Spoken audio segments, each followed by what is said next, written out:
What you fretting for?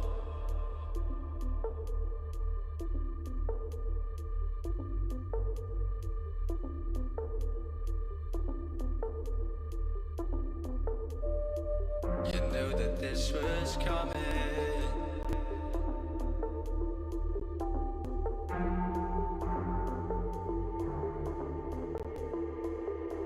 Tried to fight it, but you denied it.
Try to fight it, you denied it.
Keep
all civilians outside of the perimeter. Keep all civilians outside.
been on my mind, but it's okay, said it's alright. I see the heartache, I remember the time I was feeling the same. Now I got new life and I'm free from the chains. So let's all fly away.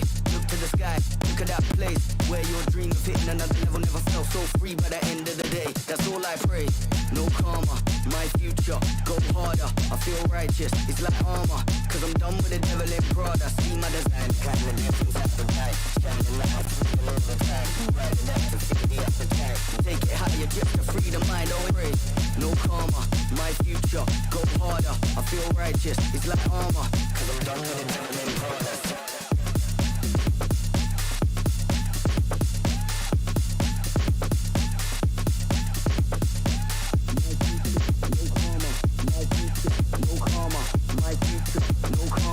My future, no karma, my future, no karma, my future, no karma, my future, go harder, no karma, no karma, my future, no karma, my future, no karma, my future, go harder, no karma, no karma, my future, no karma, my future, no karma, my future, go harder, no karma, no karma, my future, no karma, my future, no karma, my future, go harder, no karma, no karma, no karma, no karma, no karma, no karma, no karma, no karma, no karma, no karma, no karma, no karma, no karma, no karma. You've been on my mind.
Ladies and gentlemen, welcome nga pala sa ating VCT 2023 Lock-in São Paulo. Ako nga pala po si Asaray. Kasama natin ngayon is Likeable and will be your host for this day's, exciting set of matches. But before any of that, guys, again, thank you so much for joining us.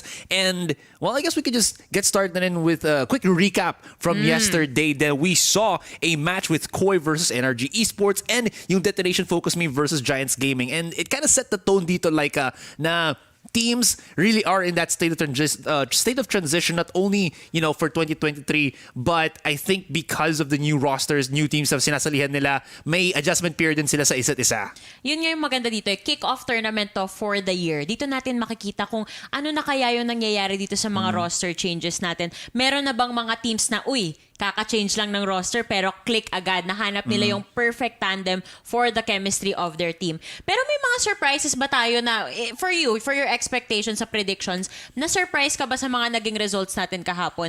Personally, ako, nagulat ako na 2-0 lahat Honestly, I think the same din naman. It does. I think na-prove din na din dito na even if you do have that pedigree in that particular team, kagaya with Koi, again, having a ex-World's champion or World's 21 champion dito, it doesn't mean na safe kayo dun sa simula pa lang agad. There are some teams that are so hungry dito that are willing to show or are want to show to us what they got. And we saw that, as you mentioned, with NRG, sobrang lakas ng performance nila there. They started a little bit shaky, but the longer the game progressed, the series progressed, the better they got. And the same could be said then with Giants Gaming when they went up against Detonation. Actually, yung sa NRG, yan yung gusto kong i-bring up. Kahapon ang sinasabi ko, if NRG wins this, it has to be convincing. Kasi tatlo sa kanila galing dun sa core group nila from Optic Gaming. So, kailangan, di ba, meron na kayong na-build na chemistry dito. Kailangan talagang outstanding yung magiging performance. So, and in the end, they found their footing. Medyo nakapana nila tong kalaban nila, itong Koi. And in the end, they took home the win for that series. Absolutely. So, the same is going to be, somewhat similar is going to be happening today with what we are going to be looking at. I think mamaya natin papakita yung mga schedules natin. But you've already seen, we have, of course, yung Fun Plus Phoenix. It's a completely different roster from a completely different region, going to be going up against Karmine Corp. We have BBL versus DRX. We got Cloud9 versus Paper Rex. So, there's a good, laki ng stacks dito ngayon ng ating... No pun intended. No pun intended. No pun intended. We got a pretty stacked roster ng mga matches for today din, Laika. Ang ganda talaga ng mga matches na to. Pero alam mo, ito na yung lahat ng pwede nating i-expect for the days to come. Nakita na natin yung day number 1, mga introductions natin. Pero siguro yung better explanation dito, Asaray, is how the bracketing system is actually working out over here. So you have an alpha and an omega bracket. Parang bracket A, bracket B type of situation. And then makikita natin kung sino yung mga magpa-progress dito. Kasi single eliminations tayo dito. And nakita naman natin kahapon kung gaano ka-brutal talaga to. Yeah. Again, parang hindi lang kayo malito, guys. Cool lang kasi ang Valorant. Kaya meron tayo dito alpha saka omega bracket. Parang hindi malito. Kasi we cool, Kagaya ng tournament, lock-in. Parang pag nag-press ka ng agent mo sa Valorant, lock-in din. Diba? So, yes. Aside from that. Good morning! Hindi, not at that level pa. Pero again, kaya sabi mo, because there is 32 teams, we gotta really trim the fat as very quickly as possible din dito ngayon. So that's why we do have yung single elimination, no chance for a do-over. And I think because of what's at stake din dito, it makes everything very exciting para sa atin na teams are really vying for that extra slot then coming into the next Masters. Kailangan talaga Sobrang important nito. Alam mo, kickoff tournament for us as the viewers, na-enjoy natin tong experience na to kasi we get a glimpse of all of the best talents in the world. Pero at the end of the day, may pinaglalabanan talaga sila dito, an extra slot for their region para naman as we go on with the entire year, pasorpresa, pasabog talaga yung magiging experience natin. Ang ganda nga, gustong-gusto ko tong format na itong VCT this year. I'm so excited to see what the changes are gonna be, how it's gonna affect the entire ecosystem of the game itself. And Asaray, I just can't wait to get started. Yes, same. The excitement of it talaga kasi we all have representatives from Pacific, EMEA, and the Americas region talaga. There is basically the whole enchilada right here, Laika. It is the whole enchilada. And with that said, guys, allow me to welcome you to VCT Lock-in.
Ayun na nga, nagbabalik na tayo guys. And again, napakagandang opening to always keep us energetic, excited, and wanting to see more of this Valorant action. 2023 has gotten a great start. We've seen multiple changes to the agents, multiple changes to the favorite teams and rosters that we have been supporting from time over again. And onting hintay na lang guys, kasi alam ko in the following days makikita na natin ang mga representatives natin from Pacific also competing. Siyempre, meron tayong mga Pinoy Pride. Yan! Kasi bilang Pilipino, yan naman yung paborito natin. Pinoy Pride. Pag tinanong mo sila, Vil at si Taylor, what time is it? Borkum time. Yun ang maririnig natin. Pero yun, pa-teaser lang natin yan guys kasi hindi naman yan yung mga set of matches natin today. Pero Azuray, dive in na tayo dito sa kung ano nga ba yung nangyayari dito sa stage. Nakita na natin yung stage activation kahapon. Napakaganda. So, ngayon na, day number 2 na natin. Ang chilling kasi makikita na naman natin sila mag-walk out dito sa stage later on. And I'm excited, especially hearing about FPX. Okay, I'll try to be very careful about this. Fun plus Phoenix Chuche. Okay, correct me na lang kasi it's a Chinese name. I can't pronounce it as best as I can. Pero as we can see here, Azuray, we're seeing the players walk out. And ayan na. Here's an interesting talking point din para sa mga teams like Laika. You know, we saw yung, pinakita sa atin yung interview kanina ni Yensu with one of the Berlin, IGLs. that was specifically Berlin. Yeah, the IGL for FPX dito. And one thing came into mind na sinabi niya that really stayed with me with the FPX roster, excuse me, na this is a team na bagong gawa lang talaga. 2 weeks, I think, in the making lang. So, they really are that new team. Pero comparison naman sa Karmine Corps, here's something kind of interesting then. FPX were mentioning, Berlin mentioned na they're gonna show their individuality. Or Karmine Corps has been a team, this particular roster has been a team na for somewhat of a long time, pero I think they play the same lines as FPX because they have that superstar with Scream sa Canivera. So, kahit matagal na sila, they still have that that's kind of DNA. What's going to be better dito? The style of EMEA or the style of China? Oh, yun na nga dito eh. Pero alam mo kung ano interesting din, Azuray? Wala pa tayong actual VODs with the same roster that we have here from both of these teams. Wala pa yung like in-depth talaga na pwede mong aralin at gamitin dito sa caliber na to. Kasi alam naman natin to eh, when you play against your region, iba yung play style in general dun sa region nyo versus kung ano yung dadalhin mo sa international stage katulad neto. Pero dito sa side of Karmine Corp, alam mo kung ano yung question ko? Sino kaya yung mag-IGL sa kanila? Kasi I know when during their Team Liquid run, itong si Scream yung medyo acting na IGL and I think napilitan lang siya dun sa role na yun kasi they needed someone to step up. So sa tingin mo ba, is he gonna be the IGL this time around again? Or is it gonna be more on the side of the original Karmine Corp composition? Ooh, that's an interesting terminology din dito. Kasi Scream also has a teammate right now in Karmine Corp in the form of XMS, I think is the name. Both of these particular teams also come from a other tactical shooter. Alam niyo na kung saan yan, under the guise of Team Envy. So, they at least have the understanding of how tactical shooters go. Maybe XMS might take the helm or some of that manner then. But I think one of the underlying things din dito, if ever Scream might take that IGL role then, is how the play style would be for this particular team. Kasi it looks like they really tried to cater doon sa kinakailangan ni both Scream and Nevera. I feel like it just gravitated around them. Kasi XMS is, I believe, what is his role? I believe he's a duelist. He's a duelist. Scream is playing Flex right now. Nevera is the controller. You got New Zera, who is the initiator, and Shishin that is going to be playing the support. So I think they just really vetted this roster just to help out these brothers. You know, I'm actually really excited to see kung anong klaseng evolution yung ipapakita natin ni Scream dito. Hindi naman natin mapagkakait. Marami na rin talagang fans tong si Scream and for good reason. Kasi throughout the years, especially throughout his Valorant journey, pinakita niya yung consistency as well as the firepower na kaya niya talagang i-bring to the table. Kaya highlighted player siya all the time. Pero dito naman sa side ng FPX, going back to the interview that we had earlier, sabi nga ni Berlin na medyo soloistic pa yung playstyle nila in general. So excited ako to see how they're gonna evolve and become more of a team play kind of game. Pero dito na tayo sa map selection natin, Azuray. We're not gonna be seeing an icebox nor an ascent.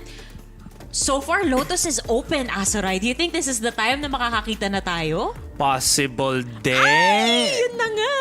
Grabe, okay nakapunta ka ba kanina sa Quiapo? May kinausap ko bang nag-ano ng mga... Nanguhula. Nanguhula. Wala.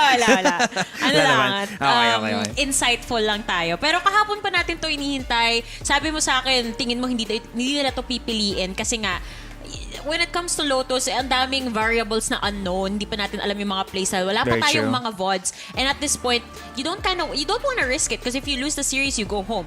But again, FPX, based from the interview that we watched earlier, hindi ganun kataas pa yung expectations sila for themselves because they do feel like they have a lot to learn since first time nila as a team going into the international waters. And here's another thing then for FPX specifically na, okay, that's the composition or that's the map lineup that we do have. You have to watch out then for FPX in the sense na Ikaw? Yung kanilang... Ikaw? Ikaw? I'm not perfectly sure.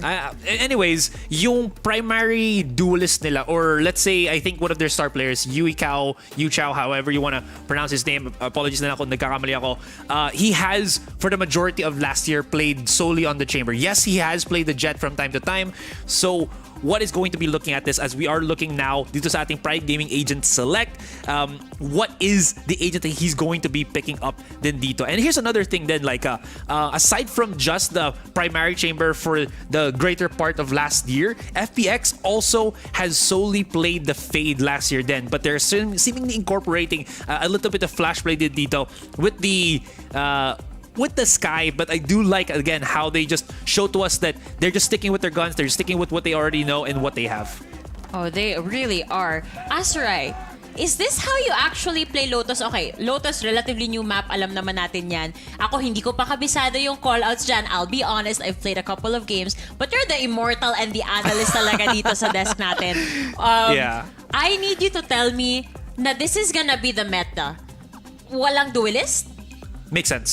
Kasi it's a 3-site map similar to Haven. It plays very slow. If you try to play duelist, I feel like it's very awkward para sa'yo to really find those openings. I think what teams are defaulting na ngayon dito is if a map is new and you want to have a lot of options, it might seem counterintuitive, but if you think about it, not having a duelist is better because kung nag-double controller ka, you have a lot more smokes, you can attack a little bit more angles, block sightlines and everything. But of course, with all of that, we'll just have to see how that goes as we are gonna go straight to the casters for the action na dito.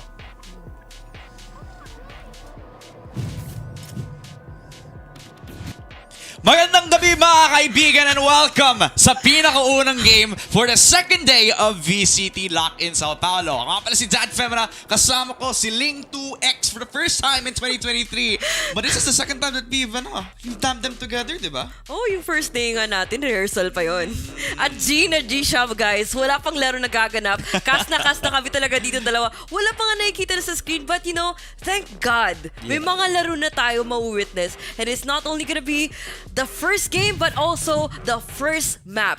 Lotus, for the first time ever, makikita natin to here in the competitive scene on Lock-In Tournament, and things are getting quite too exciting here in Brazil right now. Oh, parang sa top level talagang may expect natin na ilalabas nila yung top level Lotus. Especially since ito yung pinakauna na makikita natin international play ng Lotus for both of these squads. Now on FPX, nasa kanilang kapangyarihan na i-shape yung matchup mas lalo na since nasa kanila yung bola mismo. Nasa B-side sila kung saan pwede na sila mag-rotate papunta doon sa may mound. Nakuha nila agad yung ult or para mismo sila kukuha ng util. Papasok doon sa may C pero konting attention lang, pull back pabalik doon sa may T-spawn and maybe decide kung saan sila magagaling pagkatapos ng few seconds of reset.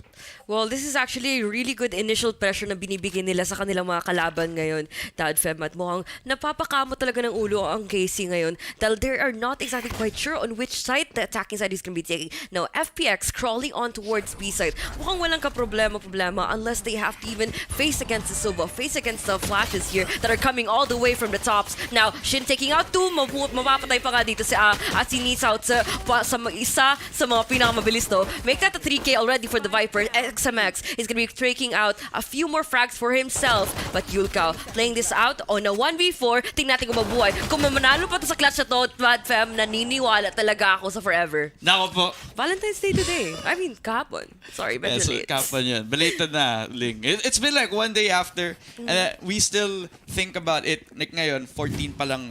Like, alam natin Valentine's pa rin. Diba? Yes. Philippine time kanina, so it makes sense.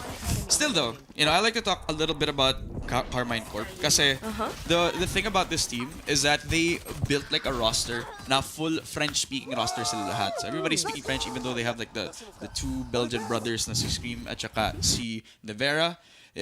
Everybody already knows the name Scream and Nevera from the TL days, but the three players here, yung support cast nila, they also have like a huge role to play, provided na since IGL itong si Scream sa team na to, they have to set him up. They have to think about how easy it can be for Scream para mas ma-set up yung KC, para ma-take yung mga aggressive fights early on. Kasi yun yung the thing about Lotus you take early map space na pwede mong kunin din later since meron ding mga openings na pwede lang kunin, katulad ng revolving door, katulad ng mga free fresh utility na pwedeng ilabas ng Karmine Corp ngayon. Nilalabas doon sa B, pero FPX still wary on where they can push right now. Yeah, they have to be really wary of whatever's going through the heads right now dito ng Berlin. The IGL, like you mentioned a while ago, dito nang galing from FPX. But you see, the pacing has completely changed. We see the buys coming in from Team KC. As expected, they won the pistol run. And I hope not that FPX is not going to be making another mistake of pushing on a site na kung saan hindi sila magwawagi para makapag-plant sa spike. Now, New Zera is anticipating this once again on B. You could actually see and wait for the recon ball to even be planted quite too soon. Now, they're pushing right in. Pa-isa-isa, nag-audition pa nga dito, Fem. At mukhang wala na silang smoker na mga gamit. At meron pa ngang flank na nakikita dito na galing kay Scream. And at this point, they're just playing for the ult orbs. Hinahantay na lang tong si Shin na dagdagan yung ult orb para doon sa kanyang Viper split. At least may isa galing dito kay Yuchen, pero since nasa malayo siya, nag-iisa lang dahil patayan na yung mga ibang mga miyembro ng FPX, wala na magagawa. At least mas marami ng ult orb etong si Shin who just died around na yun. And that is one step closer towards Viper split, right? FPX now, they have been doing the same two pushes that they have been doing. Try to put pressure on B, open the revolving door, maybe for attention, maybe to get the second ult orb doon sa may mound, which for the most part, mas talo na nung first game, or nung first round actually, doon naging successful. Pero sa second, since wala silang masyadong firepower, wala silang makakalaban since KC have been looking so stellar into holding yung B as a whole. FPX though, since eto na yung buy round nila, eto na yung mga rifles na pwedeng paglabanan, etong makikita mong rubble, yan yung is mga pwede nilang kunin as active map control for FPX, where KC can also do that, but they decide to pull back since sobrang low ng mga guns nila. Pwede na labanan for a retake later. And I'm probably sure that this Killjoy is well prepared of that. And given the setup na binibigay niya, they're craving for more early information. Lalo na lang gagaling sa turret, Will's alarm bot, swarm grenade para to even further stop anyone pushing in from tree. But so far, there's nothing else happening inside the map aside from nagkakabigay. Yung nagkakaparinigan lang tayo dito. But we have to be straight to the point. Ayoko yung mga ganito. Stop giving hints. We want to know what is your true intention. That is going to be taking out A for sure, but Berlin is going to be spotting out quite too early. Scream dies too soon though. Maaga pa dito ang mapa. 40 seconds pa lang natitira para sa clock. But I'm pretty sure FPX has already plans on to pushing in towards A. Lalo na't yung konting pressure lagay doon sa may hot. Si Nishaw, ako po napatay agad ni Zera. Ay, about to get another galing dito sa FPX. 2 kills galing sa Vandal para sa ating Sky. 1 versus 4. Very cool, calm, and collected yung FPX. Sa pagkuha ng ace, pinilit up nila agad yung kung paano nila papatayin yung mga tao dun sa hut. Plus, since even though KC, they tried to start it off with Scream, destroying yung marupok na door, katulad ng mga kaibigan natin on Valentine's Day, diba? Pero since hindi sila tuloy nakakapagkuha ng anything around like the guns that FPX had, it's full value, even though nabigay agad ni Nietzsche yung kanyang buhay para sa cost na to, it's still a 1-0 and it's still gonna be another round. They're giving away over to FPX though. But, Nevera, tulad na sabi mo, it's gonna be another round, but hopefully, para mas maging productive tayo sa sitwasyon na to, makapatay sana ng isa! Fem! Nagbuntis pa! At mukhang tumama sa wakas kay Yuchen. Now, Berlin, mukhang dun na tayo. Yung stop muna tayo dyan, sir. Alam namin kung saan ka. Huwag ka na magtatago. ng kahit ano-ano pa dyan. It's not gonna be safe and might as well just move on, you know? Parang kailangan na talaga mag-move on. Kailangan na mag-move on. Masalo na nakalimutan natin na hindi na pala Valentine's Day ngayon, Lig. 15 na ngayon. At this point, yung mga teams na to, they need to look forward. Ang FPX, it's very interesting kasi we were also like looking at the interviews na pinapanood din nila kanina, and FPX are one of the youngest teams here since they're from the Chinese region. Ngayon pa lang nagkakaroon ng international experience yung mga teams na to. And although they're very new to international competition, they can still pull out fights like this. Ito si De Vera, he's very good at getting these 1-for-1s. Pero since Eugen, mabilis siya nakakuha ng 1-for-1 dito, hindi tuloy naging effective yung pwedeng ma-push doon sa controller ng KC. By the end of this, FPX should regain control na lang doon sa may rubble where you can see where Nevera, or actually itong si Nietzsche is also holding ear. While a lot of that attention still on the A side, they can give themselves yung option sa pagkuha ng mound and possibly fight the Killjoy ng gadgets lang niya yung kasama niya doon.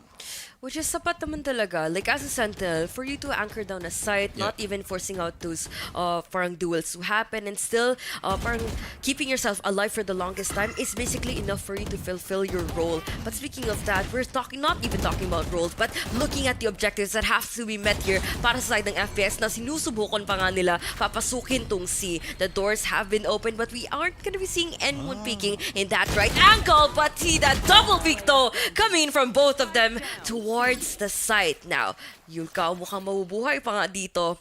Magsaset up sa site, has a spike plant that he could actually do, but he has to wait for his teammates. No, he could not. Siguro sa next round kaya pa niya antayin, but it's the enemies swarming right in front of him na hindi niya na matatakasan. I like that Karmine Corp, even though narinig nila yung pagbukas ng pinto, hindi sila nag-react. They all held the same angle on top doon sa default of C, where yun pa rin yung opening over at the C mount area. They could have had an opportunity to like rotate on as fast, but they decided, sige, hold na lang tayo dito. Wala pa naman naglalabas ng presence doon sa B, and kahit narinig nila yung mismong sound cue na yun, it still is not enough. Kailangan makita nila mismo yung contact na kukunin doon sa B site itself. So, yeah, really good job of Karmine Corp na hindi sila umalis agad despite of that reaction.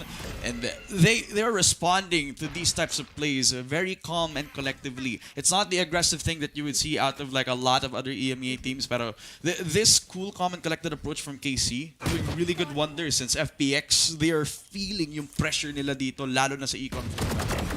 And which is good na hindi sila further condition into a certain type of playstyle lang na as expected from them in this level of competition. Now we see them trying to put out a bit of a proactive defense na binibigyan nila para sa kanilang kalaban, but FPX just handle it pretty well. Good damage control para sa kanila, and they only lost, I gotta say, just 2 players. The 2 initiators, very crucial, but the question here dito, Dadfem, is it worth it? Well, at least may konti na natanggal sa mga guns over Karmine Corp.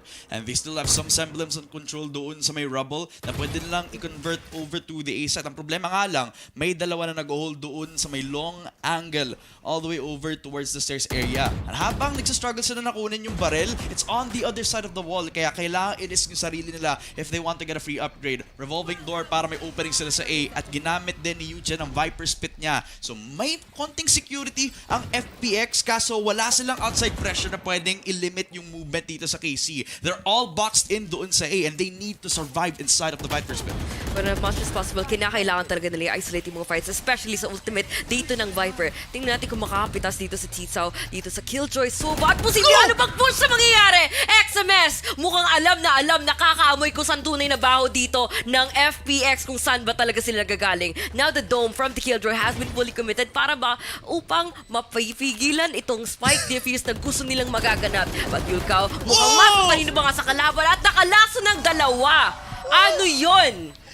50 round for FPX, and that was off of a Viper Spit na kinuha agad ni Eugen dahil doon sa revolving door na kinuha nila doon sa A side, man. Again, it was the eco round. It was the long angle na kailangan nilang hanapan ng butas, di ba? And yung butas umiikot para sa FPX. Kumbaga parang if if hindi available yung option A, option B, gawa ka na lang ng option C mismo. And FPX given another chance para makuha yung map control over the A site. Very well done, knowing that they already had the ultimate that they needed para ma-turn around yung gun na yun. I'm surprised actually that KC decided na i-split na lang yung pag-approach nila doon sa may hut, when in fact they could have actually just double-peeked inside where they had no business at all na mapanalo yung round na yun for FPX, but they still won it, and it's off of that beautiful map control that they had over towards that revolving door right afterwards. Ang ganda talaga ng ginawa nila doon. You know, 60 rounds like you mentioned a while ago, but this time around, mukhang na tables have turned here para sa side ng KC. Sila ngayon na may hawak ng mga sheriff. Sila ngayon ang tatago ulit sa side. They tried for a moment there. I thought they were cosplaying as attacking side. Pinipilit yung mga engagement na nangyayari all the way towards spawn. Too deep, I would say, and too close for the comfort tier para sa FPX, and they reacted perfectly. Hindi sila basta-basta nag-aasim or basta-basta nagbibigay ng mga baril, basically, that would make the tides turn against them. So, calm, cool, and collected, like you always say, at mukhang kailangan talaga nila kalmaan nito ngayon because the games is about to start. Hindi dapat sila masyado nagbubuhos early on in this series so too soon. Ito na ang real test kung makikip ng Karmine Corp yung momentum nila pagdating sa next round dito. Lahat sila 5, naka-sheriff lang, pero binigay agad yung C para sa FPX. Kuha na nila agad yung city, pwede nilang kunin din yung waterfall para mas lalo sila mahirapan makapag-rotate. Pero since they decide na sama-sama na lang sila doon sa city, mas mabilis sila mapatay itong si Berlin. That's one. Yuchen I getting 2 for 1s para sa FPX, and the Bulldogs roaring on through. 1 versus 4. Yung kapatid ni Scream naman ang natitira, pero na headshot na lang ni I. 3-3. Na-tie up agad ng FPX. Ganun kabilis lang. Ganun talaga kabilis eh. Parang at this point, parang they're trying to like kapa each other's gameplay to the point that it is gonna be like a lot easier for them to outplay them in a certain type of manner. Of course, yung mga ganitong bagay is what you actually expect na ang mga kalaban mo, iniintindi talaga nila yung mga patterns na ginagawa nyo as a team, and they are gonna do something about it. Good switch up sa gameplay na ginagawa din ng FPX with their buys, and of course, hindi sila basta-basta nagpapapitas with the Ikaw na ginagawa kanina ng Karmine, which is like, I gotta say, it was a bit shaky, but at a certain point, parang you only have to look at this as a win in their part kasi minimal casualties for FPX, and, you know, still a good round. Good round. At least, diba? Not that damaging. At least a few more risks taken by both sides. Yung Karmine Court nga lang, they are willing to put 4 people on one side, which ultimately led them to at least getting a couple of kills. Pero the fact that they were also gunned down by so many vandals, nako po, wala sila nakuha pagkatapos nun, diba? FPX, hinihintay na lang yung kung saan sila magpupush dito sa B, and if you look at where Ikaw and everybody else on FPX are going for, doon sa B site itself. Kapag naman narinig nila yung pag-push doon sa C, doon pa lang nila gagamitin yung lockdown, pero hindi doon yung focus ng FPX. It's putting pressure doon sa ating B site itself, at lalabas na agad yung kanilang mga smokes, lalo na't alam nila kung saan manggagaling ang KC. That's 2 for 1, lalo na't nakuha na ng Vandal ni Nuzera ang smoker dito. Nevera holding yung rumble area, ginawa silang kamay. 2 for 1 as Ikaw bumalik agad doon sa 8. Pero nag-iisa lang siya. 3 ang kalaban niya. 3 kalaban niya, at meron pa nga siyang phantom na kanyang magagamit upang at least try to keep himself alive. Yeah. It is gonna be a tricky one for sure. He has a spike that could even plant the objective, but unfortunately, it is really cutting out too soon. But I hate to cut myself off dito. Dad fam, one thing napansin ko di ba kanina hindi sila naging successful sa B site take? Yeah. Hindi. Now, they were able to create space on B. Ano ginawa nila? Pinilit nilang bumasag ng door at susubukan pa nga mang A. Parang at that situation alone, at that scenario, parang mapapakamot ka ng ulo kung ano ba talagang ginagawa or ano ba talagang totoong objective dun sa dun sa team na yun. Kasi nakuha na nila Bakit pa nila pinalampas pa? It's going back to like the conversation about Berlin, since he's one of the least experienced IGLs dito sa event natin. Plus, since hindi across the board yung FPX, they don't have the most amount of experience then with Valorant competitive. Parang they don't have the decisive calling that you would have on an IGL that has more experience. Yeah. Tapos, they're all more relying on solo play, individual play nga naman. Katulad ng sinabi ni Berlin, so far, so good nga naman para sa KC, who aren't showing that many weaknesses. Yes, they have been losing a few crucial gunfights, giving away map control papunta sa FPX when there are times to do so, and they would almost like, there are times na hindi sila dapat magko-commit pero nagko-commit pa rin naman sila. No? Wala yung pagiging kula sa cucumber katulad ng sinabi natin kanina. And the fact that FPX, they can still catch up, lalo na't ito yung buy round nila. This is a very important buy round for them to do so. A slow push dito sa may rubble that will translate over to the hot area. Nako, it's all on how Scream can hold this down. Pero na-wipe out agad ni Yuchen ang nag-iisang nasa A-site. Man, that's one last flasher to worry about para dito sa side ng FPS. Mas mapapadali ang buhay nila given that the retakes aren't gonna be as strong na gagaling din sa Karmine Corp. Especially when they're gonna be playing from CT, from the stairs, and from basically anywhere across the map. Given the crossfire is already there for A, at mukhang wala pa silang napupush, wala pa silang nakukuha. May Killjoy ult pa nga na ilalabas, but tingnan natin kung mas magiging productive sila. Berlin ay magsusugal, maglalaro pa nga sa ropes, at mukhang hindi siya pasayaw-sayaw ng mas madali dito, guys. Because XMS, forcing out this defuse, Nitao decide to pull out his shorty, and might actually die to his own swarm grenade from his teammate. But does the Omen know? Do they know? Can he take a second? No, he does not! Hello, sir. That is a sneaky play from you. And that was a nasty shot as well. Holy. From a shorty to a vandal, pinakita kung paano siya pumalit agad ng barel pagkatapos ng TP sa loob ng smoke, diba? Dahil yung attention na nilabas ng FPX. It's not a one-man play, but it's a culmination of a combination of not only yung paggamit ng attention ng kalaban mo, etong si Ikaw, talagang ginamit niya yung sarili niyang katawan para hindi nila marinig kung saan manggagaling yung Omen TP. Talagang hindi nila na-expect na nasa loob pala ng smoke yung Omen. And the fact na yung decision-making netong si Ikaw, yung mismong gumawa ng difference dito, just pulled out so much para sa ating FPX where they needed to the most kasi that they have been stacking up wins so far so good para sa Karmine Corp, and they have been trying so hard na makuha yung advantage dito, but then again, yung mga individual plays na bumabalik sa atin, di ba? They do not have the most amount of teamwork, but the decision-making from these solo players, yun yung nagsa-stand out dito so far for FPX. Which is pretty great, but in a certain, there's gonna be like a certain threshold on where this team could actually take themselves sa events na ganito, because individual plays can be great, but at the same time, you're going up against an entire team. It's always gonna be a 1v5, no matter how much you look at it, because it's 5 different units having their own objectives, and that's gonna be complete chaos sa loob ng server na lahat kayo hindi nagkakaintindihan kung anong gusto nyo mangyayari sa round na yan or sa game na ito, which is like, man, they're pretty good. Ito, sinabi mo, they're good individually, but man, FPX really has to do a lot more than we have seen so far sa laro dito sa Lotus. And hopefully, they will gradually evolve and learn from this experience alone going up against Karmine. Sa gantong sitwasyon ng Ikaw ng KC, you have to look towards yung IGL nila. Pero teka, si XMS, sinuhold yung mount. Pero nandito din si Nevera. Sama-sama sa pag-hold, papasok doon sa may C. Pero FPX, nilagay lahat ng weight sa shoulder nitong si Ikaw. Ang nag-iisang Omen para sa FPX ngayon. Nakapasok sa loob ng C-site. Alam na alam ni New Zera kung saan siya manggagaling. Wala na masyadong armor para sa Omen ng FPX. Nilabas ang Classic pero nakadalawa. Si Shin na nilabas ang Sheriff. Dinenay si Ikaw para bago siya maklatch, mamatay siya agad.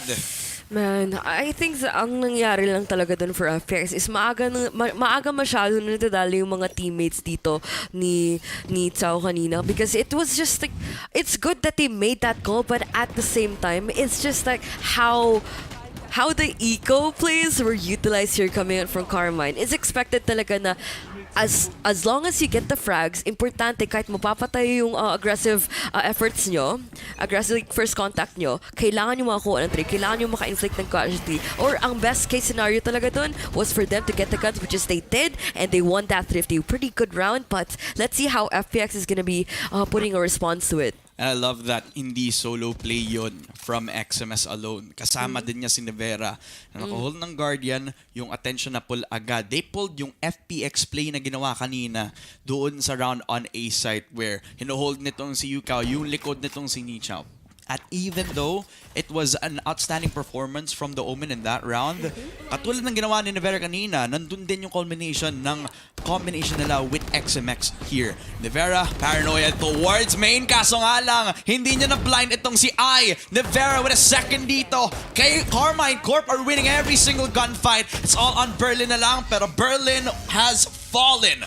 6-4. Karmine Corp taking advantage of the eco round that FPX were forced onto. This time, it's with conviction. Indeed, because it was not only the intent of them like putting out a very proactive defense, but they already took into account every angle that there is to contest, given that they want to take control over rubble. Nilabanan nila ang smoke, and not only like mindlessly pushing through it, they used the flash. They broken down the door to the point na makaklear yung mga close angles, at para walang iisipin ng mga tao na nagagaling sa A yung push na iyon, which is where we see their successes, like bearing the fruit to it, and basically just consuming their enemies right now. And I love this form from KC, and I hope na kaya nilang itutuloy ito for the entire series. Consistency na lang talaga, 'di ba? Yun yung parang bread and butter dapat ng mga winning formula teams dito. They have an experienced player like Scream. They have a star in Nevera. 3 support cast, French players from Karmine Corp. And the biggest fan base sa France ngayon. Karmine Corp has everything winning for themselves. Pero against a team like FPX, they might be forced a very bad hand ngayon. Lockdown destroyed dahil sa Hunter's Fury na nilabas ng mga players on KC. It's 1-for-1. Katulad dito sa may loob ng mound. Nevera and Shin 2, pero Yuchen and Nizhao nilabanan ng dalawa na naman. Ma-trade off pagkatapos nila kunin yung patay dito sa may rubble. They have control over A at meron din silang Viper Spit na naman. Ang ganda ng pag-aabang nila dun sa wall lang mismo, because aminin talaga natin, parang medyo naging basang-basa yung case at that point na nakita rin na, nag-push ulit sila. Alam na dapat nila anong dapat gagawin para hindi sila mapipitas ng mas maaga. Now, XMS, of course, speaking of pitas, he does even take out at least one for himself. Now, it's gonna be a 1v2 dito para kay Nizhao, coming all the way from main. Tingnan natin kung paano siya makakapagwagi in the duels alone. Fortunately, it's not gonna be the case. That is a good retake coming in from KC. And parang Nizhao didn't even stand chance. That's hard. No. Sama-sama din sila sa pagkuha, pagpita sa kanya. And that's like the best thing to do in a 2 versus 1. Wag mabigyan ng risk na magkaroon ng isang kill ito si Nizhao with isolated fights. That since magkasama sila doon, they could just use each other para sa pag-trade off immediately, di ba? He even had like an opportunity para makapag-rotate gamit ng ultimate doon sa C, pero since doon din ang galing yung etong si Yuchen na may Viper Spit, they had the opportunity to do so. But since they dinecide na lang ni Yuchen na sige, doon na lang tayo sa A kung saan tayo nanalo nung isa sa mga previous rounds, let's try to do what we can para bumalik tayo sa comfort nating pinalat ng spike. Pero this time, comfortability is out of the question ngayon. Lumalabas ng pressure ang parehong teams para magkaroon ng konting semblance of control sa pagpasok doon sa A. Basta meron silang hands doon sa handle, sa door doon sa may A site mismo para makuha nila yung tree control, then they can have the opportunity to split push. But as long as meron silang Omen ult, they can try to do that. But, man. I mean, you already have like laid out all of the utilities, and you can definitely take into consideration dito na galing sa pushes from FPX. But you know, time and time again, we have to even look at this angle from Nevera. Extremely powerful. All you have to do is just hit your shots with the opper. The good call there, but the Killjoy could not even stand a chance for her or his flank. I'm not quite sure of the gender, but yeah, you know. We're inclusive here. We're inclusive here. Anybody is accepted nga naman dito. Ma-accept nga ba nila yung B-side control dahil dito sa Viper Spit though? Berlin, locked out, nowhere else to hide. Napatay agad ni Shin sa loob ng sarili niyang Viper Spit dito. It's a 5 versus 3. At ginamit na lang yung Defender Killjoy lockdown. Saan manggagaling sila dito? Pagkalabas ng Viper Spit, napatay agad si Scream. In a 4 versus 3 this time around, nilabas ang sarili nilang Viper Spit.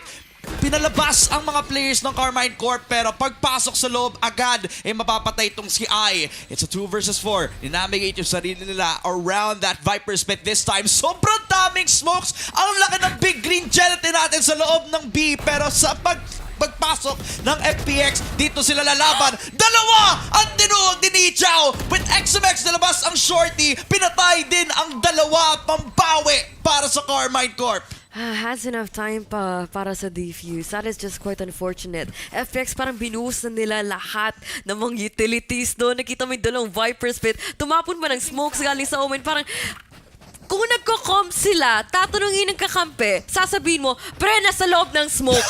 Ako, mababad trip ako kapag ako yung kasama nito sa server because hindi ko na alam ano nangyayari. Kahit ako, sure, si Nito, hindi pa nga siya sigurado kung paano nangyaring 2K na yun sa loob ng pit. Nakakagulat eh. Sa ganun. Napatay ka na lang sa loob ng Viper's Pit na hindi mo na-expect. Blind spray na lang minsan eh. Pero parang kinombine na lang din niya yung paranoia niya bago siya pumasok sa loob. So he did his due diligence. Less of it being random, more of him being prepared for it.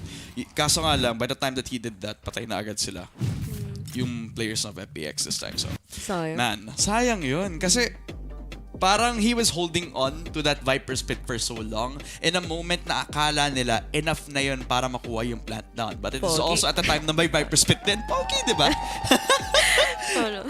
Go. Ano may Viper's Pit? Ano meron? Ano pa meron? Ganda kasi ng laro. Pogi pa ng players.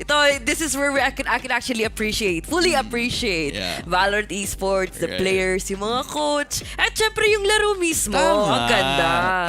Tama. Nakita mo na ba yung coach ng BRX? Hindi pa. Na, si Alex. Ay, neto mo. Joke lang. For sure ba ito? May appearance yung mga coaches sumaya. Feeling ko yun yung abangan ko. Like, is this tech or tac? Yun yung gusto ko muna malaman. Kasi tactical, di ba sabi nila, pwede kausapin yung mga coaches or coach in that manner na nakasama nila dito for this LAN event. And hopefully, parang dito yung perfect time para sa kanila to even reassess yung mga mistakes na ginagawa nila. Yung mga micro things na bago-bago or so like things that you have to tweak with your play to make it more effective.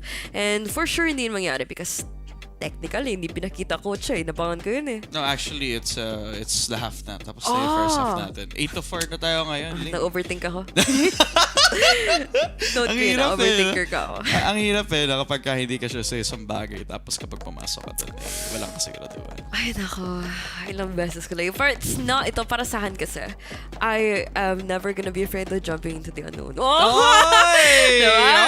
I'm here to risk. Tama. Tingnan natin anong risk iti-take ng mga players ngayon. Yeah, segue, man. You know what? That's actually really nice. Alam mo ba? Okay. Really Hindi ko fun alam. fact. Ito, sabihin ko na sa'yo. Okay, yes, diba? go. Binubuli ako ni Legal podcast. Ito. Ano yan? So like, FPX, this is their first international event as like a whole team from the region of China, right? Alam mo ba na they were late to prepare para dito sa event na to. They were only told na makapag-participate sila nung Alam ko, January 30. Are they like invited? Invited sila, yeah. And they were invited nung January 30. So they had only 2 weeks to prepare as of right now. Pwede na yun. Okay. Kaya.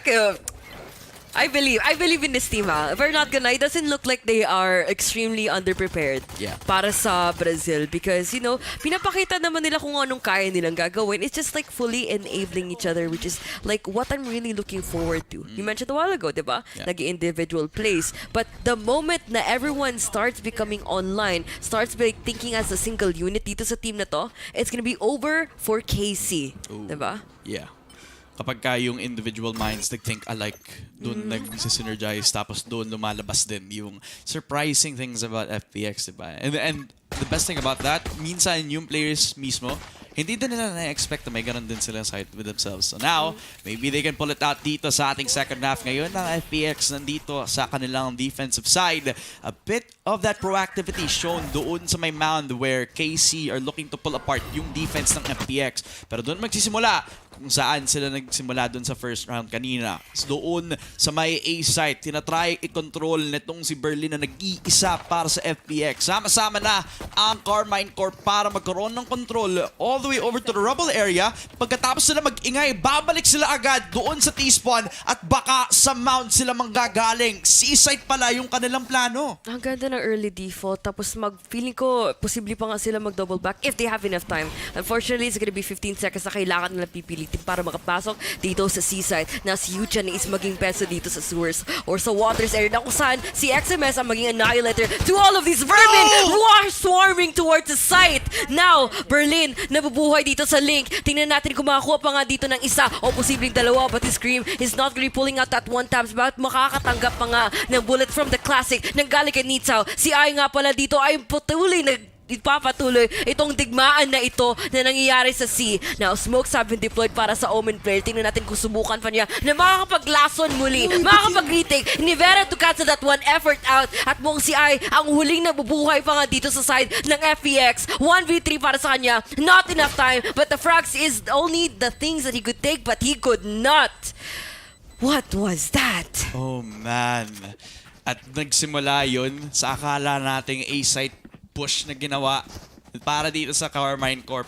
And in a time that kailangan nilang kunin mismo yung spike plant, we were looking at one player and that was Ikaw doon sa may source area na sinabi mo nga kanina, di ba? He needed to hit that one guy at least para meron silang posibleng split na pwedeng gamitin. Meron siyang early flank na pwedeng kunin agad doon sa default area. Pero since he was already taken care of and since yung Karmine Corp meron na agad na may control all the way over to the elbow area of C, hindi na sila agad nakalaban. Even though they were able to find a few pistols, it was just not enough. Karmine Corp playing off of momentum, balik agad sa site kung saan sila nanalo, pero ult orb lang naman ang kailangan nilang kunin, balik agad sa pagkontrol na saan nila pwedeng kunin itong B-site kung saan sila nagsimula kanina. Ang hirap dito kung overthinker ka talaga and kung parte ka ng FPX, itong ginagawa sa'yo ng Karmine Corp. Kasi parang ako, individually, it's hard to make decisions off the bat with you in the defensive side. Na kung saan ka dapat mag-i-invest ng utility, saan ka dapat mag-place ng killjoy mo, saan ka dapat mag-fortify ng sites because everything's looking so bad right now for them. They are going to be putting themselves in open angles, like how we are going to be seeing Berlin being picked off easily with the Marshall from XMS. Now, spike being planted on B, different side this time, and I'm interested to see what the retake is going to be looking like. Look at the control that they have over C-Link. Yan yung nagpag-cut off nila doon. Pero hold on, one tap galing kay Ai, making his best Scream cosplay ngayon. Kaso nga lang si Scream ang magpapakita kung paano mag-headshot with the Spectre. Triple kill galing dito sa Karmine Corp at tinapos na niya, ginawa pa nga niyang 4K dito. 10-4, double digits, Karmine Corp looking so solid pagdating dito sa ating second half. And it's like, we never left their momentum anywhere. It's a 6-round win streak para sa kanila. And honestly, like, parang kanina, it was expected for them to win, but it's not just that. Sabihin natin may kalamangan sila sa mga baril. For sure, expected natin maging dominant sila in terms of firepower. But you know what's smart about what KC is doing right now is that they are basically parang giving the calculated parang risk for them to push out CT, push out too deep because they know that they will not be overwhelmed kung saan ba sila posible nang gagaling. Nabasa nila yung paning positioning, yung rotations, at kung anong ginagawa din ng FX on defense, and we see them just countering them quite easily dito. Oh, actually, the tables have turned. It's FX just countering them quite easily dun sa rubble push na ginagawa ng defensive side. Now, Berlin sprays out with the Spectre, could actually pull out his Catty. Nope. Could pull out the Spectre. Flick. Nope. The Marshall is gonna be prevailing, but Ikaw is there in the corner with the Vandal. Lakas mamulis. Ano ba yan? Oo nga eh. Parang police. Nag-enjoy lang. Nag-enjoy lang. Tama enjoy lang dito, man. At this point in the game, parang nag-exchange na lang siguro sila ngayon ng gunfire over at the A side. Again, one of the more active maps or parts of the map dito sa Lotus na pwede mong kontrolin is over at this area around rubble where you try to fight your own way papunta doon sa may long angle para you can also have ice dito sa may broken door and then you can put a smoke dito sa loob ng stairs para may safe split ka doon sa may A side bago mo buksan yung pinto over at the A side itself. Oh, I like how you like individually pointed them out kasi kung may call out ka lang binigay, Hindi ko alam saan yung sinasabi mo. Pero point ka na, nilapitan ko na kay Yun TV, nga eh. tapos pinakita ko sa'yo eh. At this point, you know, you gotta innovate. You gotta like be smart kung paano mo i-point out, diba? Kasi wala namang call-outs na nakikita dito sa map. Talagang sila Magaling to si Dad Fem. Marunong mag-comms. Marunong mag-comms. Siyempre, magaling ako mag-communicate. Sana all. Grabe, sana concise, very brief ang pag-explain tulad ng mga shots dito. Ni Scream on taking out people pushing out from B. Now, you were saying? Sorry, you were great at community. Ano ba yung mga traits ni Dad Fem na kailangan malaman ng audience ngayon? Tapos ng Valentine's, but... No, man. At this point, you know, nobody needs to know about that. What they do need to know is the all-important Killjoy ult na pwede na lang kunin for the B-side push. They have a few utility to work with here. Napatay na agad si Ikaw, kaya hintayin na lang agad na matapos yung lockdown para meron silang control over B-side. Ito na yata yung isa sa mga pinaka-active plant spots para dito sa attacking side for the squad right here. Needs daw. Ooh! Quickly one tap! Dito kay Nevera ay nilabas ang kanyang double kill kay Nevera at XMS. Manlaban sa control ng Karmine Corp ay with a triple kill. It's all on Yuchen versus Shin. Viper versus Viper. Na-miss niya yung kanyang molly. Tinaray isalpak etong Viper na to. Nag-jumping. Nag-pick tong si Shin. Pinatay si Yuchen. Dinanay ang FPX. Oh my God, this is where we see individual play talaga na kailangan mag-step up. Sa mga sitwasyon na yun, kapag clutch plays, sarili mo lang kailangan mong isipin. And aside from that, my God, kung saan or paano nag-iisip ang kalaban mo in terms of you playing out those 1v1s, which is ang hirap, sumablay yung utility, but still, we still count that as a win for KC. And if you look at that, my God, A with the crispy shots, 3K from 2-3 angles he just basically peeked out of. Na parang all of his efforts, like, put it to waste, you know? Sayang. Sayang. Na pinaghirapan niya pero sayang pala lahat. Yun yung pinakamasakit. Yung nag-effort ka ng sobra, tapos like, hindi pa na nila na-appreciate. Parang, ang sakit. Grabe. Sakit eh. No? Parang parang podcast na may halong Valorant. I mean, time out naman. Sabagay. You know, I like this look from Karmine Corp so far sa ating series. Kasi it's now showing na they're not just willing to be as cool as a cucumber. Pero sila naman, hindi sila takot magkumuha ng mga proactive plays dito.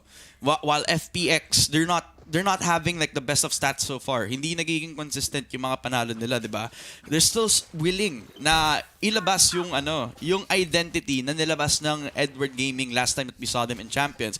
Hold W, laban ng kung laban, fast map control, and even though it shined sa kanilang individual plays, they're still willing to take those risks as a team, and that so far is at least making a few positives na nilalabas dito sa ating Lotus map. Karmine Corp though, they're definitely on the driver's seat ngayon. Kapag meron silang control over the long angle again over A, then nag-iisa lang itong si Nichao sa pagpasok para si Shin. Oh man! Nag-audition sila para makakuha ng control over T-Spawn, pero sa pag-audition, wala silang reward na nakuha. Parang masyadong ino-overtake ng Karmine kung saan posible nanggagaling ang FPX, especially sa mga ganitong sitwasyon. Parang sinubukan nila makakuha ng mga aggressive pushes, which was the wrong place in the right time sana. Parang this is where we see them parang suffer for this mistake because dalawa na natitira para sa kanila. Sure, it's gonna be an eco, but as much as possible, kailangan nyo talagang susulitin yung mga round kahit may kahit sabihin natin may kalamangan kayo. But you know, for KC, of course, they have all the time in the world and everything that they could control. What was a shot there coming from XMS? Dito, Killjoy na nag-entry ngayon, balita ko. Grabe. Meta na Meta na siya ngayon. Parang sa VCT parang you also see a lot of like entry duelists nagiging sentinel din si Ja from Naos kumbaga. Like, they're willing to like take the risky fights. They're willing na even though na ako yung sentinel, basta may baril ako. Papasok ako, di ba?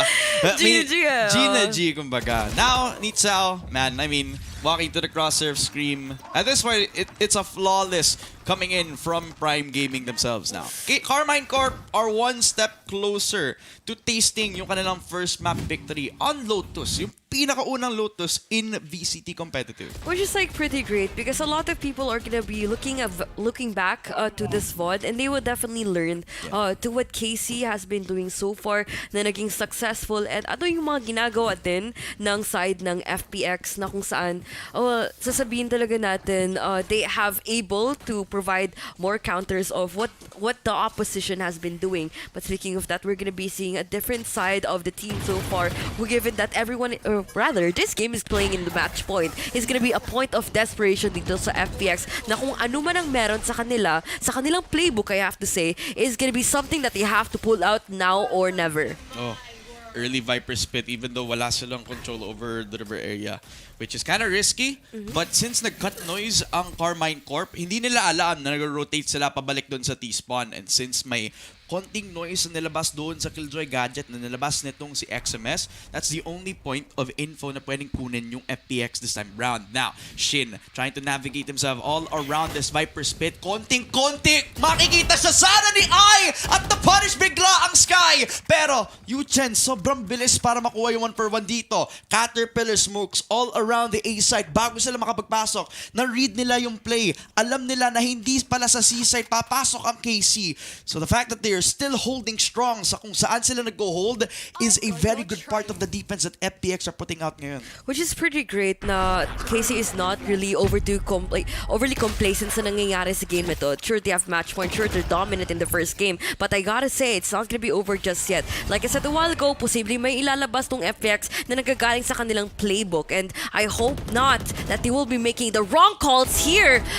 for their side. Now, 4v2 ang nagaganap. Spike not being planted just yet. 8 seconds ang natitira. Casey Nivera, mas napakalayo pa nga sa Spike at mukhang si Berlin ay pipilitin pang patagalin tong larong to. Ako po, na-extend, hindi pa tapos at larong-laro pa rin ang FPX para sa kanilang laban against KC. 6-round wins, mga kaibigan. At hanggang hindi pa tinatapos ng Karmine Corp ang laban na to, hindi pa rin tayo tapos sa Lotus. A good look para sa kanilang initial defense for FPX. Tinagalan nila yung kung kailan papasok ang KC where they were hesitating since they used initially yung Viper Spit para catch yung attention. And it worked kasi nag-rotate yung mga initiators para sa FPX. They tried na i-push yung kanilang mga players all around that Viper Spit, which kind of made A-side a little bit easier para makontrol ng KC. But since they didn't capitalize off the pressure made towards C-site, nawala na yung window para makuha ng KC yung push doon sa rubble, which kind of bit them in the rear at that point. Wala na tuloy silang Viper Spit na pwedeng kunin over at C where they initially thought about trying to do so that push. Which is like pretty great din, which is pretty great din coming out from the side dito ng FPS because parang doon na natin makikita yung ultimate brain power coming out from not just the individual players but gotta say parang the plays that they have definitely practiced for, they have definitely tried to be prepared for, and gotta say parang ang KC talaga parang did not expect that to happen. Parang alam mo naman when it's your first time playing a certain map, playing against a certain team, it's almost impossible for you to expect anything, especially the worst. And speaking of the worst, that is the worst position to even put yourself in dito si Berlin. Now, A-side is gonna be a good way to go dito para sa side ng KC. Everything's looking so good for them so far to waltz into a site. Now, XMS, man, medyo naliligaw yung Killjoy. Okay lang. Okay lang. Ang mga teammates mo hindi pa nakapag-plant. Kailangan kalmahan natin dahil meron pa tayong 20 seconds na lalaruin. Tama pa yan. Konting time para i-reposition yung bawat players ng Karmine Corp. At meron din silang outside pressure. Etong si XMS kung lalabas nga sila doon sa flank. Pero Defender Killjoy lockdown na nakalabas doon sa top area ng A site. This will push away yung bawat miyembro ng Karmine Corp palabas doon sa may revolving door on the A site itself. A little bit of time bot para sa FPX at sa retake nila. Pero sa shot na nilabas ni Nivera, baka tapos na yung laban na to. Yucha na nag-iisa. Wallbang dito sa XMX. It's all on this Viper. Walang Viper Spit. Lahat ng mata nasa kanya. Jump pick na nalabas ni Nivera at tinapos ng isang iglap. Karmine Corp winning out the first map. Lotus para sa kanilang series ngayon.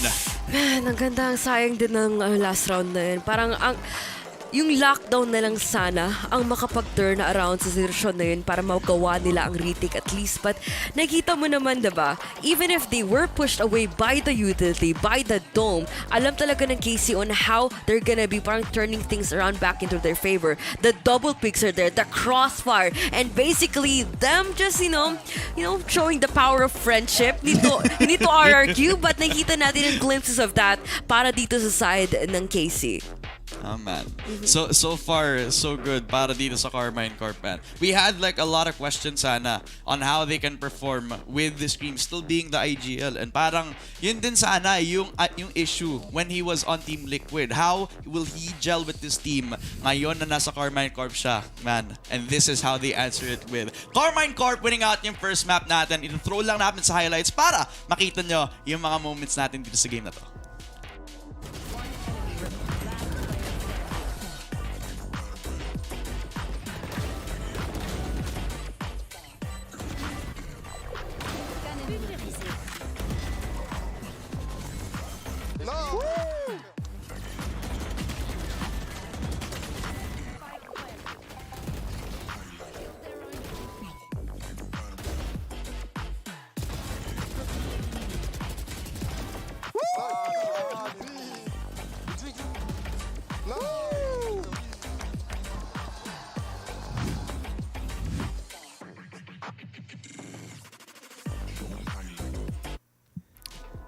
Eto na nga guys, sinimulan na naman yung day number 2 natin ng napakapagandang pasabog dito. Pero ito nga yung Karmine Corp, ito yung ine-expect natin, Asoray. Especially since nakita natin yung interview ni Berlin earlier on na medyo nangangapa pa sila. First time nila sa international stage and they would want to make the most out of this experience and more on learning talaga yung habol nila dito.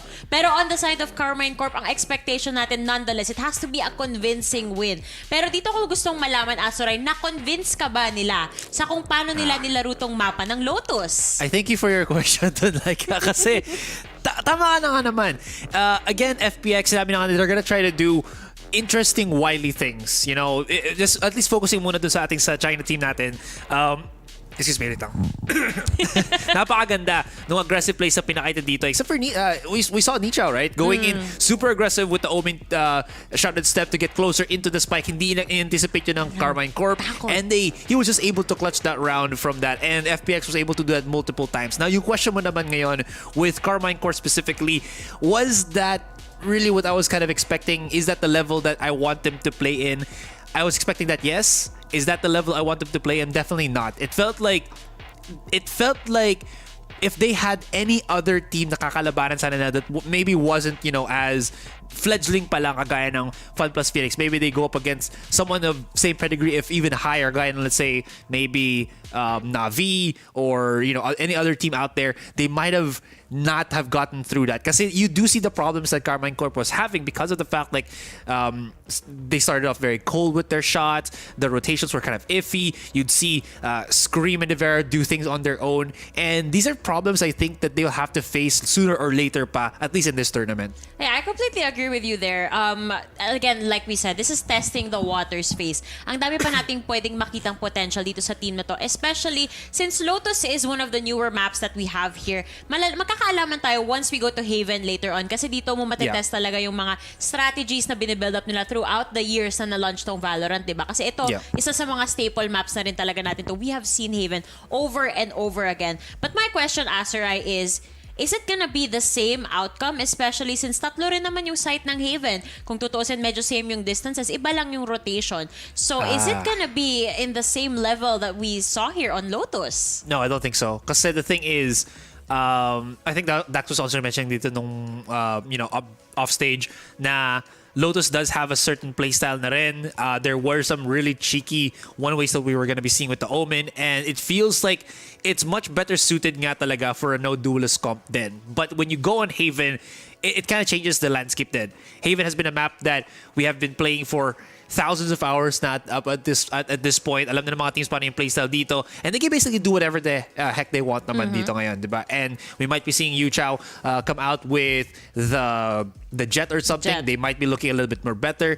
Maybe also it was the Fady Berlin that was kind of a bit lacking dito ngayon sa sa Lotus that might have not been as effective in that map, but into Haven, Fade is much better in here. So these kind of attributes and elements could at least work then in the favor of Fun Plus. Let's actually talk about that. Na-mention mo tong Fade pick dito. The only difference between the composition of these two teams for Lotus was the Sova and the Fade, diba? Yeah. So, the rest of it, parang double controller, yun yung naging setup nila dito. Do you think na ito yung magiging meta composition natin dito sa Lotus as we move forward with this tournament? I think we'll still see different iterations pa rin sa composition na to. Keep referencing Dax for some reason, but he does have He's some... in your brain. He is in my heart, in my brain, all that song with Phil Collins Happy and everything. Valentine's Day to the both thank of you. you. Oh, thank you so much. Anyways, Natawa siya. Hindi siya naging ready dun sa banat ko eh. Kinikilig siya, guys. Halatang halata. He's like thinking of you. Voices in his head, it's always Dax. Dax, I know you're listening. Love Scars with Asarai. anyways, all right. I do think na it is going to be a map that still has a lot of interpretation left for it. I think we just saw one iteration of that. We might not see too many of the more known duelists out there. We could be looking at what do you say this? A nod towards maybe the Yoru, Harbor seems like a possible agent selection nandito. We'll probably see that later on pa rin naman. I'm kind of interested then if we'll probably maybe witness Paper X bring out Lotus nandito kasi I'm imagining they're going to be bringing out Harbor. They could also be bringing out Yoru, which again seems like really good pieces that could fall into place for Lotus. So, Alam mo, na-imagine ko yan. You pick our Yoru in this map, parang mind-boggling kasi Diba? ang daming angles na pwedeng mag-pop up yung Yoru. Siguro yun yung one of the duelists na nakikita ko na mas viable dito sa setup natin. Yeah, absolutely. Pero for the rest, I actually agree with you there. Ang ganda ng composition nila and nakita naman natin dito sa playstyle nila. Talagang sulit na sulit yung mga utilities na ginagamit nila dito. My question is, di ba, nakita natin ni-nerf tong si Chamber. Pero, maganda na rin i-pick si Cypher ngayon eh. Bakit hindi pa natin nakikita si Cypher so far? dito? In any of the maps so far? How do I explain this? Killjoy is just the superior sentinel in this kind of regard. Na her turrets do so much, her nanoswarms do so much, and you kind of want the lockdown in more cases than not compared to neural theft. So at least up until this point, unless there's a specific team talaga that really wants to bounce off of the utility of the Cypher, Killjoy fits so much more. She's the Swiss Army knife, in a sense, for Sentinels, excuse me. Parang bumabalik tayo dun sa previous year, not last year pero the year before that na puro Killjoy talaga yung nakikita natin sa mga composition, di ba? Yeah. Last year was the year of the Chamber. Ngayon, hindi pa tayo sure. It's too early to tell at ang dami pang pwedeng changes na gawin dito sa Valorant patches natin. Pero yun talaga natutuwa ako kung paano nag-come into play itong Lotus kasi ako nga, hindi ko pa kabisado kung paano to laruin. So that's what they're here for. That's what we do when we watch these Valorant matches. We kind of figure out kung ano nga ba yung magiging meta, how it's meant to be played. The pros are the ones that will show us. Now, ito naman, Asarai, was there anyone na nag-stand out sa'yo? Because personally, natuwa ako kanina dun sa matchup. Kasi di ba, meron tayong Scream, meron tayong Ay! That was your matchup. Sakto na parang naman silang Sky. Nagkataon lang. Sa akin naman siguro, it has to be yung Viper matchup natin dito with Yu Chen and si Shin. I think a lot of the rounds na nakuha dito na FPX, minus the 30 rounds that they got when, again, Nevera and Scream got caught a lot dun sa mga, I think it was just the aggressive peaks nila through the sheriff players ng FPX dito, were the rounds where Shin as well as Yuchen nga were really popping off, especially when they had that Viper split. They really knew how to play around that. Teams still kind of adjusting din sa mga angles that you have to play in the Viper split and Lotus. Again, it being a fairly new map, it being not really utilized in competition just yet. Ang dami pong kailangan ma-realize dito. And playing against in that plus the utility ng Viper is such a formula for you to really rise to that occasion. So these two players really getting the best of that. Ang ganda nga naman ng pinakita nitong mga Viper mains natin. One more thing na concerned ako, especially on the side of Karmine Corp. Oo, nanalo sila dito. But alam mo, I think ito yung bagay na kailangan maging conscious din sila. Everybody has their eyes on this team, especially because of the brothers, di ba? We have Scream, we have Nevera here, but hindi dapat ma-realize nila na hindi enough yung star power netong dalawang to. Yeah. Yun talaga eh. Lagi tayong nagbabangko na okay, these guys can frag out. Pero that's not gonna be enough. Kailangan talaga synchronized yung buong team dito overall. And I hope na, yun nga, sabi natin, di ba, itong lineup na to, matagal na silang magkakasama kahit paano, and then additional tong dalawang to. Ano kaya yung mangyayari moving forward? Magme-mesh na kaya yung superpowers nila as we go over to Haven? That is, I think, the age-old difference or difficulty na finish nga dito ng two particular players na yon. With, again, they had, I think, somewhat similar woes with Liquid. At least the Liquid kasi, they had immense star power there, not only with those two players, I think they still had like Yampy or something din dun sa Team Liquid. So, again, with this kind of tier 2 team that they've kind of vetted for themselves, XMS, Shin, sino pa ba dito? Si Newzera, are they going to be able to mold this team into the playstyle that they want? Sure, okay. Sabihin na natin that this is really how they want to approach ng 2023 moving forward. At least now, São Paulo moving forward, right? How do they make this formula even better when teams already know the extent of Scream as well as Nivera's playstyle dito? Are we going to be looking at XMS or Shin to rise up to the occasion? We know again that XMS has had a pretty venerable touting then when he was, you know, playing in other tier 2 teams here in Valorant, and even a couple of years ago when he was playing in a different tactical FPS then that is similar to Valorant. He was also pretty well known nga. Again, same team as Scream, different years na sila, hindi sila nakapaglaro. So, you know, just something to kind of point out lang din. Maganda kasi kahit paano may chemistry na nabuild or may trust at the very least. Yeah. Merong trust na nabuild doon Parang kahit alumni sila. paano. Alumni. Alumni rin. Magka-alumni rin naman tayo halos, di ba? Batchmate! Batchmate. Mga batchmate yan. For those of you guys who don't know, magkaedad lang po kami ni Asoray. Kaso, yung mga jokes niya pang tatay na. Wow! Bakit hindi totoo? Yeah, totoo naman. At least inamin niya. Nasa broadcast yan, guys. Clip it and ship it.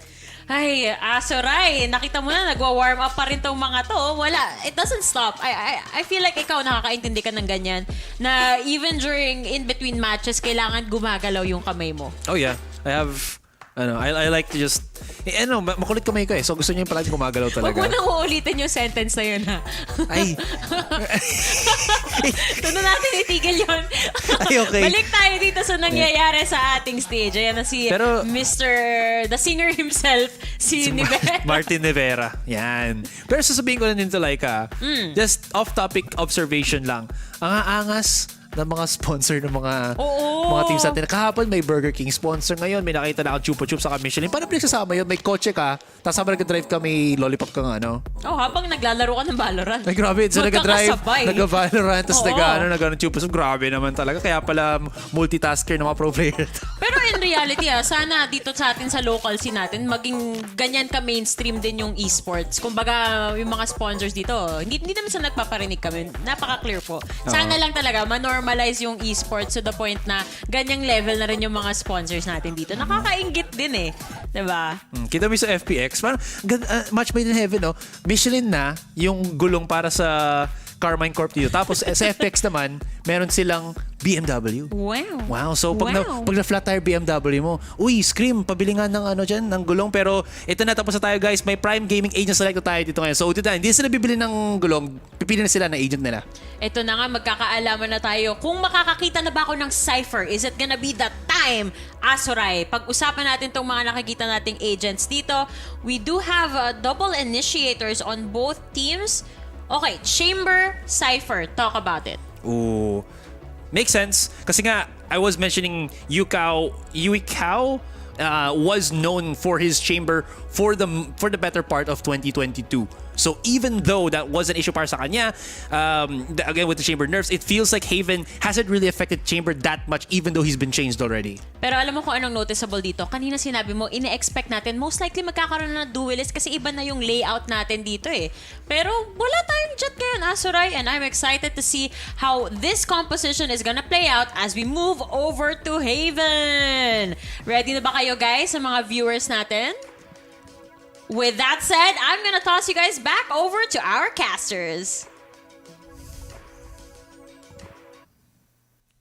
Bagong laro, bagong mapa at bagong tsansa para makapag-redeem ang FPX dito sa second game natin. Ako nga pala si Dad Femmer at saka si Ling 2X para sa pangalawang game dito sa VCT LOCK in São Paulo. Ling, very interesting ating first game kanina. Yes. Very proactive ang Karmine Corp ngayon. But now, yung isa sa mga pinaka-lingering things that I am looking at para dito sa FPX is the risk of picking out yung chamber dito.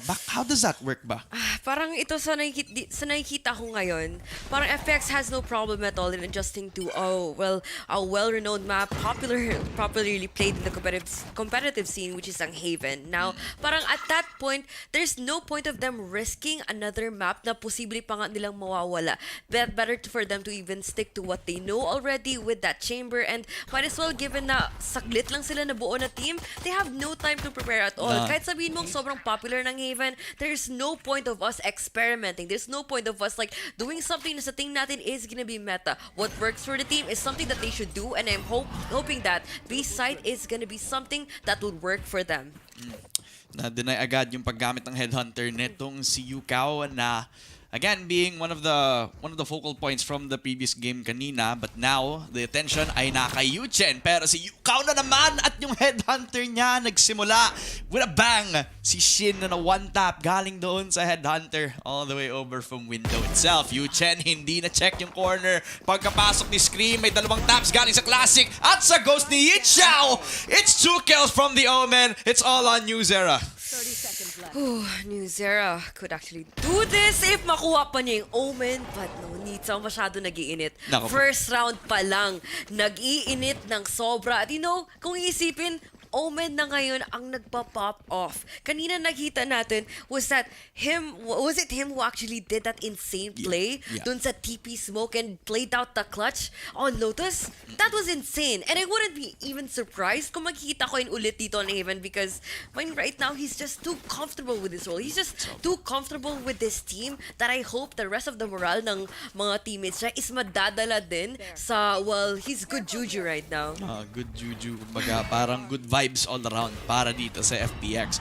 At magandang pambawi pagkatapos na kanilang first game na kung saan sila natalo. Pero ngayon, para sa Karmine Corp, pagbawi, redemption na din ang arc nila dito sa second round. Ngayon, tatlo actually na sheriff para dito sa Karmine Corp.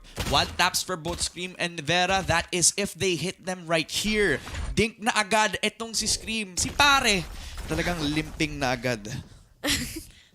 Well, what else can you basically do if you don't really have much speed or don't really have much to even run at the pace na pinipilit na gagawin sa inyong kalaban mo?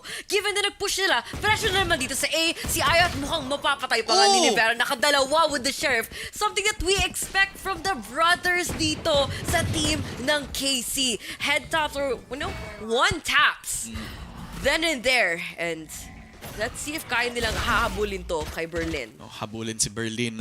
Pero pagkapasok agad doon sa A-Long at kapag nag-ingay na sila, nag-hello and goodbye na agad ang parehong FPX at KC. Kasi pagkatapos nila mag-ingay doon sa A-Long, babalik agad sa C ang Karmine Corp now that they have 2 picks dito. At walang time para makapag-rotate ang ating mga players on FPX. Kaya ibigay na lang agad yung spike plan para sa Karmine Corp. They have a lot of things working for them. Garage control, pero nawala agad dahil napatay si Scream. Tamang timing tong si Yuchen. It's a 3 versus 4. Balik agad doon sa city. Dito si Yu Chao na nakagkaroon ng Marshall. May konting taps doon kay Nevera. Hindi na get yung mouse ko, pero napatay niya si New Zera. Tamang timing si Berlin. Napatay agad si XMS. And it's all on Shin, pero napatay din siya agad. FPX 2-0. Naakala natin kayang-kaya ng KC, pero nawala agad sila. Man, napakasayang nun. Tatlo na sila against a Marshall. Tapos isa-isa pa kayo nagpipick. That was like a disaster. Just waiting to happen. Alam niyo na kaya niyo naman at least makatrade. Pero hindi nga nangyayari. It was too late. It took so much time to even take out that CT push. And, hindi nga nila nakuha ng frag. Naubos pa sila. Natalo pa sa kanilang round na dapat na sa team na to ng side ng KC. Spike plant na and sinayang mo pa. Nako. Nasa iyo na nga, sinayang mo pa. Nako, sakit nun, pre. at this point of the game. They had like everything working for them.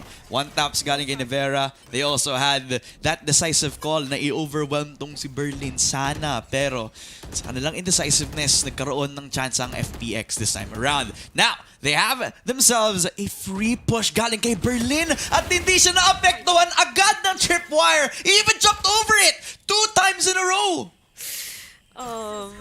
You gotta like check your lineup siguro sa mga ganon.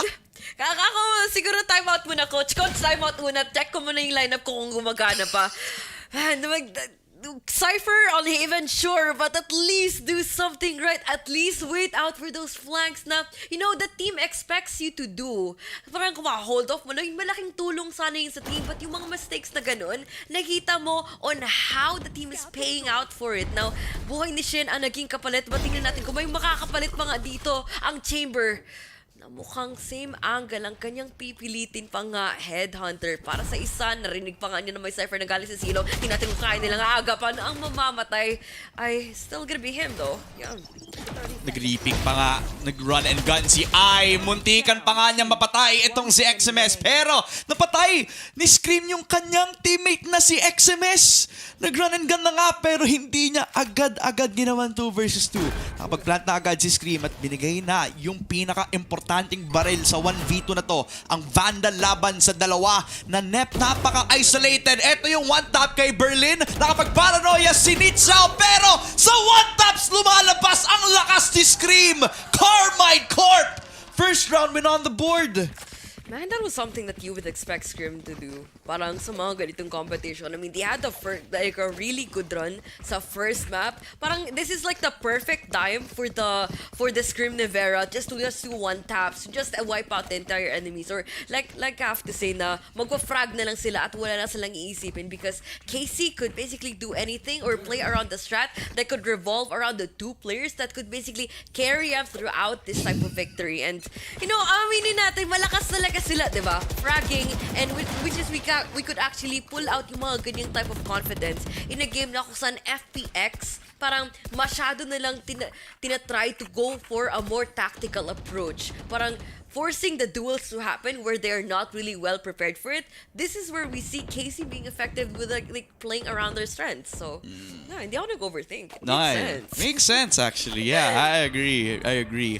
Now, again, going back to their cool, calm, and collected approach, tamang slow push na lang, konting aggro doon sa may A lobby para at least may konting noise na ilalabas para may isa pang anchor up. Pwede din mag-pull ng pangalawa kung magre-respond ka ang FPX this time around. At since wala sila masyadong ingay na lalabas sa iba pang side ng mapa, tamang balik lang sa same anchoring positions ang FPX. Sila pa nga yung magpupush. Yung dalawang initiators ang mag-initiate ng konting push lang doon sa B mid habang konting push lang ang KC sa pagpasok doon sa A. At ngayon na naglabas sila ng smokes, alam na ng FPX kung saan sila manggagaling.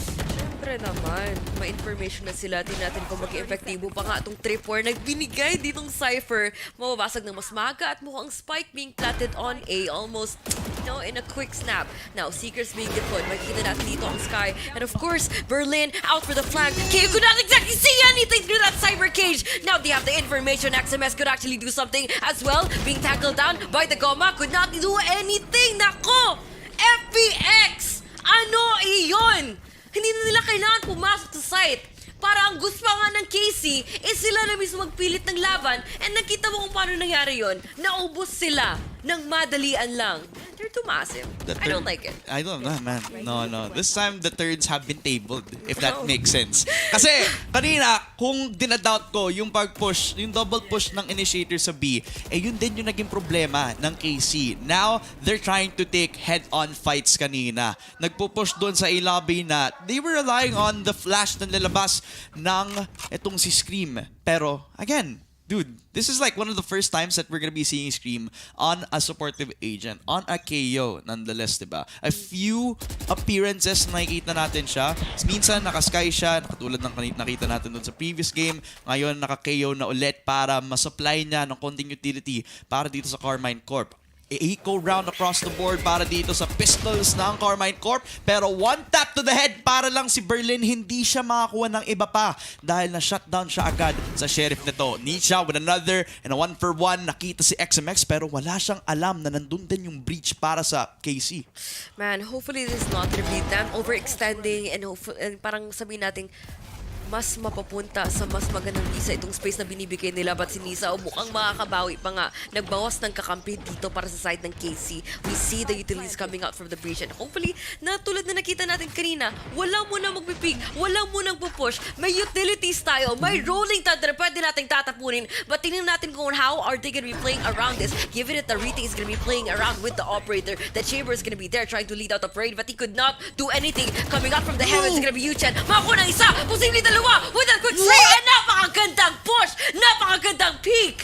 Oh my God! FPX is so onto something else right now! The key player ay yung tao doon sa may heaven.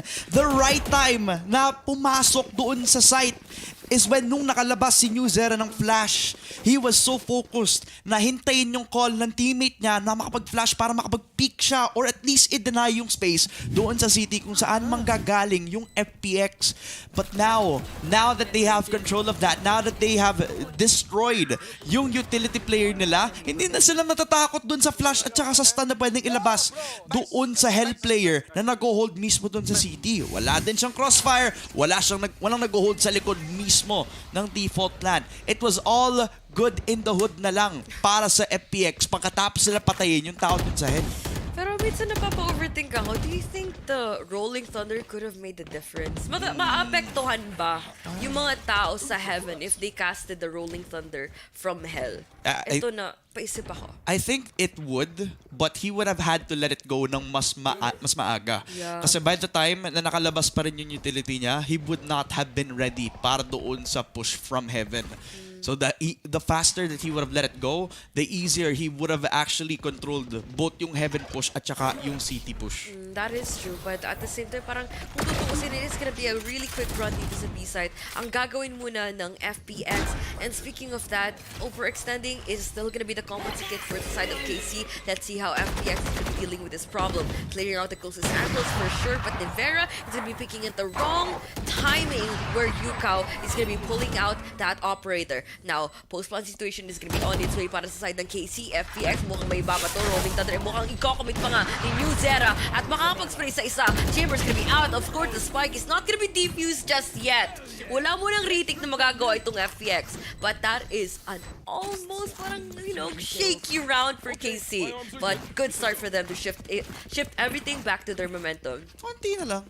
Konti na lang. A little bit of time. Diba? May a little bit of time, but at least, diba, now willing to invest a little bit more time into trying to get yung control dun sa C-Link na ginagawa ng KC, which is a pretty good move since they were all focused doon sa isang side, which was B-mid. And if they were able to get yung push dito sa C-Link, then they would have used that attention from the B-mid players para mapatay nila from the backlines yung mga gumagamit ng retake, diba? Yes. That's a good point to make out.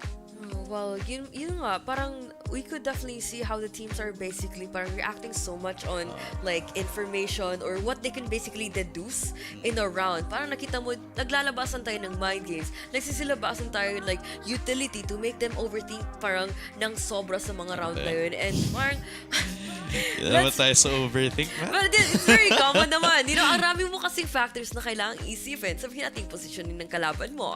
Saan sila posible mag-pick. And yung to take into consideration yung retake na posibleng magaganap once they force out that spike plant on B, they parang checked all the boxes that they should be doing right, but it's just that the duels nakikita mo na pinipilit sa kanila ng FPX is where they did not exactly win it out, which is where you see them inflicting so much casualties in the round. Even like kahit sabihin mong it's a win, but honestly like economy wise, if we keep things up like that na natatalo pa rin kayo or sabihin natin marami na pipitas per round, it's not gonna be like a solid run for you sa half na to. Man, I like the intention that they went doon sa may A lobby eh. Like, early smoke nang nalabas dito galing kay Ikaw para may dalawa kang gagamitin na flash. Yung unang flash ay para may initial info ka kung doon nga manggagaling yung KC. Yung pangalawa is if nag-push nga sila palabas ng A lobby. But since pakatapos itong gamit doon dalawa sa flash na yun, wala na silang pwedeng gamitin. Other than yung paranoia. Pero by the time na nag-pick tong si Ikaw, nakalabas na yung operator na itong si Nevera. Tamang takbo na lang itong si Shinbu pabalik doon sa may A site mismo. Now that they have a bit of control doon sa may A lobby, pwede sila mag-push din papunta doon sa split na pwede nilang kunin. A short A lobby, hintayin na lang yung Nightfall, walang maririnig etong si Berlin, pero yung pinalaban niya ay yung Nightfall din niya. At mukhang paranoia pa nga ma-apektuhan kita. Kahit kay Berlin, di mo naka-flash na nga para sa kanya at makakuha pa rin ng isa. Now we're gonna be seeing the last person remaining here na si Ikaw. Tingnan natin kung anong kanyang magagawa with the shorty. I've seen this on a Lotus.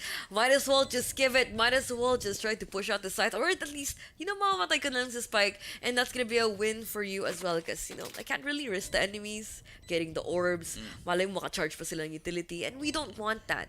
Kakatapos na ng gamit ng Nightfall and we just don't want anyone else to be like getting those frags all the way. Too soon na peak though. Too soon na peak. Okay lang yan. Okay lang yan. Kala niya umalis na. Oo. Akala niya, hihayaan na lang yung spike na sumabog. Diba? Ne. Pero nakita pa rin yung landas nila. Oo. In the end. Pinagtagpo at tinadhana. Pero yung tadhana niya, namatay siya doon sa operator. Grabe, sad ending. Oo nga eh. Very sad ending talaga. Hindi naman kasi lahat kailangan happy ending. Oh. Yung mga iba, like cliffhanger. Ay, Hindi pa natin alam. Ito, parang itong larong to. Close ang laban. Hindi pa tapos. Yeah. Pero for sure may ending. Pero I'm pretty sure may isa dito sa mga teams na hindi masaya sa magiging ending, It's not always gonna be a win-win. Parang Laro to eh. Yeah, totoo actually. At sa mga laro, may kwento. At sa kwento, may rising at may falling action. Baga, yung rising action is yung naging push kanina doon sa city on A site. Now, yung falling action is yung eco round para sa FPX. Paano ba yung climax na ilalabas dito para sa Karmine Corp now na nandito yung kanilang buy round? While FPX are struggling on the money, the economy is not looking too good. 4-stack push doon sa A lobby ang ginagawa ng FPX. And it's a death trap, lalo na kapag yung KC hindi ready dito. Man, this round is actually just foreshadowing anything that could basically happen para sa side dito ng FPX because even with their advantage in terms of map control that they're able to take away dito sa A long at A short, might as well have to say parang they're not exactly playing their cards right given that this site is completely open both from B and C. They have fully parang gave everything para sa defensive side on the other side of the map but fully neglected as well na ang kabila, which is like not exactly the perfect type of balance that you could be expecting in terms of an eco round, but we still have to see. They have two flashes, a few dogs that clear out the corners, and I wanna see kung paano nila gagamitin to. May operator, if pupush nga sila doon sa city. At nung naamoy nila, naku po, he looked the other way! Berlin! Naku po, binagay agad kay Nevera yung operator shots at gawin nating apat! Oh man! At ito yung kinatakutan ng lahat kay Nevera. Not only is he a strong controller or sentinel player, malakas siya mag-anchor, malakas siya mag-operator, and this guy is overperforming.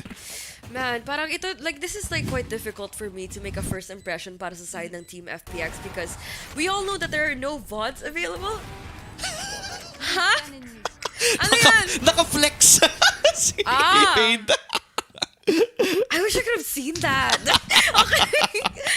Feeling ko madidistract din ako. Pero ikaw, grabe. Oy. Sino bagay mo dyan? Hey, alam mo, you know what? I mean, bias ko talaga yung kung sino sana yung mga manuuna doon sa operator shot. But, Ikaw, business as usual, balik agad sa pagpatay dito kay Nevera, who did pop off in the previous round. But now, it's kind of a reverse curse this time. Grabe. Parang, I just like how this story is slowly lang parang unfolding. Parang there's much more complexity sa kanilang mga characters. They're not just that out-fragging team. They're not just this parang gotta say predictable sort of plot or storyline that we are gonna be expecting. But parang it could be anyone's win at a certain point. But I just really want to see. I'm excited on how everything will end. Ayoko pang matapos ang laro, but at the same time, gusto kong malaman, gusto kong ma-spoil. Ano ba talaga tumatakbo sa isip nila? Ano ba talaga tong script na gusto nilang i-flip? Ano ba tong script na gusto nilang i-follow? And will these actors go rogue sa ano na to? Sa book na to and just write their own story? Or will they do something that we all expect? Or, sino bang favorite team para sa'yo? Ngayon, favorite ko? Ay, basta Team Secret. Pero so far, Karmine Corp, everything is riding on the shoulders dito sa pag-push nila sa B. And if that pressure can be withholded, then walang magagawa ang FPX this time. Pag-plant na ng spike agad ang ating Karmine Corp and all the eyes on the shoulders of Yuken para ma-break na yung triangular push ng KC. It's a shot over to XMX. Pero bago pa man sila makalaban ng tatlo, hindi nila kinaya yung triple push na ginawa ng FPX, man. Cool, calm, and collected. Even though it was an even 3 versus 3, it all came down sa kung kailan sila pipik, kung kailan lalabas nung si Yuchen para ma-break yung crossfire all the way over to the gong area, at kung kailan nila gagamitin yung attention na yon para makapag-double pick din doon sa B. Ito para sa akin, nangangamoy third game na to eh. Oh. Parang bumambawi yung mga tropa natin sa FPX because, mali mo kanina, hindi talaga sila familiar sa Lotus, but nakikita mo kung paano at kung ano pang makakaya ng team na ito. Of course, they went out for the really risky decision of playing with the Chamber, but so far, so good sa kanila eh. Everyone is just like, parang making it work, providing their own system na kung saan they will be going up against the meta, and I gotta say, parang they not let the odds get to them at a certain point. You know what I realized about this tournament? What? VCT lock-in. Ano? It's a chance to showcase yung mga bagong roster moves, diba? So does that, and since most of the players or most of the teams here, parang first time lang nila lumaban, isn't this tournament one big talking stage? Well, it is. And you could, parang para sa players in their perspective, parang this is where we see them parang like a learning phase. Parang each other. Kapaan phase. Getting to know phase, diba? Oh, yeah. Kung sa ano pa to? I mean, at this point, alam na alam nila yung intention nila. Mismong kukuha ng ace as fast as they can. Trades all around. It's a 2 versus 2. Hindi pa nila binabalik si Scream sa paglaban nila against FPX's retake. At hinayaan na lang nilang mamatay ang kanilang IGL. Meron ding flank ang ginagawa tong si Ikaw. May operator siya. Si Yuchen hinihintay ang tamang panahon para makapag-peak. Pero alam niya na nasa default yung isa. Makapag-shot galing doon sa operator ni Ikaw. Pero hindi pa nag-hit yung kanilang operator. Dito lalabas itong si Ikaw. 1 for 1. Pero nakapag-clutch pa nga ang FPX. Akala natin panalo ang KC. Pero sa operator flank sila nanalo. What a solid crossfire there. Parang nagulat nila kung paano nakapag-retake with just the headhunter na kung saan you were just pretty much open to every angle that you would force yourself into, except for backside, of course. Parang, what happened? I want to see. I'm actually very curious. Oh, okay. Line up. Boss. Line up, plus, parang ganda ng timing din ng pag-push ni Berlin, ganda ng impact na naibigay, and well, gotta say, FPX just fully parang did not put that effort into waste para sa IGL nila. Good call din sa flank. Sayang nga din, sana, if Scream was able to deal more damage, pero oh man, that was so tight of a round din, dun sa A site, where it's one of the more difficult sites para makapag-retake. They decide na they need to pull something out of the box. You never expect an operator flank coming through dito, pero that's the thing what makes Chamber so special, diba? Kasi hindi lang naman operator yung pwede mong labanan or gamitin sa laban eh. May headhunter din siya, backup plan, may TP na pwedeng gamitin para kung hindi mag-work out yung initial plan mo, pwede kang lumabas agad, diba? Disengage lang agad. At yun din yung nangyari kasi even though he didn't hit the operator shot doon sa tao, I believe it was the breach from FPX, he went back to what he can use. Yung headhunter na available pa rin sa kanya. And parang it's just great that they still try to make it work with and around Chamber, which is what we definitely have to expect. Parang for all I know, parang East Asians have the reputation of them parang going for role mastery over everything else. Diba sa mga ibang regions, they are going hard on flex roles. Yeah. They are gonna be parang there's a dedicated duelist, but everyone else has to adjust with whoever's gonna be like the best fraggers in the game. And for this time around, FPX is just like giving us an identity that we expect for their team or for their region per se. And parang, man, I'm not really that so surprised for them making this work, but at the same time, I'm very impressed. Kasi for sure, Casey were parang able to understand the weaknesses of having a chamber in the opposition, but parang medyo at the same time disappointing din na they're not exactly parang going up against it na kung saan alam nila where it's gonna be hurting FPX when it matters for their team right now. Kasi lamang, di ba? Ano? Yeah, alam naman pa rin naman. Yeah. I mean, they still have the operator to work with here for Ikaw. And he's holding a very dangerous angle. Di pa niya nakukuha yung isa doon sa kabilang side. Pero at least nakita niya si New Zera na deny agad yung utility player dito. But Scream too quick to trade it all off. Berlin to shut down yung IGL ng Karmine Corp. And it's looking promising para dito sa FPX. Lalo na tapatayin nila yung dalawang flashes nila. Nevera still alive. Doon nilabas ang paranoia. Berlin has to go back to default. But Nevera and Shin napatay agad yung dalawang pwedeng gamiting initiator ng FPX. It's all on Yuken and Ninja this time around para sa FPX. Yung dalawang controller, may dalawang ultimate, pero sa dalawang ultimates na to, hindi siya bagay para sa retake scenario nila. Hindi talaga bagay, but of course, try mo talaga mag-work itong play at the position na ginagawa natin dito. Especially kay Nitsaw, alam na alam talaga niya kailangan na i-contest. Alam na alam talaga na hindi delikado or hindi talaga advisable to play up against a sortie. Now, operator place is gonna be coming out once again, but this time para kay Nivera, 85 HP at mukhang it's just gonna be waiting for anyone to even fall in the crosshair. But ito, nangyari kanina, not really what I expected, but you know what, sayang? Not si ano. But but ito, Casey basically had everything. But you know what could have minimized their losses kanina is, well, parang it was FPX. What could have minimized the losses for FPX was them to actually parang disable where an operator is parang anticipated to be in.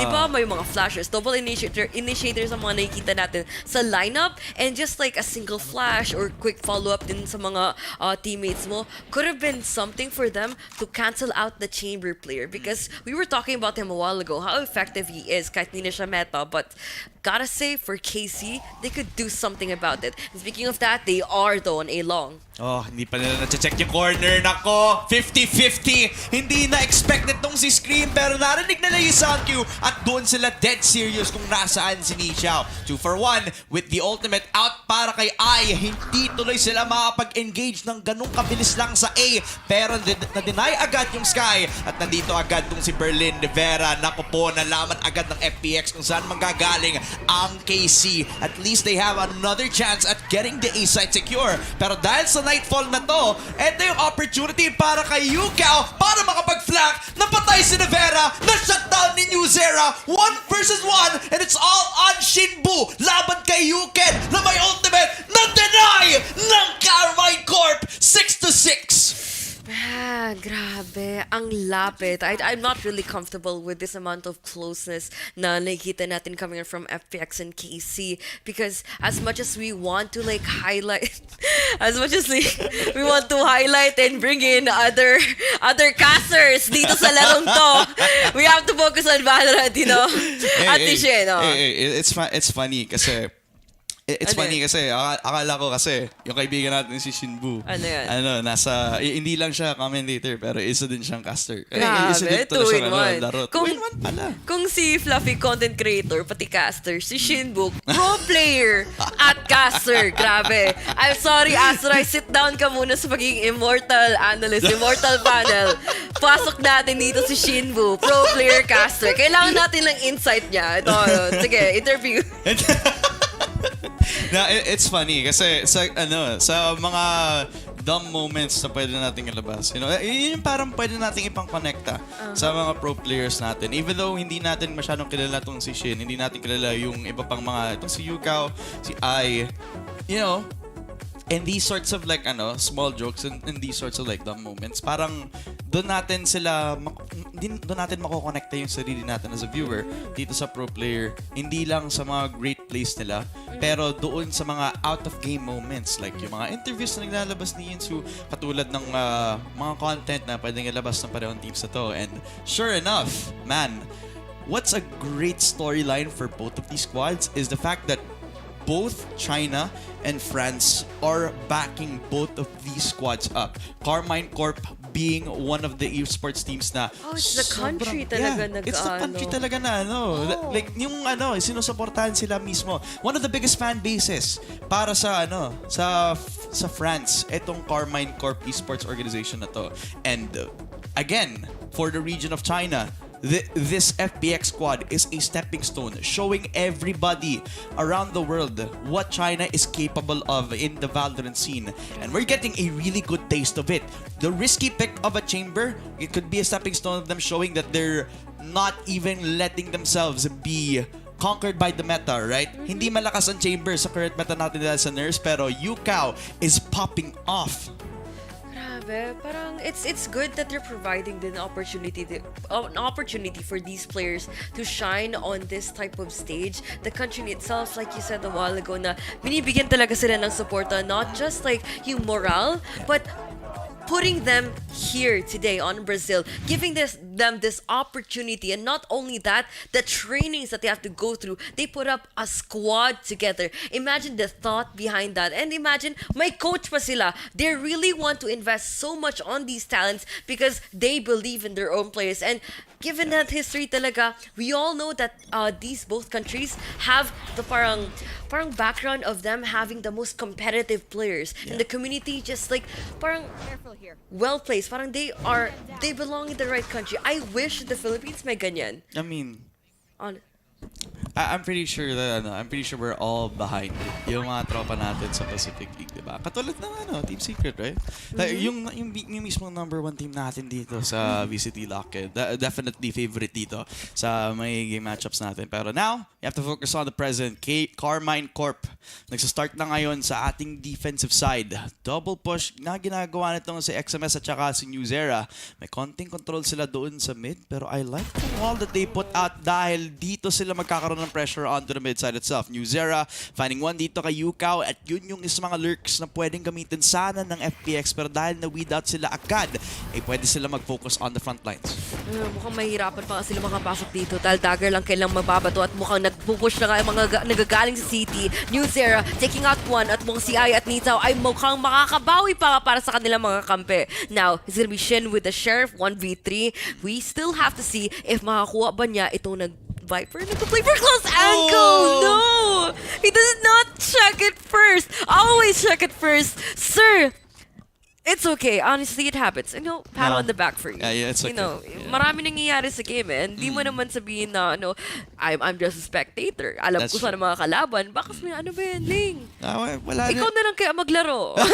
O sige, ako na. Tabi sige, na. tabi mo na. Siling na lang pala yung maglalaro, guys. Pero hindi, kasi wala din naman siyang hard info. And by the time na napatay agad yung chamber, nakapag-rotate na agad mismo yung iba pa mga players ng Karmine Corp na. So, FPX, even though na it was still a 4 versus 5, they still held on. A-site pa rin yung gusto nilang i-push. The fact that they were also trying to hold on means that they are still willing to fight. Eto naman si Scream though, tamang pasok lang kahit Sheriff lang yung hawak niya dito. Yun yung magpapunish sa kanya. At wala din siyang instant dash. Hindi siya naka-jet. Gamit niya Ikaw. Ang ganda dito is like, may nalagay ako sa notes ko. Alam mo nilagay ko. Mag-push ka dapat kapag naka-pistol yung kalaban mo at nagsa-spike plant. Because nakita mo how much of an impact that is, especially with the frags. And speaking of that, Sir? Naka-Marshall nakakuha ng dalawa dito sa A-short. You guys something else, honestly. Ang ganda niya mag-anchor. Ang ganda niya mag-hold off ng enemies because napaka-effective niya as a chamber even if he doesn't have that much parang distance in terms of where he could reposition himself. He knows how to fully utilize an angle, knows when to re-peek, and grabe, sobrang productive talaga niya. Parang, nagmumultitasking para sa team niya. Oh, man. Now XMS has to handle 4 other players dito sa may A-side. Konting spam lang galing doon sa mga Vandal, pero yung Marshall talaga yung tumapos sa kanya. Triple kill galing dito kay Ikaw. And again, all the eyes set dito sa chamber ng FPX. So, actually, pulling up really consistently dito eh. Habang tumatagal yung laro, umiinit ang ating FPX. So far, so good para dito sa FPX. So far, Karmine Corp though, ito yung buy round nila. May konting damage sa economy dahil sa mga previous buys. And medyo expensive nga din yung utility na pwedeng ibili nitong si Cypher. And that's kind of like a conversation that you can use if you want to compare that to somebody like a Chamber, somebody like a Killjoy. And aside from that, parang you talk about utilities like with the Cypher, but right now parang ang mata ko ngayon is nakatutok sa triple initiator na tinatakbo nila ngayon, which is like quite deadly if you were to imagine having a Fade, having a KO, having a Breach, just stall off anyone na susubukan mag-side. Kasi kung ako matapunan lang dalawang flash, mawalan na ako ng gana mag-push. Sa totoo lang. Patay mo na yung monitor mo. Oh, yun na. Actually, guys, wag na, kayo na bahala. Yun na eh. Wala na. Kung by that point, even sunglasses can't protect the 3 flashes na pwede. Oh no, kung ako yung attacking, guys, kami na lang i-push nyo, mas tanggapin ko pa doon ako mamamatay. Oh, si Nevera though. Oh, chinek siya. At least may konting damage dito kay Ikaw. It's a 1-for-1. Shin though, sobrang low. Napakalapit si Berlin ang papatay dahil sa Bulldog at may konting upgrade. Pero may jumping XMS na nakalabas ang Sheriff. How did he hit that shot? I don't know. The Phantom RG is like very random and like people trying to make that work. I need what is gonna be the tips na kailangan natin even hit. Just like how Scream is putting out that Vandal para sa kanyang mga kalaban. 4 bullets for sure, but he only needs 1 to the head. And he does deliver, huh? Scream? Okay. Okay.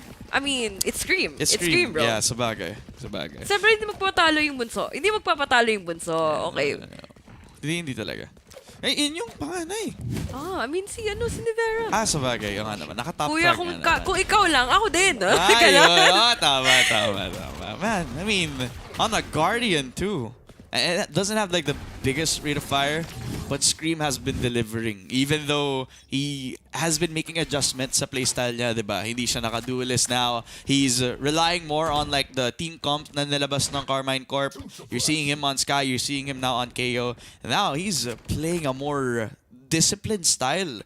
But it's a style that he doesn't, it doesn't really go out of his usual playstyle, diba? He's still playing the one-taps. He still has the identity of being the one-tap king, the one-tap demon, I mean.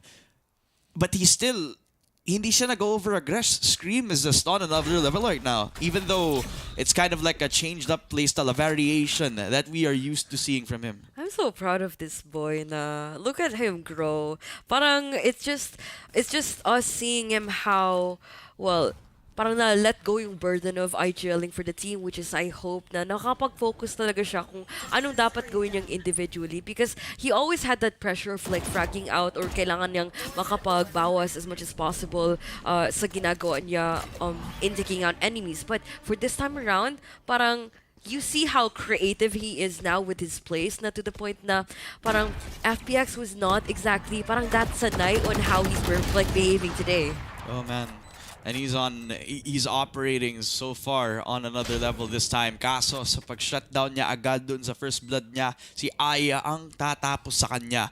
Ay holding down dito sa long. Naku po, hinintay lang na yung pagpasok ni Nevera para mapatay ni Chen ang controller player niya. Yuka with another galing sa operator. Nitsa with a second into the 1 versus 3. XMS na naghihintay pa lang sana dun sa lurk niya, kaso nahanap siya agad ni Yuchen at wala ng panahon para makapag-defuse ang Karmine Corp. Cool, calm and collected na naman para sa FPX this time. Now that they have the guns, now that they have all the time in the world para makuha yung spike plan.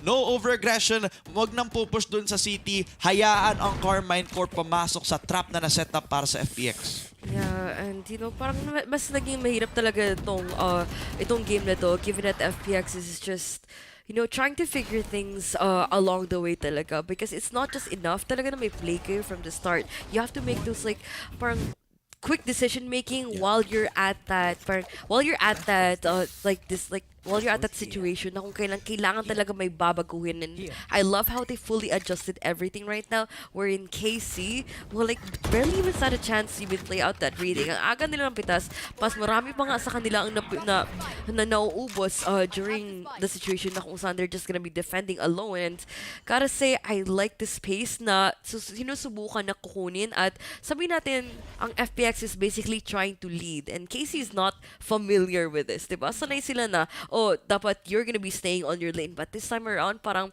it is the race talaga. You don't see them parang going outside of that. Kumbaga parang yung FPX naman yung driver. At naka-manual yung kanilang kotse ngayon. At kailangan na lang i-shift sa pinakamataas na gear para hindi tuloy makapagdepensa ang KC. Lalo na napatay na last nung sinivera at wala tuloy silang smoke. Pwedeng ipang-deny sa long-range angles para mapatay ang FPX. Now that they are given away the spike plant dito sa A, tamang balik na lang sa reposition. May crossfire ba silang gagawin? Mag-hold ba sila ng default? All around, it's a triangular setup na nilabas ng FPX. All the basics, all the fundamentals. At ang KC, yung choices nila, limited lang. Papasok ba sa A ng 4 lang ang mga miyembro or 4 ba silang magsisave now that they have given themselves yung chance para maibigay sa FPX yung panalo na ito? Honestly, 3 people from heaven already made them question kung ano ba talaga dapat nila gawin. And I gotta say that like saving their guns right now could be the best option. Parang that alone, parang nakikita ko talaga how KC is slowly crumbling down. It's not just because FPX was winning the rounds, but the players, like how we mentioned FPX used to be, is what they're doing right now. Parang, you know, how the tables have turned, how the turned have tables. Paano ba sasabihin yun? Kahit ako nalito, hindi ko na alam kung anong totoo. But KC right now, I hate na they're feeling so lost, right? Like, they're feeling so lost for their retakes. They're feeling so lost kahit sa pag-hold down nila ng side because what's happening, diba? Good call on timeout though. Good call on timeout. Or is it though? Kasi by this point, they would have tried to clean up na yung mid-round nila, diba? KC have been, run down agad. Once they give away yung first blood, that's when they come into a standstill. Kailan ba sila magde-decide? Kailan ba sila mag-i-invest ng, sige, lalaban ba tayo ng 4 ngayon or mamaya na lang ba tayo lalaban kapag may better weaponry tayo, mas stable yung economy natin. By that point, baka yung FPX hindi na mapigilan yung momentum nila, di ba? Nahihirapan rin siguro din kasi sila because they're so used to having certain plays parang turn out quite well for them. But if that doesn't happen, parang doon na yung nakikita mo sila na, okay, what now? They don't have a plan B for anything. Anong mangyayari pag nabuksan nitong site na to? How are we gonna be reacting to it? You see them still like not going for rotations, like, oh, hayaan nyo, like, ganun. Iniisip nila, oh, that is probably gonna be a default. Or iniisip nila, oh, that's probably not gonna be something that they would be committing. Could be a fake, could be anything, but, man. Karmine, what are you doing? Bakit kailangan pa natin ito makikita? Because they were looking so good kanina, but it's just that they're slowly losing their form. Parang natatamba rin ako with how they're making their calls because it seemed very repetitive. The mid pushes and not really much happening for this team. There's a variety of play. That was why nilalabas yung wall. Yun yung pang split nila papunta dun sa garage.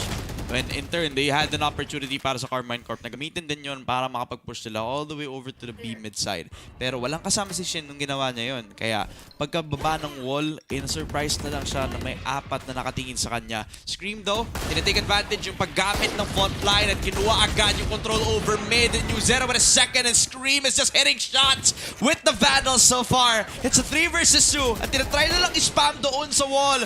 Galing dito kay Berlin, pero Scream is just alive and well. Alive and kicking these players apart from FPX. Sa tamang balik na lang sa A site. Even if binigay na lang mismo yung site, ang dami na lang tools pagbalik dito sa retake. Man, and honestly, parang nakikita ko na talaga anong plan B ng KC ngayon. Let Scream do his thing. Para dun sa mid-push na yun, nakikita mo na kung paano talaga siya naging sobrang impactful with how the rounds are basically going. Now, FPX, yung Ikaw, naka-operator pa rin, makakuha pa nga ng pangalawa, make that third for him with the Headhunter out! He's not gonna be hitting any of those though! Nice try sa'yo, Kuya Manong. Yes. Ano? Kuya Manong, yes, New Zera. Kaibigan, nakakuha ng panalo dito, man. Karmine Corp. And relying on Scream go kill doon sa B-mid, man. And this is if you let Scream be in his element, diba? Even if he is like the leader, the captain, the IGL, whatever his role is ngayon para sa mga players ng Karmine Corp, if you let him just be in his own element, then dito nagiging komportable itong si Scream in his role. Well, man, it's just hard din para sa kanya to. Imagine the burden though. Na, para manalo tayo, kailangan ko mag-step up. Parang iba yung pressure na nabibigay sa kanya right now. Kasi kahit sabihin mong dalawa lang lamang na yan, do you know how a player is extremely, parang I wouldn't say scared, but the word would definitely have to be parang mas namumulat ka sa katotohanan in terms of like, this is just gonna be best of 3. Kahit matatalo tayo sa round na to, imagine if they keep that up. Imagine if they won parang a few more rounds in a row. That is not gonna be looking so good for KC, especially when we're gonna be seeing Nevera being picked off quite too early in this game.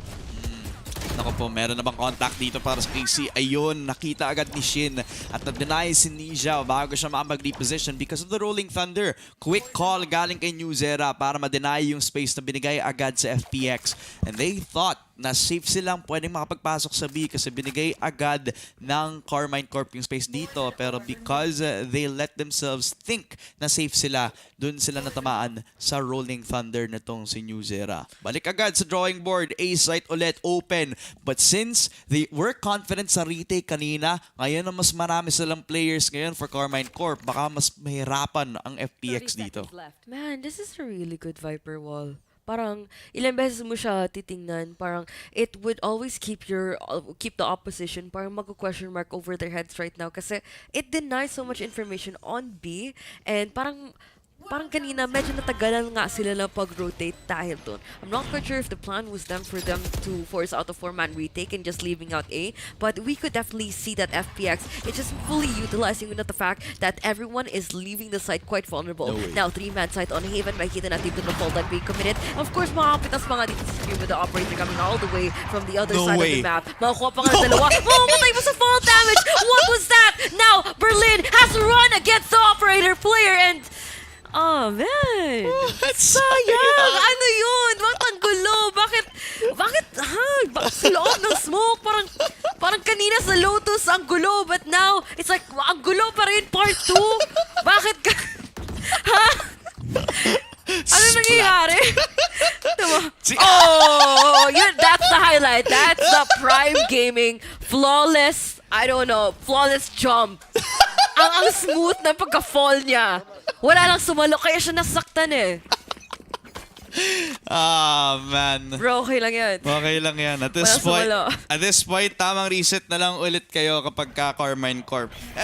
Sobrang rare na nakikita natin si Scream na naka-operator at nag-pop up siya bigla. Man, 2 shots galing sa operator ni Scream na nakapag-start pa sana ng retake. Since na Viper spit yung CT, they needed 1 entry point that wasn't covered and that was yung Heaven. But since everybody else was using yung Heaven para ma-sandwich sila all the way through, hindi sila tuloy makapagpasok dun sa A-site na mas madali. Ngayon, ang dami nilang players doon sa Silong area at si Shin kanina pa nandito, hindi chinek yung corner! Tamang talon na lang! At namatay agad si Berlin! Itong si I na 1-for-1 bigla pero hindi dapat nangyari yun.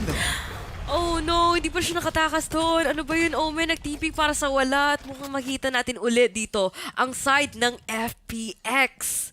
Nako, medyo kumalma yung mga kuya natin. Hindi basta-basta mga push. Kailangan natin informasyon. Kailangan natin agapan tong flash na may tatapon pa nga ni New Zera all the way towards Silong at walang magagawa pa nga to CMS. Makakasagot pa nga ang kuya natin na si I. Posibleng bang maka-ace kung alam nila kung saan nagagalit tong KO na to. At mukhang it's still left in the hands of Scream. Sir, of all the people that could pull off a clutch, it's still gonna be Scream. But we still have to see if FPX has an idea on where he could possibly be coming from. And, the hunter becomes the hunted now. Save na naman. Okay lang yan. Hindi naman kailangan all the time, kailangan natin umubos ng kalaban. Minsan kailangan mo din, save the guns. You might need it for the next time. Kailangan. Yeah, you need to think about kung i-risk ba niya yung 1v4. Siguro kung si Scream yan, nung 2008. Siguro. That was him peak. 2008 or 2013. Mga ganon. Doon siya magta-try. Pero since wala na tayo sa past, nandito tayo sa present. Scream, isa-save na lang niya yung barrel. At least nakakuha ng dalawa. Konting damage at konting pera na nadagdagan sa wallet nitong si Scream. Konting pambili ng Vandal para sa iba pa niya mga teammates, diba? Maganda rin na inisip pa rin niya ang kanyang teammates, hindi lang sarili niya. Yeah, that's a teammate that we all want, of course. Hindi lang yung basta yung makom. Silang traits na ma-mention natin. Gusto Bait din talaga ni natin. Kuya. Oo, diba? Didrapan yung bunso. Kuya, sabi ni Mama, drapan mo daw ako. Ganun. Kuya, sabi ni Mama, libre mo ako ng Vandal. Diba? So, I scream. Ngayon, though, sabi ni Mama, tama na yung paggamit ng headphones. Sabi nila, Nightfall out, walang maririnig ang mga tao dun sa B-side. Balik agad ang FPX. As quickly as they come, agad nilang nakuha yung spike plant. Well, dapat lang. Na-zone off nila yung site eh. Kung hindi na naman nila na-maximize yung Nightfall or basically any utility na tinapon nila dun. If hindi frags, objective. If hindi retake ang mangyayari, kailangan talaga babawiin nitong FPX. Hindi natin kung paano gagawin ni Berlin at mukhang mamamatay pa nga ng napakaaga. They have utilities. They have Snakebite. Of course, may kalaban pa nga at kailangan easy fusion. Para mapigilan yung spike, kailangan niya muna mabubuhay. At para mananalo ang FPX, kailangan na muna nila ubusin ang KC, which is they already did. Oh man, Karmine Corp, they would have been here to play. They would have been destined na maging 2-0 to. Pero ang FPX, yung individual playstyles, ang chamber na nag-surprise sa kanila at eventually, yung teamwork na hindi natin expect sana sa kanila, nag-shine out pagdating sa lahat ng ginawa nilang individual plays na nag-culminate into synergies playing all around para sa FPX. And not only that naman, nakita natin yung team play, but you also see them just reacting fully on the mistakes na ginagawa ng Karmine Corp sa kanila. They were overextending, they were not picking in the best possible timings there is, but also KC were feeling quite lost. They got a sense of that, and of course makita natin ng FPX. FPX. I was gonna say Fun Phoenix, like the whole thing. Yeah. FPX, na kung saan nakikita natin sa kanila is just, fully understanding how the game is played, and of course, how Haven is gonna be taken away from your opponents. Very quickly nga lang, tapos na yung game na yun. Pero bago tayo tumaloy sa ating panel, ay konting match highlights lang para makita nyo yung Haven map natin.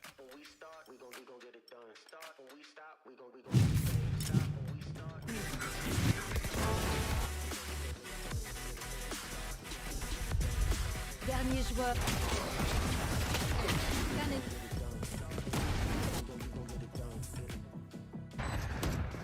Last player standing.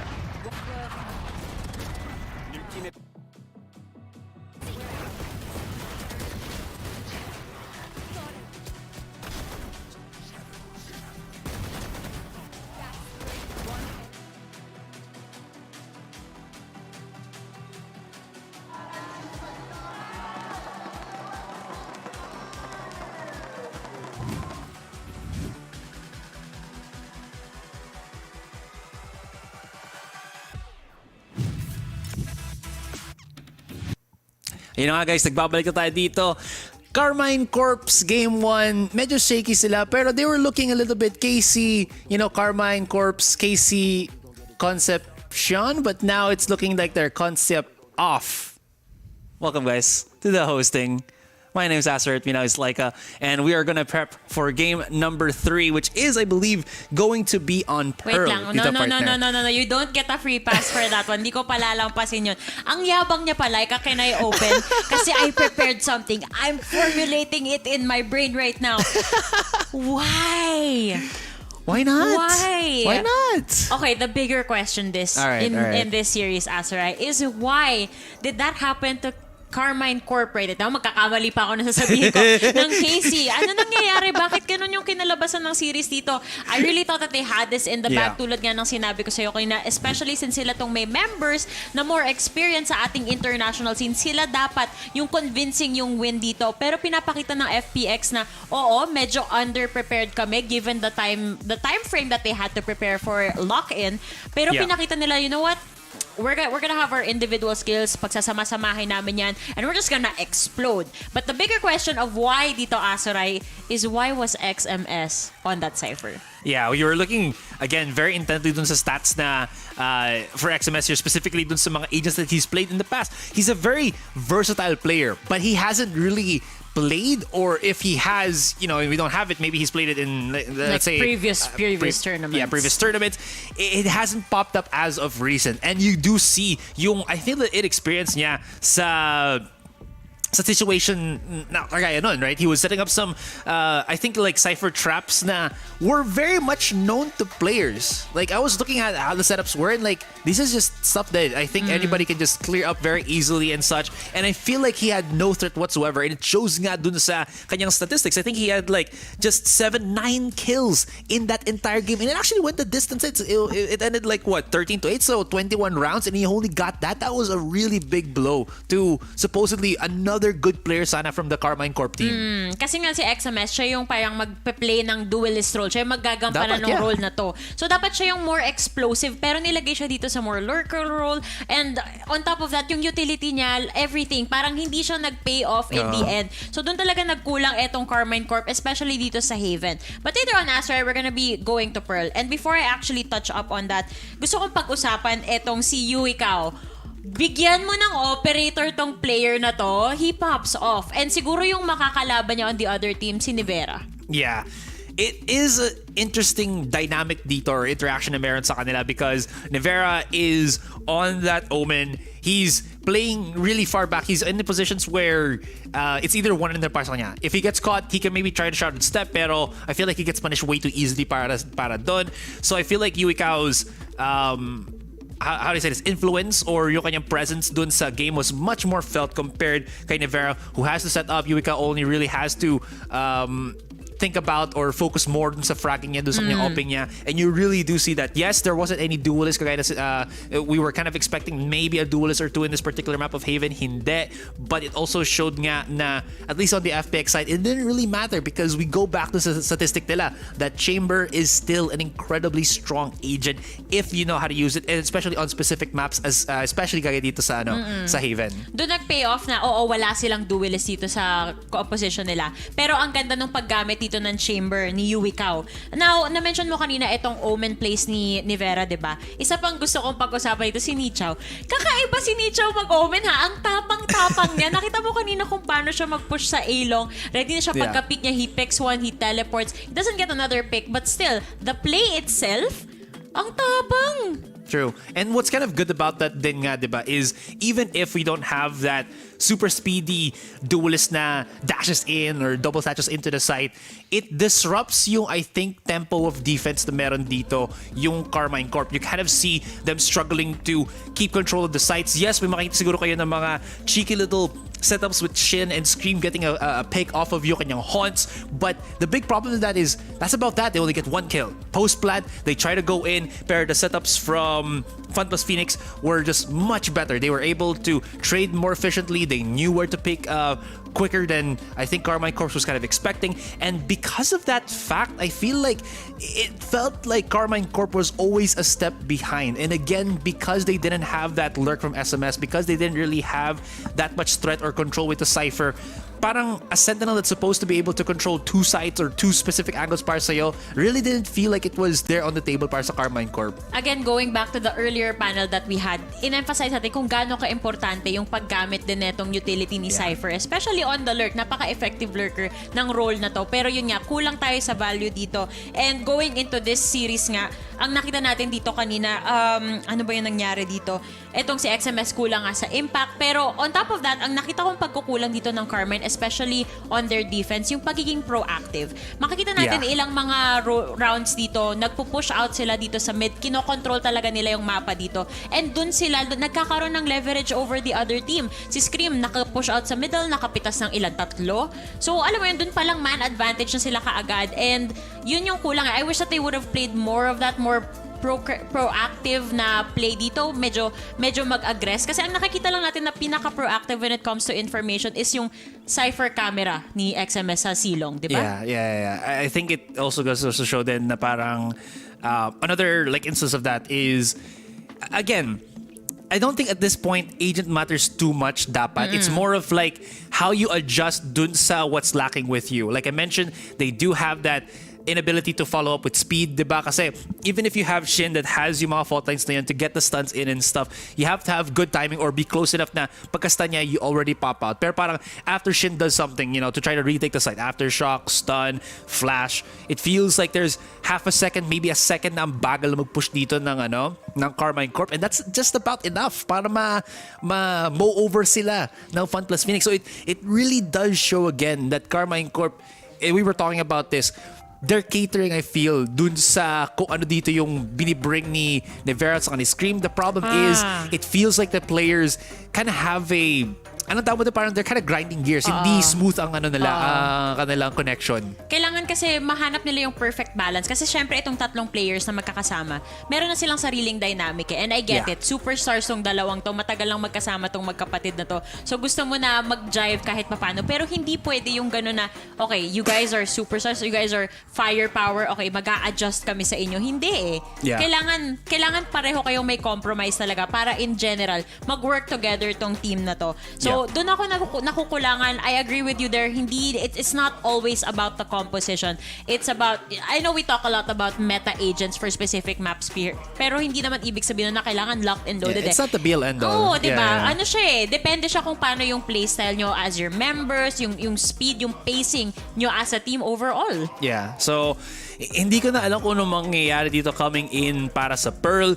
I'm just gonna shoot this out in the dark. I feel like Pearl, we might be seeing, I hope we could be seeing maybe a double duelist or something. Because Scream has already proven that he also plays as a pretty impressive Reyna. XMS can maybe go as a Raze or a duelist. I would absolutely love to see that. Yes, it doesn't really mesh well dun sa philosophy of Pearl where you would maybe want a double controller into a Sentinel. Alam ko na guys, kalma kayo. Sabi ni Aso, nakita na natin dati na mas okay na ang hindi masyadong madaming duelist sa Pearl. Pero isipin nyo naman kung ano yung position ngayon ng Karmine Corp where it feels like there is such a big disconnect sa mga players nila na something at least more palatable na madaling gawin like a double duelist, I feel like works better and they've already proven that they can make it work naman in the past. Actually, dito ko nakikita, dito sa second map natin, nakikita ko yung sinasabi mo kanina na, okay, yung ginawa ni Karmine Corp during the first map, gumana siya specifically because they were up against FPX. Pero if ang makalaban nila is one of the stronger teams from EMEA as well, it might not have been as effective, which we saw dito sa map number 2 kung saan itong FPX, pinakita nila na, you know what? Forget everything you guys just saw from the first map. Lotus experimental phase to sa aming lahat. Dito sa Haven, babawi kami and we're gonna show you guys what we really got. Pero dito sa Pearl, Asaray, you mentioned earlier, yun yung meta na naiisip mo. Pero magkakaalaman tayo dito sa ating Prime Gaming Agent Selection ngayon. Sino kaya ang ilalabas ng mga to at ano kaya yung meta na makikita natin from either of the teams? Is it finally gonna pay off, Asaray? We're gonna see especially on the side of KC over here. Are they gonna adjust na? Are they gonna bring out their comfort pick? Pero parang hindi pa rin eh. Okay, at least here, I feel like Cypher does have a better grasp of the map for Pearl compared sa Haven. Kasi Haven, I feel people already know how to deal with the Cypher there. Pearl, medyo nag-adjust pa sila. And what is kind of good about that is it's kind of hard to explain pero mas maganda ang nabibigay sa'yo na control ng Cypher on Pearl specifically because of the angles that Pearl has, with just the structure of the map itself. What I am very curious about is I believe I did see New Zera with the Harbor. Yeah, exactly. So Harbor is very strong on Pearl. The Reckoning is incredible to taking the site. The Cascade is absolutely amazing when you're trying to push out aggressively. And you do have that combo. Cascade, while it's slow pushing, maybe a flash through that. You don't get flash, your opponents do. So really strong one 1-2 punch dito for Karmine Corp. Sa salita nga ni Dax, play off the cascade. True. Wag na wag niyong kakalimutan yan kapag kayo ay may harbor sa team. Play off the cascade at yan din ang aking advice sa ating mga casters. Simulan na natin ang laban dito sa Pearl.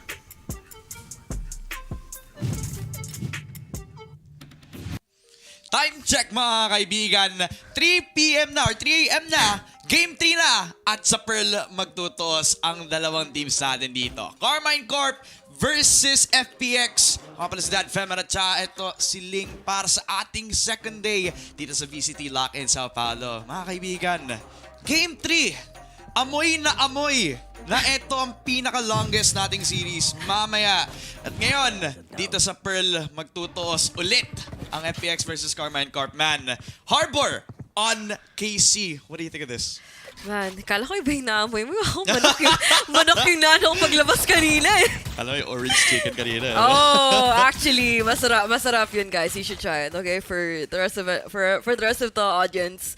But, hindi kayo makatikim, but you know, iba yung nakakatikiman dito sa larong to, Datfam, because third map ng ating nilalaro. Grabe yung pinakita doon ng FPX. Akala ko tapos na yung laban, but mukhang sa una lang pala sila nagpapabugbog. But now, can they maintain this plot? Can they maintain this story? Because we're just curious. Parang, I just want to flip the page at the ending right now. This is the first duelist that we're gonna see dito sa series na to. Si Ikaw, na kaninang chamber, babalik sa Jet. Now, that FPX nakabawi na agad doon sa second map natin dito. Babawi agad para ma-reverse sweep ang KC this time around. May harbor wall na pwedeng gamitin para may space taking ang Karmine Corp this time. At dahil may cove na din, hindi siya mapapatay dahil wala silang control over the link area. Babalik agad doon sa CD mga players ng FPX. Dito manggagaling ang defensive retake.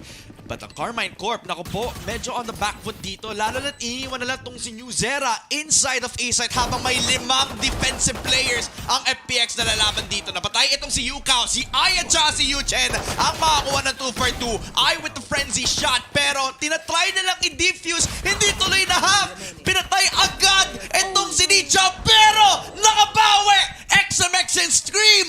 Hindi na patay ang nagdi-defuse na tong si Astra. Grabe, first round pa lang, guys. First round pa lang at mukhang walang palalampasin talaga itong team natin na ang FPX. Gustong-gusto nila magaganap ng retake. Gustong-gusto natin kung makikita kung sino ba talaga manalo sa matchup na ito. But so far, patas na patas ang lahat. Saktong bigayan lang, saktong pagkukuha lang ng kanilang mga kalaban. And you could definitely see they're using not only their brain power, but their fragging power. Woo! Grabing hype sa stage. Kita mo naman. Kahit siya siguro nagulat, nakaklat siya. Aba. Biglang siya nakakita, ba? Napatay ko pala yun. Wallbang pala yun. Aba. Oh, yun na yun eh. Ay, pag ganun, hands off the keyboard na lang. Try i-reconcile yung sarili mo. Nako, Berlin spray. Nakita si XMS at saka si Shin even though hindi niya nakita yung pangalawa outside of the smoke. At ito yung alam mo, na fire yung ibang mga players dito sa FPX, hindi sila nag-over-aggress, hindi sila lumalaban out of pure confidence lang. Pero pure conviction sa lahat ng picks nila dito, talagang napatumba ang tatlo from KC. They definitely peak with intent. And speaking of that intention of picking up the spike is where we see New Zera completely punished. But si Nivera, buhay no buhay at makakapatay pa nga ng dalawa. Sayang though, it's just him. Yan lang. It's just him na nabubuhay. Nag-iisa lang siya. Kung 5 yun, ubos yun. Oo, tama. Tama. Kaso, you know, solo siya eh. Walang malakas sa tatlo, kumbaga. Tama. Sabi dito sa FPX, man. I mean, to be fair, now, since they had that Spectre round that time, iba, what more can they do other than push, overwhelm, or over-aggress, kumbaga. And even though, like, KC, they had the option na mag-play for picks na lang. Yung play for picks na ginawa nila ng previous round na yun, it was against an aggressive Spectre push na ginawa nitong si Berlin. Yung IGL, siya na mismo ang nag-iinit. Siya yung nagpo-push para sa kanila. Kaso sa push nila, dun sila mapapunish. Kasi Nevera gets 2, even though napatay siya nitong si Nicha. Alam mo, parang it's just very frustrating din para din siguro para sa side ng KC is that they become too predictable to the point na it's just them not being outplayed but just being read like a book right now. FPX just fully knows and understand kung paano nila itatakal yung round na yun, especially when they're fully aware of the buys that they currently have. The Vandal is gonna be there, but of course, they're making sure that the Marshall plays are gonna be coming out from Ikaw as well. Ano yun? Kanina nakita natin his action with Chamber, but now as Jet, he is still insane in the membrane for this person right now. So not enough dahil doon sa wall banks na ginagawa nitong si Shin.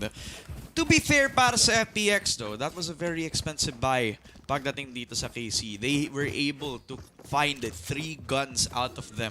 At yun sana pa naman yung best case scenario. Kung makip nila yung majority ng guns nila, it's minimal damage to the economy. But Ikaw, how is he hitting these shots? The Marshall taps. And again, it goes back to how he is as a player. How everybody in FPX is as a team. Hindi sila working on team play lang. Individual star power ang nagsashine. At yung pinaka nagsashine sa first 2 rounds natin ay yung mismong solo picks na ginagawa nila again. Oh, they're not soloing this time around. Maliban lang kay Yuka. Uy, masyadong confident yung tropa natin. Naglabas ng Blade Storm. Kahit sabihin natin, mapapatay siya dyan rather. It would be rather good information na magagather para sa kanyang team. Now, kita natin, they're not overextending just like you mentioned, but you see them repositioning and playing out more, I gotta say, more strength on towards their art hold. Nakikita natin din a while ago that KC was forcefully trying to take art in the previous round, but they learned their lesson so far. And they understand what are going to be the possible scenarios that they have to deal with. But for this time around, everything is just falling silent across the map. Gumagapang na naman tayo dito sa art at mukhang anong magagawa ngayon ng Fade maliban sa pagtapon ng utilities, maliban lang sa pag-lead ng mga first contact plays na gusto nilang gagawin on towards A. Oh man, ito pa naman sana yung best spot nitong si Ikaw even if he is still in A main pag na-weed out nga yung lurker, pero XMS is playing this to perfection. Hintayin na lang yung pag-push ng Jet. Nagwe-whip sila pareho pero yung Guardian yung nanalo. It's a 3 versus 5 at ginamit ulit yung code para makapag-plant nung si New Zera. Shin to find 1 dito kay Berlin. It's a 2 versus 5. Hindi sila tuloy makapagpasok dito dahil sa lahat ng utility na lalabas ni New Zera. Medyo natagalan tayo dito coming out from the retake na ginagawa ng FPX at mukhang isa namang save ang makikita natin. Honestly, we need a save counter para sa series na ito because you see them just making all of these decisions so far. But para sa mga audience siguro, bakit sila hindi lumalaban? Bakit sila hindi retake? May oras pa naman. But through a pro player's perspective talaga, makita nila on how much of a value of saving out that armor, saving out their utility, and of course, saving out the Vandals they could possibly use and carry over towards the second round. Guys, hindi naman kailangan lahat, kailangan bagbakan, hindi naman talaga kailangan lahat ipaglaban because you have to choose the fights na kung saan it is gonna be favorable on your side, and I'm pretty sure, just like we have seen here, na it was not worth it for Ikaw. Grabing whiff yun, no? Tatlo. Braidstorm, Sheriff, ewan ko sa movement, sinubukan mag-Matrix. Grabe, gardening kaharap mo. Parang, alam mo yung TikTok na gumagana? Somebody make that edit, I swear. You know, na-catch on cam yung sayo mo doon. Oh, no! Hindi nakita sa broadcast pero I think the camera just I think they know what you look like when you were dancing like that. Oh. Pero si New Zera huling-huli sa camera, napatay agad itong si Ikaw and that's one of the controllers down. That will limit yung kung saan sila makapag-plant kasi they were planting doon sa right default whenever KC would have the opportunity and makapag-push from Link. They always have at least a few members doon sa may A-art para doon sa default plant or default post plant nila. Pero since napatay agad itong si New Zera, hindi nila magagamit yon. Double stack agad doon sa art, napatay agad ni Shin. Wallbang headshot kay Yuchen. At least na-answer back dahil sa controller 1-for-1. Pero nandito agad yung spike. Iniwan lang para magamit ng Omen Ultimate para makabalik sila doon sa B-main. I mean, what's a great part of that is that they could afford to lose the mid-control take. They have Omen Ultimate. Of course, they have Berlin here stationing his way papunta sa hall. at mukhang utility muna ang labanan dito. At mukhang oras ang kanilang kalaban dito para sa side ng KC. Wala pang spike plant ang kanilang magagawa. They have the Vandals and the Vandals for sure, but it's gonna be enemies right in front of you, just swarming in and denying you from that objective to even be met. Hindi binigyan ng chance para lumaban bigla. At konting-konti na lang sana yung kanilang kailangan gamitin dito. Pero pinagkait pa ng FPX mismo. Man, that mid-control was so beautiful. Nanilabas dito from FPX. Even if they had a pretty slow approach doon sa A main, they already got what they needed. Kaya hindi nila tinuloy agad yung A main push ulit. Binalik nila agad yung attention doon sa mid, kung saan yung art, yung kung saan babalik ulit tong si Nichao. And he's proving to be one of those types of controllers na gusto niyang gumawa ng mga risky plays na hindi dapat gawin ng controller. That's just the star power na nilalabas ng FPX. And these individual plays, if they stack up, even if wala dun yung team play, it's not gonna matter.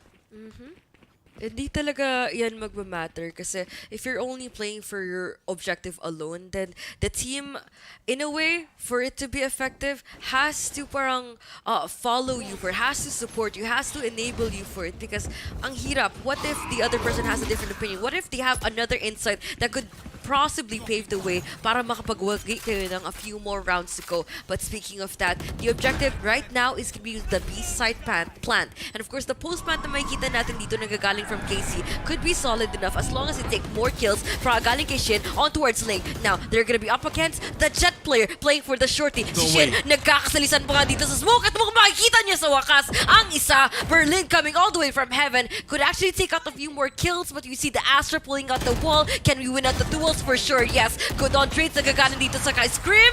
Ice Cream, I say. And his brother Nevera has his back, of course. Diba? Kuya, kapatid action. Si Idol pala to eh.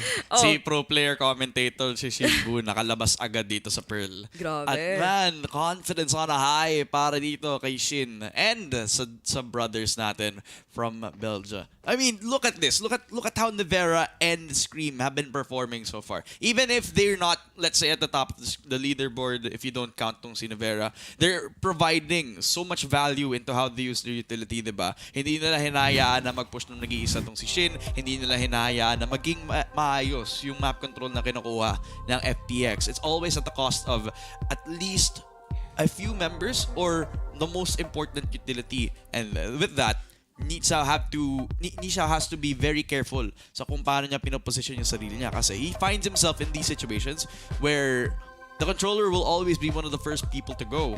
And since for Karmine Corp, if you compare how many controllers they have on their side, they still have a bunch. And the type of controllers that they have, even if you take one out, the other one is still going to be more valuable in terms of what they offer to the table.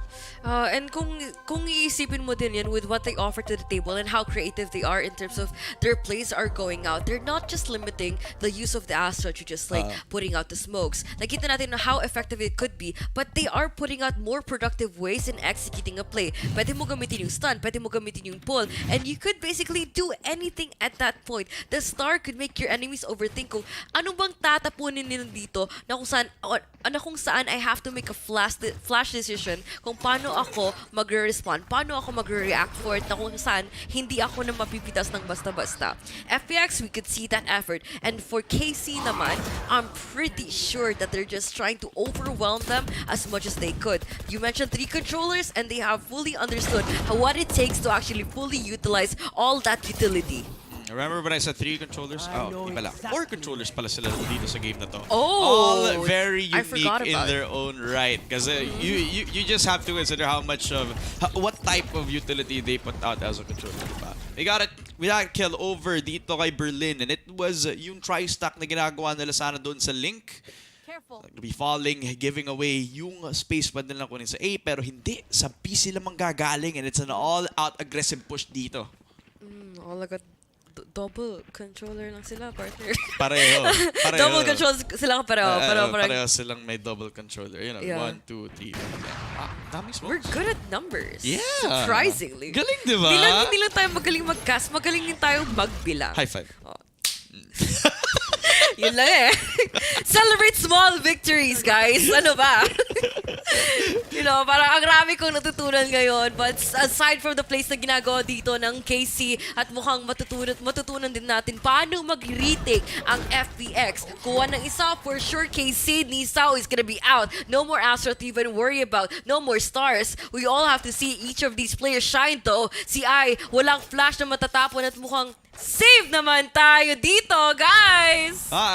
Ilan na yung sa save tally natin? Pangalawang save na to para sa game na to? Okay. Kanina, nakatatlo sa Haven. Wow. Grabe. Oh, tapos balik dito. Save na naman. Pangalawang Siguro, save na nila dito. tipid tips. Ang tawag sa larong to, tipid tips. Ewan ko ba't. But yeah, tipid tips muna tayo dyan, guys. Kailangan natin kunin ng Vandal, dalhin sa next, and sana manalo. Yun dapat yun. Pray. Hope na lang na may magawa yung next operator natin by Ikaw. I believe this is one of the first times that we're gonna be seeing him with an operator again on this map again. And if it doesn't work out, kapag ka hindi siya nakakuha ng isa or dalawa dito sa ating next na coming round, they need to realize na baka sa rifling lang makakapag-shine tong si Ikaw. De Vera though, he has been pulling out yung operator na to kahit nung nasa Haven tayo, even if he's not using yung agent na pang-operator. You think, Chamber, Jet, Omen. Actually, Omen pwede pa pero it's not as fast and as smooth and seamless as a Jet o kaya a Chamber, but he's killing it.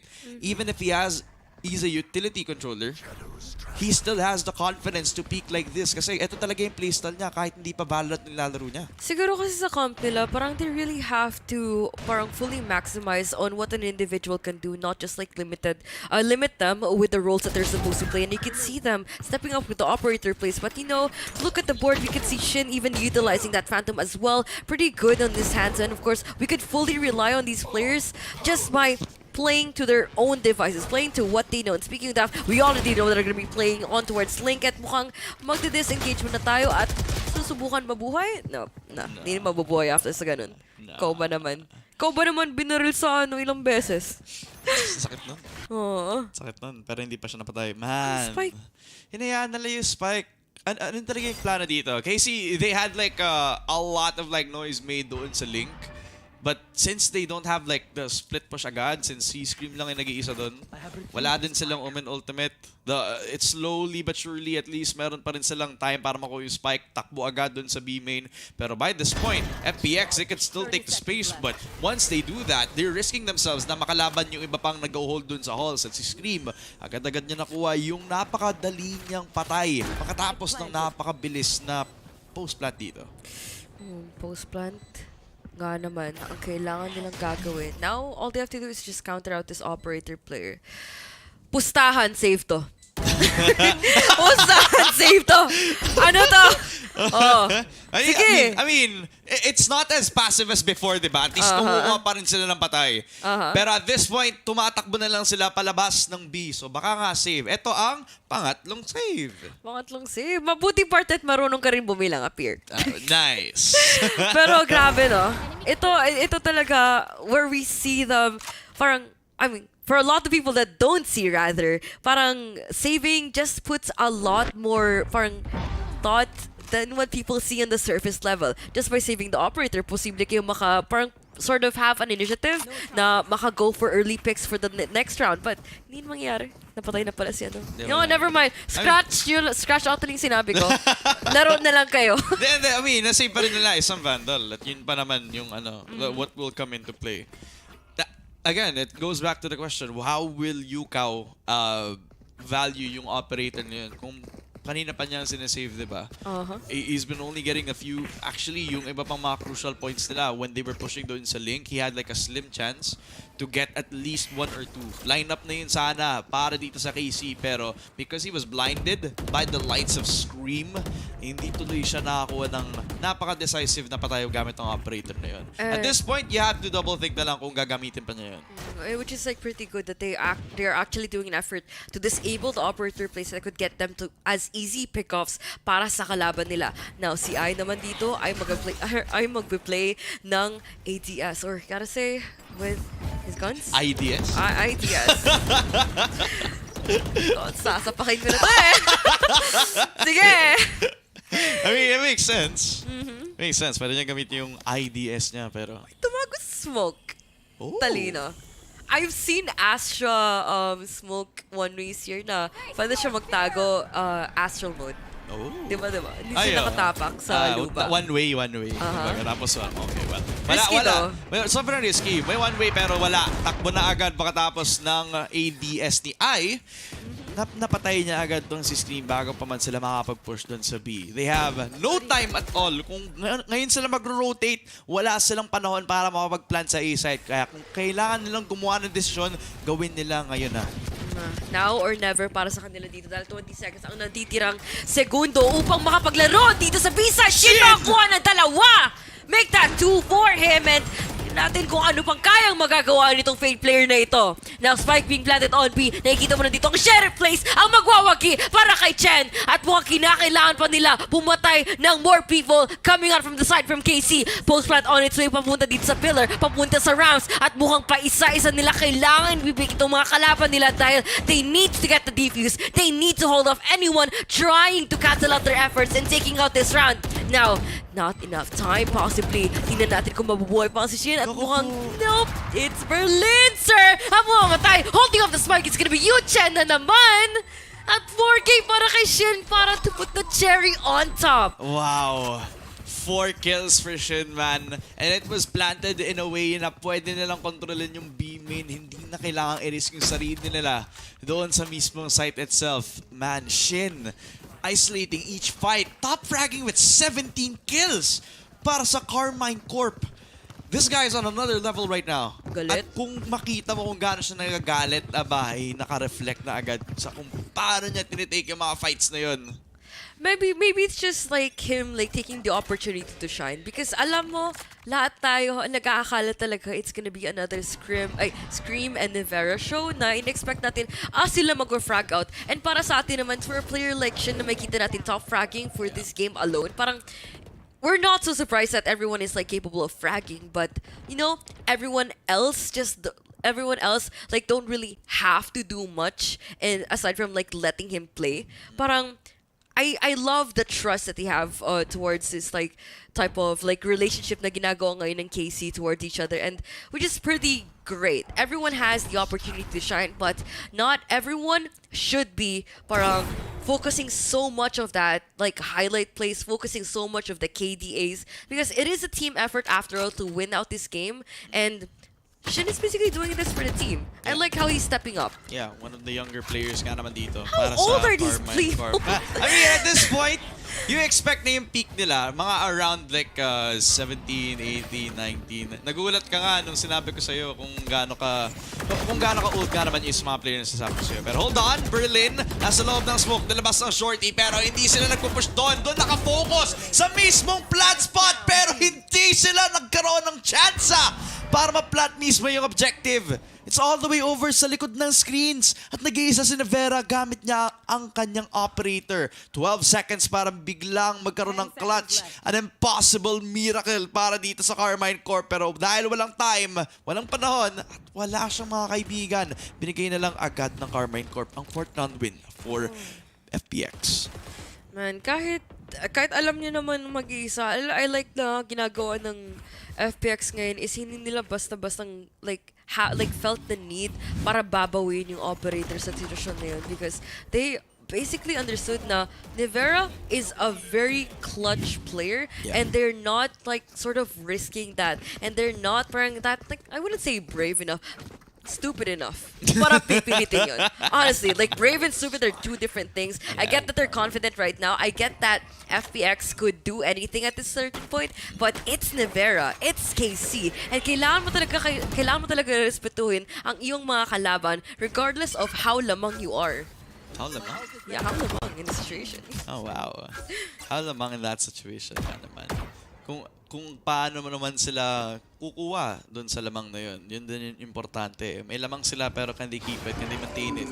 Can they keep it rolling? This time, it's the mid question again na naman para sa FPX. May konting presensya nilalabas doon sa may A main. At dito, kumagat ang FPX. Ang daming players around that link area. And this is crucial kasi that opens up a lot more possibilities para sa KC this time around. Shin though, may konting presensya nilabas galing doon sa Prowler, nilabas na doon sa B main. At may konting sound pa because of the ult orb na kinuha din ni Nevera. A lot more time wasted na pwedeng gamitin ng FPX. May konting space din na-take yung operator na hawak nitong si Ikaw. At kapag nag-push itong si New Zera, yun yung spike na pwedeng kunin ng FPX. Dito lalabas. Kaso, may crouch pick si New Zera para ma-counter yung mismong operator. That's very crucial. Man, isipin mo ginapangan ka lang ng gano'n. Ako hindi ako papayag. Ako hindi ako papayag kasi hindi dapat sila gumaganito. Hindi alam mo in the first place, hindi dapat din si Ikaw na mag-isa lang din nagpo-push with the operator. You're risking your team to lose a huge investment. But not only that, you're risking the team of possibly losing out the round. Makikita naman si Yuchen doing whatever he can to even hold off anyone, pushing on towards me. At makikita na nga natin dito. Cutting back up with the shorty na gagaling kay I. Quick on trade-off galing kay Scream. At mukhang they don't even have enough time to pull out the objective. At mukhang all they have to do is wipe out everyone. And that's gonna be a round win kaagad para sa FPX. Playing out the time, pretty good job. How many shorties did I see there? Parang every single member of FPX had a shorty. Nonetheless, sure ako, yung Jet nila naka-shorty. Eto, si Ai, walang takot na pumasok dun sa Cove kasi alam nila na kung nasan yung Cove, nandoon din nagpaplantong si New Zera, diba? Man, FPX, individual star power showing out yet again. Siyempre naman. Kung kaya din ng KC to have fragging players, kayang-kaya din naman ng FPX. Parang pinapatikim talaga tayo kung ano talagang kayang gagawin nila. And especially about that, man. I think Ikaw has so much time on the spotlight. Somebody has to like, hey, get him a chill pill. Please. The defending side isn't supposed to be like this careless in terms of their push. KC is just changing things up a little bit, and I like how parang every round is pretty much a surprising behavior na makikita natin para sa kanila, and it just kept KC to an edge in this game. They can't be too comfortable in a site. They can't be too comfortable with their positions right now. Every now and then, kailangan nyo din mag-switch things up. Lilipatin natin ng Astra, lilipatin natin yung mga utilities, and small things like that makes a huge difference in the round. But how many pings yung nilabas ng KC? There's decisive na gusto nilang kunin yung A side as a whole. Si Ni Zhao, he's a man on an island. He's the only one that can stop this kasi napakalayo na ibang mga players ng FPX. Binigay na agad yung space para sa KC makapag-plant dun sa default area. Hindi doon sa left side mismo ng A. Talagang dead center doon sa mismong default itself. Kaya very open for the taking para dito sa KC. And for FPX, it's all in the money kung saan sila manggagaling ngayon. Ultimate out doon sa mismong Flowers area. And it's enough para makuha din yung default plan. I wouldn't think that Viper's Pit is gonna be a really good investment though. They have no flashes anymore. They have nothing. Nevera's gonna be running out the corner. And of course, si Ikaw nagagaling pa nga dito sa labas ng smoke. Told you, man, if kulang ang flash of smoke and yung Viper's Pit, you're only just putting yourself literally in a death pit ng sarili nyong utilities. You have limited visuals, you don't have anything to disable anyone trying to push out your own utility, and you know, parang they're digging their own grave. That was not a worthwhile like top one with their utility doon. Ano yung Tagalog ng digging their own grave? Hinuhukay ang sarili lang bangkay. Wow! Okay! Okay! Excuse me. That was I nice. passed Filipino. Oh man, I wish I did too. Oh, what? Yeah, it's hard. Okay.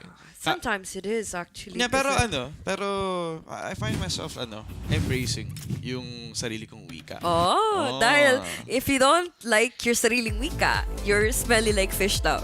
Ganon? Yeah. That's like a Jose Rizal saying. Di mo alam? If you don't like, if ni mo gusto ang sarili mong wika, mas malansa ka sa isda. Ganon yun? Oo. Napamaya That's pa. a say, ano ka ba? You don't... Sorry. Rizal lessons are pretty fun though. Ah, yeah. Dati. Yeah, growing up with the Rizal lessons. I like the literature about his work. He's a playboy dati. Playboy. I mean, I don't know. Siguro yun, out of like all of the lessons so far na natutunan ko with those classes. Since walang Pinoy team maglalaro, quick lesson lang tayo. He had a lot of lovers. Really? The man's been busy. Oh, yeah. Okay. Around the world nga din daw eh. Mr. Ito toong Mr. International talaga ako sa Mr. Worldwide. Oh, Mr. Oh! Ah! Okay. I'm sorry. Is it Bulldog ba? Ano, Bulldog was... Pitbull.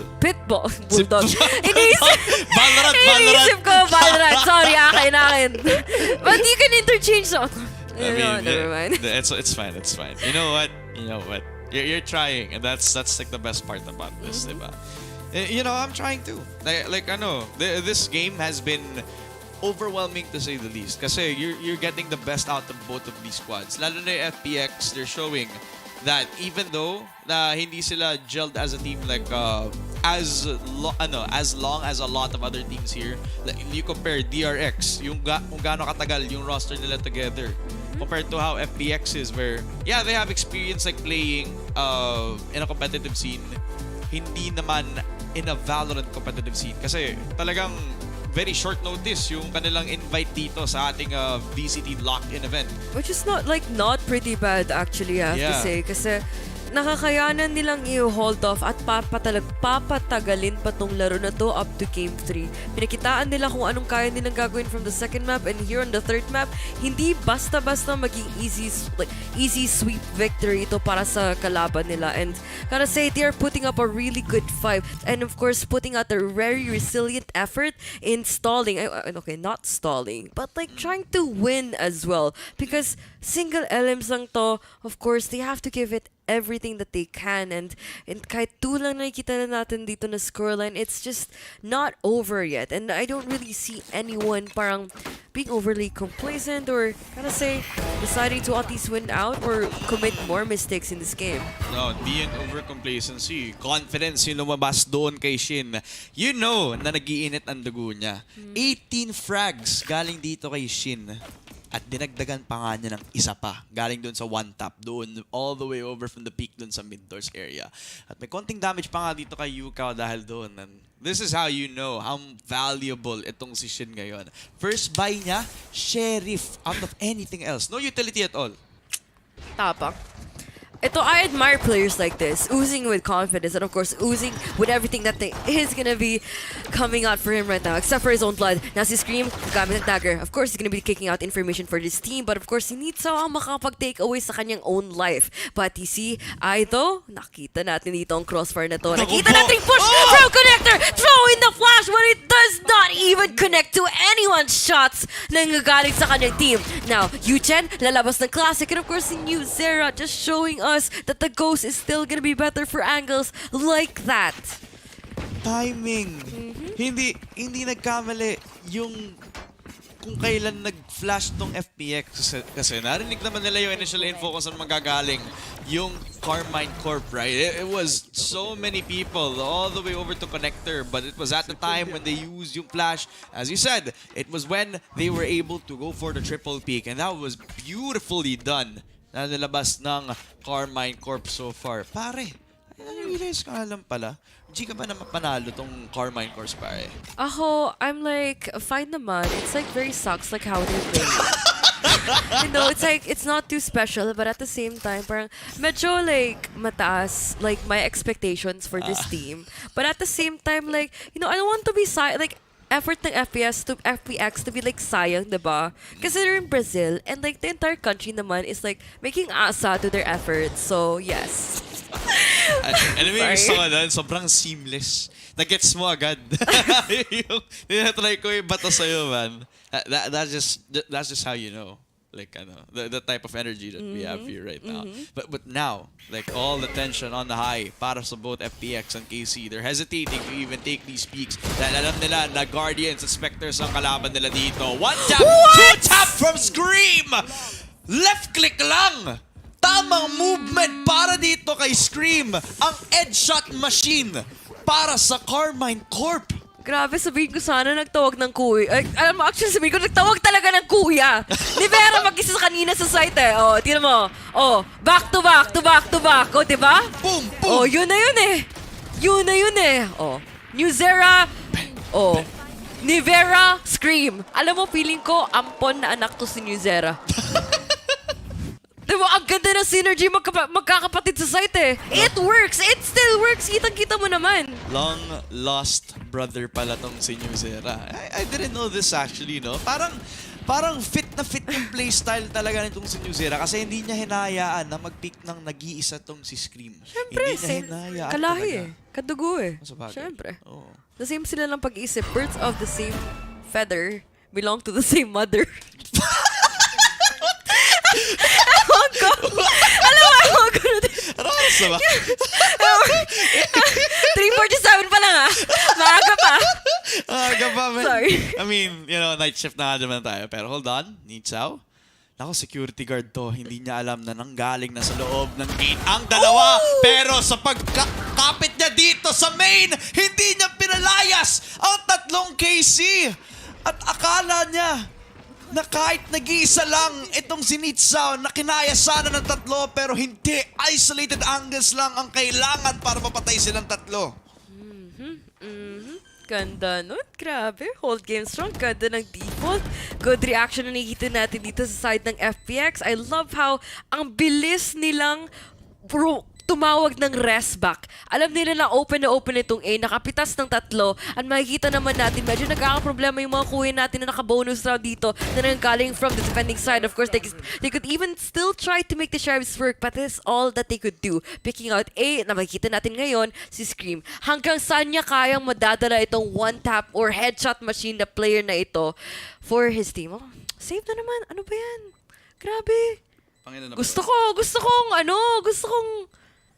may bakbakan naman dyan, sir. Suntukan, sir. Suntukan dito sa main, okay? Oh, Apat, okay. Shooting range, 1. Isa-isa lang! No! Isa-isa lang? Grabe naman yun eh. Walang mo. malakas sa apat. Parami ng parami. Baka mamaya, 5 na yan. 5 na yun mamaya. Actually, kung may maka 1v5 clutch dito at hindi magde-decide na hindi magsisave, that's when you know na it is gonna be the game of the team that's playing right now. Iba yung moral na kapag binaka-clutch talaga kasi na teammate mo, iba yung moral, how it affects the morale of your team. Parang, alam mo, everyone wants to shine as well. If siya naka-clutch, ako din. If siya may highlight play, ako din. Pang-post ko lang sa TikTok, ganun. Parang blue lock lang eh. Alam mo yung anime eh. Di ba siya? No. They were talking about it kahapon. But na-FOMO ako. I don't watch that much anime. Sorry, guys. Dude, it is so good. Kasi it's kind of like how FPX is. Individual star power na nag-rely on team play pagdating sa moments na nagmamatter most. Is this like a sports anime? It is a sports anime. Okay. Soccer, football nga lang, pero hindi to esports, man. Eto, Valorant ang puhunan natin dito. Pasok agad tong si Ikaw. Hinintay yung contact galing doon sa kanyang Trailblazer. Si Scream nakakuha na naman ng head tap kay Yu Chao. Pero etong si Ikaw mismo kukuha na naman kay Newzera. It's a 3 versus 4 and even though may konting semblance of control doon sa halls, si Scream naghihintay sa loob ng smoke at ginamit niya mismo yung smoke na yun! Na headshot tong si Nitsaw. It's all on I. 1 versus 2 pero dahil sa headshot ni Shin na deny agad ng FPX. What a beautiful bait and switch and what a risky play for the smoke, but I'm pretty sure Scream, ang ganda ng pagkabasa niya on what's happening beyond the veil of the smoke. Makikita mo naman that he perfectly peaked at the most, like the best timing that there could be in that situation. Tingnan mo, oh my God, Guardian pa rin ginagamit na kuya natin? Hello? Bakit? One taps. Headshots. Grabe, nagsali ng tournament sa Brazil para mag-collect lang ng highlights ata to eh. No. Dagdag sa Walang highlight reel sa kupas. montage. Walang kupas. Sadya. He's just having fun this time. Sinasamahan tong si Shin para makuha ng 2 pero si Ikaw na ginabas na din ang kanyang Blade Storm. May isa pa dito galing kay Nitsaw para makuha yung 3 versus 3 dito. And it's a fun mid-control all around for both squads. They also have a little bit of that option. Pwede rin kunin nitong si Newzera yung flank na parang inaamoy niya dito kung may possibility. Pero in the end, FPX still can try to grab Art, try to contend against 2, playing the crossfire dito. Konting bilis lang muna tayo dito sa push sa A. At mukhang Oh, no. Actually, cancel that out. If tatagalan pa nila ang push dito sa A, posibleng itong Omen nito is matitrigger yung kanyang rotation towards B. Now, the wall is ilalabas. Makikita natin dito na si Liberma ko yung dalawa! Hello! Sir! Akala ko ba naman magro-rotate pero hindi! Hindi pa daw siya tapos sa pag-hold! Kumuha ng 3. KC up to 11 points already in this game. 2 points na lang to match point. And you see them making a huge difference sa mga millisecond snap decisions on where they should push themselves, where they would position themselves. Look at that clip from Nivera. Right place, right time, right person, di ba? Ito yung Mr. Right ko. Just kidding. Kapon si Sam ngayon. I mean, Ano ba yan? ewan ko. Pro players natin dito. Siguro, ay, hindi na ako magtatalk. Hindi na ako magtatalk. Ayoko na. Tama na muna tayo dyan, okay? Wala na ba sa pro player yung ano? Wala! Bali, alam mo, time out mo na. Time first. Time first muna tayo. Is it time first or time first? Like, is that a Filipino adaptation but to time first? I'm not sure. I mean, Conversion. the literal way to say it is time first. Pero it was supposed to be time out talaga. It's just a shortened out time first muna. Time first. Time first. Time first. Time out first tayo. Time out muna. It's time like a first. shortcut. Yeah, basically. Alam mo naman tayo mga Pinoy, mahilig tayo sa shortcuts, mahilig tayo sa mas mabilis na na paggamit. Parang hitting 2 birds with 1 stone. Parang mamser. Tama. That's a very, very good term. Parang sobrang progressive natin when it comes to like mga terminologies. That's true. Pero sa ibang bagay, ewan ko na lang. Kaya nga. It's fun to know, no? Na parang unintentionally inclusive talaga yung mga wika natin.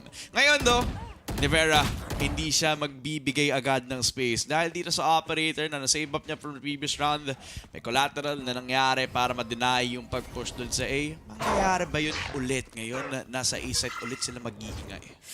Mag-iingay nga naman or mananahimik tayo dito dahil aside from the presence that they have basically shown and the intentions na binibigay nila, we could definitely see an effort as well na nagagaling dito sa defending side. KC taking out mid control. Now, medyo watak-watak yung mga tropa natin dito ng FPX across the map, but makikita natin the site or the site to be could actually be on B.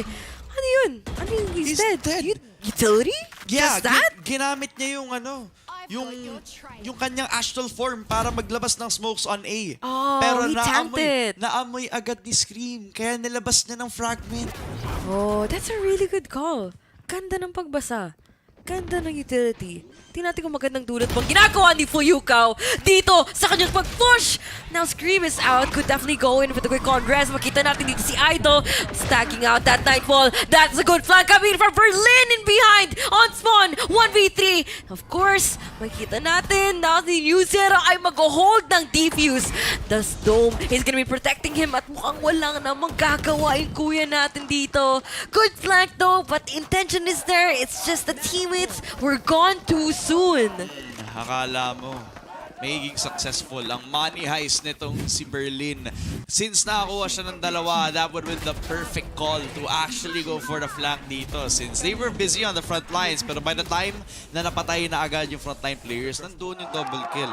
Wrong place, wrong timing talaga. Kumbaga parang they would have had a chance if they did that a second longer. If only mas malapit itong si Berlin para doon sa kanilang flank, they would have had enough time to play the backline, frontline defense dito. Si Shin hindi na nakapaghintay. Si Scream ang mismong papatay kay I.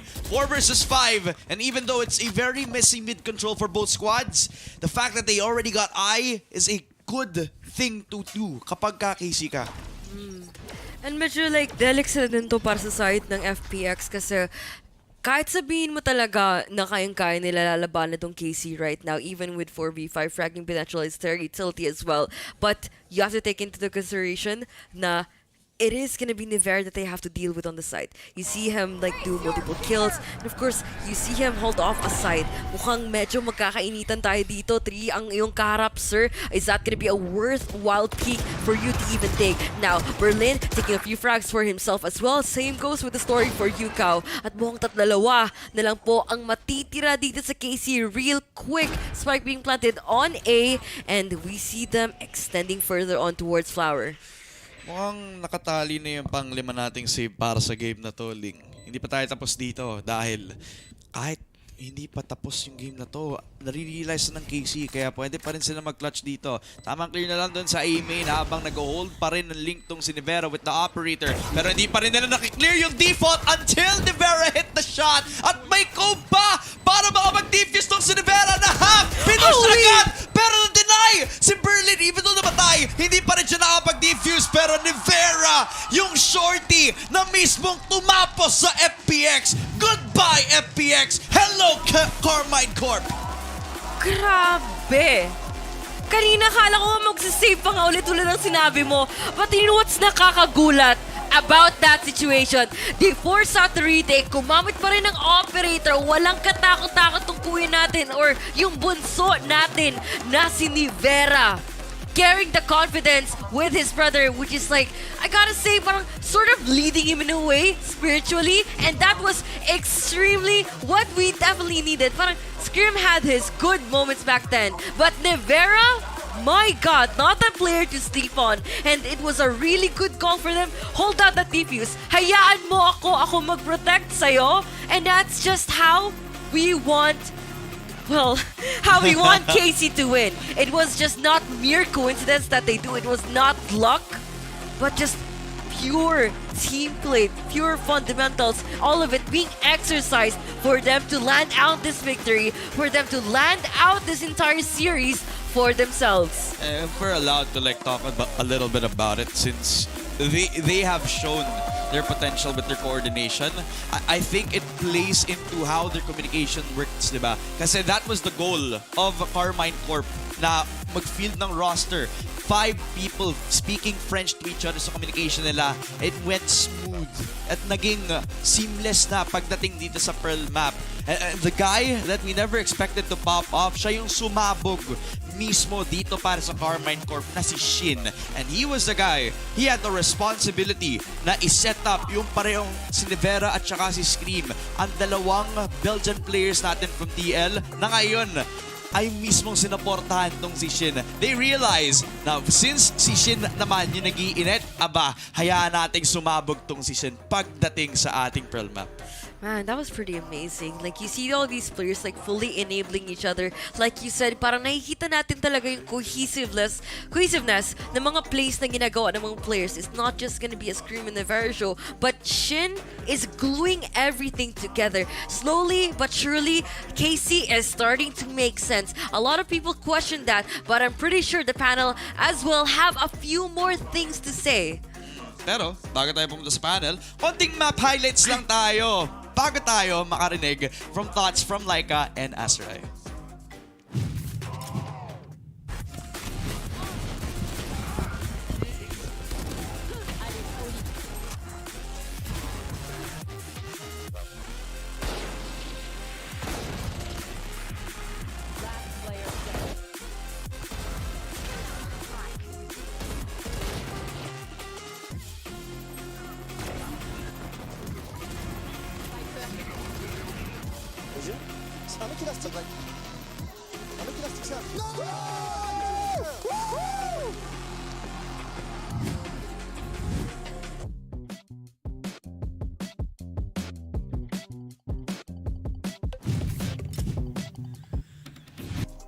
Tuluyan na ngang nag-iinit itong Karmine. Bakit ka nagulat? Bigla ako Sabi ko, wow, grabe intro Nag-iinit din kasi tayo dito sa hosting area natin. Ito nga sinasabi ko, nag-iinit na ng tuluyan etong Karmine Corp. Ang ganda ng pinakita nila sa atin dito. Pero above all, alam mo kung sino nag-iinit? Sino? Si Shin. Yan. Tuhod.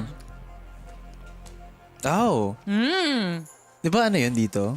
Somewhere This is knee, close. Close. This is shin. Below the knee din. Sorry na. Okay. Okay lang naman. Pero alam mo, feel ko nag-apologize na rin ng Karmine sa mga fans nila kasi they really brought it back dito sa ating game number 3 dito. I will say na tama ka nga dyan, Laika. I feel like, you know how we said the dynamic for Karmine Corp was feeling a little bit lackluster na they were trying to revolve everything around Nivera as well as si Scream, diba? Pero I think they really doubled down on this with the help of Shin because his utility was there, because he was able to create that emphasis around its own play. It really developed yung ability for Scream to lurk a lot more efficiently. It developed the ability of Nivera to operate a lot more efficiently, and it really showed doon sa later stages na nung perm map natin. Even though ang ganda ng mga pointers na dinidiscuss natin dyan, moving forward though, hindi pa ganun ka-convincing tong win na to. At least for me, this is my personal opinion for this one. Especially since ito, meron akong mga comments na nilista dito, moving forward, na kailangan maging aware tong Casey para maging mas flawless yung mga rounds nila. For example, etong si Nivera, oo, ang galing niya sa operator. Pero on the Omen role, medyo mabagal. Hopefully, they kind of adjust the dynamic para mabilis dito. Kay XMS, please, bigyan natin siya ng mas comfortable role. Pero ito na guys, coming up next, ito na makikita natin BBL versus DRX Asaray. I am so excited for this one. Yes, kasi makikita natin ang lover of gaming mouse na si Stax. Ito nga sabi mo, diba, stacked yung mga rosters natin. Marami tayong Absolutely. stacks dito. 32 teams dito sa ating lock-in. And of course, excited na ako doon. Kasi may Pacific team na naman tayo dyan. Home court, kahit pa paano, diba? Home court representative natin yan. And I can't wait. Alam mo, pag sa Korea ka, honorary Pilipino ka na. Kasi mahilig Bakit? tayo mga Pilipino sa Korean drama at sa K-pop. Akala ko naman kung saan pupunta Sushi! Opa! Oh, opa! Opa! Opa! Okay. So I think the anticipation definitely is real because honestly, I haven't seen DRX play as of recent then. So it would be nice to see yung, I think, fan favorites na Stax RB just be back on that competitive field once again. I mean, if we're talking about the regions as well, kanina pinag-usapan natin to very briefly, yung mga top teams natin. And dun tayo, Asaray, PRX or DRX. And for this case, Yes. magkakaalaman tayo kung ano nga ba yung power teams na itong dalawang to. BBL versus DRX coming up next after our break.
I'm the man. Making some money, I needed a grand. Fighting it out cause we got us a plan. Tell us that we got a plan. Tell us that we got a plan. We gotta stand up, we gotta stand. We gotta stand. We got a plan, yeah, we got a plan. We got a plan. We gotta stand up, we gotta stand. Yeah, yeah. We got a plan, yeah, we got a plan. Hey, hey. We gotta stand up. Oh yeah.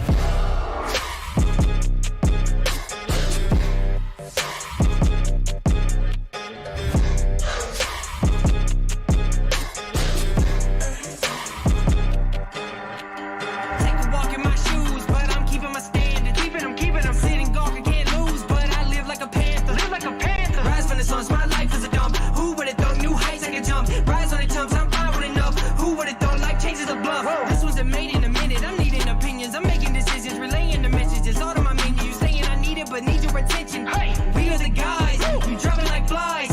Telling me that we on the rise. We dropping surprise. Tell me I'm bad. We gotta stand up. We gotta stand. We gotta stand. We got a plan. Yeah, we got a plan. We got a plan. We gotta stand up. We gotta stand. Yeah, yeah. We got a plan. Yeah, we got a plan. Hey, hey. We gotta stand up. Oh yeah.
Ben Aslan Maşadov, BBL'de oynuyorum. 3 yıldır en eski üyesiyim takımın. Ve Flex oynuyorum ajan olarak. Hello, I'm Sochny from BBL. I'm the in-game leader for the team. Bu sezon Sochny'nin gelmesi ayrıca olarak bence takımı çok atlattırdı. Bir üst seviye atlattırdığını düşünüyorum. With me coming in the team, we went straightly to the gaming house and we really became brothers in really short time, in like 1 month, and I love everyone in here. Buraya savaşmaya geldik, parçalamaya geldik, yok etmeye geldik. Kushner is our Jet duelist main. We call him Cellat in Turkish, which means executioner. Turko is our support player. He does everything for the team and he makes the morals up. Brave is our like little brother. He's a good friend. Aslan is everything. Aslan is everything. He's a really different guy. He can make the impossible possible. Turnuvada herhangi bir rakipten çekinmiyoruz veya korkmuyoruz ama Fnatic'in güçlü olduğunu düşünüyorum. Orada bir arkadaşım var Alfecer. Ona da buradan selam gönderiyorum. People shouldn't underestimate the BBL. I think we are more than what they think about us. We will show them in Brazil. Günlere kolay geldiğimizi düşünmüyorum. Hayal ettik, başardık, inandık. Gerekse hazırız. Heyecan var tabii ki. Emniyete söyleyin, kimse emniyette değil.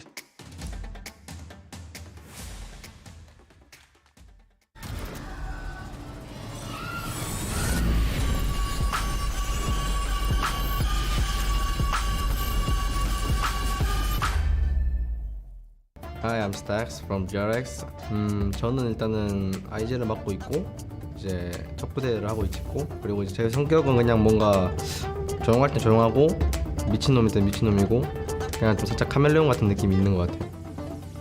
그렇고 이제 제스트 선수는 이제 제스트 선수도 척부대를 맡고 있고 이제 진짜 이제 밖에서 볼 때는 이제 조금 조용하고 이제 조금 겸손해 보이는 사람 같지만 이제 실제로 보면은 엄청 더럽고 이제 거든요. 버즈 선수는 이제 저희 팀에서 이제 어떻게 보면 이제 모든 역할을 맡고 있고 버즈 선수가 이제 저희 팀에서 이제 진짜 만약에 얘가 프로 게이머를 안 했다면은 저는 진짜 얘가 어떤 일을 했을까 저는 상상이 감이 안 됩니다 지금. 알비 선수는 이제 알비 선수도 저희 팀에서 플렉스를 맡고 있고 이제 알비 선수는 뭐라 해야 될까 그냥 진짜 전형적인 이제 뭔가 서울 사람이라고 해야 되나 뭐라 하는지 잘 모르겠지만 그냥 조용할 때 조용하고 잘 어울릴 때 잘 어울리는 그냥 이제 그냥 친구 같은 느낌이에요. 그리고 이제 새로 들어온 폭신한 선수는 타격대를 맡고 있고 이제 제가 봤을 때는 이제 조금 애니메이션 같은 걸 좀 좋아하다 보니까 조금 자기만의 세상에 좀 빠져있는 경향이 좀 많거든요. 그런 걸 좀 끄집어내줘야 되는데 마코 선수는 이제 저희 팀에서 이제 전략가를 맡고 있고 이제 좀 성격이 좀 이상해요. 얘는 좀 한 번씩은 좀 다가 안녕하세요. 저는 DRX의 마코라고 하고요. 이름은 김명관이고 제가 DRX에서 역할을 맡고 있는 건 이제 컨트롤러 연마 담당입니다. 일단은 특별한 점이라고 생각을 하면은 일단 다른 선수들이랑은 좀 다르게 좀 많이 차분한 것 같고 성격상 말이 별로 없어가지고 오히려 더 게임에 집중할 수 있는 점이 제가 좀 다른 사람들보다 이제 게임의 집중력이 좀 더 올라가지 않나. 일단은 결국에는 국제대회라는 게 중요한 거기 때문에 일단 싱글 랠리라는 점은 이제 단 한 번의 실수도 용납하지 않는다는 뜻으로 더블 랠리보다 더 실수를 줄이고 더 연습을 좀 더 세게 하고 막 그래야 될 것 같아요. 일단은 32개의 팀한테 하고 싶은 말은 그냥 아마 연습한 대로 이제 결과가 나올 거고 뭐 연습 안 한 팀은 그대로 첫 경기하고 바로 집 가는 거죠 뭐.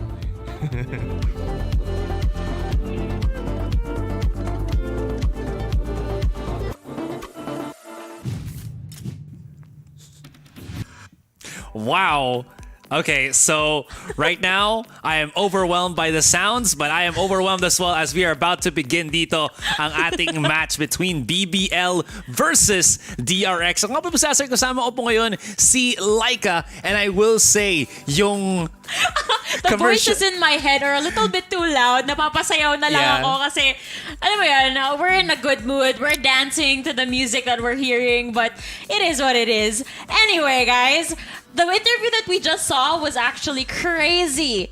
crazy funny. Especially makikita mo talaga, Azra, yung difference na tong dalawang teams. We have BBL Esports na medyo seryoso yung interview na naganap. Super and then serious. DRX, nothing but spitting facts. In fact, yung sa teams nila, talagang hindi mo alam kung ano yung naglolokohan. Pero dun mo makikita na itong DRX, grabe, solid yung bonding nila to a point na ina-acknowledge na yung personality ng isa't isa sa international interview. Nakita across the globe. Nakakatawa lang talaga. And I guess, dito mo makikita yung yung experience team na talaga tong DRX na sobrang comfortable na sila sa mga gantong interviews versus BBL na, okay, this is our first exposure. Medyo mag-ano pa tayo, di ba? Medyo serious muna. True. And speaking of serious things, BBL, I think, as you mentioned na nga, this is their first stint. I feel like there's a lot on the line and at the same time, there's not. In the sense na this is their first outing as an entire team in a big tournament like this. If they do well, amazing. That puts them on the board for other teams. If not, it's good. It's exposure. They have that international experience. And we do see na... Wait, full English na ako, di ba? Na because of things like this, it elevates a team talaga to a next level. So we will try to see if kaya nga naman ng BBL Esports to try to take away, some of the, maybe some rounds, even games against DRX. But I don't know about that specifically in this, series. Yeah, I want to add to that. Kanina napanood natin tong interview ni Sukni behind the scenes. We're referring to an exclusive interview that he had with Yinsu. Tapos yung na-express na doon na sa tingin niya, right now, hindi pa na-acknowledge yung Turkey or yung Turkish talent, 'di ba? Parang kulang pa. And he hopes in the next couple of years mabigyan na talaga ng spotlight. And for them, napaka-importante na itong exposure na meron sila ngayon. Pero on the other side, Azuray, this is a staple. This is DRX. One of the most consistent Pacific teams na laging lumalabas sa mga international teams. We love them, but you know what we love even more? Nadagdagan sila ng panibagong member na si Foxy9. Interesting to, Azuray, kasi syempre alam naman natin pag meron kang sixth member, it offers a lot of flexibility for the team. And given na itong team na to established na, ano pa kaya yung maidadagdag na value na itong ni Foxy9 sa team na to? I will say na lang, Laika, na I feel like whenever you're in the Korean region or you watch any Korean tournaments, I'll give a holler to League of Legends. Now, if you've watched, some of the matches there and you've seen the Korean teams, it feels like there's a certain flow of motion na it's so smooth, yet at the same time, it makes sense pag sila yung gumagawa. And you look at Valorant and you look at a team such as DRX and it feels the same thing. I was watching a couple of VODs from, a couple of days ago with DRX's matches against FPX ata and stuff, and everything that they do feels like it's smooth rolling domino effect. So I think that's one of the biggest things din dito. And I like how you mentioned nga yung addition with Foxy9. Is he gonna be able to add more to that? What else does he, maybe explosiveness or something of that matter, but anything else, I really am excited to see DRX. And I feel like it's bad not to say this na DRX already has a huge advantage dito in this particular series. We have to acknowledge that kasi yun yung elephant in the room Talagang kailangan natin Pero to continue doon sa sinabi mo kanina, comparing it to a game like League of Legends, dito kasi yung utilities nyo, you work together as a team. And sometimes ito yung bagay na nakakalimutan ng mga Valorant players dito na kailangan you have to play off of each other's utility. That's the only way na mag-function talaga yung strategy nyo at makaka-take up kayo ng a lot of space in the maps. Yeah, I will add lang din doon.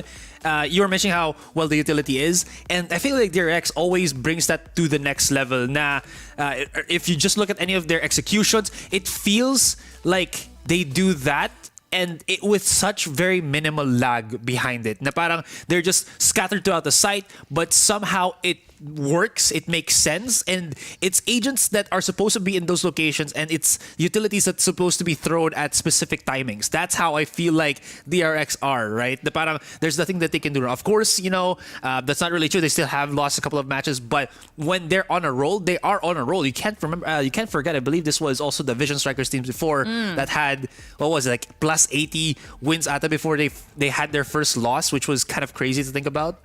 Oh man, let's not go down that route. Wag tayong lumalim masyado kasi pag pinuntahan natin yung history na itong DRX will go way back. Pero pag-usapan din natin syempre itong kalaban nila na a lot of information is still missing for us kasi hindi pa natin nakikita kung paano sila maglalaro dito, di ba? Yeah. Gusto ko malaman kung paano magka-come into play itong synergy nila Kushner, nila Turco, Aslan, Brave, ni Sukni. At ito na nga, at speaking of Aslan, here on the board, Asoray. Ito si Aslan kasi isa siya sa mga inaugural members talaga dito sa team. From the very start, andyan na siya. And now, he's being the flex player for the team. Yeah, and again, it kind of shows then, his name is already says from the shadows, right? So alam mo na talagang meron siyang affinity towards the Omen ngayon. So that would probably mean that if we looked at least the first series, diba? Dax also mentioned again that Omen feels like, I know, I'm just giving a holler.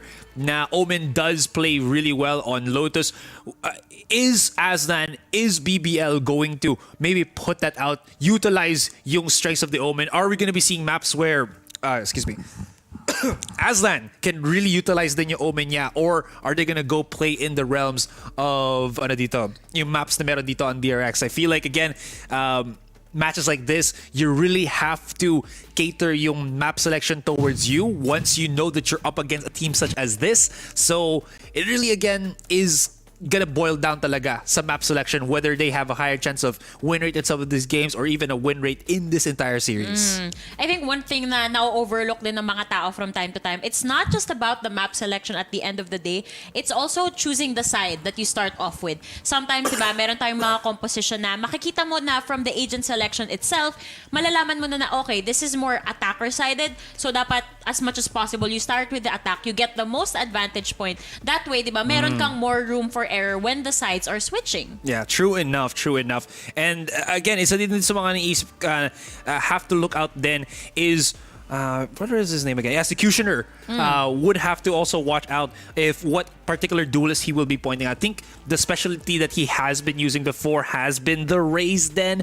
So we might not be seeing too much of the Jet. I could be wrong on that regard because again, there's just so many things that is yet to really be seen dito sa BBL. But we can only assume up until the point nga na lumabas na ang ating agent selection and yun nga yung ating map selection. Yep. Ito rin actually si Kushner. Nakita ko na rin siya sa chamber. Malakas din siya dyan. Pero as we know, hindi tayo sure this time around kung marami pa ba tayong makikitang chamber. We saw glimpses of it in the past yesterday, pati today, diba? Pero hindi pa rin Hindi pa rin tayo 100% sure na lalabas to. Pero ayan, the upcoming matches are over here. In case you guys missed it, konting reassurance na tamang series yung pinapanood nyo ngayon. Pero ito hindi ko pa rin alam kung ano yung klase ng personality na pwedeng i-offer dito ng Turkish team. Pero on the other side, Korean team, especially si Stax, diba, Azuray, pag ito yung pinag-uusapan natin, marami na tayong information, especially since itong team na to, napaka-solid Ang dami na nilang history together, hindi naghihiwalay na itong mga to. Pero ito, si Stax, napaka-colorful na initiator. Siya yung matatawag mong maestro. Siya yung nag-orchestrate kung ano yung gagawin na itong team na to. Ang siguro careful lang when it comes to Stax, I do see na may pagka-emotional siya. Kasi I get that he's passionate over it, pero hindi pwede yung nag-overheat siya in the middle of the matches. And we do see that nga rin. I mean, it comes to the predicate talaga pag nasa Korea ka, diba? Yung mga jokes na, if you try to, make ligaw someone, you have to go against their you have to go against their father. It's basically like Radiant or something, diba? If it's like this year na and certain things like that. But with Stax here in general, when he's on a roll, he is. After I'm gonna pause. Ano yung connection ng make ligaw kay Stax? Wala lang, just relating lang talaga that Korea is very endowed with esports. Yeah, it's the thing. Thank you for explaining. Continue. Exactly. So if you want to make ligaw, Korea, you have to beat their father who is probably Radiant. So, good luck, guys.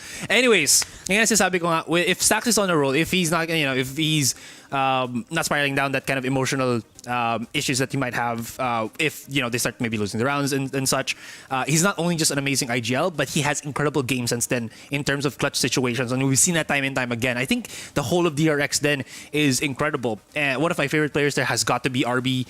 Before he joined the DRX roster, he was an absolutely phenomenal flex player, and it has also shown with again, the previous matches that we've seen with DRX. So with all of that talaga, always goes back to the point na DRX looking to have this advantage here. And I guess we can talk about it in naman. I was looking at our stats real quick here. DRX has an incredible win rate percentage in their official matches. Now, every map that they've played looks like they've gotten like 70 to 80% win rate. Oh my While gosh. I looked at BBLs and it was kind of fluctuating dito from, let's say, 40 to 70%. And the only really high percentage dito sa BBL, and again, this is going to be important later when we look into the map selection, is probably Haven. Are we going to be seeing that? Is DRX going to take that away? Because DRX also has a pretty mean Haven then. We'll just have to see na nga lang. Ganun na nga yung mangyayari dito, Asoray. Kasi at this point, okay, as much as we want to discuss and elaborate kung ano yung kayang i-offer ng team sa to, the information isn't readily available yet kasi this is it. This is the kickoff tournament of the year. So dito natin makikita yung mga VODs. Dito natin makikita kung anong klaseng playstyle ang ipapakita, especially on the side of BBL Esports. Bago pa natin ipagpatuloy etong conversation na to, meron tayong 5-minute break na mangyayari. And when we return, we'll elaborate a little bit more. I love talking about these teams. So we'll see you guys in a bit.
You don't have the guts anymore.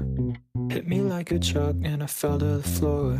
You don't give a fuck anymore. I couldn't fault the hit and run if you settled the score.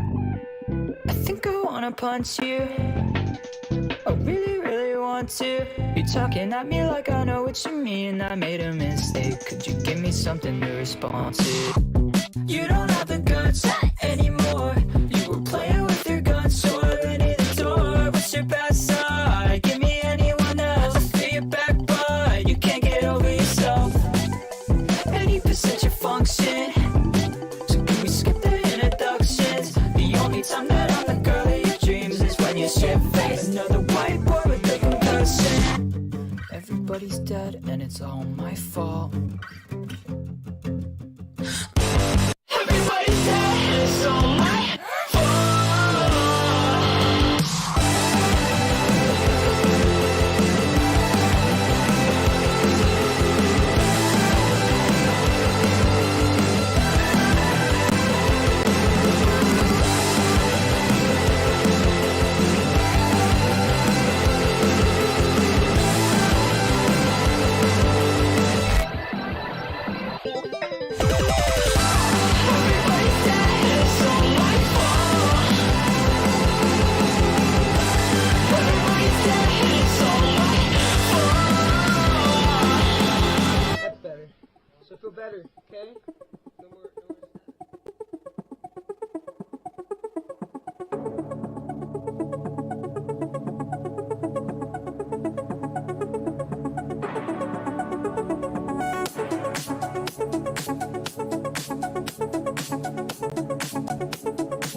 Welcome back to VCT Lock-In! Kasama niyo pa rin of course si Likeable at si The Aserai Gaming. Wala kang ganti ngayon kasi ako yung nag-intro. Ex-likeable, guys. Ex-likeable, ex-likeable. So before the break, we were talking about BBL Esports and DRX. And ang ganda na ng mga points natin. Pero some players na I want to point out, especially on the side of DRX ito, Aserai, kailan kaya nila ipapasok tong si Foxy9? At ano kaya yung dynamic na gagawin nila? Magkakaroon ba sila ng double duelist alongside RB? Or sino kaya yung tatanggalin from time to time dito sa team? You know, that's good. A very good question din. Kasi usually when it's that kind of when it is this kind of tournament, even though I feel like there is that element nga ng single elimination, teams usually give way para sa kanilang additional player during the first game. We've seen that in our own region. We've seen that in SEA, APAC, and even in other international scenes. Then just to see how they fare up pag nag-iba na yung ihip ng hangin sa situation na saan sila Sorry, I can't help kung myself. saan sila naglalaro. I get it. But again, I think we should expect a game 1 at least. If it looks game 1, they will be playing it with Foxy9 I feel. And if it looks good pa rin ng game 1, they might be using him for game 2 then. Ewan ko lang, Aserai. Kasi so far, yung mga teams natin dito, laging pinaprove ka wrong. Sabi mo, magkakaroon tayo ng duelist sa Haven. Hindi eh. Ayaw nilang makisama sa mga prediction mo. Malay natin, di ba? Hindi rin ibigay sa'yo. Baka hindi pa nila ilabas si Foxy9 at this point kasi masyado pa daw maaga. Again, it all boils down kung ano yung plano ng team. Meron tayong mga teams dito na they try to keep their strats in their pockets. Yeah. And then some teams, they try to make it as explosive as possible from day 1 pa lang. It really depends kung ano yung end goal nila dito. Yeah, absolutely nga naman. And maybe the reason why I feel like maybe I could, well, nagkakamali din ako is because teams usually nga would want to stick to their philosophy then. Kasi it's what their DNA is as a team, diba? It's what they want to develop. It's what they want to roll with as the tournament continues, win or lose. So it makes a lot of sense din naman if that is the case para sa nila. With everything else, I'm just very excited na to get started with this because again, so many, again, different factors are coming into this. Well-established team with DRX, and again, BBL, a very new team coming into this one, as we were mentioning, possible dark horse dito sa ating tournament. Possible dark horse. That is the perfect term for this one. Alam ko, madalas nating sinasabi yan sa mga unknown teams. Pero yun talaga kasi maraming mystery factor dito. So, hindi natin alam ano nga ba yung gagawin nila. But hopefully for the side of BBL, even though hindi pa natin sila ganun kakilala, makakeep up sila dito sa pace ng DRX na alam naman natin na sobrang established na, meron na silang dynamic na gumagana. Kasi consistent sa mga international tournaments natin, lagi silang umaabot within the top 6. And that's no easy feat. 'Di ba? Kailangan talaga pinapakita nyo yung firepower nyo, yung balance nyo as a team para ma-achieve yung ganitong bagay. Pero eto nga, speaking of being consistent, I find, sorry, I like talking about Mako. Not only because he's an adorable player overall. Kita mo naman dun sa interview natin kanina, ang cute-cute ng personality niya. He's very upfront and honest with us.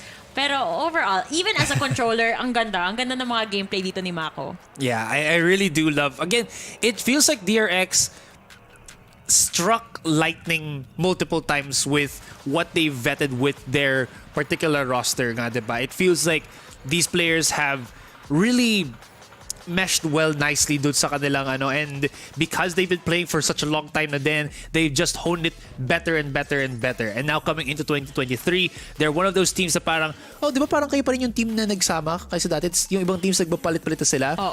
That's actually one good thing din, di ba? Na DRX feels like they're the first team that we're showcasing dito sa São Paulo na hindi talaga nag-switch up ng roster na. They even is added, pero more than not, they've still kept the strong five. Nare-retain talaga nila kumbaga. And ang plano nila is more on to develop the talent that they already have. Grow Exactly. together. Which is, time and time again, ilang taon na tayo dito nagba-Valorant, nagbe-VCT, and consistent pa rin na ito yung roster na pinapakita nila sa atin. And it really works. So good for them for achieving that, and good for them for still maintaining what they have right here. Napapa-English. Ako yung nahahawa dito eh. Anyway, Azuray, a little bit let's like veer away a little bit dito sa matchup na to. I am curious to find out kung sino yung top 1 mo for each region. Isa-isahin natin. Sige, ako na mauna para may time ka mag-isip. First, sa akin for Americas, I would say Sentinels. Kasi stacked lineup din. Yeah, of course. Team Liquid naman for EMEA, and torn ako dito, DRX, PRX, pero for now, I'm gonna go with PRX for Pacific. Yeah, well, we're gonna look at the first X muna dito, which is DRX. Dyan sa ating harap-harapan. Again, we are prepping now the walkouts dito in our series. I cannot wait, Laika. This is going to be another fantastic match for us in São Paulo. I agree with you there, pero hopefully, alam mo, wala pa naman kasi sila Benkay, mamaya pa natin sila makikita. Oo nga pala, wala pang nagpapakita ng sobrang creative na Benkay walkouts, Yeah! right. Yan yung hinahanap natin. Be brave. Dapat rin yung walkout mo, maangas. May kakaibang factor. Yes, or your mom is a bear. Brave. Okay, sige. Okay. Alam mo, dapat meron tayong tier list ng best jerseys. Ooh, that's true. Hirap, diba? Inisip ko talaga kung sino yung pinakamangas yung jersey eh. I feel like DRX is up there kasi they're like yung jersey nila hindi typical jersey na mesh and such. Meron pa silang kwelyo, mga ganun. Paper X jersey. True. If you look closely at the Paper X jersey, Ganda, diba? it's tiny T-Rexes. Dun sa And I only really saw that when we got close up to them dun sa sa mga invitationals that they got invited, and we had the really good chance to be able to cast it for them then, which was fun. I'm excited. Look at this. Ang angas nila tingnan dito, Azuray. Ang ganda. There we go. We have DRX versus BBL here on the stage. Fist bumps are in.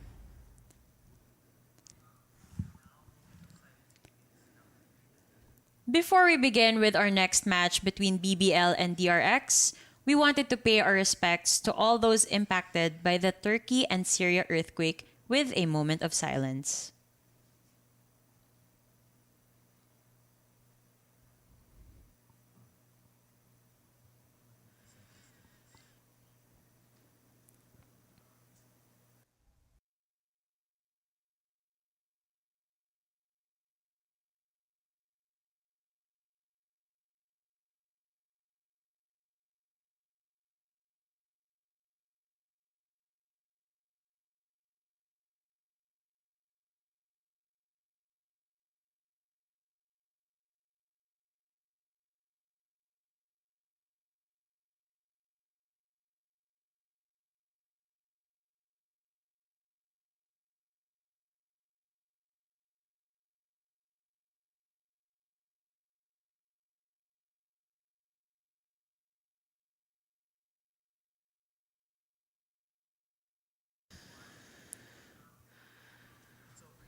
All right. Thank you so much, everyone, for your patience. Ayan, devastating yung nangyari doon, pero the show must go on. Yeah. Dito tayo.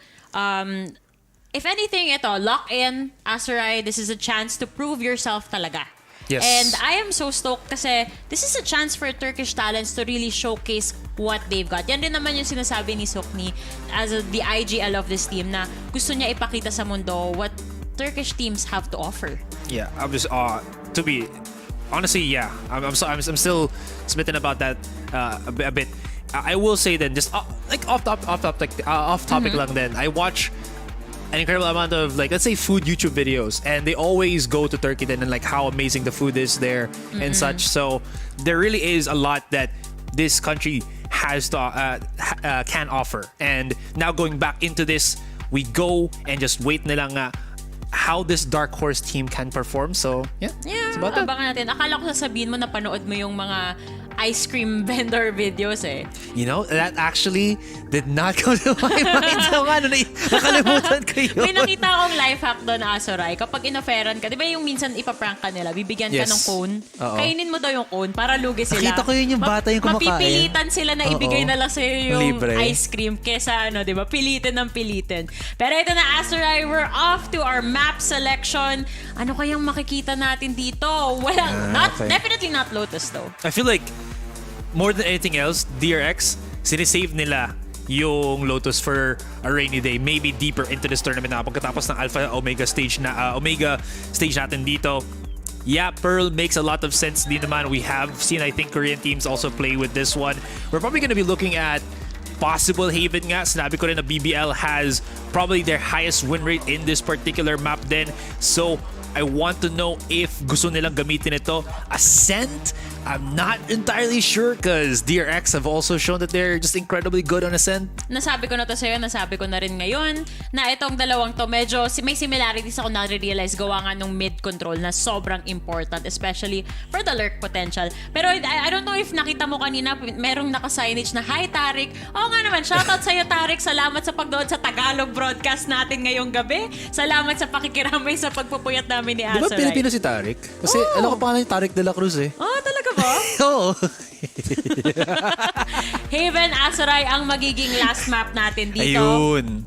Ito na naman tayo. Ito pa rin yung mga mapa na nakikita natin in the past couple of days. Pero parang, ngayon lang ba tayo nakakita ng Ascent? Yes, I think so. Parang, no? Yeah. Kung naging decider man siya kahapon, hindi tayo umabot dun kasi nga puro 2-0. Yeah. Pero so far, this is gonna be the first time na makakakita tayo ng Ascent play. Prepare yourselves, guys. It's gonna be a long game for that one.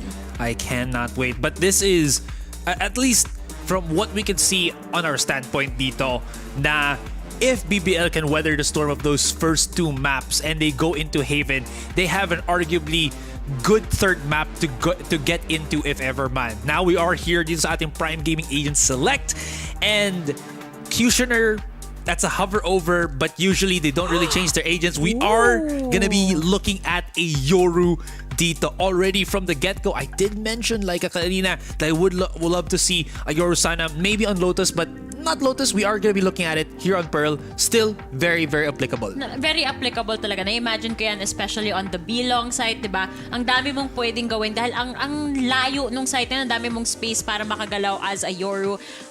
Breach though. Okay, I like that pick. I'm interested. Meron na tayong Soba Jet. Okay, on the other side. So usually, ang maganda kasi dito sa Breach is you can play off of yung fault line niya. And imagine, you know, you're at back B, you get hit by the fault line, insta-TP ng Yoru, the 1-2 punch combo is really there. Now, the execution, if Cushioner can make it happen, it does rhyme, so maybe he can make it work. Grabe ang ganda analysis, no? Pag nag-rhyme, gagana talaga siya. Kasi nga, pros on their toes. Exactly. Pero if I'm being serious dito, Laika, there is an element talaga dito of execution that they definitely do need to make work. So, I'm so curious and very excited to see how they can really unravel that. Ako rin, excited ako dyan. Especially after, pinoint out natin kanina the way the combos work dito sa side ng DRX, they really have to make it work against DRX. This is their chance. Guys, excited na ako. Let's begin with the game. Casters, take it away. At sa pangalawang serye, nandito naman ang ating casters. Ako pala si Dad Femina. Kasama ko si Dax, ang aking pinakapaboritong caster para sa VCT LOCK in São Paulo, man. BBL versus DRX, man. A hype matchup. All Turkish team versus all Korea. Ano ba yung thoughts mo, pare? Bias ka. Diretso ka agad tayo dito sa labanan natin. And truth be told, tama ka dyan. All Turkish versus all Korean. And it really just goes to show sa labanan naman ng EMEA at ang Pacific, kita talaga natin yung Clash of Styles. But of course, this is gonna be very interesting kasi di pa natin talaga nakikita ang DRX, especially sa Pearl. BBL, same kind of case. And the weird thing is, DRX, alam natin, tong squad na to, nagsama na sila na matagal ng sobra-sobra. They've been playing under this roster, under DRX, under Vision Strikers, and they still haven't really changed it up. Nag-6 man nga si Foxy9, pero wala naman siya ngayon. It's the classic roster na tinis kanina nung panel sa international broadcast. We start things off though, yung DRX, looking for that A-split approach. Tried and tested yung kanilang formula. This time, it's around the corner where they need to use yung flash nitong si Stax ngayon. Pag-push agad ng DRX, kailangan magkaroon ng konting space dito. Pero dahil sa flash, walang nakita ang DRX. Although they got 2, Gary Executioner, hindi siya nakakuha ng pangatlo dahil 1 versus 2 na ngayon si RB. And the spike is also very open para sa kanila. It's like McEwan just aside and then pulot ka the RB. There you go, picking it up left and right! All RB and the Red Bull clutch sa simula pa lang. That's the classic DRX we know and love. Man, first round, kung saan nag-expect na ako ng chaotic plays out of both of these squads. Tapos tayo pa yung nagkakas nun. It's as chaotic as it can be, where they have been exchanging every single one-tap galing sa mga ghosts dito. And who better than the guy that we have been talking about for a long time, RB, who has clutched up huge with a triple kill, man. Napakagandang simula para sa DRX. Inom pa. It's like, uy, nanalo tayo!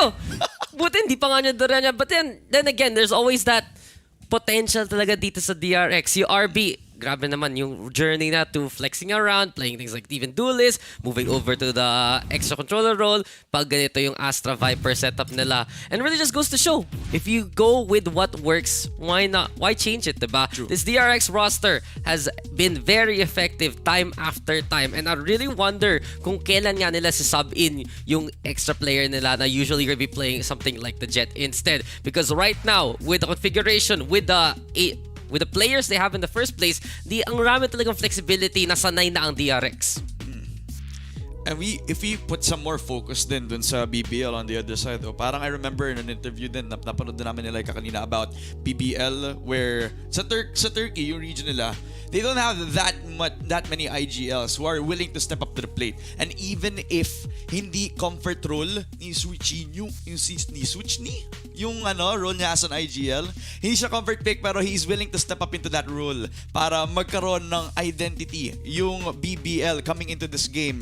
And in a very good matchup against DRX, they are willing to take this game as a lesson. They're not even having those high expectations na manalo sila as long as they have this experience fighting up against a very top level team na DRX. Okay na yun sa kanila. That's like a really good thing to look out for ngayon na nasa lock-in sila ngayon. Medyo wild lang, pistol pa lang, nag-time attack agad tayo dito. It's like, oy, wait a minute. Di natin tayo in-expect to. But honestly, expectations aside, maraming nanonood dito, especially yung mga home countries these guys are from in the first place.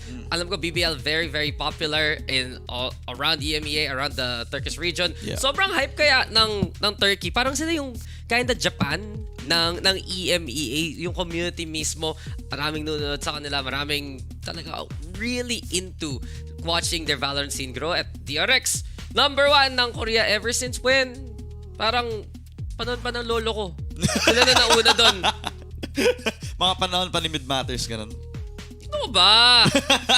Mid Matters is now and forever. Ay, tama. Doon sa PH side. So, Tech Boss! I love it! Man, first round pa lang, dito sa second game natin, nararamdaman mo na yung espiritu ng mga night shift games. 3 games nga kanina eh. Oo nga eh. It's like, ano oras na? Time check. It is 4:52. Magpa-5 na. Second series pa lang to. Mamaya may Paper Rex at Cloud9 pa. Nako. So meaning ito, aabot tayo ng lunchtime guys. Abangan. Kita-kits sa next meal. May brekkie na, may lunch pa. Maubos yung food budget talaga ng prod natin ito. So that is straight. So ikaw, ano na? Well, I gotta ask you, what do you want to talk about? I mean, ang dami. We can talk about like why nag-pick up ng Yoru tsaka ng breach yung BBL. Pero, sige, kwento ba? Ano ba? Dude, it's been like what? 1 year ago since we casted Valorant PH. Now we're here. Actually casting Lock-in together. No, congratulations. Nandito ka na. Hindi, Iniintay lang kita yun. Sabi ko, oh, kita-kits sa VCT. Diba? Sabi ko palagi yun eh. Kita-kits VCT. And here you are. Nandito na tayo. Sa São Paulo, Quezon City. Pero hindi mo ba alam na overnight lang ako dito? Alam ko, actually. Nice, ano yun? Stopover, diba? Stopover lang. Tapos babalik na ako agad. Ng Pilipinas? Ng Pilipinas. Okay, ingat ka ha. Iwan muna ako dito. Akit muna ako nung mga favelas. As it says. Alam mo yung sinong isang fabula na nandun sa Brazil ngayon? Si parang Mika Fabs. Si parang Mika Fabs. Diba? Yeah, hindi ka na-expect yun actually. Totoo yun. Yeah, she is going to Brazil, no? Nandun na siya. I think. Di ko alam paano lumipad ng Brazil eh.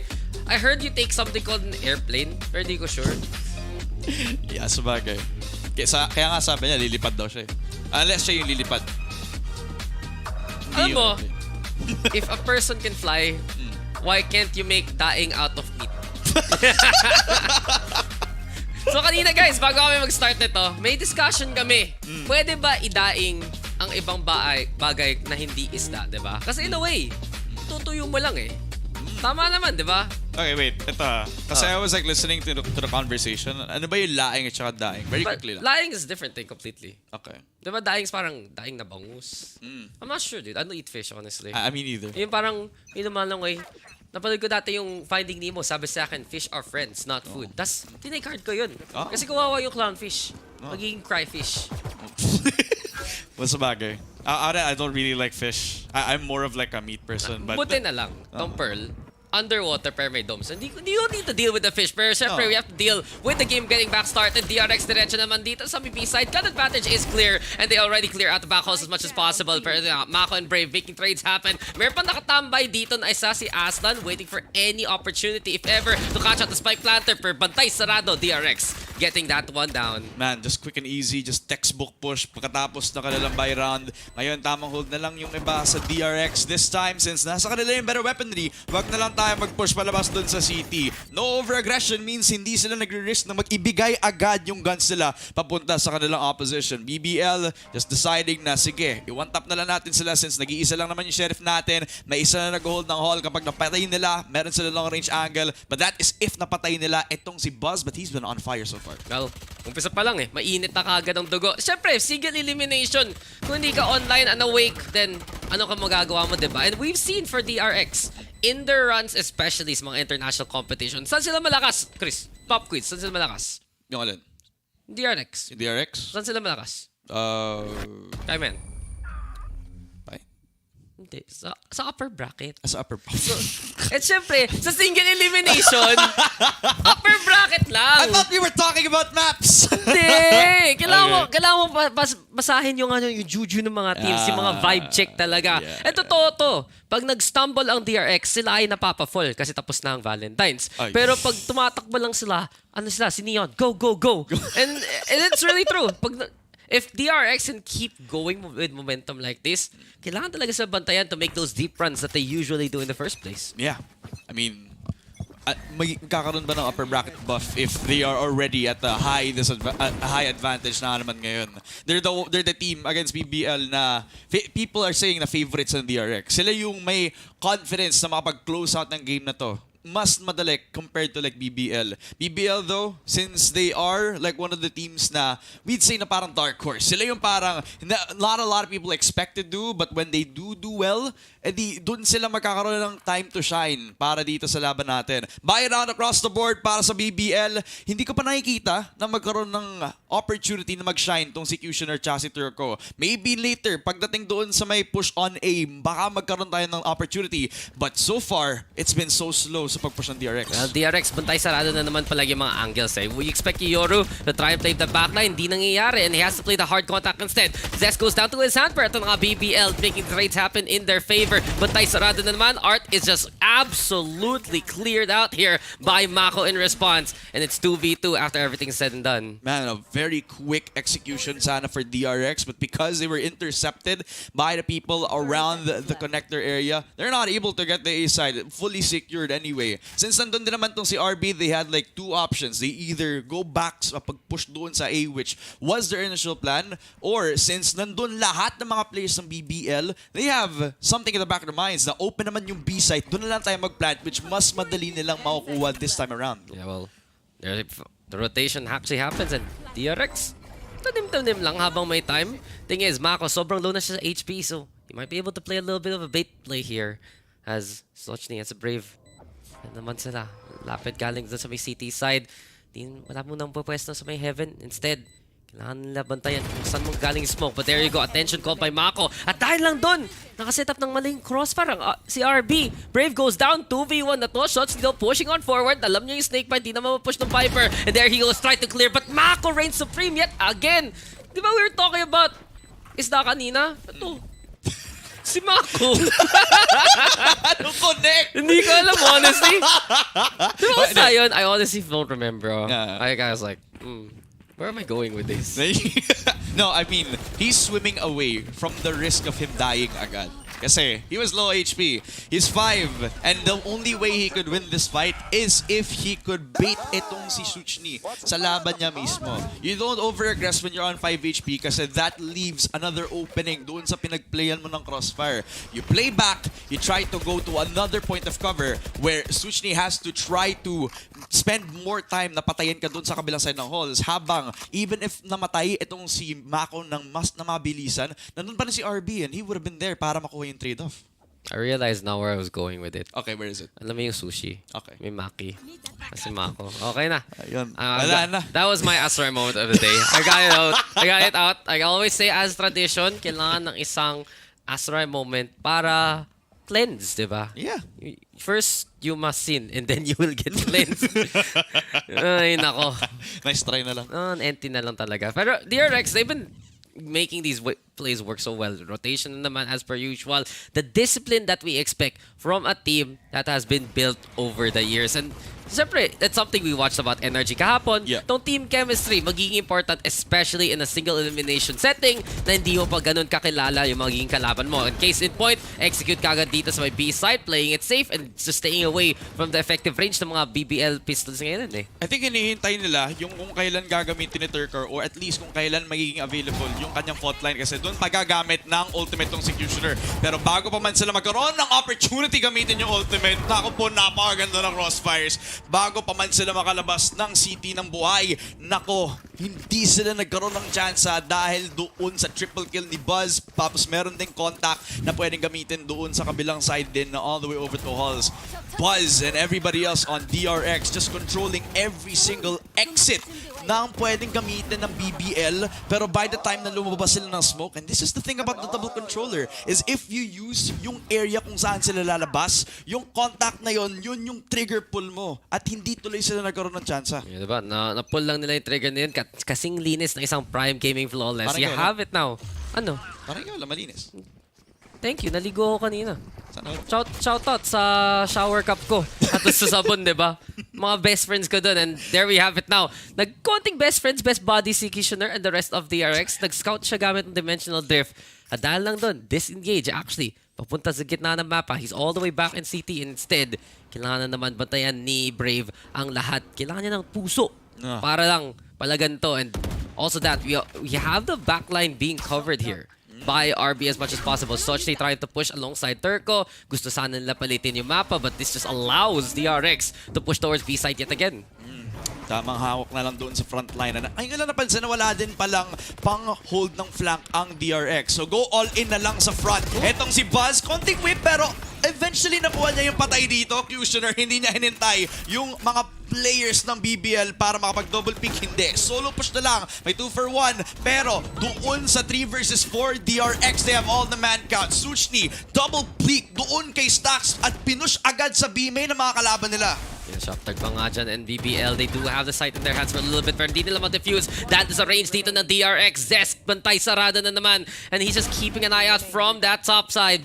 And again though, Sochni, make it a 1v1 situation. Si RB naman yung nasa kabila kanina, became big dun sa pistol. Soch nag-iintay lang, trying to see if he's gonna get baited on out. Hindi niya mahanap though. RB paying patience. Just, andun lang disiplina talaga dito ng DRX. At dahil lang dun, wala nang magagawa ang BBL. Out na si Sochni and it's 5-0 after everything is said and done. The patience na tong si RB. Nakalimang stick na itong si BBL Sochni. Pero hindi pa rin siya kumakagat. Every single chance that he tries to know, alam ni RB na nasa kanyang kapangyarihan. Pag nag-overpeak siya, there's a risk na baka ma-one-tap siya ni Sochni agad-agad. And he didn't want to take that risk. So this guy's patience just paid off immensely. Eco round para dito sa mga players ng BBL at isang Vandal lang, tapos 5 straight round wins for DRX. Super confident dito sa ating first half pa lang. Bakit di sila magiging confident? Pero kanina pa sila ready dito sa laban na to. Yeah. Ilang taon na sila naglalaro together. At kita talaga natin, any sense of weakness, any moment na DRX can seize, yun talaga yung gagamitin na para pumalag. Yung sinasabi mo kanina, they're playing that double control, right? At meaning lang doon, they really don't have space to play something like a Sentinel. Instead, you have someone as disciplined as RB, doon lang siya sa backline. Na-spot out niya, dalawa yung papunta sa kanya. And instead of finding that contact, nag-regroup siya doon sa team kasi alam na kagad ng DRX, pwede na sila mag-push forward. They have the utility anyway to clear things out with the Astra and the Viper. Yung suppress ng KO, magiging importante rin in these kind of takes just to make sure na sila yung may advantage. At nakakalusot lang sila eh. Pansin nga natin, kahit na sa may back holes, na-cover na nila front to back. And those are the situations that DRX love to create for themselves. Basta dun sa gulo, makakanap sila ng order. And right now, well, orders up, sila na naman. It goes back to my thought kung if Kushner actually waited kung kailan niya gagamit niya yung ult niya. Ginamit niya very early para mag-scout, diba? What if he used it in a retake while Turco was still alive? Since Turco has been playing these rounds na matagal pa siyang buhay, that he would have used yung buhay niya as a way to elevate yung value din itong si Kushner. Whenever he would use the ultimate, ilalayer niya yung kanyang fault line tapos dun magkakaroon ng napakalakas na entry frag para dito sa BBL. But they haven't been doing so well sa mga exchanges natin, which goes to show that maybe DRX not only are playing for momentum but playing off of confidence so far. Brave though, not-punish itong si Buzz. Pakatapos niya mag-dash through the smoke, may 1-for-1 pero binigay agad yung space sa DRX, forcing BBL to play retake as 4. Lesser by naman at the Havit Kitchener. Siya na lang naka-hero rifle. Hunter's Fury though, ilalabas muna yung Sochni. And okay lang naman eh. Kung magiging matapang ka to try and hold down that site, at least make that trade work. Mamamiss nila though yung smokes ng Astra, that's for sure. Mako, heavy control, gamit ng Viper Spit. Walang palag, walang makikita. At Mako na naman, ready dito mag-intay. And you can see DRX, ang lakas ng post plant. Sakto-sakto, maganda yung ping sila. Ping! Nina-countdown pa nga para nandyan lang yung ping mismo. Mako already getting 2 so far. Sa sulok lang dito ng A-main. Shock darts fly on by 1 HP and 3 para kay Turco. Natabahan pa nga ni Zes. At si Sochni wala na rin malalaban dito. 6-0, DRX are just doing it again and again. Flashbacks lang kung kailan sila ay tinawag dating Vision Strikers. Yung kanilang long streak na talagang lumalabas sa history that they are one of the best esports orgs sa Korea. And not only Korea, pero as in APAC as a whole. Man, Mako has been providing so much value dito sa team nila. The perfect timing to use yung Viper split and not only limits yung pag-push nila dun sa A-main, but it also kind of pressures yung BBL sa kung saan nila kailangang umatake bigla. They have 2 options. Pwede sila lumabas dun sa link. Pwede din nilang i-push yung mga tao dun sa main. And that would have wasted a lot more time even if hindi sila dun nanggaling. Kita mo yun? Nag-line up lang si Zes na nakuhuli pa niya yung alarm bot. What? Grabe! Sixth sense eh. Alam na alam. He can see everything dito sa Pearl. And ito na, kitaan na naman tayo. Buzz does find Turco. But ito yung sinasabi mo at nihintay mo yung setup ng bridge at yung knockdown ng Yoro. There's always that potential na magiging malalim talaga magiging push dito ng Kushner because of the agent he has right now. Pero di naman yun yung pinaka-buong plan dito ng DRX. That op, it will be a little bit valuable kung gusto nila laruin yung B main angle. Pero instead, at punta na tayo dito sa may A, hanap na naman ng pitas para sa DRX.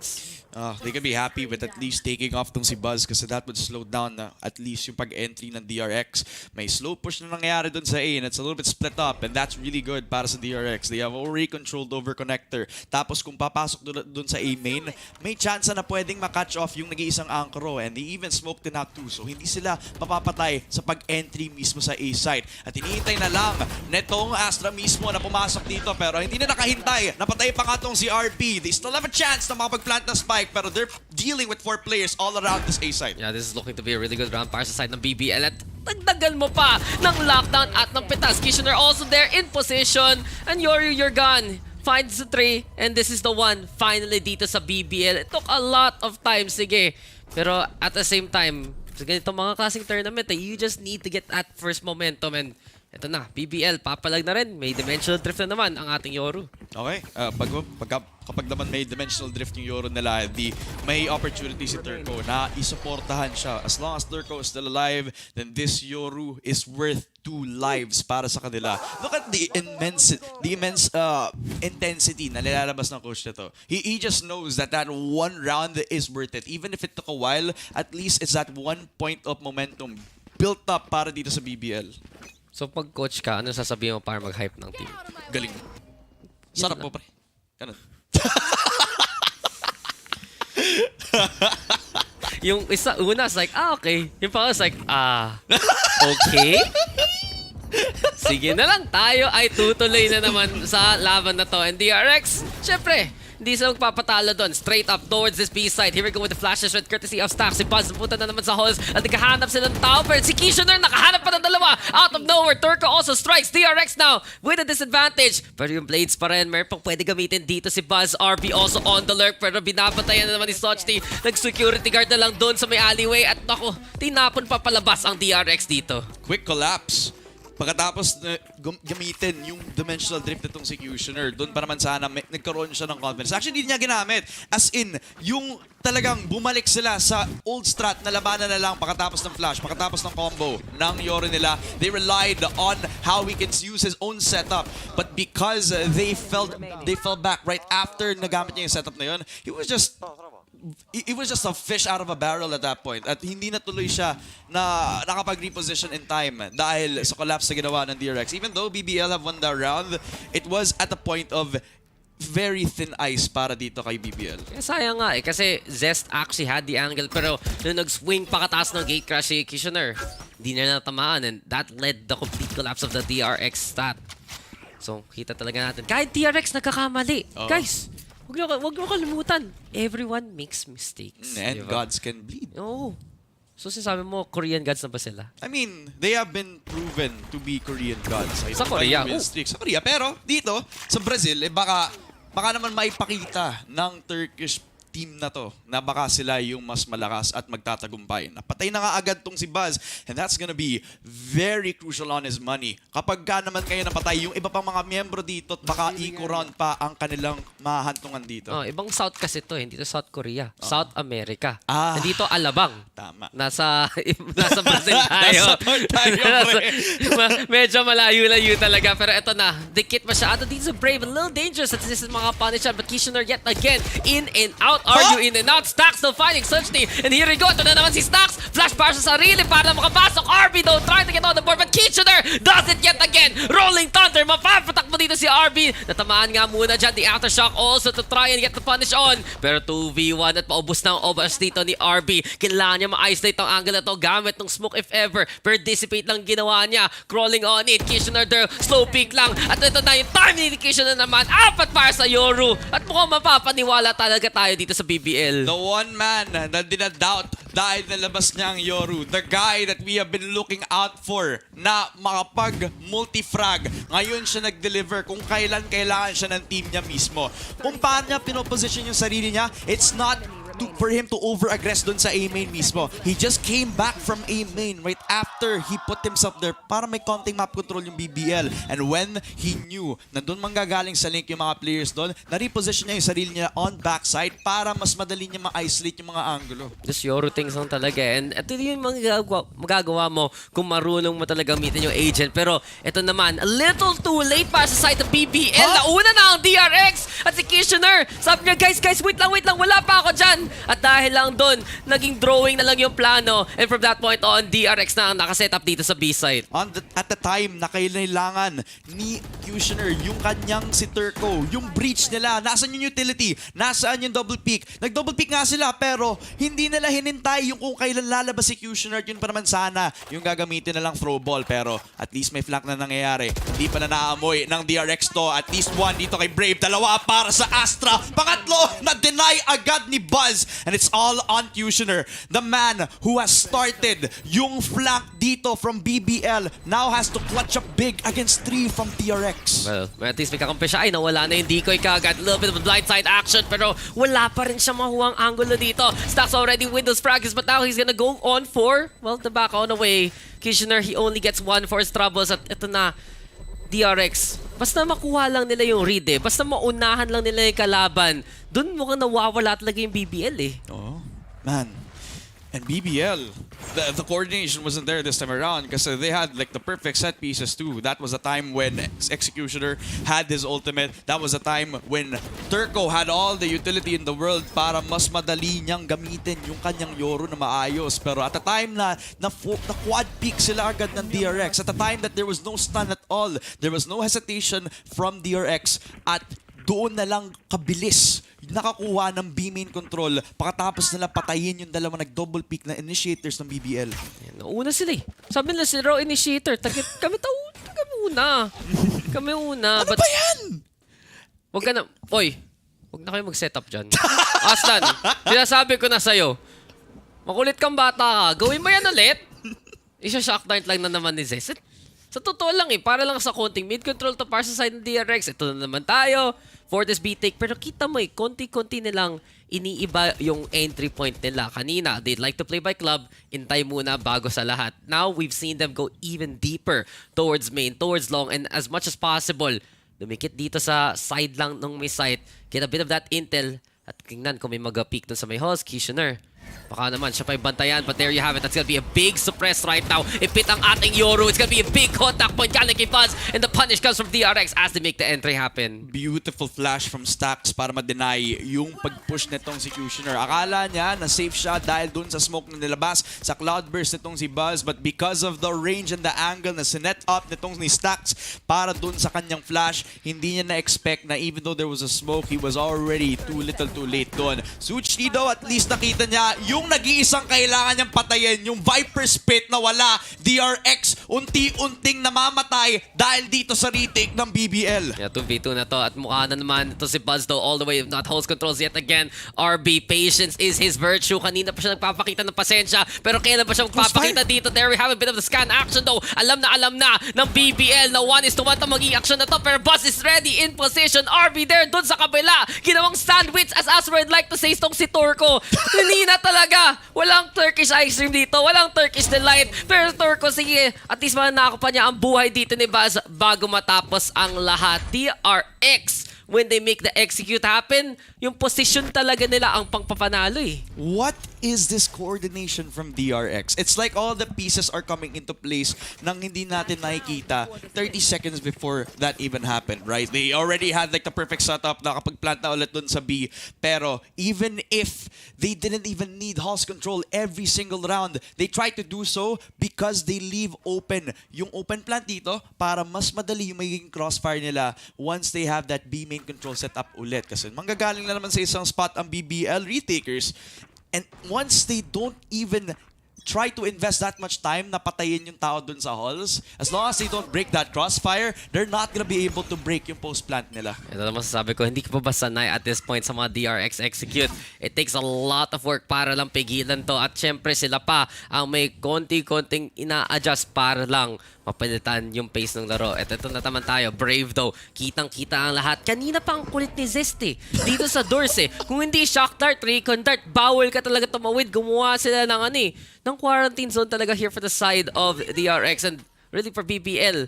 Dahil lang sa pina-pressure na ina-apply ng DRX dun sa mid-round for round, hindi sila short rotate, palaging long rotation, paragi na lang nagkaka-miss timing dahil doon sa extra distance. And as of now, ito na naman, DRX, lumalapit na dito sa may A-site. Si Stax, nakita niyo yun. Nagawa mo dyan, boy! Sochni, gonna go on down. Brave though at least, ready to make that trade happen. Pero DRX right now, A-side control is there. And Stax lines him up, takes him down. Simple lang para kay Stax. Kaya nga, Stax pangalan, di ba? Ginawang Pringles pre. Just lining them up, man. It's just quick and easy as that. Nag-iisa na lang si Kushner all the way over to the A site. While DRX, man, that quick split up doon sa mid. And that mid pressure so beautifully done. Kung meron tayong man from Toronto, meron tayong man on mid doors. At kanina pang inuulit-ulit yung pressure on mid doors tong si Zest. And that would have been one of the entry points sana na pwedeng gawin split ang BBL. But because Zest has been a pest para dito sa BBL, hindi nila tuloy makapag-split all the way from mid mismo. At tuloy, they needed to like look at one key point. And that was where DRX are gonna be going for the plant here. B-side again, all for the taking para dito. At nakapag 3 points pa nga itong Stax na may kasama pang foul. 4K galing dito sa KO ng DRX. It's halfway point. 3-9. Magiging curse ba to? Or will this be a blessing for DRX? Naniniwala ka ba sa sumpa? Naniniwala ka ba mag-game 3 tayo dito? Ayun pala, di wala. Sinagot mo yung sarili mong tanong, di ba? Hindi na, hype na bigla yung DRX. Kanina, nakakatawa nga kanina, like, uy, talo sila. Like, okay, chill lang.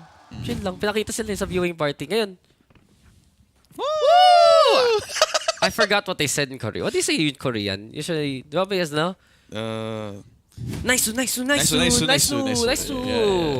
Sugoi. Ay, wait, that's Japanese. Ay, iba yun. Sorry. My bad. Sa ano pa yun? Sa Zeta pa yun? Sorry. Akin. Filipino broadcast nga pala. Hindi tayo, iba't ibang lingwahe. But then again, halftime muna tayo and it just... I think we go back to that first point we made. DRX, Thunders na ang team nila. Straight up. And the thing is, malaking bagay yan in a single elimination tournament. Yeah. In a cross-regional tournament. In a franchise-exposing kind of tournament. And there's a reason why lahat naniniwala sa DRX in these kind of situations. All in all, I think BBL very beloved, especially dun sa Turkish community, na they have had some decent results dun sa EMEA.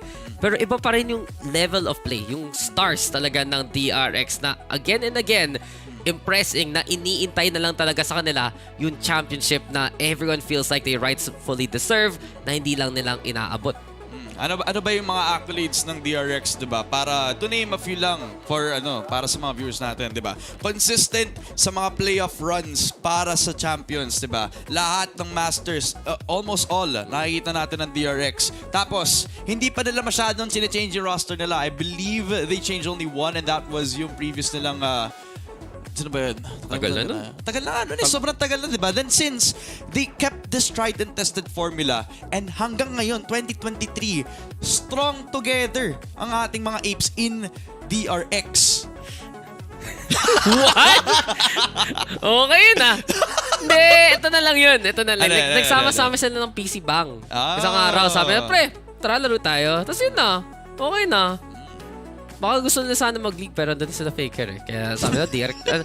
Di ba sila nag-champion sa league? Yeah. Ayun pala eh. Di sila na magka-champion dito. Sa lock-in kasi it starts with an L. Ganun pala yun? Oo. Yun yung connection? Yes. Wow. Maniwala. Tapos. Di ba yung Worlds sa NA ginawa? Ito nasa SA. Oh. Basta may Amerika. Magiging A para sa DRX ha. Galing, di ba? We can find all these connections. Nakasulat na yan. Parang kanina, nung sinabi mo mid, nagsusulat ka sa kamay mo. It's like, uy, ito ba yung mid ng mapa? Ito ba yung B? Ito yung A? Pwede ka maging yung fortune teller. Ay. Patingin nga na kami, pre. Oo, sige, Pakita ko sige, sa fortune. sige. Okay. Nakasulat eh. I think magkakaroon ng nerf si Harbor next patch. Hindi, si Killjoy raw eh. Ay. At si Reza. And then next patch. Next patch. Ano na nerf mo sa kanya? Mas magiging makalat yung tubig niya? Oo. May poison. Ay, nako, mapapaturn the tide ka na lang talaga dyan eh. But, we're back. And, honestly, if DRX gets this pistol, I wouldn't be surprised to see them make seal the deal, as they say. Make seal the deal. As the kids would say. Kasi, from that point on, they're gonna have that momentum. And yet again, tingnan mo yung comp nila. Astra Viper, sobrang nakakasakal pag gumamit ka ng mga main angles dito. Talaga nga naman. Sana na pag nag-hesitate din ang BBL sa pag-conquer nitong A-site dito. Konting presence again being made dito kay Suchni. And he wants to be the one na magiging pest dito sa may mid doors. Pero pagbalik dito sa site mismo, doon lalabas ang flashes, RB and Stacks, making sure that this is all business para dito sa DRX. 2 kills para dito kay RB at yung controller talagang nag-iinit. At si Zest, hindi siya magpapatalo. Nakadalawa pa nga galing sa frenzy niya. 10 rounds, naka-double digits na. Ganito kabilis. At kung may 3-9 curse, may DRX blessing dito. Wala talaga eh. Pagdating doon sa pistol, alam mo na yung formation yung DRX yung magiging importante. And what we've seen doon sa first half, ang pinaka-problema ngayon ng BBL is they just lack that presence in the first place. Mahihirapan sila mag-play for that mid. Kung mahuli sila nung suppress, di ano magagawa ng mga things like the Yoru, things like the Breach, things like the Astra. We saw that exploited ilang beses doon sa may B-site, especially dito sa backholes. Kaya sobrang confident si Buzz na nag-dashed in. And if the same case happens, ito na naman tayo. But simula pa lang, wala na si Brave. Walang ka-intel, walang ka-smoke-smokes. It's just DRX doing DRX things. Play for mid and get those pickoffs. I mean, a little bit of a discussion, like how big will 2023 be para dito sa DRX this time? Now that they're refocused, now that they've reshaped, ano ba yung magiging tanong nila dito? Pretty big. Alam mo bakit? Ano ba? Saan ba ang Pacific? Sige nga, sa Korea. Sa Korea. Home court advantage! Alam mo naman, kahit sa playoffs, di ba? Best of 7, sa'yo home court. Isipan mo, pag mag-clutch ka, cheer ng cheer yung crowd. Nice! Hindi, habang nangyayari yun. Ay, hindi. Pag nag-clutch ka, tahimik yung crowd para sure mo marinig. Pag nag-clutch ka laban, woo! Iingay lang yan. Sinasabi ko na sa'yo, DRX 2023. Pwede dito sa Brazil, pwede doon sa Korea, pwede lang sa lahat. All day, every day, everywhere pa para dito sa DRX. Alam mo, pag pinatanong ko sino mga top players ko sa Asia, DRX usually sagot ko eh. Sila na lang. Tapos BRX, pwede mo na rin Ako kasi Dax eh. Ano ako, number 2 Harbor Pilipinas. Yeah. Pag-uwagutan, number 1 si Wits. Ako number 2. Yeah, tama. Okay, and ito, wag natin kalimutan, Prime Gaming Flawless dito sa kanilang, sa kanilang second round. They had the buys, they had the advantage. At kawawa po. It's like, ginagawa mo dyan? Boy! What are you doing there? Sup? Anong klaseng basa yun though? That's my question. Paano mo naisip na mag-play siya for spawn? Just DRX things. Maybe he wasn't playing for spawn. Maybe he was looking doon sa vent area. Kasi since there was some time ago na nakapag-cut noise sila, they maybe thought that there was a possibility that maybe they went through connector. There was a possibility that maybe they infiltrated us. Among us, kumbaga, para dito sa mga players ng BBL. But now, for Buzz, it's all in how he uses yung martial na to. Pero pumalit na siya agad dito sa shorty. At kapag nag-push tong si Executioner, naku, wala siyang nagawa. Napatay agad sa shorty nitong si Buzz. At dito, lalabas ang 4 versus 5. Nakalibre pa siya ng baril bigla. At ayun o, pwede niya bigay ito.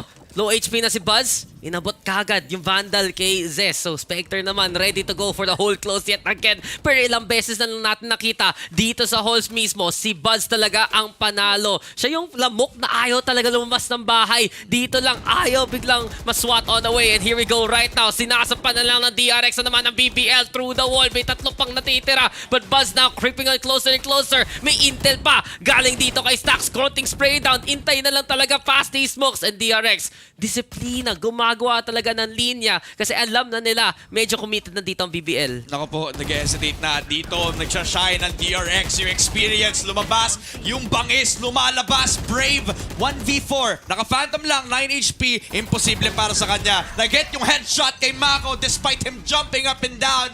Pero si Zest ang mismong magka-humble sa BBL. Match point para sa DRX. Isang point na lang at makukuha nila ang Pearl Map. At mas malala pa, sila yung may money advantage dito. Sila yung may operator na lalabas. Pero kahit wala siyang makita, alam niya kung saan po pwesto dito ang Yoru ng kalaban. Ay, saba. Sige, tingnan mo to.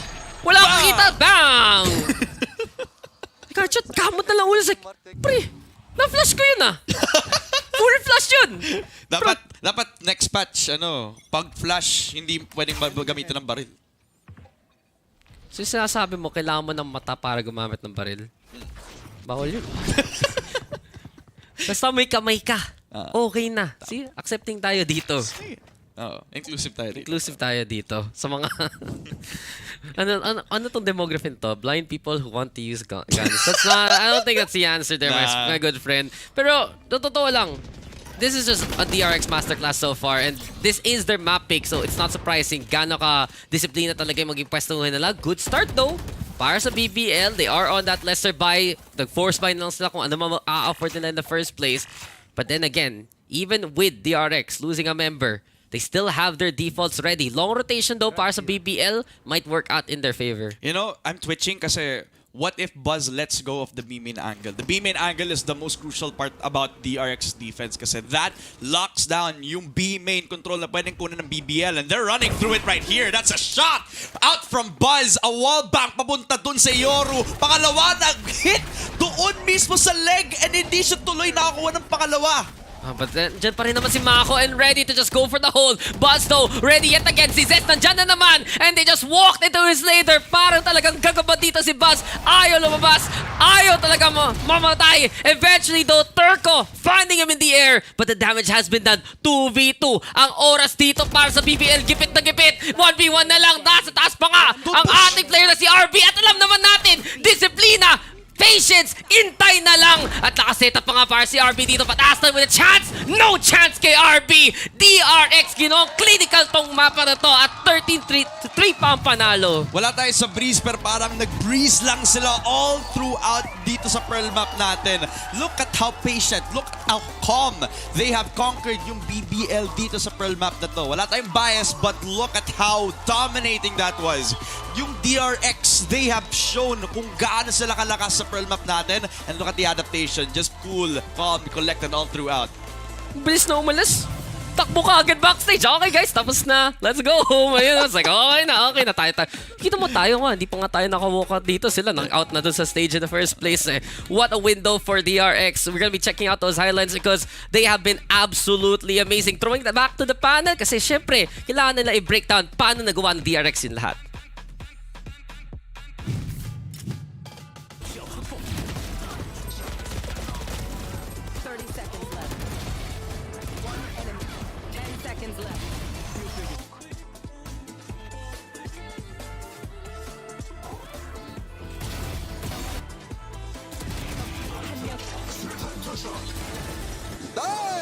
나이스.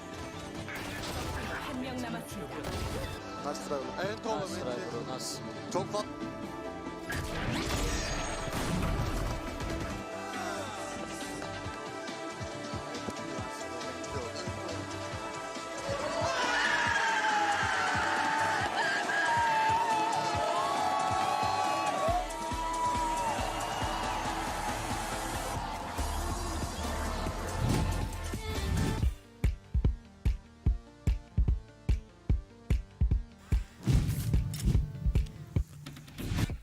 Welcome back, guys. Sinabi na nga ng ating mga casters na DRX showing us a masterclass talaga dito sa Pearl. I feel like they should host like something online about maybe a class or something, a Skillshare class. I don't know. Whichever happens. Anyways, guys.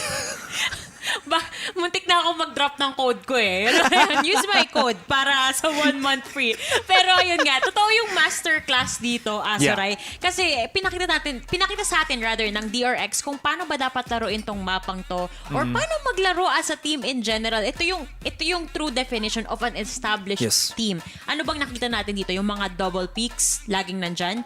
Yung crossfires, always active. Map control nila, tuloy-tuloy. And synchronized yung mga retakes nila all together.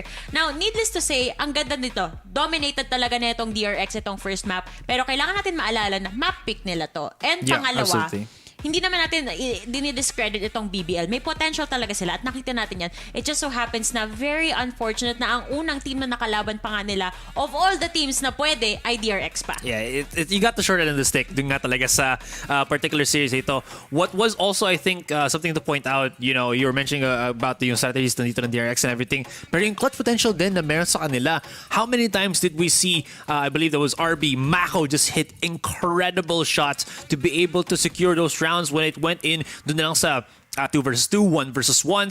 And you can't deny the fact that BBL was able to create those scenarios din sa kanila. Yes, they got, they only got 3 rounds, but those 3 rounds look incredibly promising when they got it. Unfortunately, ang problema is DRX is one of those teams that can adjust on the fly. And one of those, I think, really good examples kung how they were able to do that, I think, is just being able to play around Kushner's Yoru dito. Those 3 rounds, he was able to create amazing flash plays alongside yung breach nila, which was Turco. But again, nakapag-adjust yung DRX. And then Kushner, he was on of his own, trying to create these plays with the TP flash and everything. Pero you saw there was like Buzz waiting on the back of B. Gets flash, but he knew the timing, he knew the angles, had a shorty, and basically Turco's pace, it just says it all. He was pissed that he can't really make plays right now para sa sa BBL after that. Actually, before we went on the panel, di ba? Nakakatanong ko lang sa'yo, literal na parang, did we get a lot of value out of the breach neto ni Turco? And sabi mo sa akin, nakita siya nung 3 rounds na nakuha nila, pero overall, hindi masyado. I do feel like on the side of BBL, Tito, masyado silang naging reliant nga for Kushner to make an opening for the team, but obviously, hindi yun naging enough, especially dito sa Pearl. Maganda sana yung idea. When you look at the composition that they have here, maganda yung idea kung ano yung to try nila i-execute. It's just that on the other end of the map, ito yung team na napakagaling mag-shutdown ng potential strategy. Sabi mo nga, di ba, kayang-kaya nilang mag-adjust on the fly. And at the end of the day, kasi pagdating sa Valorant, adaptability yung hinahanap natin. Yes, and the all-endearing, ni Fluffy 02. Yun ang sinasabi niya. Adaptability ang meron sa Valorant talaga. Kung nanonood ka, Fluffy, we love you. Anyways. May watch party yun. Oo nga pala, may official watch party siya. Nanonood pa siya ng watch party siya. natin. Tama. Sino may katabi niya na Hindi ko alam kasi. Pero basta masasabi ko, nasa same list siya ni Tariq de la Cruz. Oh, grabe. Isipin mo, poster, sa main poster, ganun yung pangalan mo. Grabe talaga. Ibang klase talaga pag Fluffy 02. KOL yan eh. KOL.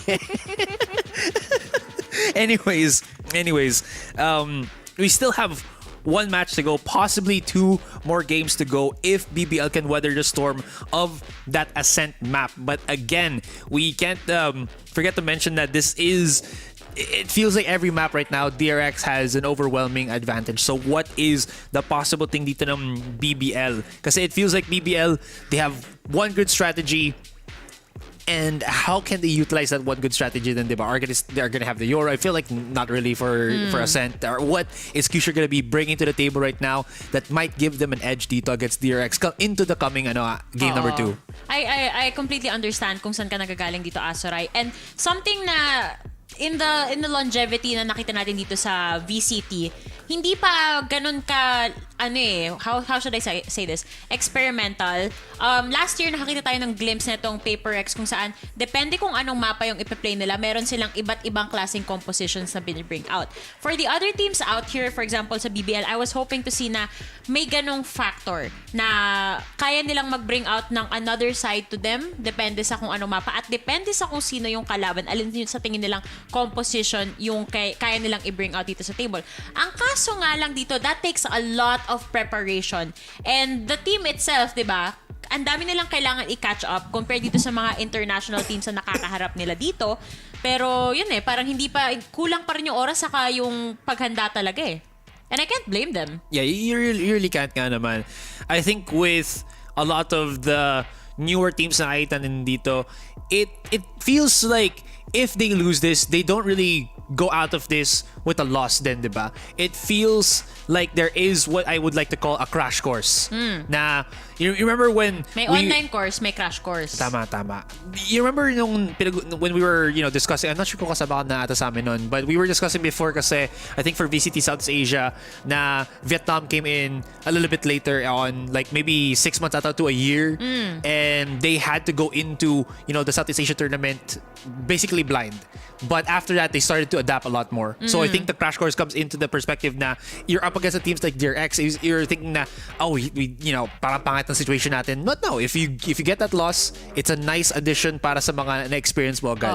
Right? It's a learning experience, definitely. Actually, to relate to that, yung first series natin kanina, di ba? Nung in-interview kasi si FPX ni Yinsu sa outside interview, minention niya dito na they were more focused on improving their own strategies as a team instead of watching the more dominant na Valorant esports scene.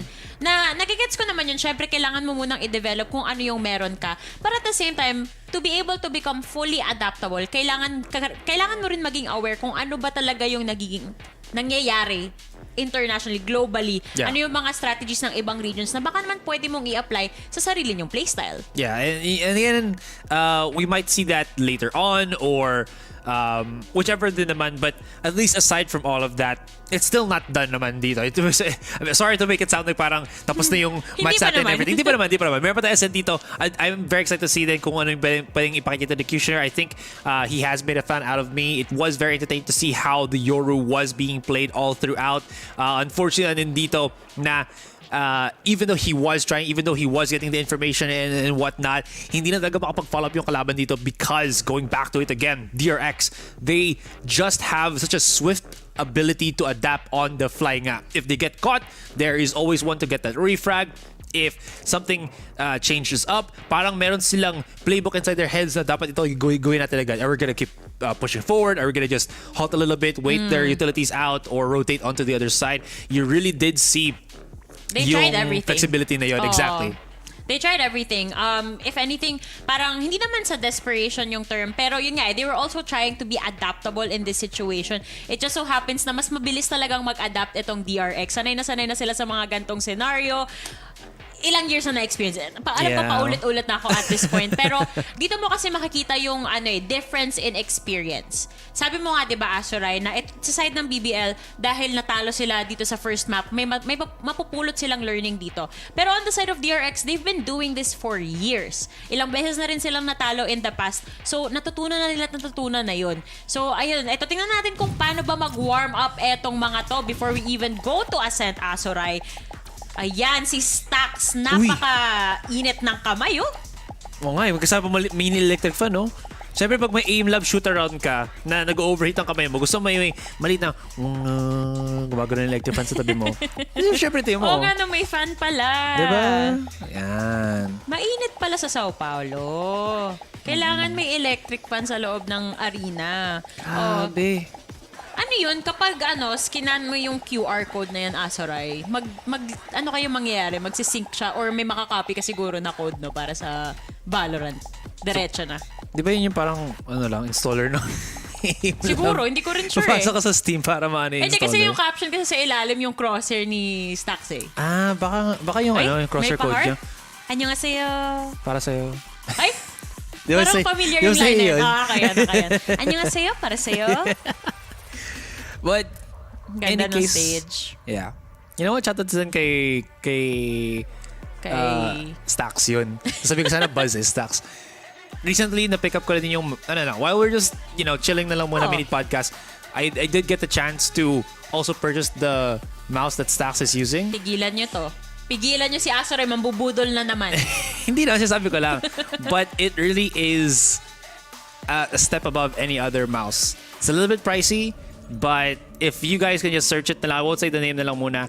If you can search it, it's really good for what it is. And kung palo talaga kayo maglaro and you always play like, me and the rest of the VCT casters dito sa PH do, it really is worth it para sa akin. So yun lang. Okay. 2 araw pa lang tayo nang broadcast dito. Pero so far, I think nakatatlong budol attempt na si Azuray sa akin. So sa mga nanonood dyan, mag-ingat-ingat na lang kayo sa mga sinasabi nito. Tama. Ay, actually, ilang product na ba ang ano ko sa inyo. Habang naghihintay pa tayo kasi naka ba na yun? chill lang tayo. Chill lang tayo. Kung na ba sila yun? nagwa-warm up tayo rin. Kay Ling, nag-suggest na ako ng iPad. Nag-suggest na ako ng gimbal. Sa'yo, nag-suggest na ako. Ano ba sinuggest ko sa'yo? Yun, ano rin, tripod. Tripod sa Oo. gimbal. Yan. O yung may 4. fidget spinner. Ganun talaga, no? Kailangan Fidget spinner ba yun? Or si I think... Tomater ng cars? Hindi, pero parang yun yung, ano niya, yung equivalent niya. Para siyang fidget spinner sa kanya. Kasi, yun nga yun, di ba, sabi natin to kahapon, players, even in their downtime, gusto nila gumagalaw yung kamay nila. I've seen this in other genres of games as well na merong fight stick, for example. Tapos, lagi silang may ginagawa sa kamay. Di ba dati, meron silang hand warmer. Di ba? Gusto nila active. Gusto nila, kaya nga warm up, di ba? True. Kailangan gumagalaw talaga yung muscles mo dyan para, hindi lang sa muscle memory, yung activation ng kamay mo. Kaya kayo naman. Tinetesting niya na po. Hindi niyo po nakikita yung camera ni Azuray ngayon, pero tinetesting niya yung flexibility ng kamay niya. Yes, ng knuckles ko and other things. I wonder kung mabigat, kaya ba nila magbuhat na mabigat gamit yung mga fingers. Anyways, guys, tapos na tayo Intrusive dyan. thoughts. Prime Gaming Agent Select. Wala na intrusive thoughts. We're now looking at our thoughts with the agents that these guys are selecting. Kaya nga Prime Gaming Agent Select. Good morning, Azuray. Meron na tayong Sova, Jet on one side. So far, ano nga ang mapa to? This is Ascent. Okay. Yes. Expect that this is gonna be a long game, but what are your... Is this almost a mirror matchup actually, pero not quite. Sorry, I'm just still looking into Ako rin na-absorb ko pa eh. triple initiator comp para sa DRX. I think it makes a lot of sense. Kasi I think I've mentioned this din before. You don't really need a sentinel if you have full information kung nasan yung kalaban mo. And triple initiator makes that work. And the thing about that is they're falling back on the utility na meron ng Astra. Very solid control utility na meron siya. If anything, meron tayong KO to shut down that Killjoy. True. Doon pa lang, di ba? Pag sumakto yan, nako, delikado na. So, for their sake, tingnan natin kung ano mangyayari. Casters, baka kayo ma-suppress? Tama ba? Yes. Sana naman hindi. Kayo na mag-cast. Kayo na bahala. Kayo na mag-explain sa akin. Back to you guys. O sige, Laika, kami na ang bahala para sa second map natin para sa DRX versus BBL matchup dito sa VCT LOCK in São Paulo. Kaya pala si Dad Fem na kasama ko si Dax na naman para sa ating second map, Ascent. Triple ini para sa DRX. At sinabi mo nga, parang hindi na kailangan yun. Bahala ko magsalita, sinopress ako ni Like eh. Tamano KO knife galing na sa host nun all the way dito sa casting side. Pero matanong mo ulit. Oh yeah, basta DRX, ito yung lalaro nila palagi. Let's be real. Like straight up. One of their most successful maps noong 2022. Bakit? Dahil sa composition ng ganito. They just love to play a very execute-heavy style. And dito naman sa depensa, well, kailangan lang nila intel para manalo. But there we have it, Kishiner. He's back on the standard jet. At nung una naka-BPL, mabilisan na naman. Here we have it now, straight up towards his A side. At mapping nga nila to, but Stacks with control, Stacks with the shots! And he's just stacking those bodies to make it 2v2 now. Look at the control para dun sa ghost shots netong si Stacks. Still alive and well. Dito sa Heaven kung saan siya nakapag-clutch last year sa Champions at baka gawin niya ulit ito para dito sa DRX. Pero BBL still on their winning ways so far. Nakapag-post plant na din. May isang third na pwedeng i-limit yung kanilang movement pero nandito pa rin buhay na buhay si Brave habang may tao dun sa Hell. Stacks dapat siya yung mauna. Nasa top as ng generator para mapatay itong si Brave. 4K! Muntik ka na makapag-ace sana. Just like that, nakabawi si Aslan with a 3K to start off this game. Muntik na yun though. Isang tao lang kailangan nila in Stacks. He's already more than halfway dun sa Nightfall niya mismo. Gotta say though, BBL, ang ganda ng execute straight up towards that A site. DRX, one problem we're gonna have here kasi wala nga silang Sentinel na pinag-usapan natin kanina. They're not gonna have that utility to put a stop to it. So instead, kailangan nila umasa sa position. Kailangan nila umasa especially na makatama yung suppress nila, I'd say, pag-track sa kanila with the darts, with what the Haunt does, or perhaps even the Prowler, give them that chance to fight on back. Pero BBL, worked once before, baka diretso din naman na tong site na to, dito sa may B. Ganun kabilis nga lang din nila nakuha yung A main at wala masyadong pressure all the way through from DRX. They relied on trying to play yung defense all the way through Generator noong una. At sa Generator din sila sanang makakapag-end on with another kill from Stacks. Pero at the end of the day, BBL, they just decide to play the slow game. May Phantom itong si Cutioner. May semblance of control sila dito sa B. At ang dami nila pa ring firepower sa pag-push dito sa may B site. But since they have stacked up, I mean, doable pa to kung hindi sila wary dun sa shotgun na meron si Buzz dito sa lane. Ito na naman tayo si Buzz. Pwede kaya siya may mabiktima magamit ng shorty. Brave though finds this. Talon muna para kay Buzz. At sige nga, isa na dito. Bigla na lang ito naman yung lamok natin. Pero wala pa rin. BBL playing towards Speedway just stays on that high ground. And effectively, this round is over unless Stacks does something magical. Yet again, 31 HP at konting tad-tad lang ng Vandal tapos na ang labanan. Quick reset lang para dito sa BBL. They just need to reset after a very disastrous first game sa Pearl kung saan nag-dominate ng DRX where it has been all throughout a DRX moment. Para sa BBL though, they need to rely on this map alone para makabawi sila. Cutioner has been doing so good on the entries katulad na nakita natin sa A where he was just so calm sa pagkuha ng mga entry frags natin. Plus, a lot more ult points dito kay Aslan means there are a lot more chances to get that lockdown rolling, which means faster map control kapag nakuha nila yung isa pang ult orb. And that's a perfect point. Hindi lang faster, ito na. Isang orb lang. Meron na kagad silang lockdown at pwede nila gamitin para sa ganitong round na to. But Turco actually picking that orb up dun sa may B side. Papatay na lang. Perhaps, patayin man lang. Sige, pero iniisip natin, baka kung gusto nila mag-A execute, may chance pa nga si Aston makakuha niyan para sa ultimate. We do see the gitna muna ang magiging galawan dito ni Kitchener at the rest of the team following on suit. BBL trying to vie for mid. Alam naman nila though the DRX. They're gonna try to play a bit of that range. May rifle na nga hawak dito ang DRX. And as of now, BBL, hanap na naman ng point of entry dito si Kitchener. So they're not gonna be focusing on going down towards B main kung may split push nga ang BBL. They're just gonna try to fight from backside. And it's interesting kasi mas maganda kung may tanggal nila yung split push before they can even go on the fight heavy. Ito, 1-for-1. Pakatapos kunin netong si Zes ang isa pa sa kanila. Pero mga players ng BBL slowly and surely, calmly using yung switch para hindi sila makapasok dito sa market. Dalawa na lang dito para sa DRX. Napatay agad ni Stacks. Napatay din ni RB. Pero Brave and Aslan pakatapos patayin ng dalawang anchor on B side. Dito na lang gagamitin ng lockdown at dito magkakaroon ng spike plant. And time taking 5 seconds na lang bago makukuha ng detain bear. There we go. RB getting one. Brave go holding the line at mapapaback on away na lang natin si Mako. 1 HP and a dream. Isang hinga lang galing dito kay Brave. Goodbye na talaga sa'yo. And perhaps through the smoke even. But Mako seen and Mako spotted. Brave tapang lang para makuha pa ang bonus dyan. At ganun ka-efficient naman yung paggamit at yung timing kung kailan sila pumasok from market where DRX, they were relying on the double setup dun sa B when in fact they had two choices. Either to play from backside kung saan nag-hold itong si Brave ngayon or they try to destroy yung split push na ginagawa ng DRX. They could have that potential to actually have B main control instead of being boxed in doon sa B kung saan sila masasandwich ng 4 na player. Katulad na sasabi ni Asaray. Hindi mo ba alam? Ano yan? Yun yung pinaka-proud niyang word Ano? sa Pilipino. Sandwich is... Sandwich! Sandwich! Diba? Importante yun. Dalawang tinapay, isang palaman, isang sandwich. Para kay Asaray. Pero, syempre naman, tong BBL, happy na sila. Naka-bonus 2+1. Happy Karawan. Ito na nga, baka ito pa yung extra flavor na hinahanap nila. And so far, it's been very effective because yet again, from the entry from Kitchener and of course, yung mga frag potential nila Brave, nila Sochni, and of course, si pinaka-dulo dun sa...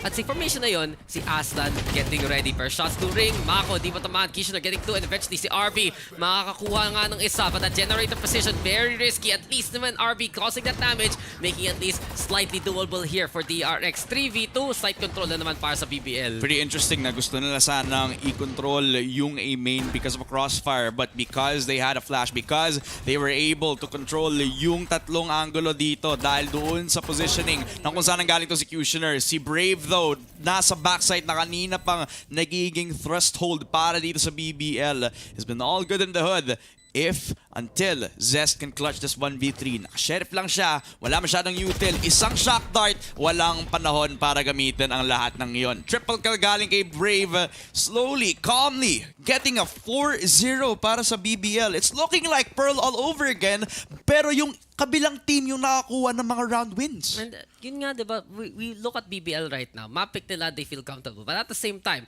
tong DRX, ang rami na nilang vote dito, ang rami na ng beses ginamit tong composition na to, at sila pa nga matapapa-time out kasi mukhang naka-adjust na yung BBL accordingly at expect na nila mga basic plans dito ng DRX. Ready to still hold down the sides and happy to make those trades. Kung pwede silang back all the way in those one-and-done corners, like things like Boat House, gagamitin nyo ng DRX, sinasalo pa rin ng BBL, and they're very effective at making those kills count. At dahil lang dun, kita natin talaga, BBL is a team that is able to bring in the firepower as well as do that homework. They have changed the script. Kala natin, dire-diretso na naman to para sa side ng DRX, pero BBL already proving bakit sila isang franchise team at bakit nga sila nagumuha ng star-studded Turkish roster. Never underestimate the power of BBL. So far, so good. Lalo na dito sa comfort map nila dito sa SN. I do like that they have been switching the tempo every single time. It's like very reminiscent to how DRX has been playing yung Pearl map natin where actually hindi DRX yung gusto kong gamitin example. I think I saw one of the games here where they have been prioritizing getting a lot of ult orbs before they can be able to go for the aggressive push-outs. It was on the Lotus map. It was the first series. But then again, BBL, off of momentum alone, it is thriving off of their coast right here. 4-0 so far. Meron ng operator tong si Buzz. Ito yung risky buy na gagawin nila dito. They stack up 3 players. Baka may double pick pa nga. Ang gagawin itong si Zest at saka si Buzz. And it's riding on this. But because of that perfect paranoia, walang nagawa yung double pick dito. But Buzz, perfect time, perfect place para ma-deny yung entry nitong si Cutioner. Sakit yun, Cutioner. Tumama siya doon sa gilid ng bubong. At ayun na naman si Zest! Ito na naman tayo! Ang tamis ng mga shots dito ni Zest! Prime Gaming Phones pa nga para makakuha na rin ang round ng DRX! And just as we were ready to see the aggression coming out of BBL, up of one timeout, doon lumabas ang aim labs potential netong si Zest. Left, right, and center. Headshots galore. Phantom all around. Bago sila makalabas ng B-main ng buhay, si Zest ang kanilang final boss. Pero hindi nila na-clear yung stage na yon, man.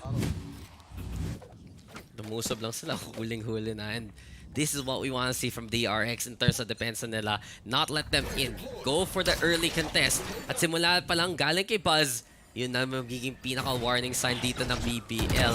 This goes to show though that Buzz, sige, di mo ko ipaparanoia, patay ka dito na naman. Aston goes down first and foremost. Kita natin to, BBL already navigating towards that A side pero pinaghandaan na to ng DRX. They're getting ready also to contest the Rafters. Yung Nightfall tatama dito kay Cutioner. And there you go with a bit of that intel and a bit of the shots getting ready. Turco to, laban kay RV. Pasok na dito sa site ang ating squad ng BBL. At muntik pa nga makakuha pa si Mako dyan. But Stax of course on the high ground getting ready for the retake na 3v2 pa. Man, it was so risky for Cutioner to actually push that far. Even though he was already on the heaven side, it doesn't mean he has map control because he was sandwiched by 3 players that could cross him before he can even have heaven control all around para dito sa BBL. It's a 2 versus 3. Si Switchny, tinatry na i-fish out itong si Zest pero he actually wins the fight dahil dun sa Phantom na hawak niya. Classic na lang sana yung kanyang right click na mapapatay sa kanya. It's all on Turco pero he's hold up in hell at wala siyang magagawa dahil sa defuse ng DRX. May triangular position pa at kung saan kinailangan siya ng BBL, dito lang siya napatay pero kung kailan tapos na ang laban. Okay yung last kill na yun, no? Galing na. Ang galing, oh. Narinig lang yung footsteps, pinikan pa, napitas pa. But then again, this was better from DRX. Ikita na talaga natin. When we have this operator in hand from Buzz, he's just so active around the map. And yet again, natanong natin, bakit walang sentinel dito ang DRX? Kasi alam nila anong parte ng mapa ang iniwan nila. Ang pwede gamitin ng BBL. As soon as pumasok ng heaven position dun si Cutioner, ano bang sagot ni Stack? Nightfall straight up towards the Rafters position. You don't see that too often. Usually, iniintay mo nga. Nandun ka na sa Rafters para dun sa site mismo. But DRX, they understand the map situation. And yet, they are rewarded with another map win, or a round win rather, as Kitchener. Ito na nga, Blades pupunta sa may A site. Second time na makita natin siya. Pass forward at napakalayo sa team niya. May isa pang upgrade na pa rin gamitin, pero grabe naman yung shot na itong si Buzz. Quick on the money. Headshot pa nga. Pagkatapos nito, tailwind agad pabalik sa B site, A site control. But now, mid-market, sobrang daming players dito. And this time, Zest is in the best and most comfortable spot kasi kailangan siyang i-clear. Nakita agad ni Turco. Nakaspray pa nga papunta kay Brave. At pangatlo para sa DRX kasi nakita na ni Stax tong si Suchni. It's all on Asla. 1v3. Well, so nandito lang siya sa may market and the damage absolutely done. Yet again, DRX map control so active, paikot-ikot na lang eh. Kahit si Mako pa nga in position for that flank towards market, and Aslan, nasa likod mo. Di ba Shadow ang pangalan mo? Tingnan mo nga kung ano yung tumahabol sa'yo. As ito na si Stax, mga kapitas pa nga ng isa. DRX have almost tied up the scoreline after going down 0-4. Man, and if Aslan was aware that there was actually so many people behind him before he can even have an opportunity to run over to the other side of the map, he would have done so. Kasi iwan sila, tinad time na iwan sila mismo dito sa B-site. And doon na lang sa iyo magpa-plant, diba? Pero by the time that he was able to realize na, okay, wala sila doon sa harapan natin, nasa likod na pala, patay na siya agad. Wala nang choice at wala nang panahon para makapag-clutch up yung BBL natin for that time around. Eco round para sa tatlong players ng BBL. May konting damage pa dahil dito sa kanyang utility. Meron pang operator tong si Buzz and it sounds off kay Brave and that's a huge pick. Yeah, like a bit of a half-buy situation kasi may pera naman BBL after this anyway. Pero yun nga, Hero Rifles, ano ang palag dun sa op advantage, dun sa range na pwede gamitin ni Buzz again and again. At uy!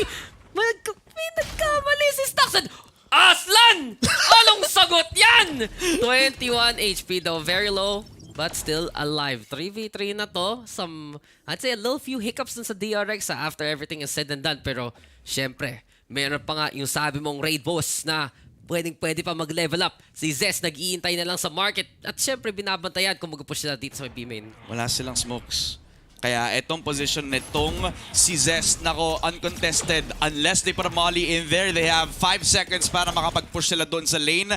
Pero walang tao doon sa B main, kaya they're boxed in. They're all trapped. They need to contest every single angle. If you are on BBL, there is nowhere to go but forward. Lalaban ng DRX na mag-flash yung RB. May trade galing kay Turco doon sa backside mismo. Pero dalawa lang sila habang si Zest at si Mako, konting few HP na lang. Mapapatay pa nga itong si Turco. 2 hits galing kay Mako para ma-fish out si Aslan at si Turco. It's even odds now for both DRX and BBL. And it's just as easy as that where we thought they had the advantage sana. Yeah, they tied things up at okay yung sagot nun ng DRX eh. Naghihintay lang sila doon sa may market, may gravity wall nakahanda. At least a nice answer courtesy of Turco yung fragment para hindi makapick si Zest. Pero pagdating talaga natin doon sa site mismo, alam na ni Mako saan sila mga galing.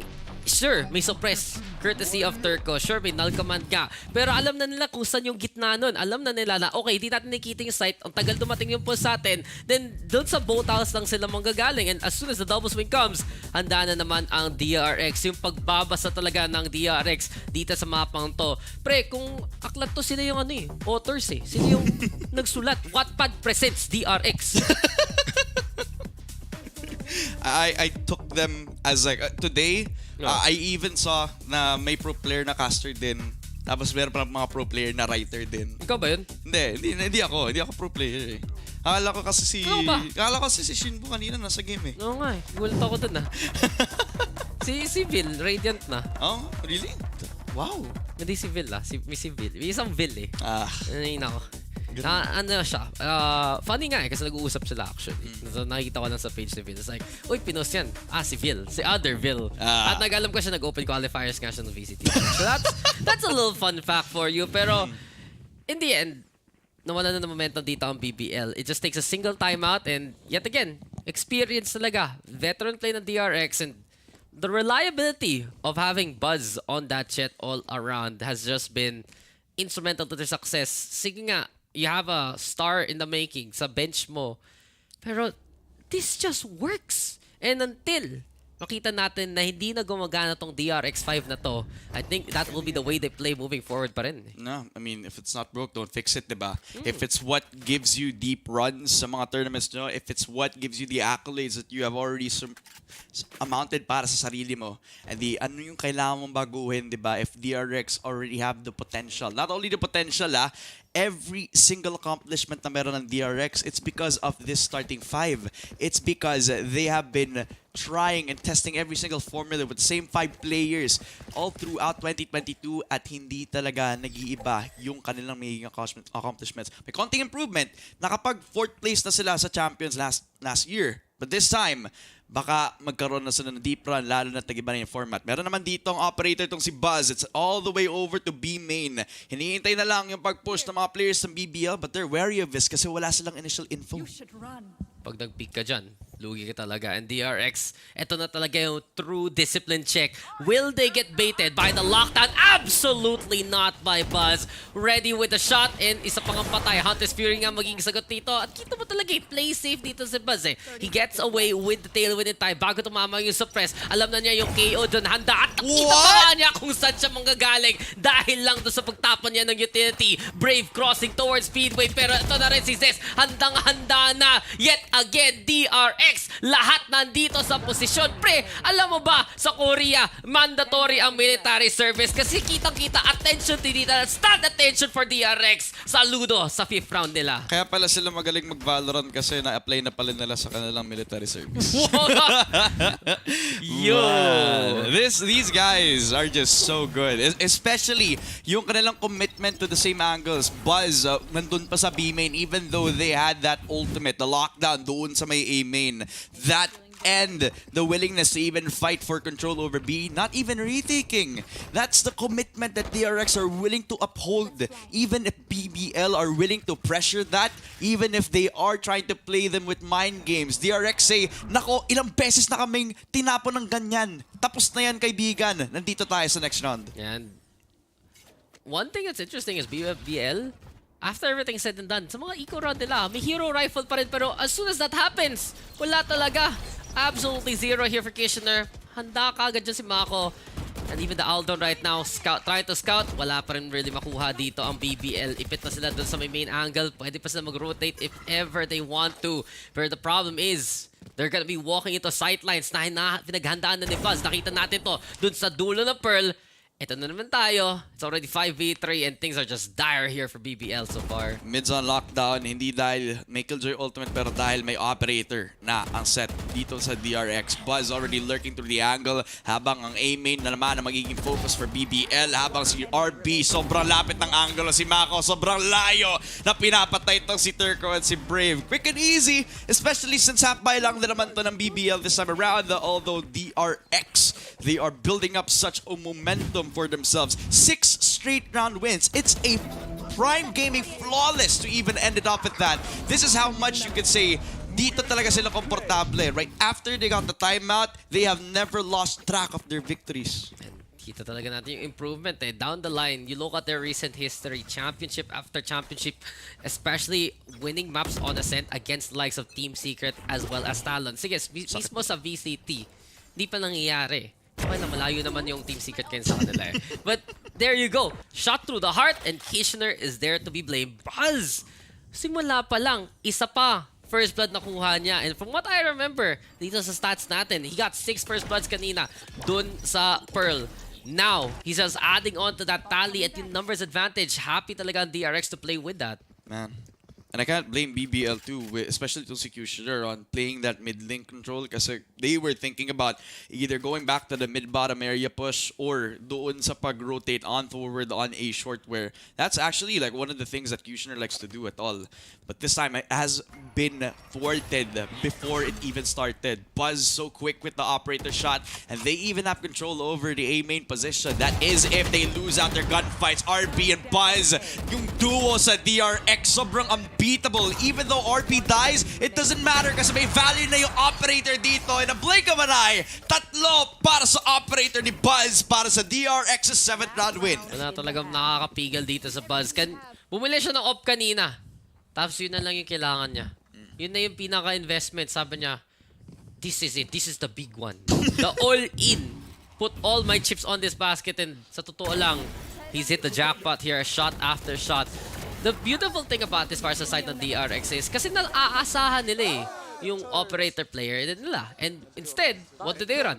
Triple initiator for triple intel basically. Para alam ni Buzz saan siya mag-shoot o saan siya mag-iintay para lang magnalo kagad sila ng unang pitas. And this is really it again. Look, Buzz holding towards B main, has a little bit of confidence kasi wala pa nakuha yung Prowler value so far. Pero naaasahan rin niya na pwede pa siya mag-hold dito sa B kasi ang raming stall potential dito ng DRX. The Nightfall, you saw the Gravity Well. Hottest Fury muna sagot dito the side of BBL, but DRX is already prepared on site again. Look at that response, man. RB is just so good at holding these sites, and yet again, sinamahan agad ni Mako at hindi niya hinayaan na nag-iisa ang etong KO ng DRX this time around. 2 kills para kay Mako, 3 kills para kay Mako, pang-apat na ba para dito sa DRX as Buzz, he whips the shot from the right click pero nilabas na din ang shorty niya.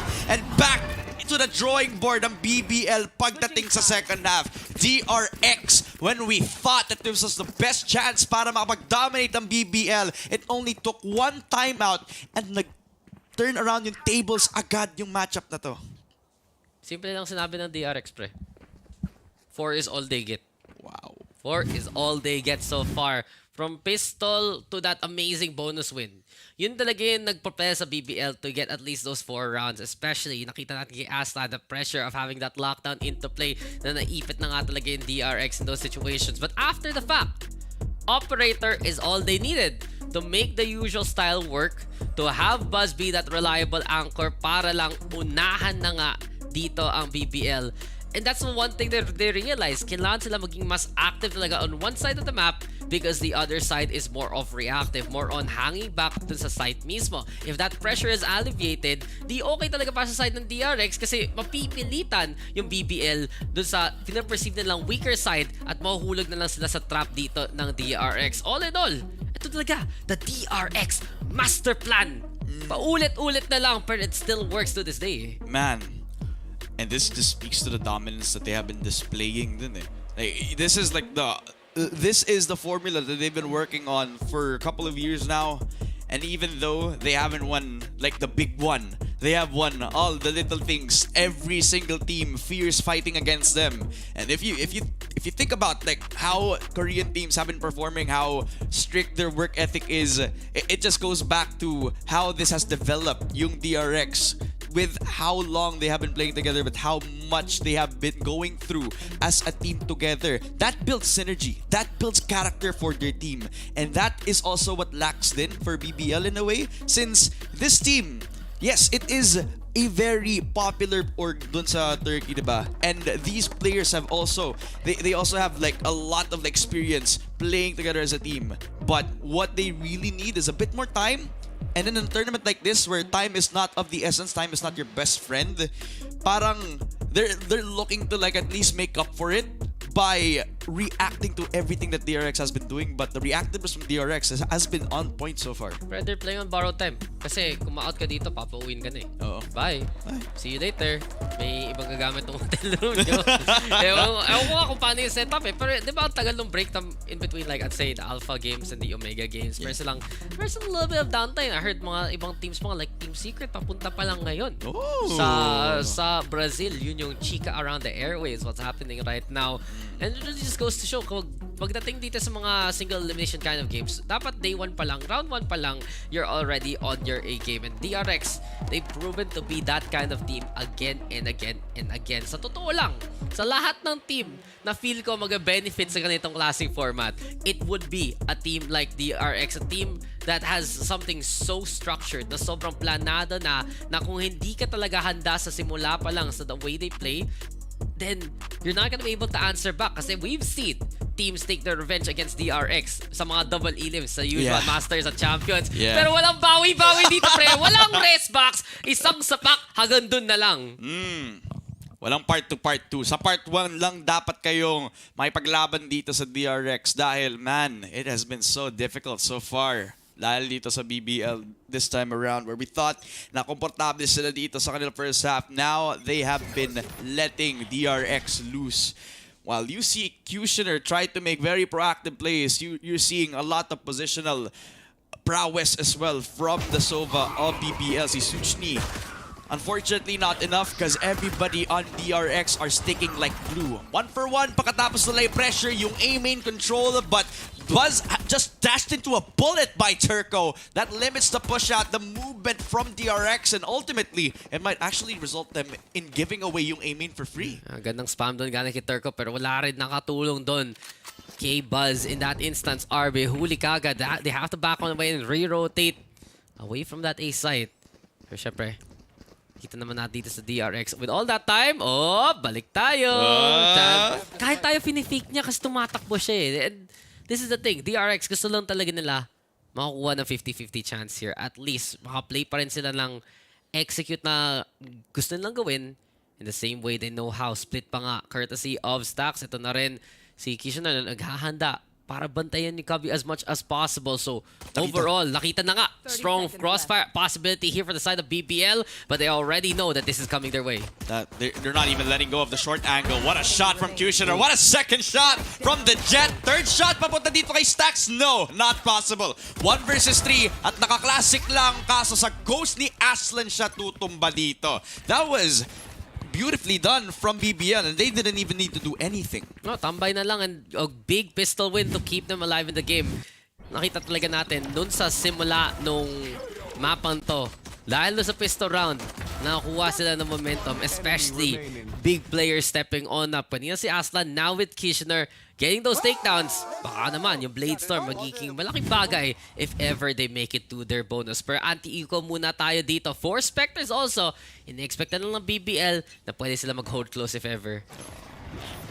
Shotguns lang para dito kay Buzz. A little bit of classics all around for DRX, pero they're not even giving them a chance to breathe. Just spraying on, pero naka-line up pa nga itong si Kushner. Business as usual. It's a Monday para sa kanila. Ginamit na lang ng Kushner na parang shotgun yung kanyang Marshall. Habang si RB, na-right-click niya bago pa man siya mamatay kay Suchni. Okay.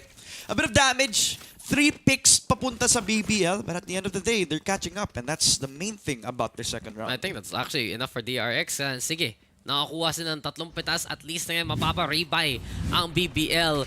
And they have to change it up. I saw an operator instead. Pero yun yung, grabe yung collateral, oh. Saktong lineup lang. It's just towards the side. Pero yun lang talaga. Singit lang. Nakakalusot ka na rin dito sa may EDSA or dito sa may main mismo. It's just, for DRX, they need to shut down Kishner right here, right now. He's 1 away from the blade. So kahit mamatay siya dito, meron pa rin siyang pwede gamitin into the next round. Bonus time para sa side ng BBL, and they're taking a page out of the DRX playbook. Play that off, get ready for it, at biglang wala na si Buzz. Dash forward! Tapang mo ah! Bah, akala mo dash sideways, pero hindi. He wants to go in! He wants to... Pre, andun yung teammate niya si Brave, so alam mo na.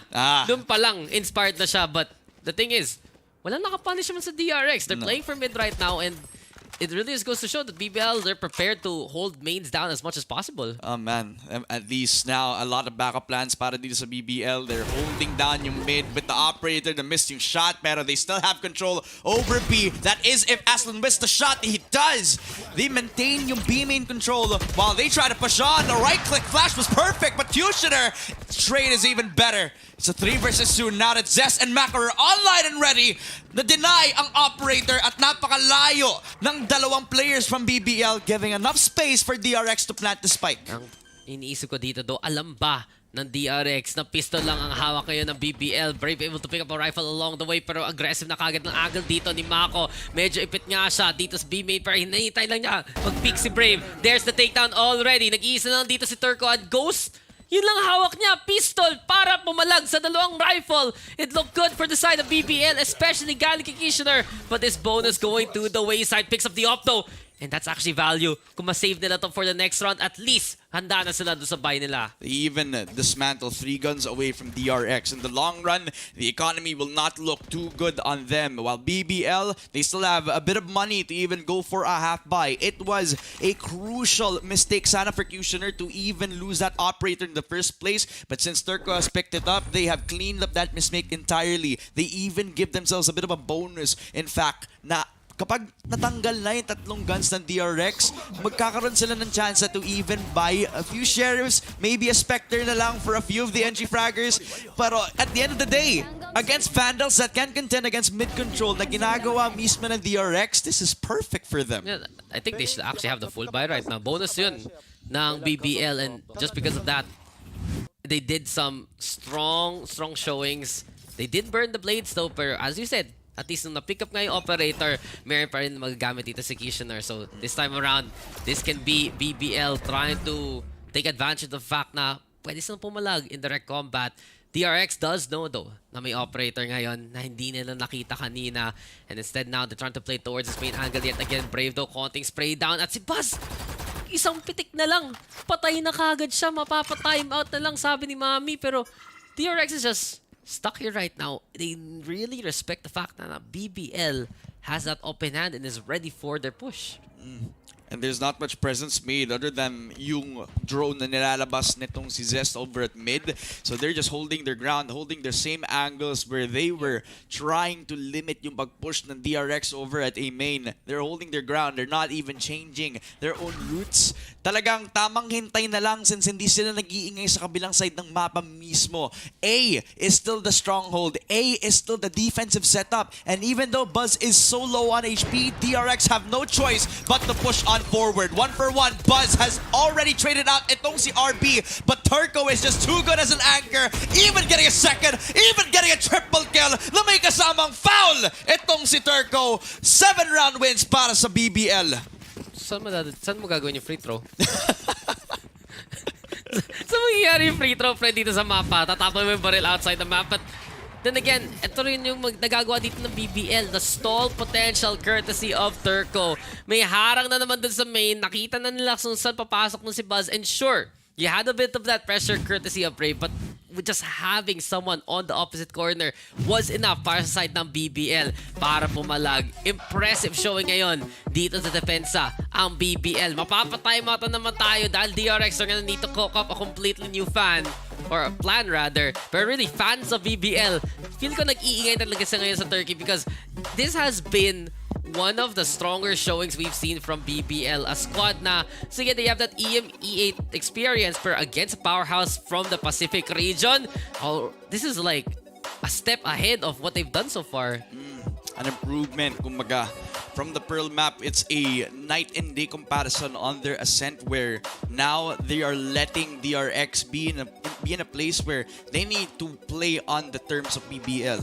Kailangan na laruin yung laro ng BBL this time. Ngayon na sila naman yung defense. Sila naman yung magtatry na gawing mahirap ang trabaho ng DRX na kunin yung extremities, kunin yung mid-control. Ngayon, si Cutioner yung may hawak na operator kung saan nakikita mo si Buzz yung may hawak ng operator kanina. At sila naman yung nahihirapan. Sila naman yung hindi makakuha ng mid-control ng ganong kadali lang. Which goes to show that sometimes talagang the tables can turn on you kung hindi mo kayang gawin yun. Well, the tables right now, reset. Ayusin muna natin. Baka may kakain muna dito. And DRX, well, healthy living na lang. Almost a full eco. Isang stinger, pero Buzz! Pinulot pa niya ngayong orb para sa wala.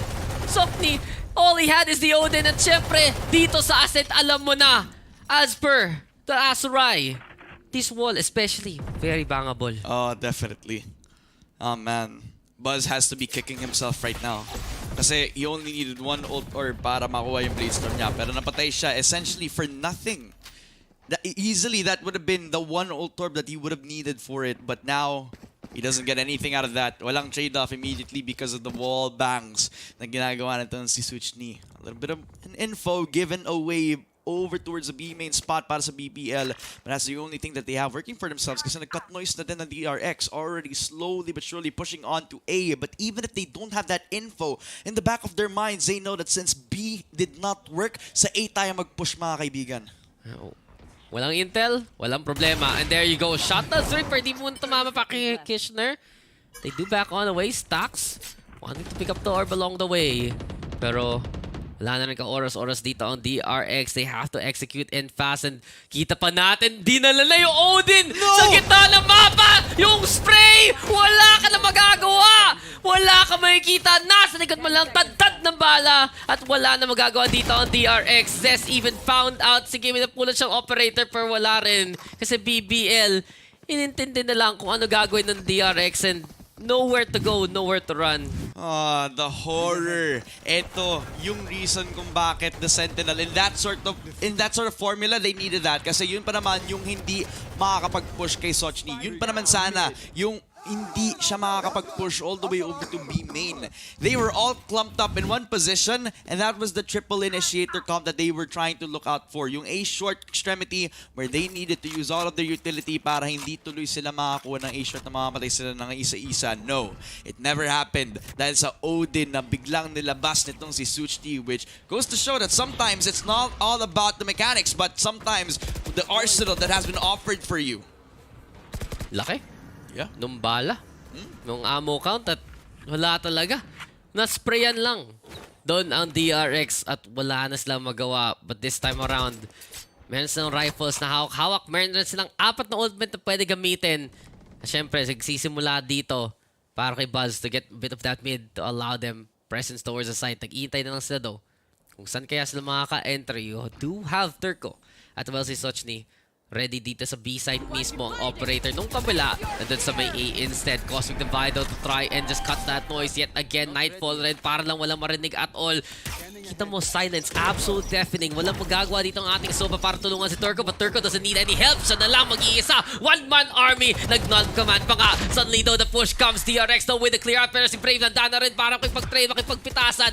And now, he's also towards there that boat house in the first place. Nice from the shadows para maka-reinforce. At nakapwesto pa rin dito ang BBL. Ang ganda ng flash kasi hindi niya tuloy alam kung saan siya manggagaling ngayon. Nakita niya tong si Stacks. Nakapatay pa ng dalawa si Turco na wala na parang isang iglap lang. Executioner. Naku, gamit niya yung operator pero kailangan nakafocus sila dun sa B-site itself. It's all on Cutioner. Biglang nilabas na ang kanyang operator para yung Odin na lang ang kanyang papakantungan. Ngayon, 1 versus 2. Stacks sobrang low on HP. 33 na lang para sa kanya habang nasa backside tong si Mako. Nag-spray agad si Cutioner pero pagkalabas ni Stacks, hindi niya na-expect na ganun pala siya kalapit. Triple kill galing kay Stacks and 10-8 after another timeout. Dun sila nagkaroon ng panalo. This is just how valuable you can have when you have a team that is very emotional. You need mental resets and the mental reset that they needed, that is when they get their victory. Hindi lang mental reset, ang ganda rin ng plan mismo eh. You have that Cosmic Divide na papunta doon sa CT side para lang wala silang marinig at all in terms of rotation. At yung Nightfall rin para makuhuli kung sino man mag-stay doon sa B. But BBL, big props talaga. Nakita natin kay Turco at kay Brave kung nakakuha lang sila ng isa pang pitas doon. And especially nung naka-reinforce si Brave gamit ng From the Shadows doon sa boathouse mismo. It gave them a chance. DRX though, yet again, coming in clutch when they need to the most, keeping this game slightly in their favor. And ito sa nga si Kitchener, baka pa nga nakita dyan, Cloudburst lang, just in case he wants to go for the disengage. Ito na ang DRX, naghahanda na naman sa gitna para mag-set up ng bit of a crossfire. Kitchener there, burning that tailwind, nahihirapan pa nga dito, pero alam ng DRX, anong pwestuhan ng kalaban so far?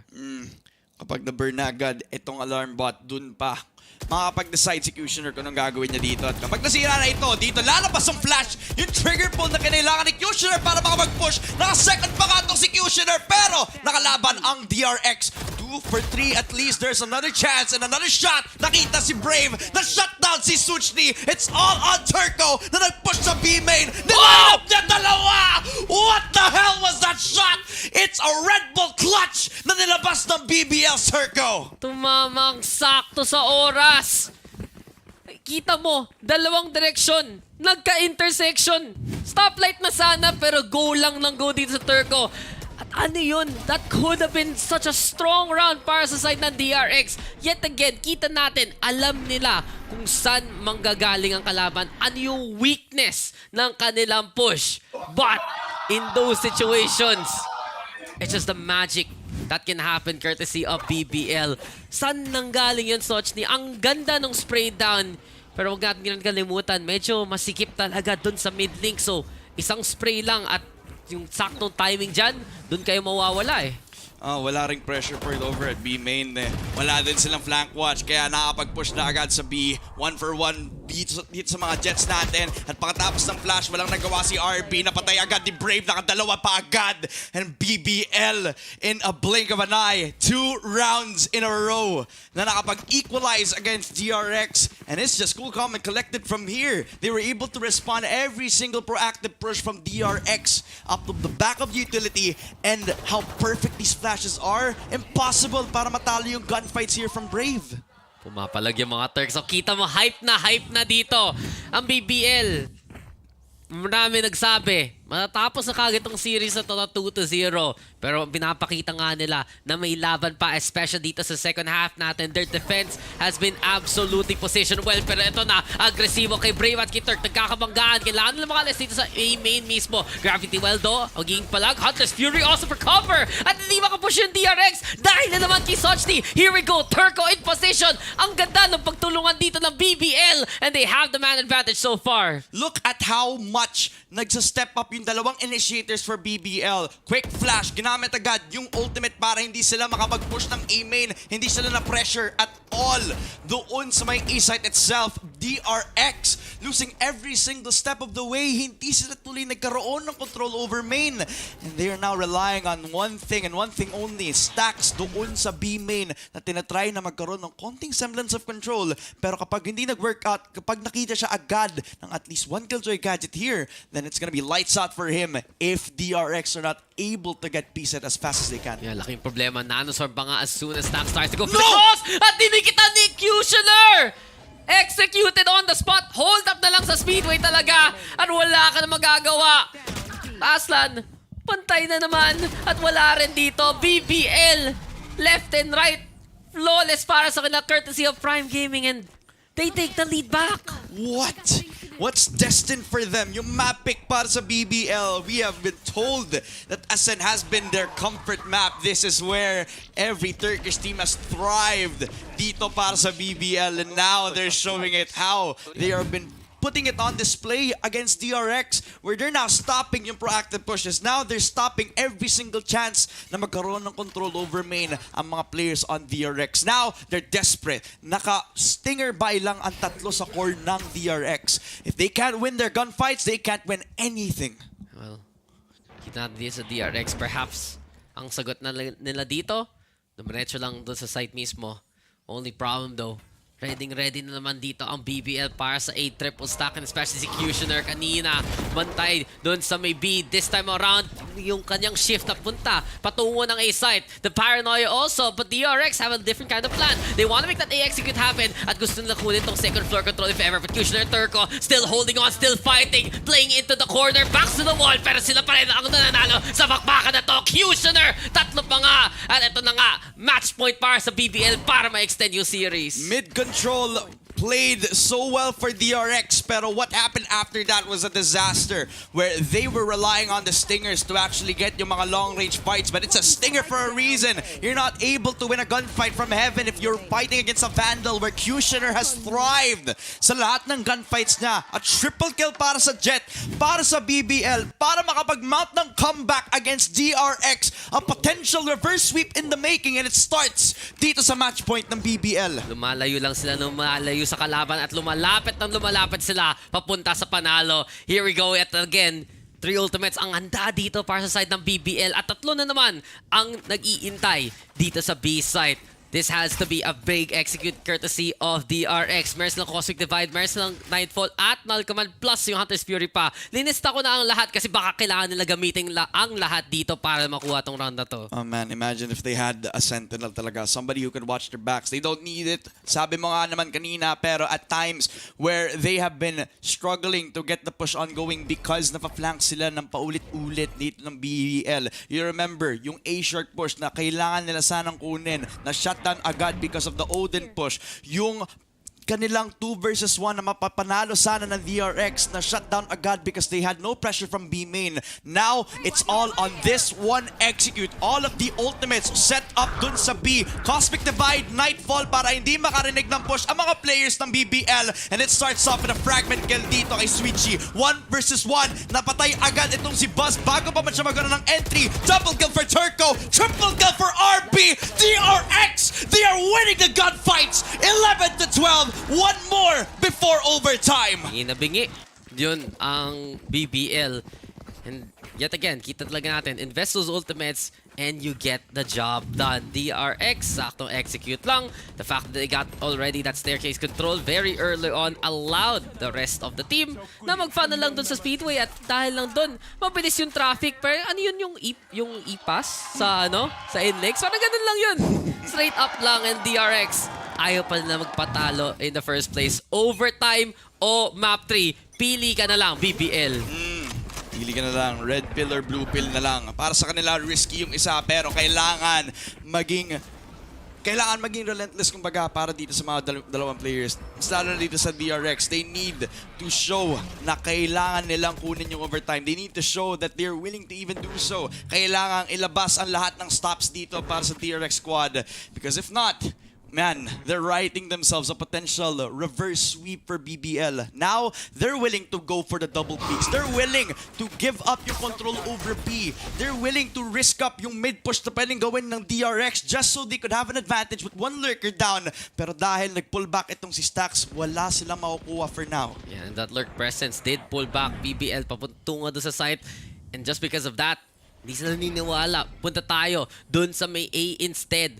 Gamit ni Sochni. They also use the lockdown to make sure DRX has only one place to go for it. Tong A side. At yun na nga, ace in the hole. Kishiler does it here. Magic happens from the air. Si Staxto biglang ground ng kalaban. But the damage has been done. 3v4. Gusto niya lumusot to sa doorway. Konti na lang sana. At ayun na nga si RB pa para pumalag. 3v3 na to. It's DRX to. Hasty trying to get the spike down. Turco to. Gitna na lang. Pero hindi pa niya matamaan. Mako trying to go for the repick. But it's BBL on the board. Si Stax na lang. Kinakalaman ang mga numbers dito. Pero wala siyang magagawa this time around. If it, and we go to the next one. Oh my God! Where we thought it was over para sa BBL, they have climbed out of the depths of their deficit. They have proven themselves that gods can bleed. And when they bleed, they trample them dito sa Ascent map. 13-11 and BBL still show that they have life dito sa series natin. We're going to game 3 mga kaibigan. Grabe yung laban natin dito. Iba yung body language kayo. It's like, uy, talo tayo guys ha. Tara, backstage na naman. Pero happy para sa BBL. Many did not expect this to happen. Naaabot pa tayo ng map number 3. Pero comeback talaga dun sa second half, especially impressing. Kung magaling si Buzz, magaling rin si Cutioner. It really goes to show ang ganda ng skill matchup talaga natin, especially between the Jets. But all in all, nasagot ng BBL ang plano. Syempre, makikita natin lahat nangyari dun sa highlights at nabato natin ang mga nangyari dun sa panel as well.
Gising na gising ang buhay ni Ray Ray dito.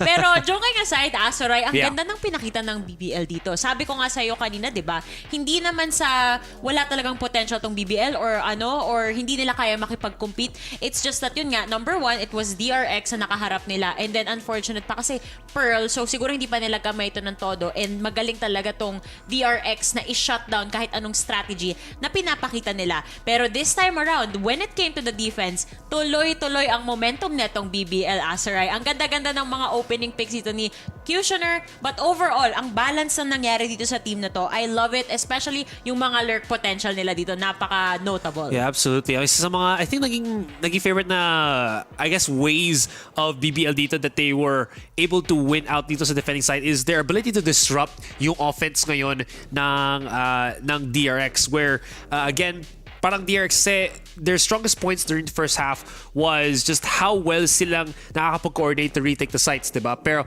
come dito naman sa offense nila, it feels like they'll get picked off, they'll still force the initiation, and dun pa rin sila na I guess just na-deny one by one dito ng BBL. And ultimately, aside from that, sabi mo na nga, Turco was going so well. We also saw Kushner do incredible doon sa mga multi-kills niya. So, BBL, we were wondering if they had something left in the tank, and they definitely did have something dito sa game number 2. Kitang-kita naman natin.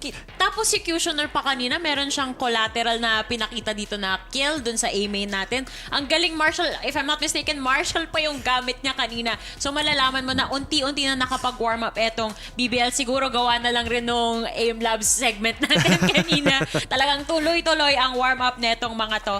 Pero ito nga, Soray, ito yung gustong-gusto kong makita dito sa side ng Turkish teams. Diba kasi yun nga yung nila yun yung objective nila in the first days. Na gusto nila patunayan na Turkish talent, world-class talent. At dito nila sinisimulan by beating DRX in one of the most fundamental maps over here, Ascent.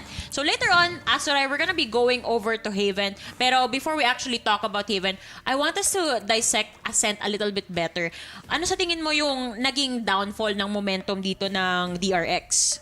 I think it was just that then you did see na doon sa mga player camps nila as well as yung pagka-exit out ng DRX na there is that form talaga na DRX, they are a team that relies then on somewhat momentum. Like they will look the absolutely most pristine team when everything is rolling para sa nila. Pero pag nagkamali sila na onte, I feel like they start to rebound on themselves. Tanda ako, way back when pa ata. Kasi diba, the Korean casters, si Achilles Saucy Paperton before, Achilles was always championing DRX that, DRX pag ganito sila maglaro. And I think it just boils down nga to how emotional the players can really be. And that affected yung parang style nila kasi even though their executions looked okay, they felt like, I think I mentioned this data in the first series, there was that maybe half a second of lag na so maybe hesitation or nagkaunting mali lang sa execution, and that is enough para sa players ng BBL to really, just hammer down dun sa mga imperfections na meron sila, especially on that second half. Kumbaga napapunish nila yung konting lapses. Basta may window na binubuksan etong DRX para sa side ng BBL. Talagang ginagrab ni BBL etong opportunity na to. Absolutely. And one thing that I also wanna talk about is etong in terms of like utility usage, dun sa attacking side ng DRX, nagustuhan ko naman yung attack nila. It's just that maganda rin yung defense netong BBL. One thing na nagkulang on the side of BBL during their attack for me is yung good use of utility. Kasi I often found them na nagda-dry peek sila. Magpupush sila dito sa smoke. Kaya nga kanina, sino ba yung Sova? Si Zest. Diba? Meron siya kaninang highlight moment na isa-isa niyang na-pick off itong members ng BBL. All because pumasok sila ng site through the smoke nang walang kahit anong utility. Walang flashes, walang mga initiating anything na nangyari. Yeah, I guess that's talaga. Sometimes the element nga talaga ng nangyayari pag nasa attacking side ka. And speaking of which din, parang ganun yung nangyari actually sa DRX din eh. There was a point na you were saying dry picks, diba, for BBL. I feel naman para sa DRX, come that second half, it was more of ego aim fights na hinahabol nila. Kita mo, I think it was Buzz ata in one of those almost ending rounds ata na nag-13-11 dun yung BBL where he would just stay on the open, keep shooting at one direction and maybe expecting na makakusha ng pick dito from BBL, but BBL had cooler heads. They were just again jiggling the fights. It was incredible. It was really good approach, and again you do see yung I think again ferocity, but at the same time yung lack of discipline dito or lack of, I guess, just respect na meron dito yung yung DRX. Alam mo, na-mention mo kanina yung ego dito. One of the people, especially dito sa side ng BBL, kitang-kita mo yung ego neto ni Cutioner kasi tuloy-tuloy siya pumapasok sa side. Magugulat ka na lang, andun na siya halos sa spawn ng mga defenders during their attack period. Kaya, ang ganda. Naalala ko tuloy yung analogy natin sa Blue Lock di ba? Egoist. Ikaw yung kailangan maging striker. Tuloy-tuloy ka. And siguro siya yung Baru for this specific series. Yeah, si Buzz? Hindi, si Cutioner. Cutioner, Dun sa attack nila kanina, di ba? Dire-diretso talaga siya sa site Parang walang kalaban Papasok ako, kung makapatay ako, di goods. He does get value from it from time to time. It's just that hindi siya naging consistent in the end. Yeah, that's definitely true. But you know what? I do respect him for always trying to do that. Hindi siya nagbabago sa style niya and he just looks for ways na it works para sa kanya. So with that being said, BBL, they have one more chance dito. Haven, I was championing that as their map that looks the best para sa kanila dito. So I'm wondering if that will give them a bump. This second map looks like it did give them a confidence boost then. So hopefully it does give them that chance nga sa third map. Why do you say, wait, for the Haven map, were you referring to BBL getting the advantage or DRX getting the advantage? I would say BBL. BBL advantage. Okay, Yeah. I understand where you're coming from. Pero kasi ang hirap at this point BBL again, hindi pa natin na-establish kung ano yung win percentage nila in total dito sa Haven. However, DRX experience pa rin yung kalaban Ooh, thanks for that, production. So we do have itong ating head-to-head ng Cutioner saka Buzz dito ngayon. ACS looking pretty good at 250 plus for both of these players. KDA as well. Headshot, much better kay Cutioner. I think Buzz naman kasi because he was using the operator a lot, he didn't really need to rely too much on the headshots to win the engagements dito. But both players really have, I think, impacted a lot. More so talaga kay Cutioner nga kasi it felt like DRX, anybody can be that fire starter para sa nila. Pero dito sa BBL, they needed someone to really lead the charge, light the way, and I feel like Cutioner was that. And after that, sumunod na lang si Turco saying that, you know what, I can't let my buddy just hang out in the open to dry. I need to do something myself, and boy, did he nga on that KO. And that's the best thing that any Jet could ask for, na may backup sa kanya every time he enters a site. Like, regardless kung gaano kabilis siya pumasok sa site, as long as my team is behind me, nagko-connect lahat yan diba? Ang ganda nung pinakita dito ng BBL. Pero dun sa head-to-head natin kanina, I just have to say, when it comes to the operator, hindi na ako sure at this point who got the most value out of it. Kasi nakita natin for the first half, itong si Buzz, non-stop. Lahat na ng op-shots na nagkiklik talaga. He even got an op-shot through the smoke. So, intuition yung reliance dito. Pero on the side of Cutioner, ang ganda rin ng mga openings niya kanina Ewan ko, ang hirap timplahin Azure. It could have gone either way in the end. Absolutely. It kind of did. I mean, we saw it already, 13-11 na nga. So, what's next dito for DRX and what's next Haven for BBF? Sinagot ko na, Haven ang susunod. I mean, pag-usapan natin yung Haven dito, Asoray. Yeah. When it comes to the playstyle, obviously, asset, alam na natin fundamentals, medyo... Actually, I was assuming that the game would go slower. Umabot tayo sa scoreline na to. But the rounds in particular, medyo fast siya. But now as we go into our Prime Gaming Agent Select, magkakaalaman tayo in a sense kung ano nga ba yung magiging pacing netong mga teams. Are they going for a more attacker-sided composition or perhaps a more defense-sided position? Makikita natin ngayon, Asoray. Okay, I'm just being a bit quiet dito kasi I want to see the composition itself. It's about the same. Yeah, again, this is our Prime Gaming Agent Select.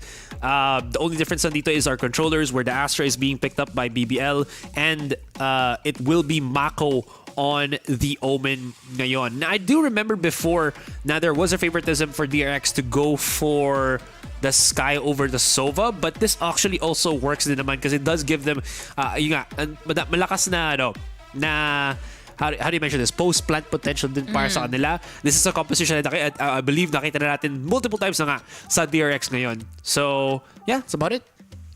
It's about it. Wala na tayong masasabi at this point. This is the deciding map for these two teams. Magkakaalaman tayo, but as we go along, the casters will be telling the story for us. Time check mga kaibigan, mag-aalas 7 na tayo. At Game 3 para sa ating second series, palang Dax para sa VCT LOCK in São Paulo. Nga pala si Dan Fem, nakasama ko si Dax para sa ating pinakahuling laban. Ang pinakahuling game para sa BBL versus DRX and in Haven. Dito tayo magtutuos. Bro, you're like an alarm clock. Kinising mo lang ako dito bigla. I'm trying to get some sleep. Umaga na, mga kaibigan. So, good morning, Pilipinas. At, di pa tayo tapos? Ikaw, tapos ka na after this. No chance. Walang game 4 sa best of 3. Hindi yun nangyayari.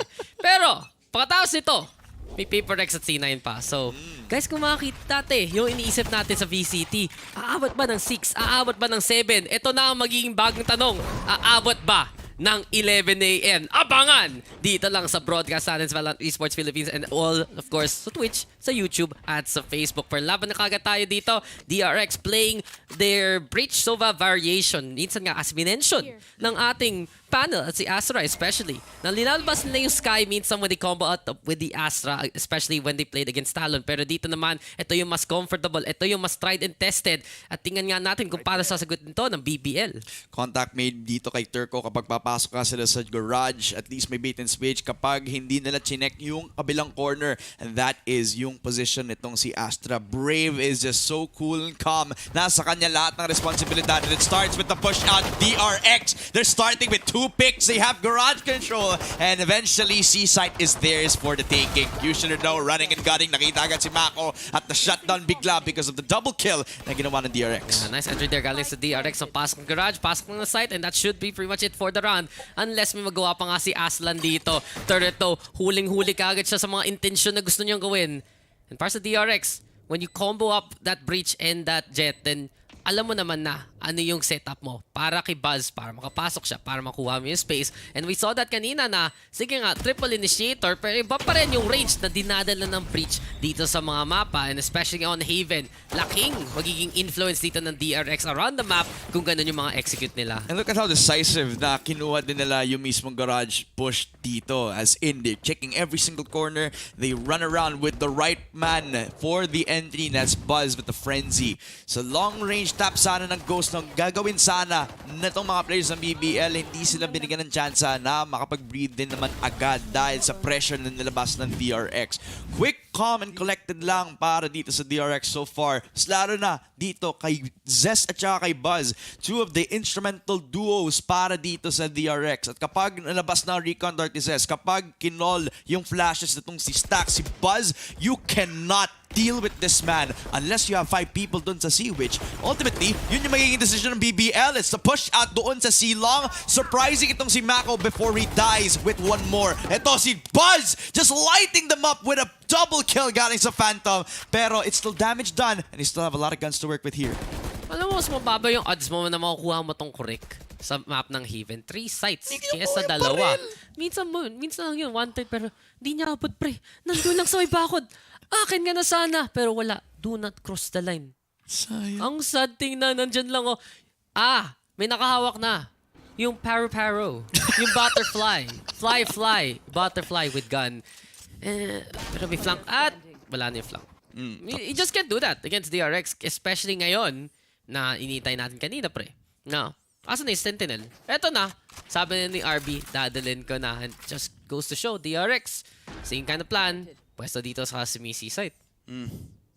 Maybe it could be yung isang instrument na kailangan dapat nila para mapanalo na itong series na ito. Napatay na agad yung kanilang Killjoy bot. Kaya alam nila kung saan manggagaling itong si Switch Lee. And at the end of the day, it's nighttime pare. Triple kill galing dito kay Buzz. Pero hindi nighttime ngayon. It's like, what? Umaga na. Umaga na ngayon. Alam mo, you need to get some sun. Labas ka nga dito real quick. Balik ka for a round.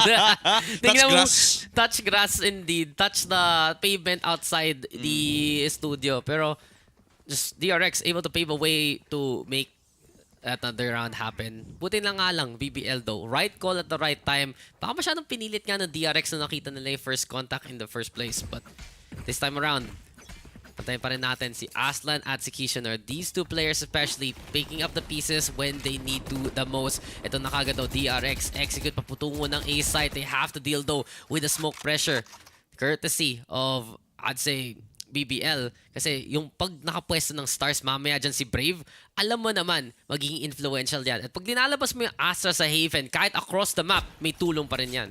May global presence, kumbaga, itong mga players. Masala na ito si Brave para sa BBL. At may double pick pa nga ito. Si Mako, naka-ghost lang to. May smoke na nakalabas, nakapag-TP na agad. Pero makakatakbo ba since may dalawa siyang kalaban dito? At least the smoke out dito for the players sa BBL. Binigay na agad yung control pabalik sa T-spawn ng DRX. Balik agad sa control over the A site at nakita agad itong si Sushni bago pa man siya makatakbo. Nakadash na agad sa loob ng site ng mga players ng DRX and it's just as easy as that na makuha nila yung spike plant dito.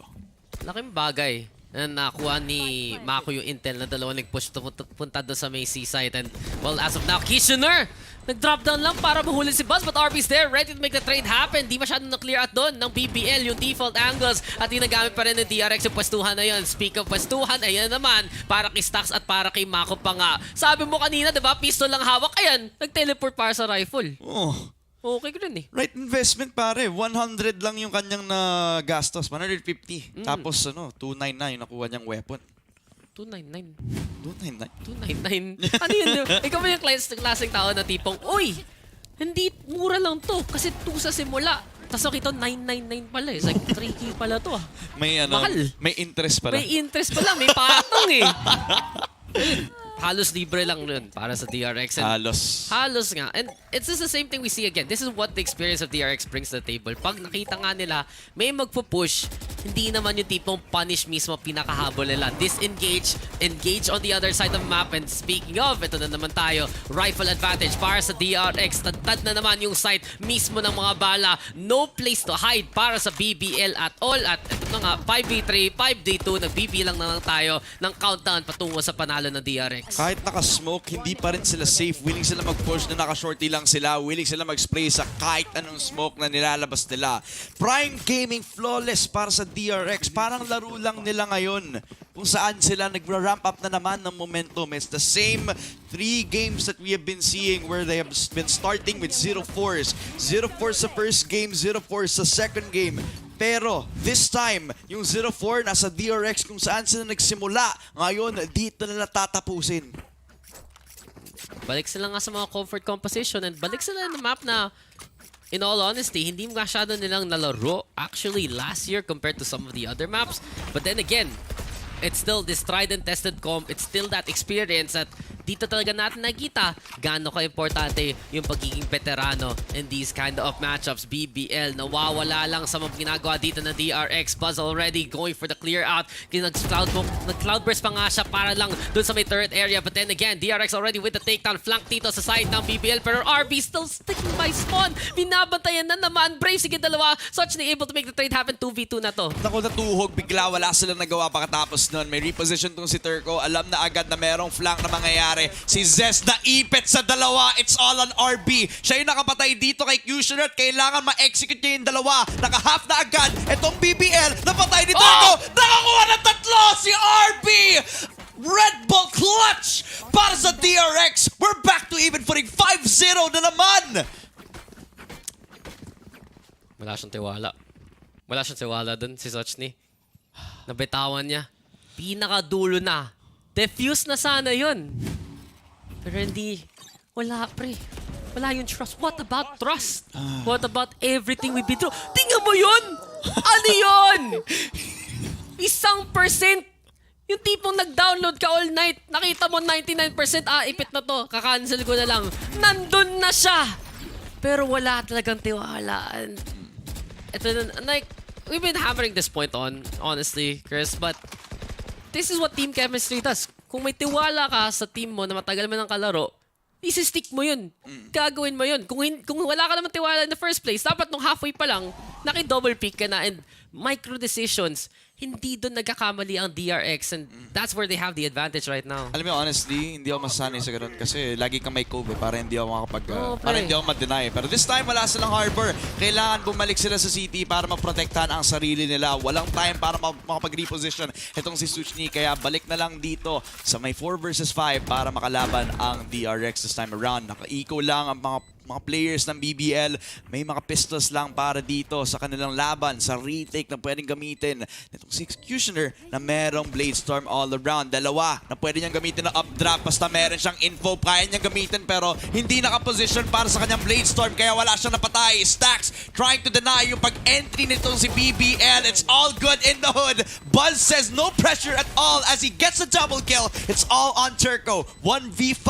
Naka-sheriff lang siya. 14 HP na dream pero binangungot siya na naman. Another Prime Gaming flawless na binigay ng DRX. Yun na yun kanina eh. And well, wala naman silang baril in that last round and this DRX, simple lang. Straight up towards that A site. Have everyone in position. Di pa nga napapatay dito si RB at all after we're halfway done with the first half. Clinical. Masasabi nila lang dito sa DRX. Ginagawa ang basic tong larong to. Baka napansin na nila na time for almusal doon sa Korea. So gusto na nila umuwi talaga or maunahan na kagad dito ang BBL. But truth be told, it's just the well-oiled machine na palagi nang may tiwala ang lahat from the Korean scene especially. It just keeps chugging along the way it's supposed to. 6 rounds in, well 7 rounds in, hindi pa napapatay itong si RB. And it speaks to how reactively perfect this guy can play ngayon kapag you give him a form where he will thrive under so much pressure being dealt by BBL on their defense. This guy has been finding holes left and right para sa mga players ng BBL. Kaya ang DRX nagiging madali ang trabaho sa pagkuha ng mismo mga fights nila. Silong being the focus again para sa DRX. So far, so good. Walang split push dahil wala pa silang nakukuha ang garage control even though they have that killjoy turret na kapag lumabas sila ng garage, doon nila malalaman na baka may lurk. Someone among us is trying to prevent them from happening. Yeah, DRX, pasok na naman. Silent entry, really. Walang ka-presence at all dito ang BBL. Nawala na silang confidence compared to before and trying to fight out these fights. And lockdown pa nga magiging galawan dito. Hunter Spirito at least hinold muna ni Suchni para lang isirain yung ultimate na yun. But then again, RB nakakuha na nga ng isa. Buzz also gonna be in position. DRX, sige, handang-handa na naman kung saan sila manggagaling. And while Turco tries to fight, madi-deny lang siya naman ni RB. Just the positioning again from DRX. Let them plant and it will basically let them win. Man, they're looking lost. Hindi sila nagkakaroon ng confidence to even take these fights anymore. Hindi na sila nagtatry na makapag-peak agad dahil man, they put Brave, the controller, on a position where they can try to over-aggress or they can at least try to go for double peaks where they, yun yung kung saan sila nagsimula, di ba? Hindi na lang tinatry ulit dahil DRX have shown that they can adapt to every single situation. They are proving to be better in these sorts of exchanges. Kaya sa mga times na pwedeng mag-try sana ang BBL, takot na sila. Kaya at this point, call for a timeout, reset ulit, remind yourselves why you are here sa VCT Lock-in. You are one of the best teams in the world against DRX who are also the best in their own right. But they're showing why they're the best. BBL have to wake up. Cute ng bear. Kaya nga eh. Vamos. Shoutouts to Loud na bukas maglalaro. Ooh. Sana okay na nga sila na ready to go. But ano ba nangyari? may sakit raw yung iba eh. Yun yung kwento. But they're fine now. They're ready to go. Just seems like though na DRX gusto nila na pauin yung BBL in this map specifically. It's just been as clean as possible. And with the timeout here for BBL, na kahit eco round nila, honestly, DRX, iba na yung pinaplano nila eh. Iba na yung pinaplano nila kung ano yung magagawin nila against those rifle rounds, kung paano nila i-refine kaya yung mas makukuha nila map control. Kasi wala pang sakot dito ang BBL. We haven't seen really anything convincing except that B-side hold. But crucial mistakes talaga. Konti-konti nag-chip away sa chances dito ng BBL. And DRX is happy to continue on. Ito na naman tayo. Mako sure siya ang taga-solo lurk papunta ng C-side. Pero okay naman kasi yung Omen zip out, TP out lang, kahit mascan, kahit ma-stun, he's safe and sound to regroup with the rest of the team. Something that's very unique to Omen as a controller, diba? You can put pressure on almost all sectors of the map. Plus, you can also go in and out ng ganong kabilis lang. Tulad ng dinemonstrate itong si Mako, even if he needed to expend 2 TPs, as long as you provide that much pressure, then it's worth it. Look at how many people have been pulled away from C. Akala nila fake lang, pero hindi. Sila yung na-fake. Sila yung na-mind games. 4 na tao doon sa A-site ang BBL. At iniwan nila si Brave na nasa loob ng smoke na mamatay dahil sa double peak na ginawa ng DRX. Alam mo, hindi naman kailangan palagi ni Mako mag-adjust eh. Pwede naman yung buong team yung mag-a-adjust para sa kanya. And case in point, lipat na lang papunta dun sa Macy. Already get the plant down. Nice touch from Sochni at least to make the fight happen. 4v4 na to, pero RB na naman. Nice flash rin at burado! Sinipa na lang, patay na, pinatay pa ulit. Then it's well 8-0 right now. DRX, they are the kings of set plays at tuloy-tuloy na lang. Combo meal after combo meal. Sulit para sa DRX to. Sulit na sulit. Walang kahirap-hirap. So far, so good. Actually, not just good. It's even better from how they performed dito dun sa Ascent kanina, where they didn't even need to use any timeouts. They didn't even need to expend every single time. As in, lahat ng ginagawa nila, very efficient, where they have been pulling rotation. It's not all about like yung aim mismo, and that's like the best type of Valorant, diba? Hindi lang barilan yung pinapakita nila, hindi lang putukan, mind games, mental games yung ginagawa nila against BBL, where they're crumbling under so much pressure, and they're using every single flaw to their advantage. Pinalaro na nila yung mga kuya nila. Naku po. Mabe na, kuya, talo kami last map. Kayo na maglaro. And eto na talaga. Ready na. Makipaglaban sa home shop if ever. Sa PC bang pala. Yung tawag sa Korea. But just DRX, this is the playbook na hindi lang authored by them. Yan yung tipong nagkaka-award. Ano ba yung award sa books? Pulitzer ba yun? Hindi ko Iisip ko Nobel Peace Prize eh. Pero uy, pieces now for BBL. At least dalawa para kay Kushner. Making it a 4v3 situation. Yung spike rin nandyan lang. And finally BBL naghihintay na lang paraan Panuorin para manalo. Mako though able to make the trade happen eventually. 2v3 na to. Sochni though happy still to play that long game. But from the shadows nga, punta dito sa may seaside. Cancelled now by Aslan. And DRX, pilit na nga dito sa A-take na to. They would have risked na at least mag-wait ng konting seconds lang bago nila i-deny yung ultimate itong si Mako para he would have been isolated away from RB na napakalayo from A mismo. Now, they go for the backup plan. B-site na lang tayo mag-push. Doon sana sa default sila, pero dahil sa Gravity Well, doon na lang sa may A-link kung saan nanggagaling ang dalawa, pero ang backstab, ang mismong papatay kay Mako. It's all on RB. Will this be the first death na ilalabas dito kay RB? That's one, but a second denied away from Aslan, dealing the first death kay RB and the first round win for BBL. Natakot na ako dun. Nakita ko yung standing kanina ni RB bago siya mamatay. 13-0. Muntik na yun. Muntik na mangyari. But BBL, hugas kamay and finally get the round. You have to respect the Kushner. He was ready to play that aggressive angle. Iniintay na lang niya lumalapit dun ang DRX. And that's the first one that they need. Now then, finally, naunahan na dito ng BBL ang DRX sa pagplano nila. And I guess what's one way to really look at it right now. Kung DRX back to their classic set plays, back to their patent pending trademark kind of ways, kung mapigilan mo sila sa simula pa lang, baka yun yung magiging chance, and that might force DRX to invest a little bit earlier on. Ito na naman tayo. We see that dark cover from Mako all the way towards A-Long. Ginawa nila to kanina sa umpisa ng laro para lang i-dissuade tong passing push na ginagawa ng BBL. Pero this time, ini-ignore to ng DRX. Iba na magiging target nila. Nako.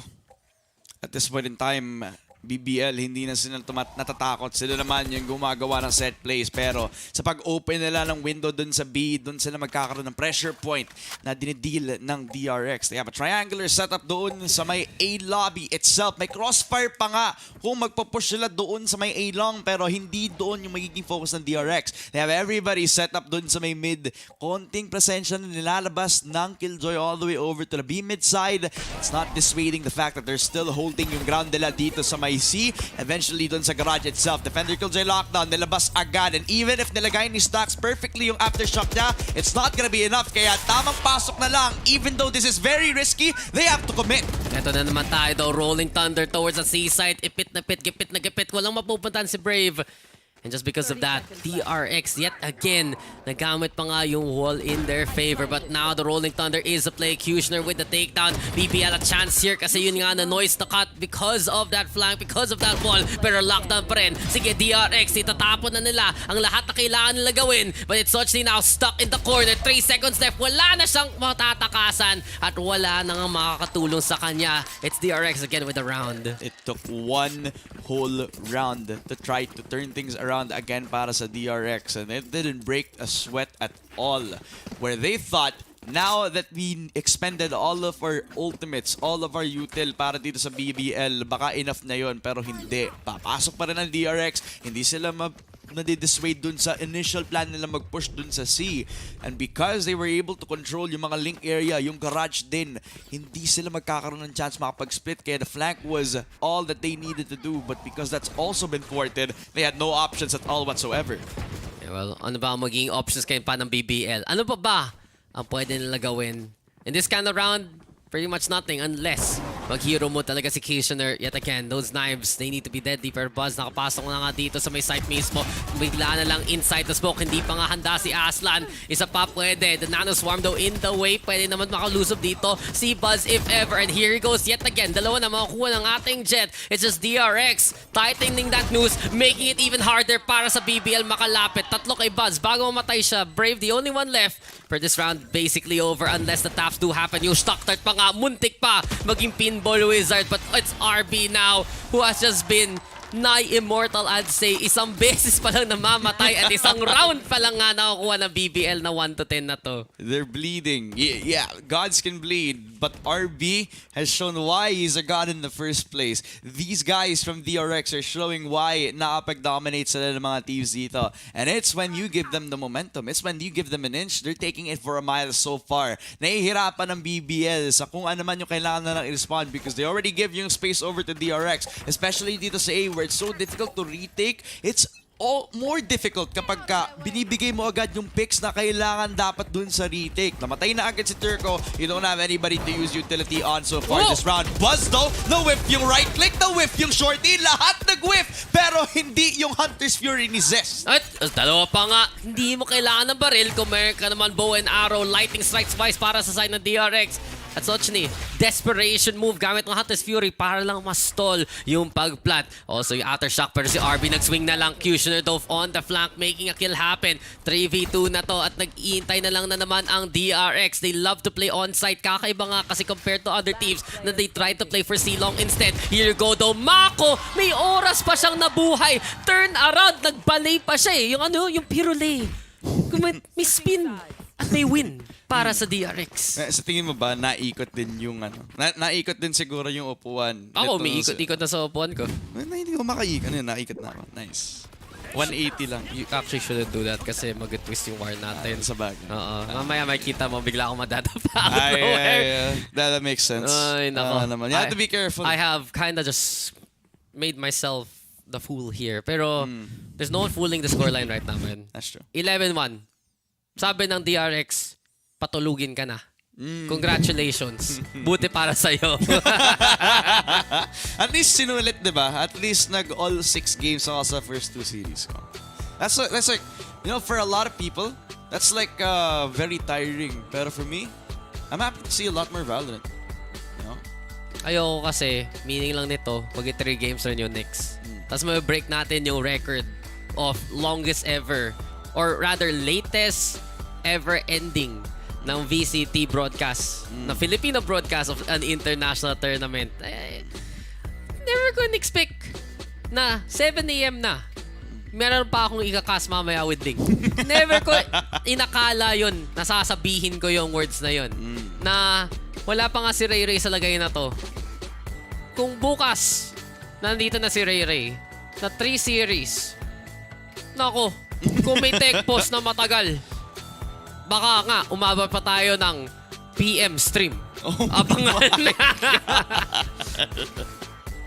Oh man. You know the best part about that though? If umabot nga tayo ng all 9 games tayo dito sa series na to, I'm not here for the potential 3 games later. Ang galing. So out of 9 possible games, nandun ka sa 6. Nicely done talaga, Chris. Nicely done. Just, tulog ako for the 3 games later. Biglang, uy, tumba. Ako nga, kita ko. May nakatulog na ka sa labas. May gumising ngayon. Shoutout talaga kay Asray na nakapwesto naman. At kay Laika na nandun lang ulit. Mga host natin. Syempre, maraming sinasabi in the middle of, I'd say, the games. But dito talaga sa halftime, everything that needs to be said has already been said. Yeah. Set plays of DRX, it worked in 2022. It worked in 2021. And what we see here, gumagana pa rin sa 2023. Wow. Man. True, tried, and tested. No flaws. Almost no flaws at all. Almost flawless yung nalabas ngayon ng DRX. Just 2 steps to go para matapos na ang ating Game 3 dito. And BBL, now they have the ball in their court. Sila naman ngayon yung attacking side, pero para sa DRX and their defense, it's not passive all around. They're actually moving into the crosshair of Kushner. 2 picks agad sa headshots. Palabas ng ghost niya. Turco with a 3rd para sa BBL. And this is looking so strong sa pistol round pa lang nila. While Stacks, he falls from heaven, but he falls from grace as well. Triple kill para kay Kushner. And this could be the beginning of something beautiful, Dax. Malaki siyang must win. Pero is that the only win that they get? Tingnan natin. It does goes to show though na para sa BBL, nakita natin to kanina sa Ascent. Very strong on those advanced pushes na pag magkasama sila when they play into a split instead, then it's very effective to find that contact. And Kushner especially, ilang beses na lang natin nakikita para sa side ng BBL. When the going gets tough, he gets even tougher. Match naman niya si Buzz in terms of firepower. Nakakakuha siya ng space para sa side ng BBL. And right now, well, they have a heavy gun advantage. 3 rifles nga magiging palag nila dito. Brave also tapping Buzz down. So simula pa lang, okay dito sa BBL ulit.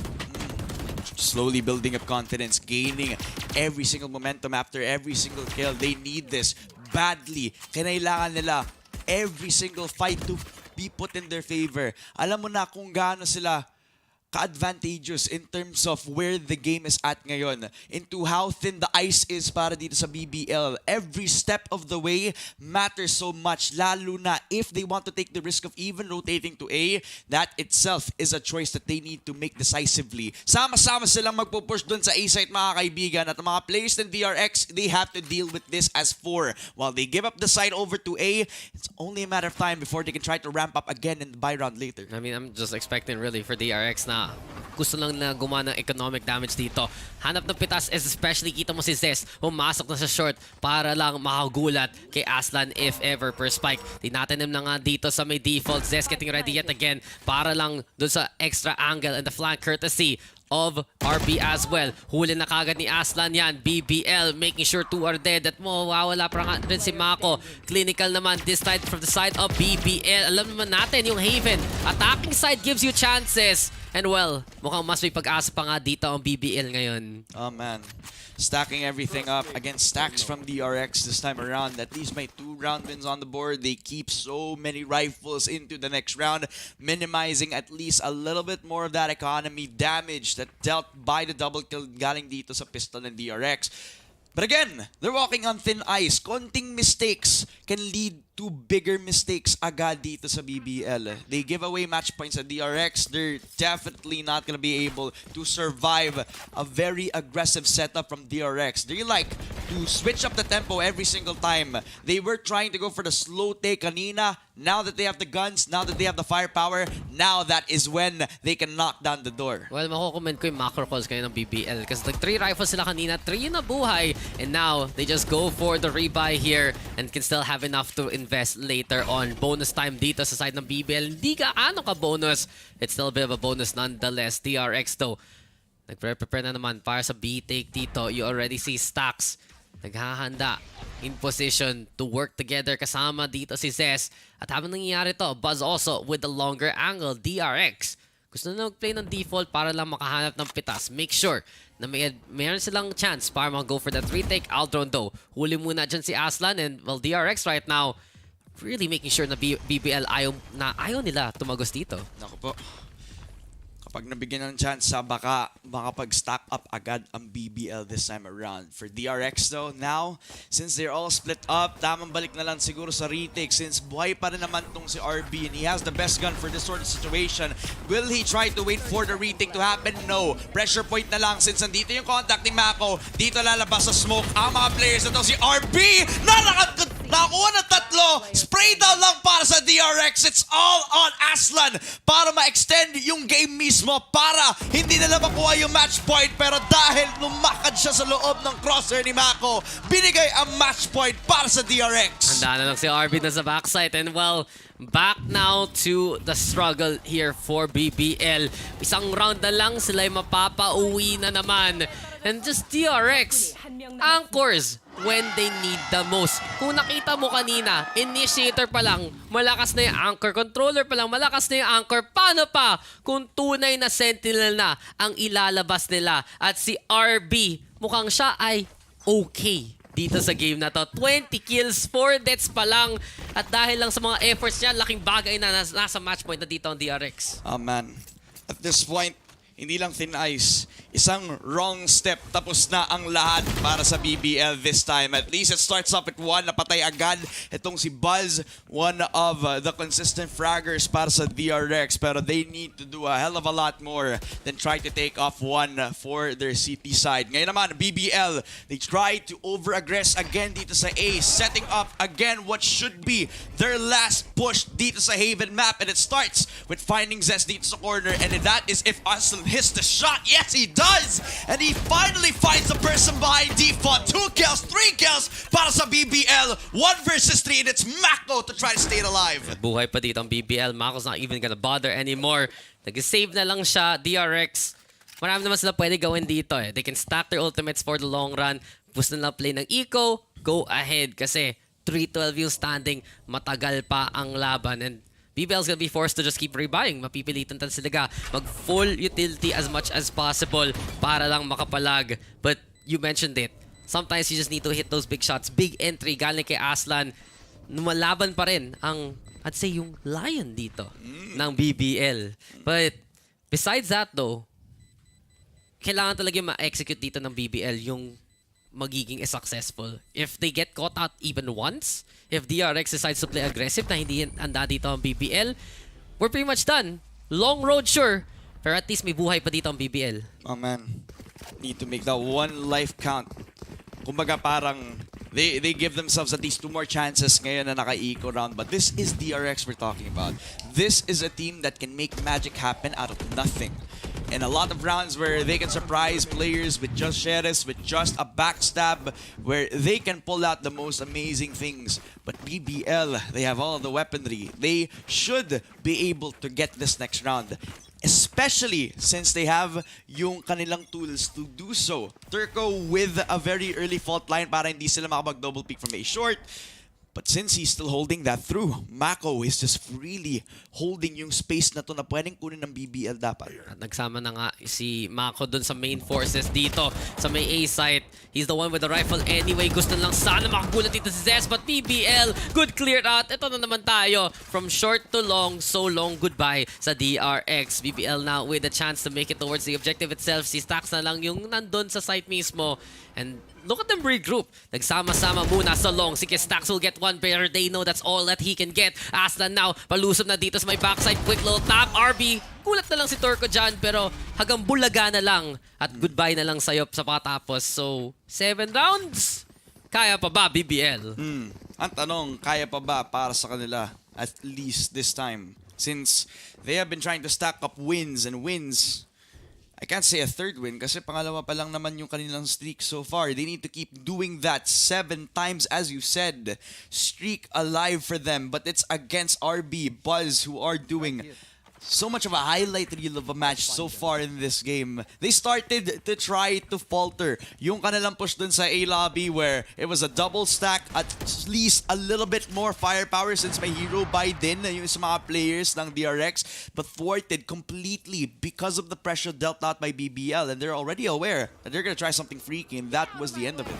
Linabas na nga nila yung operator, and here we go, Cutioner, do or die tight. Tumama to yung fault line at hindi tatama yung blades. Dulled now by the ground quaking. Ito rin Buzz, desperado para maka-escape pero wala. Untog, patay, huli pa ng BBL yan. 4v4 na to though, and they have the operator in their hands dito sa side ng BBL pero hindi naman nila pupulutin. Instead, dahil lang dun sa pitas yun, courtesy of Brave, mapapul niya yung depensa papunta dun sa may B, papunta sa may A until DRX realizes the situation. Laking bagay daw na may cosmic device siya pwede gamitin later on pero lockdown pa rin for DRX. Mako on the inside, Turco will get the takedown and BBL makukuha yung plan. At this point in time, Mako has to realize na dapat kasama niya yung mga teammates niya. But Brave na kanina pa, galing siya dun sa A-long. Siya naman yung magka-cut off ng rotation. And because of that, they're limiting yung mga options for DRX. They even leave Mako and Zest alive and well for the next round. And they decide to save one more round para sa BBL. Pinatagal nila mismo yung Haven game na to, and it was all on the back of a fake made on A. Another stack over towards C where you thought that Mako was under pressure. You thought everything was falling on the shoulders of that one anchor. But because of the pressure dealt by BBL yet again, because of the decisive call para makuha agad yung default at yung backside, was where it all fell apart para sa DRX. Sa defense nila, but they need to do it 6 times in a row now. Isipin mo pangalan mo Brave pero ikaw mag-alert. Pero sabi naman ni Brave, okay lang, at least ako yung smart, matalino, good play, and totoo naman eh, matapang naman siya doon pagpasok mo siya short, and they knew how crucial this was eh, cutting that rotation towards 8, pinul na nga niya yung forces in the first place, at nakita nga ng DRX, yun na sana, yung lockdown, false sense of security, at goodbye na lang sa chances doon ng DRX in that round, pero at least may operator na naman dito ang DRX. Nakuha na pulat pa nga nila along the way. And they're gonna try to make it work with Zest this time around. This is gonna be very ambitious kasi si Zest ang tagabantay towards shorts. Gusto nila bigay kay Buzz yung Blade Storm if ever. Now he gets the orb and Zest gets the takedown. Gulat na lang dito ang BBL sa lahat ng tao na may hawak na operator. Yung Sova pa nga. Hunter's Fury though ang magiging palag. Zest hindi niya matakasan talaga yung kidlat. At BBL matitrade naman yan. Masyadong mabigat yung operator. Even though he had that first perfect shot, he had no chance to run away from that Hunter's Fury. Sobrang sikip ng kung nasan siya. Nasa A short kung saan he needed to dodge every single lightning shot from the Hunter's Fury. But this time, they give themselves a second chance. They even find Buzz na naka-ultimate sana. Wala siyang barrel, walang anything at all. Walang chance ang depensa ng DRX. That was an eco round that they needed to win para matapos to. But they're giving away another round to BBL. Every single point of momentum. Building every single momentum ship up. And they could try to use this for a comeback later. Dax, pag nagtagal pa to, baka overtime pa. Sayang, kala ko sasabihin mo magi-game 4 pa eh. Pero, eto na yun, BBL. Imagine.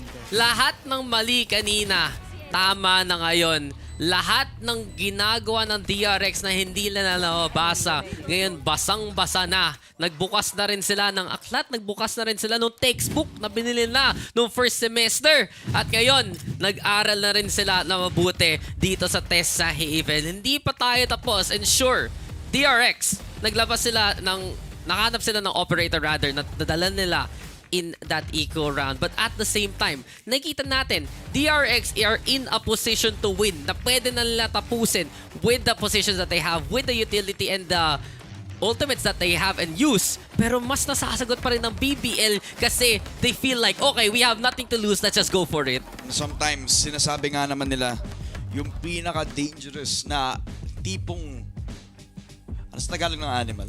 Hayop. Ba't ganyan yung tingin mo sa akin na sinabi mo yan, ha? Hey! Sinasabi ka ba sa akin, wala ha? akong sinasabi. Okay. Wala akong sinasabi. Pero anyway, basta, wala silang iba pang mawawala kapag natalo sila dito, diba? So baka doon na nila nilalabas ang lahat ng risk nila. They throw everything into the kitchen sink. They throw every single chip dito sa poker table. Ngayon, ang mga players ng BBL, They have one lifeline, one chance. Every single chance counts para dito sa kanilang mga chances sa pushes. This time, split push yet again. C-Long being controlled by so many people from BBL, where now you rely on the split push na naman for Brave, where you saw him cut yung kanilang rotations na naman. Can that happen again? Are they wary of this time around? Ginamit pa nga yung ultimate, yung Rolling Thunder para ma-push itong Executioner sa backside, pero eto na yata yung chance para ma-shape ni RB yung battlefield. Welcome. Bumalag to si Stax and that allows DRX to actually get onside. Bigla na palag dito 2v2 and Stax is away, stacking those bodies left, right, and center. Tuloy-tuloy lang para sa kanya. And matitira lang dito si Brave. Sa lahat ng pwesto pa siya, pwede siya manggaling dun sa may bintana. But the window of opportunity slowly closing. But at least meron pa siyang hangin na nafe-feel dito. 1v1 right now. It's Brave versus Boss, but buzzer beater there at the end. 13-7. Finally, natapos na rin tong series na to, courtesy of DRX. And it took one timeout na naman para matapos na ulit ang series na to. 3 games na nag-show yung resiliency ng BBL, yung consistency ng DRX, and in the end, the latter just won. And the gods, they continue to rise up to the occasion. Diba, in those situations, iisip mo, baka di lang sila lumusog. There are teams na nakakatapos ng mga games. Pagdating na match point, sige, straight up for the fight. But DRX, again, always cool, calm, and collected. Alam nila paano sila mananalo. Sige, maglalaban tayo sa site. Pero kami muna makakapwesto pakatapos ng Rolling Thunder nyo. Alam mo naman, para sa BBL, pilit na rin yun eh. They need to make sure na safe yung entry. They need to make sure na makakapasok nga ang kanilang jet and the rest of the field. The only problem is nga, nalagay nila yung sarili nila sa situation na yon na match point na ang kalaban. Nothing to be, I'd say, ashamed of though for BBL. Marami nag-write off kagad sa kanila doon sa matchup ng DRX. Taking that map and making sure dito sa Haven, may tibok pa yung puso nila. Just goes to show na may potential talaga tong BBL na team na to. Oh man, if only they had a second chance, if only they had a second shot, right? Pero wala eh. This tournament is a showcase kung gaano kalakas ang mga rosters coming into 2023. And the strength is showing all around for DRX ngayon. Not only consistency, but the firepower. They're a momentum-based team, but the highest tier of momentum given away is already their taste of victory. First game pa lang. And even though we're pushed to all 3 games, pinakita agad yung confidence in every single gunfight. Yung kung paano magre-responda ang DRX sa kung ano yung binabato ng BBL. All decisive, all efficient, and all good in the hood sa kanila dahil sa kanilang performance ngayon sa best of 3 na to. At the very end, ito na expected result marami, but hindi naman expected yung paraan na nangyari yon. Well played to BBL, but congratulations para sa side ng DRX, keeping the Pacific hopes alive. At meaning lang nito, iintayin nila kung sino yung mananalo in our next matchup, which is Cloud9 versus PRX. So potential, we have the biggest matchup Pacific waiting to happen, or another big Pacific versus Americas matchup to happen in the first place. Pero yun talaga, para sa DRX, yun yung pinaka DRX performance nila. The main 5 stay strong, stay together, and stay cool and get the job done. Panuorin natin yung highlights, tapon natin to tungo doon sa panel, and we'll see you guys for the next series too.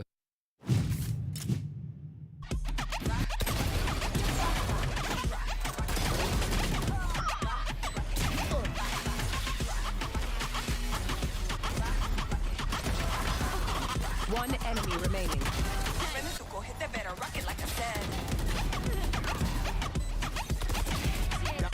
One enemy remaining.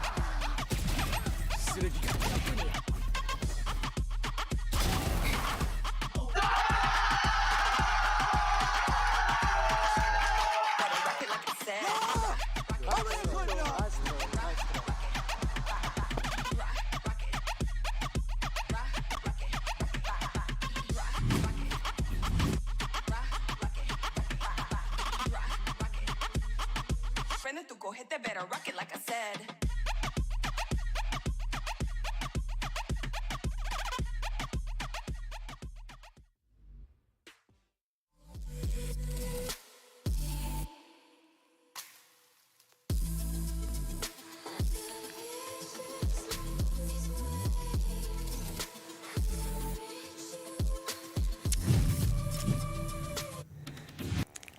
DRX takes map number 3 with a 13-7 against BBL Esports. Asoray, napakaganda ng pinakita ng DRX dito. Pero, hindi siya yung solid na straight win. Akala natin yun na yung magiging direction na makikita natin dito.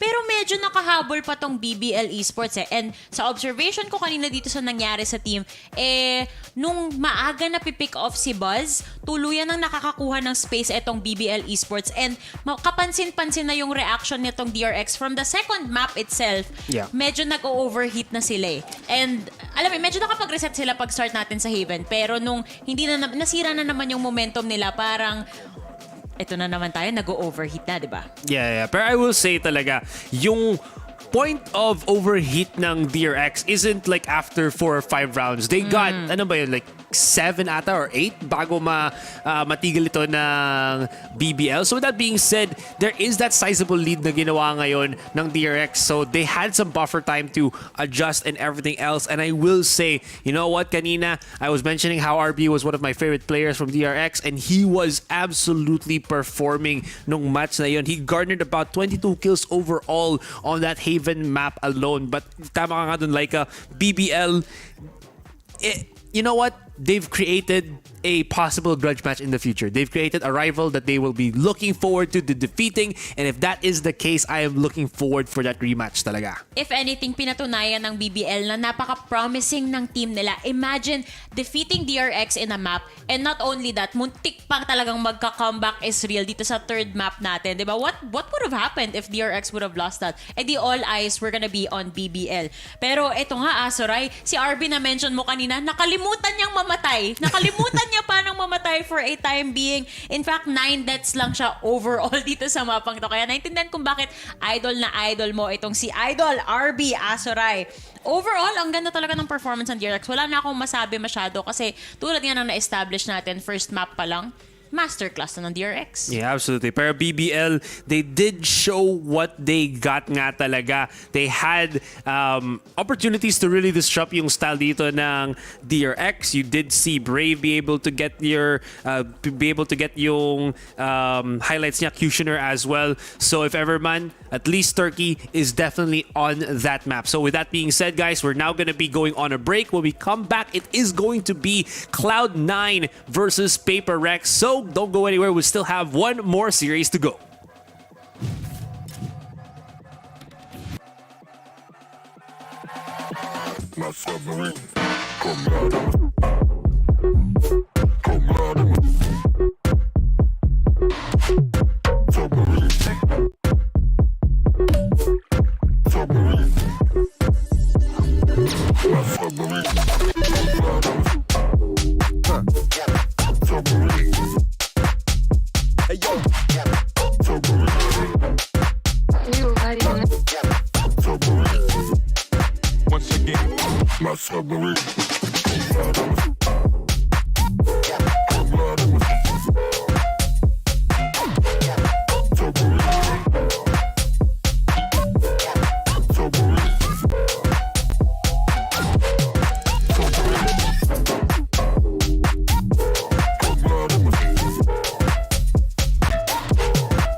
Vai balançando o bumbum.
Hey everyone, it's Ben Kai. I'm from Team Paper X, and I am the in-game leader, and I play the initiator role. I think when Paper X kept its entire roster, it was a pretty big relief to me because I didn't really like building up that chemistry from ground zero. We definitely learned a lot from the loss that we had at Champions last year in terms of the kind of mentality that we brought to the event, because the team felt a sort of pressure on our shoulders after getting second place in the event prior, VCT Copenhagen.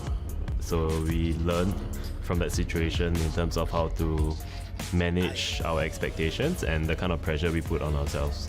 I wouldn't say there's a lot of variety in terms of like my teammates, because at the end of the day, all 5 of us, now 6, including our coach 7, all 7 of us are still clowns. At the base of it, the whole team is still a circus. We have our newest addition, CGRS. He is from Thailand. He's probably one of the most popular streamers in Thailand. Like everyone calls him like the Shroud of Thailand, but he's really a hilarious guy, and I feel that his personality really gelled really well with our team. Hello guys, my name is Jason aka Forsaken.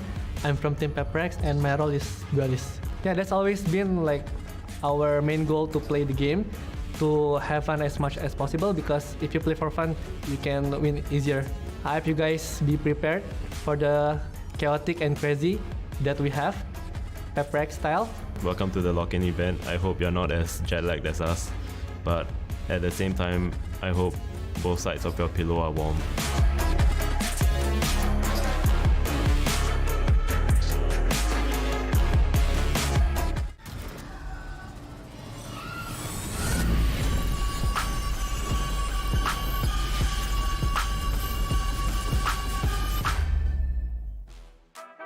Hey guys, Vanity from Cloud9 here, and I'm the in-game leader of the team. I'd say to describe my teammates, we'll start with Leaf. He's a character, you know? I think our teammate has a lot of personality on it. And then for Zeppa, he likes to yell a lot on stream, doesn't open his mouth when we're playing games, but it is what it is at the end of the day. And then Zelsis, he's a character. I mean, everyone knows this guy's a character. All he does is yell, but he yells everywhere. Doesn't matter, stream, game, he's sitting by himself in his room, he might just start yelling. Ye, on the other hand, he only plays Cypher. Hi, I'm Ye from Cloud9. Do I feel like if I'm going to be like the secret sauce for C9 to help him find success? I'd hope so. I mean, I'd hope I bring him more success. I mean, I don't think I'll have like issues doing that, because like I feel like regardless of the roster, that doesn't really like impact me too much. I mean, obviously, there might be like some differing roles and stuff like that, but I think for the most part, it should be fine. I mean, thank you guys for everything. You guys are like the main reason I compete. The first time I got to meet people in person was in London like 2 or 3 months ago, and probably was like the best day of my life. I think meeting the fans is by far my favorite part, so thank you guys for allowing me to do what I do. I know probably some of you have some super high expectations both for the team and myself, but hopefully we can live up to those expectations and make you guys proud. So thank you guys for taking the time to watch us and support us. It means a lot, and yeah, thank you guys.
Gising Pilipinas! And give me a P.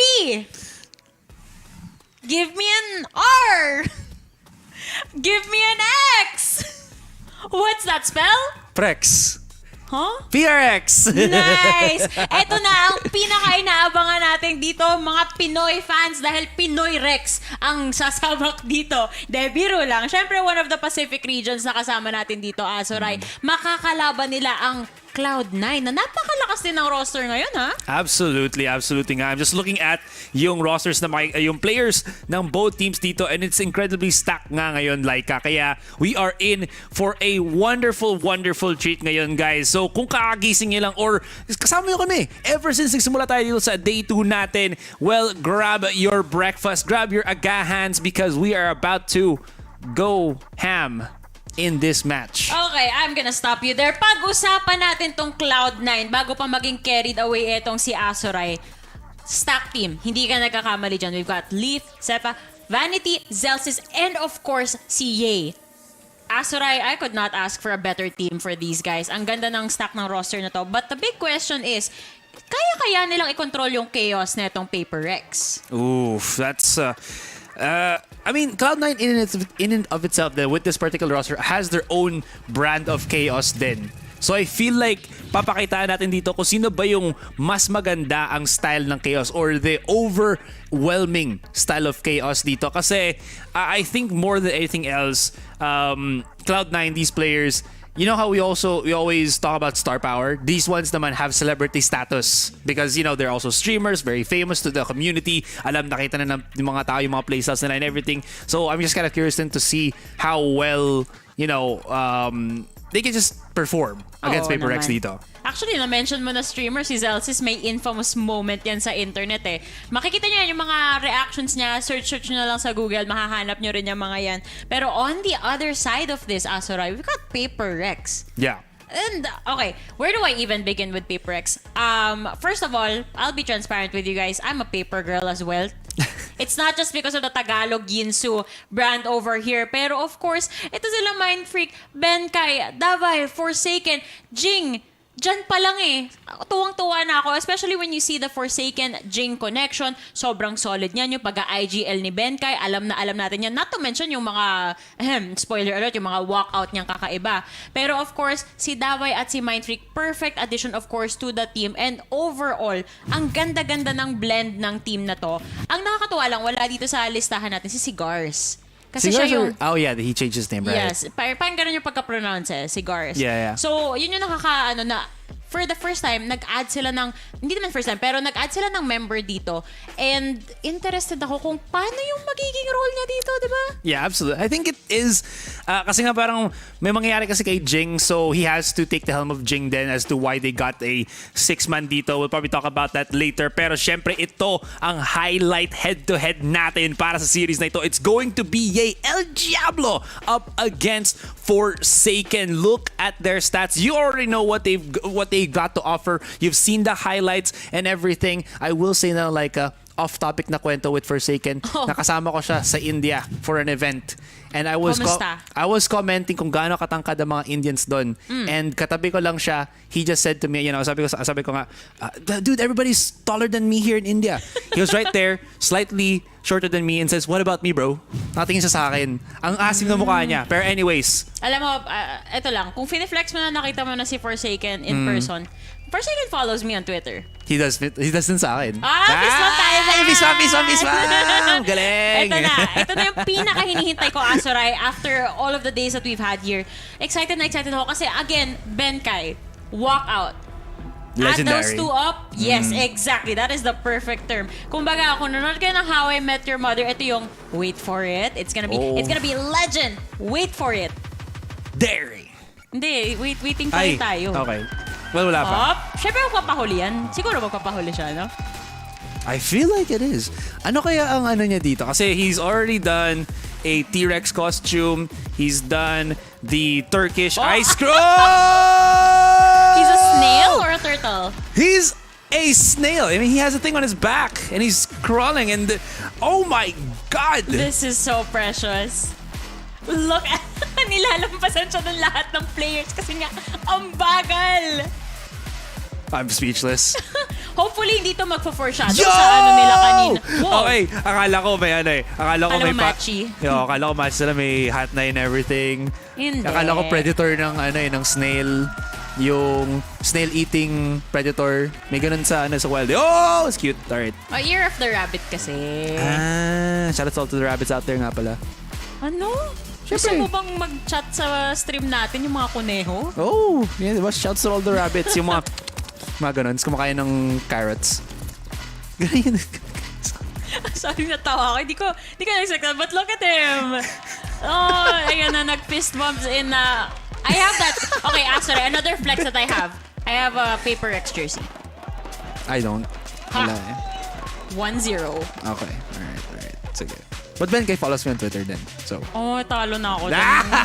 Supremacy! Sayang. But anyways, I love the intro. I love the hats. I love the energy dito sa series natin. And definitely, it's a great actually pampagising sa mga nahihirapan ngayon na mag-keep awake. You know what? Alam niyo kung sino kayo? Shout out to all the kings and queens out there. Yes, tama. Na nahihirapan, must stay awake. Pero I love it. The energy really is being felt dito. And honestly, like, this is great kasi both of them, honestly sabi ko kanina nga with Cloud9, they have the celebrity status, excuse me. Pero the same could be said then with Paper Rex. If you guys, follow them religiously, you would know that Forsaken and Jing are your streaming dynamic duo dito sa Southeast Asia. So, they've also incredibly classic. They're also incredibly entertaining. Pati sa rank, duo din sila, di ba? Exactly. Pagdating sa leaderboards, sino bang hahanapin mo dito sa ating region na to? Sila yung nasa taas. Yeah. Pero ito na, map veto time, Azura. We're not gonna be seeing Icebox. Okay, let's talk about the map vetoes. Paper X, infamous for experimenting over here on Bind. But with the Bind being removed from the selection, sa tingin mo, ano yung magiging default map nila ngayon? Lotus. Oh! Okay. Galing mo na. Fist bump ulit. Fist bump! Yan. Good morning nga pala sa inyo lahat, guys. Magandang umaga sa inyo. Pwede ka na maging pang radyo. Alright. Anyways, I think I mentioned this slightly earlier then. Kasi Paper X has already shown, I think specifically in Fracture, that they have used a Harbor, Reyna, and Phoenix comp. And the reason why I'm pointing that out is it's really strong nga din. I think I mentioned it na when you use that cascade, you do have the option to basically use a leer na hindi in-expect ng kalaban, flash through the cascade while it's moving. It's really effective and I feel like it translates well into Lotus dito. Pearl, I think is that map talaga that Paper X has also been pretty well known. Although that was the Pearl that wasn't changed, but still Sinai will challenge them on that. And the Decider map is arguably the best map ng Paper X, which is Fracture. Alam mo, ironically, tinanong kasi ni Yinsu si Forsaken, since tatanggalin yung Bind and yung Breeze dito sa map rotation natin, kung ikaw yung may option Forsaken, tinagalog ni Yinsu, tama, tinagalog niya. Anong mapa yung tatanggalin mo? Tapos alam mo sinagot yung Forsaken? Ano yan? Fracture. Tatanggalin. Kung siya yung mamimili kung anong mapa, Fracture, which is surprising, di ba? Kasi ang ganda ng run nila dito eh. Pero the same could be said for C9. Ooh. I mean, after all of that, I'm just excited kasi I really am an absolute fanboy of all of these players. Zeppa, you got, again, Zelsis. Zelsis has, ano na ba, hit Radiant top 1 more than multiple times na rin. Same with Jing as well as Forsaken. So you're looking at the best of the best from each region. Yeah, you can say, again, Asray, reading nila yan and that, but they've really accumulated top 5 multiple times than not. Anyways, dito na nga ang ating Prime Gaming Agent Select, and we'll see as Jing is already picking up his fantastic raise. We do have Forsaken who will be netting yung chamber na to, and this is I think the first time we'll be seeing him play the chamber as in this particular patch, and Zelsis will be challenging with the Neon. Very different interpretations nga dito, Laika, of the agents. Perfect na perfect yung head-to-head natin dito as both of these people just pick the chamber head-on. Nako, laban na naman ng operator to. Although, hindi ko pa ma-imagine kung anong magiging gameplay dito kasi alam mo naman malakas mag-operator tong dalawang to. True. For Lotus, do you see an operator being a good pick here? Yes, absolutely. As long as you have an escape route, there are very good angles talaga that you can have, impact on Lotus. Speaking of escape route, handa na kaya yung mga viewers natin as we here on the panel escape and pass it to our casters in just a little bit. Handa na ba kayo, guys? Nakikinig kayo mabuti? Nakikinig kayo? Good morning? Good morning, casters! Pasa na namin sa inyo.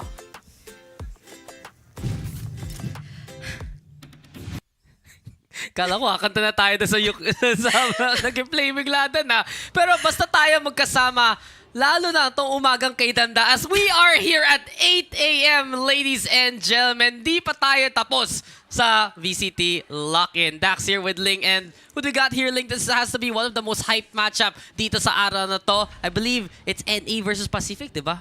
Yes, talaga, Dax. Parang, honestly, parang sa matchup na ito, parang at this point, it's already a finals-worthy matchup for me, given that the bracket that they currently have has been predicting in a quite an exciting journey for them to even make it to the top. Now we're gonna be seeing here Paper Rex versus Cloud9, NA versus Asia, like you said a while ago. And I gotta say, aside from the rosters belong in different regions, I gotta say, parang it's the roster, like the players also that has belonged to different teams previously. As expected naman na makikita natin there's gonna be a lot of roster revamps, and for sure the players as well could be adaptable to this type of changes. Yeah, you're especially talking about yung Cloud9 mismo. Alam naman natin yung Paper Rex score. Matagal na sila nagsama-sama, naglulipat sila galing to sa ibang tactical FPS para dito sa Valorant, and they have made themselves be the top team from APAC. Pero Cloud9 on the other side, yung Corp ni Leaf,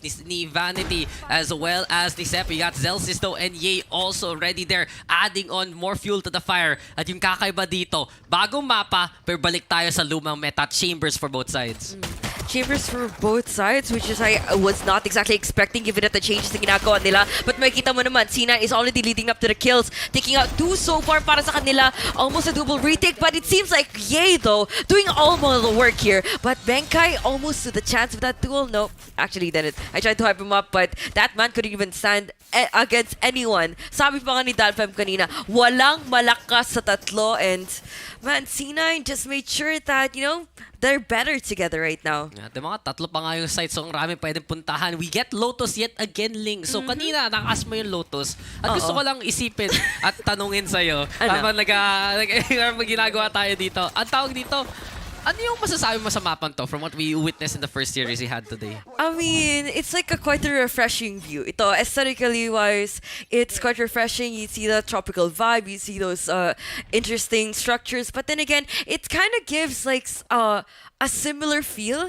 to how Haven is like, not just because it has 3 sites, but given on how the entrances are going to be placed, especially for the CT side. And I'm pretty sure Cloud9 already understand that. They have quite a successful retake, and we see them actually understanding the angles that are necessary for them to clear, necessary for them to defend. And they have been, you know, doing their homework. Something that I would definitely be expecting for a team like this. They've done changes, and of course, they've also done their homework. Well, not Forsaken making quick work of Zelsis, pero syempre Cloud9 with the gun advantage dito sa may waterfall. Ye trying to fight on back, pero lose pa rin dito PRX. May mga nagsasabi, sige, baka hindi mo kailangan ng duelist dito sa map ng to, but for PRX, para to sa W Gaming na gustong-gusto nila, lusob lang ng lusob, at eto na Benkai though going bye-bye sa kamay ni Leaf. 3v1, si Jing na lang titra, finds the first, but he can't get much done after the end of it. At least though, dahil ang bilis ng mga side take, dahil ang, I'd say, ang tight ng mga site mismo, may chance talaga makaka-eco frags ang team like Paper Rex. Which is like sobrang delix nga, especially dito sa side ng C9, because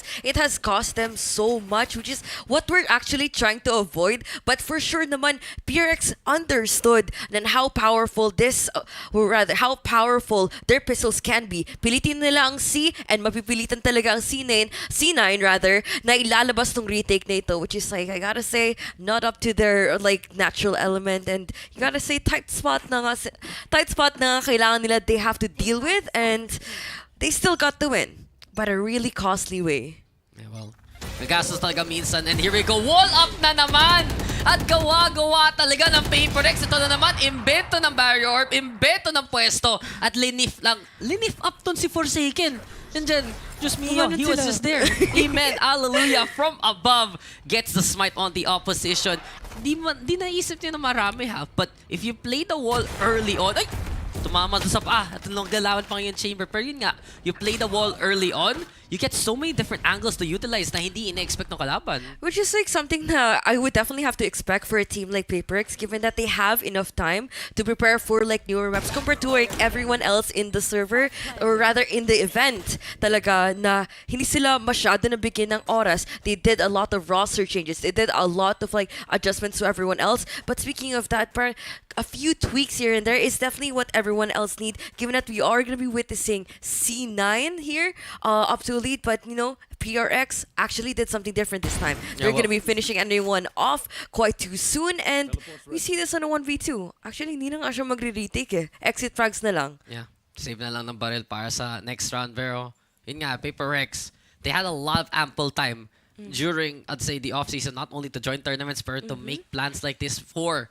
the lock-in period, na gagawa silang bagong plano sa Lotus. Baka bagong plano pa nga in maps like Pearl that we might see later on sa ating map pool. It really just goes to show, iba talaga yung nagiging mindset dito ng Paper Rex. And it's not surprising, they came out of 2022 as the top APAC team na naka-second place pa nga sila sa Masters event. And of course, in the off-season, sila rin nanalo ng, I'd say, regional event na kasama SCA at kasama pa a team like Team Heretic. So overall, this Paper Rex squad, alam na natin, Pinoy Rex, Pacific Rex. Sila ang magdadala ng bandila ng SEA. Pero syempre, dun sa kabila naman, C9.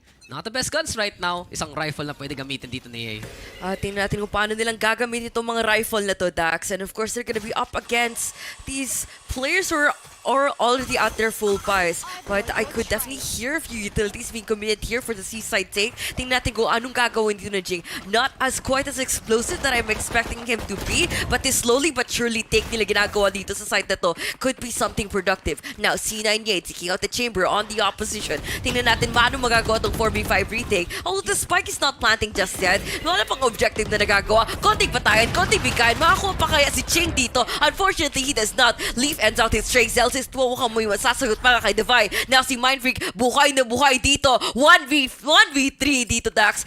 Tingnan natin kung pipilitin pa ba dito ng PureX or sabi natin na si C9 dito na Uy, huli siya. Buhay. Ano ba?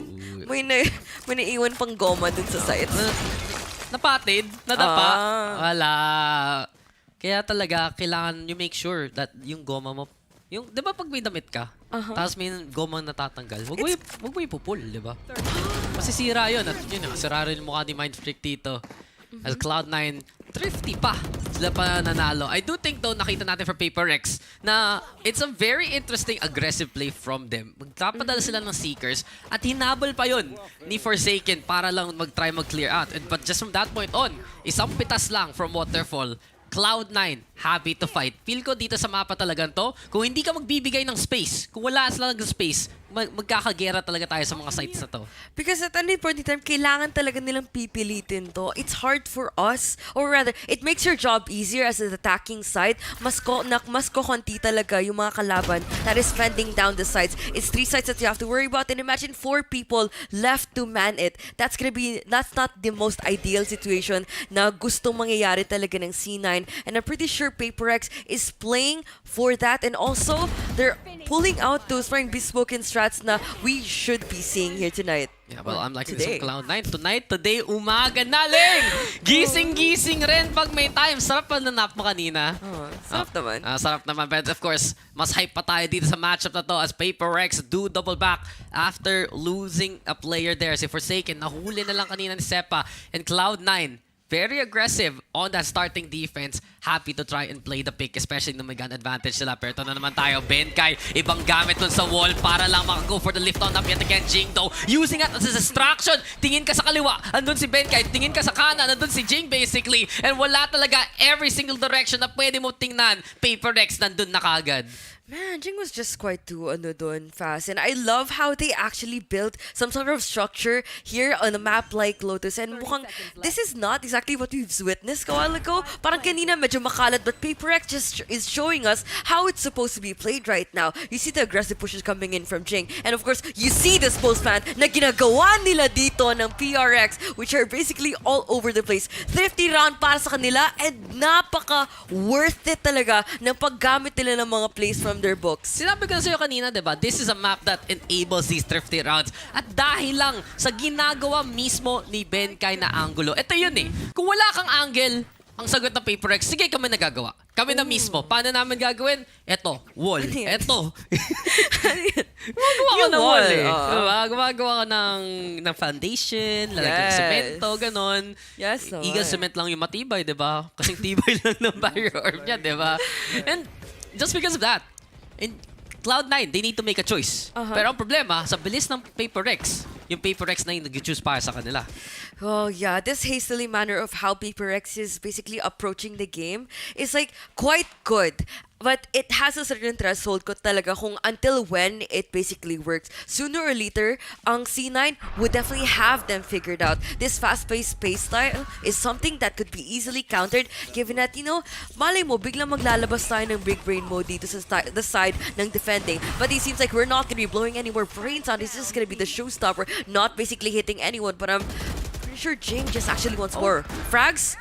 more space? What does the team need? You have to give, have to provide, and of course the duelist has to create space, frags, and of course everything along the way carrying out the team. We see the counter here coming out from Celsius. Napakagandang ultang Dion, but it seems like we're gonna be missing so much action here coming out from Mind Freak. Oh my god, that was so good. Paper Rex, nakadiretso lang talaga. And when you have someone like Jing, right, when he gets in your face, you have to respect it with the disengage. Yung showstopper, kung nahuli ka agad ng si Vanti, wala na siya magagawa. But it doesn't matter to Paper Rex kasi nakuha na nila yung gusto nila kunin. They have the B site under their control. They have this top part, especially yung B upper area, para pwede gamitin ni Jing for a staging ground. And from that point on, na-notice na nila, okay, since sa may top mid, may pwesto na tayo, dun sa link na lang manggagaling yung mga kalaban. Sinira nila yung door, sisiraan natin rather yung push nila. As we get now, ito si Ye back on the top side. When you play the rendezvous, at least may konti kang pwesto na napuntahan. But besides that, Cloud9, gusto mag-pinch dito.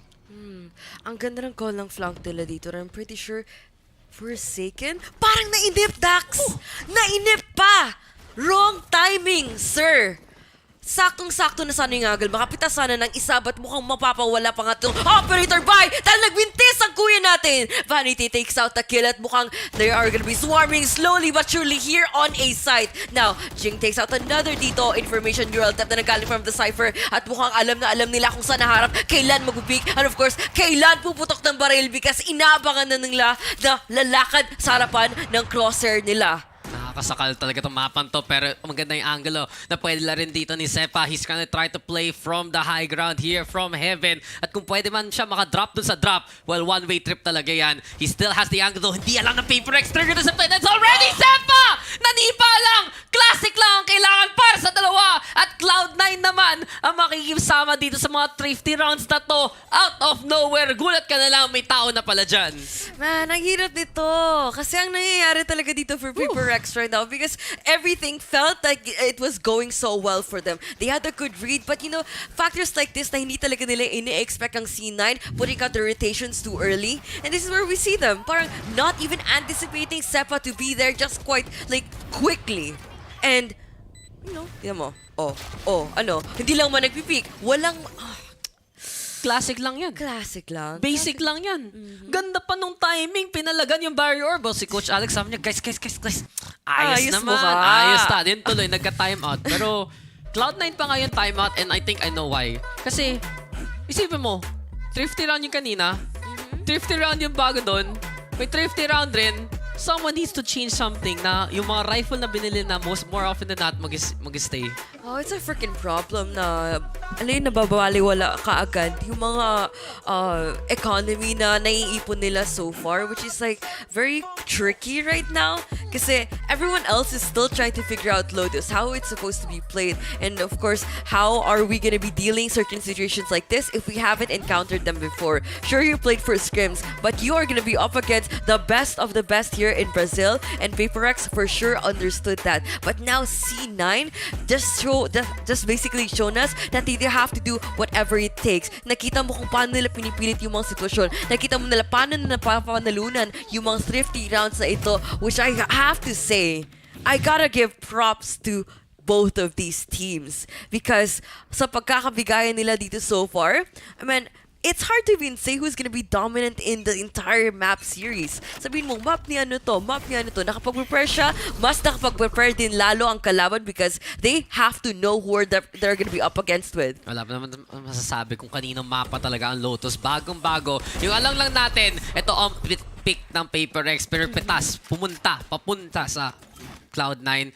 Yet again, kung makakuha ka ng angle gamit ng rendezvous, gamit ng operator, di gagamitin yun ni Ye. And that's really one thing na nagsang-ayong tong dalawang team na to. Pareho sila nag-chamber at pareho sila nag-operator as much as possible. Dahil lang, yung chamber lang mismo, I'd say, has one of the best escape tools here in the first place. Kung mag-rendezvous out ka, at least you're back in cover at baka mahirapan pa yung kalaban mag-push that. But speaking of the push though, ito na naman tayo. Seekers let through. Bago yung barrier or para gumagawa ng angle din si Benkay. Leaf though, making a trade happen. Showstopper para kay Jing. At ilalabas niya patungo doon sa waterfall. Hindi lang yon yung tutulong tubig, yung dugo rin ng kalaban as that is just perfectly placed by Jing. Pero Vanity, tingin na lang nandun sa itaas. Leaf finds the fire at the end and Cloud9 naka-hold pa rin. Wow, Napaka-solid nun. Alam mo, kahit ilang impact kills magagawa ni Jing at this point, parang it's hard for you to even, it's hard for the team rather, to even progress any further, commit to objective if nakikita mo that not everyone is parang at the same, at the same parang level right now. Regardless of the frags that he could accumulate, the team is basically lost inside the site. I'm not exactly sure kung ano nangyayari doon na, they have been parang a bit of careless sa mga angles that they chose to let go quite too early. And this is where we see them, C9's getting easy pickups for them. Palagkagad rin yung Cloud9. Alam nila ng Paper Rex gusto mag-hold W key. Willing rin yung C9 gawin yun in the first place. And honestly, perfect matchup right now para sa side ng Paper Rex at ang Cloud9. Palag ng palag hanggang mamatay ang lahat. Problema lang daw for Paper Rex. Eco round nila and the Trailblazer gets confirmation. Buti nilang binabantayan dito ni Mind Freak yung mid as much as possible para lang mag-push dyan. Still though, problem is Paper Rex. Ipit na naman sa may rubble area. I mean, I've seen 3 rounds happen dito, and of course with the shares, with the utilities and the flashes, magagagamit nila dito. But C9 has the answer back! Now, Divido, 6 HP, meron pang sheriff, meron pang flash, meron pang anything! All he has to do is hit the shots, but he couldn't. Dax, napakasayang ng round na yun. Parang it's just like, Paper X almost had it all at that point, but C9 was just right in front of their faces. Parang nandun na sa harapan mo pero pinalampasan mo pa. Kanina ka pa pumila, tapos biglang humarang na lang sa'yo, diba? That's really just the case right now. Paper Rex, parang na-traffic pa nga sila doon. Nakita nila yung bus lane na tinik ng Cloud9. Sabi nila, ba't kami bawal gumalaw doon? And what we see here from C9 is, yet again, knowing their enemy and knowing what their composition can enable. Kung lalabas mo naman yung Neon, yung Sky, at yung Chamber, may pwede talaga kayo gawin agresibo on both the attacking and the defending side. At nagagamit talaga yun ng Cloud9 na maigi, especially to catch out the bulk of Paper X. Which is pretty good because as much as you want to put the spotlight onto the Neon, parang ang galing din talaga ng effort nila in moving as a unit across the map. Hindi nila basta-basta pinapabayaan at they always move with the intention of taking out the frag. They always move with the intention of canceling out kung anong mga binabalak ng Paper Rex sa round na iyon, which is pretty great. But not only that, give credit to the IGL as well, making the right calls in this situation like this, where we see them just, shutting down Paper Rex as early as now, because you already know that their attacking side is what we want to see. And for sure, taking those rounds away from them makes it a lot trickier for Paper X to even get more rounds on defending, because it's not that the strengths that I would be expecting from them. Yeah, and Paper X, I feel like hindi nga sila makalapit nung gaano na gusto nilang gawin para makuha yung objective na kinakailangan nila. We've seen those barrier orbs very early from Ben Kyle a while back. This time around though, hold nga muna nila as tayo lulusob na. Pupunta na naman ng A site yung pintuan though. Pwede nga i-fortify dito ni Zelsis. Kung pipindutin niya ni Mind Freak, may nakahanda na naman. At yung nakakatawa pa parang yung sa sushi, yung may ikot-ikot lang. Parang yung the conveyor belt. Conveyor belt. O parang yung sa table mo, yung lazy Susan talaga. Pero ito, gising na naman si Mind Freak. Huling-huli pa nga si Zelsis as Forsaken now makes its way towards the side. Yung smoke to, nandyan na. Muntik pa makatiming doon si Leaf. Pero naharangan rin siya in the end. Dito sa Heaven, huli rin si Vanity by Forsaken. Snap out muna para sa ating Paper Rex squad. Gusto nila makapwesto dito para sa post plant. Pero ipit na ipit. No escape. No surrender. Wala ka mapupuntahan dito, Leaf. 1v5 or 1v4 rather. Si Yin na lang natitira. Pero at this point, mahirap na talaga mag-retake gamit ng op. Hirap talaga. At mas mahirap talaga kung mawala pa itong malaking investment sa team nila. I mean, as much as possible, good thing nakakuha siya ng frag along the way while he's trying to escape. But for this time around, staying alive for the team could do a lot of wonders. Makakakumulate ka pa ng pera. Of course, 1 kill lang cred sa maano mo, but hopefully it would make a difference for the later point of this game. 6-3 pa lang scoreline dito, Dax, but mukhang C9, parang they are not exactly, I would say, quite dominant. Siguro, in some moments they are, but for sure Paper X naman always has an answer back. You see them canceling out their efforts on the attacking side, but they switch things up and you see how differently they operated across the map. Yeah, and para sa Paper X, pag nakalapit naman na sila sa site, that's all they need to set up the way that they want to. And especially, kung pagka-clear out talaga ni Device, something to take notice right now. Paano nyo ginagamit yung mga guiding light? Paano nyo ginagamit yung Trailblazer? It's just that setup para makapasok yung sila Jing, sila Benkai if ever they need to the most. So 2 rounds na lang yung gap. Paper X, bumabawi pa rin. At this time around, ibang magiging plano. Galing pillars, pwede pa nga silang lumusob dun sa may B-side. Cut noise muna daw. Trying to catch out Cloud9 mid-rotation. Trailblazer ang papatadala. Pero habang dito sa may link, naghahanda na rin si Celsius. So alam na kagad ng Cloud9 ang magiging Pero kita mo to, barrier orb para lang maharangan yung link at makakaplant pa nga sila safely dito sa pinakakaliwang side ng site na to. They're quite so sure about the objectives that they're gonna be making dito. Sobrang straightforward ang approach nila. But tingnan natin kung gaano kalaking bisa to ginagawa nila. Being quite too obvious with their positioning, given that the Seeker is compromising every information that they need to even play out this post plant. But mukhang si Leaf, hindi bibitawan ng spike! Ayaw niya bumitaw yet because, bakit ba? Gusto niyang hawakan to until the end. Hindi siya matamaan. Hindi siya mahanap at all. At dahil lang doon, Paper X, kala nila, okay na tong plant na to, sigurado na to. Pero wala lang talaga. Naglagyan lang ng smoke, sapat na para sa side ng Cloud9. And alam kagad ng Cloud9 na gagawin eh. Pressure, papunta doon sa may doorway. And while Mindfreak already gets a few of those kills doon sa flank mismo, feel ko merong aim doon na nasira eh sa side ng Paper X. Kanina nakita ko, parang may nakatutok na sana doon sa spike. Pero wala. Na-punch, hindi tumama. And then from that point on, it was just Cloud9 sticking the defuse. Pero rinig mo yun? Tour de force. Ilalabas na. Pero huli kagad si Ye. Forsaken ready with his as well. And from the rubble to the site, ito na naman ang Paper X.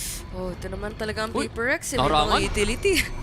Pero hindi mo na pinapapasok. Huwag daw muna. Nag-aantay ng kasama tayo dito sa 3. At mukhang 3 pa ang lulusob. Posible dito sa site. Tingnan ko anong magagawa ni Sepa now that he has the doggy out, has the flashes that he could actually use to delay anyone further pushing on towards A site. Now, Zelsis, anong magagawa niya? Canceling out the spike defuse can be great, but what else can you do? Given that Jing is right in front of you, sir. Nako, ang Cypher mukhang madadali, but si Leaf is gonna be growing more than just roots. Of course, uprooting himself on towards the side. Down to 3 HP. Jumping classic coming. Oh, jumping shorty coming all the way from Mindfreak. It's gonna be ending the party here. Ang bilis ng half Tapos na kagad. 7-5. Ganun lang yon. Okay, buti naman ito yung last matchup natin. Baka makakauwi tayo bago mag-10 kahit mag-3 maps. But then again, there's a few rounds there from Paper X na medyo alanganin, yes. But Cloud9, I have to say, overall, sa defending side nila, just the fact that they're active, the fact that they always vie for that position na nilalaban nila yung mga angulo bago makapasok pa nga yung Paper X. I really feel like that's the right call right now, especially against this composition. Kasi nakikita talaga natin, pag makalapit na yung Paper X the way they want to, and meron ng angle si Davai, meron nasa angle si Benkai para mag-play ng barrier orb. Iba talaga yung mangyayari sa inyo eh. Iba talaga yung kailangan mo bantayan compared to before. So, if you take away those pieces, which Cloud9 has been doing, di mas uunlad talaga yung depensa mo. And parang mas nakakabuti din sana din. Mas nakakabuti talaga yung ginagawa nila given the fact na parang you as an entry is sort of like mai-intimidate ka given na how much utilities ang tinatapon sa'yo na hindi ka pa nga nakakapasok ng mabuti.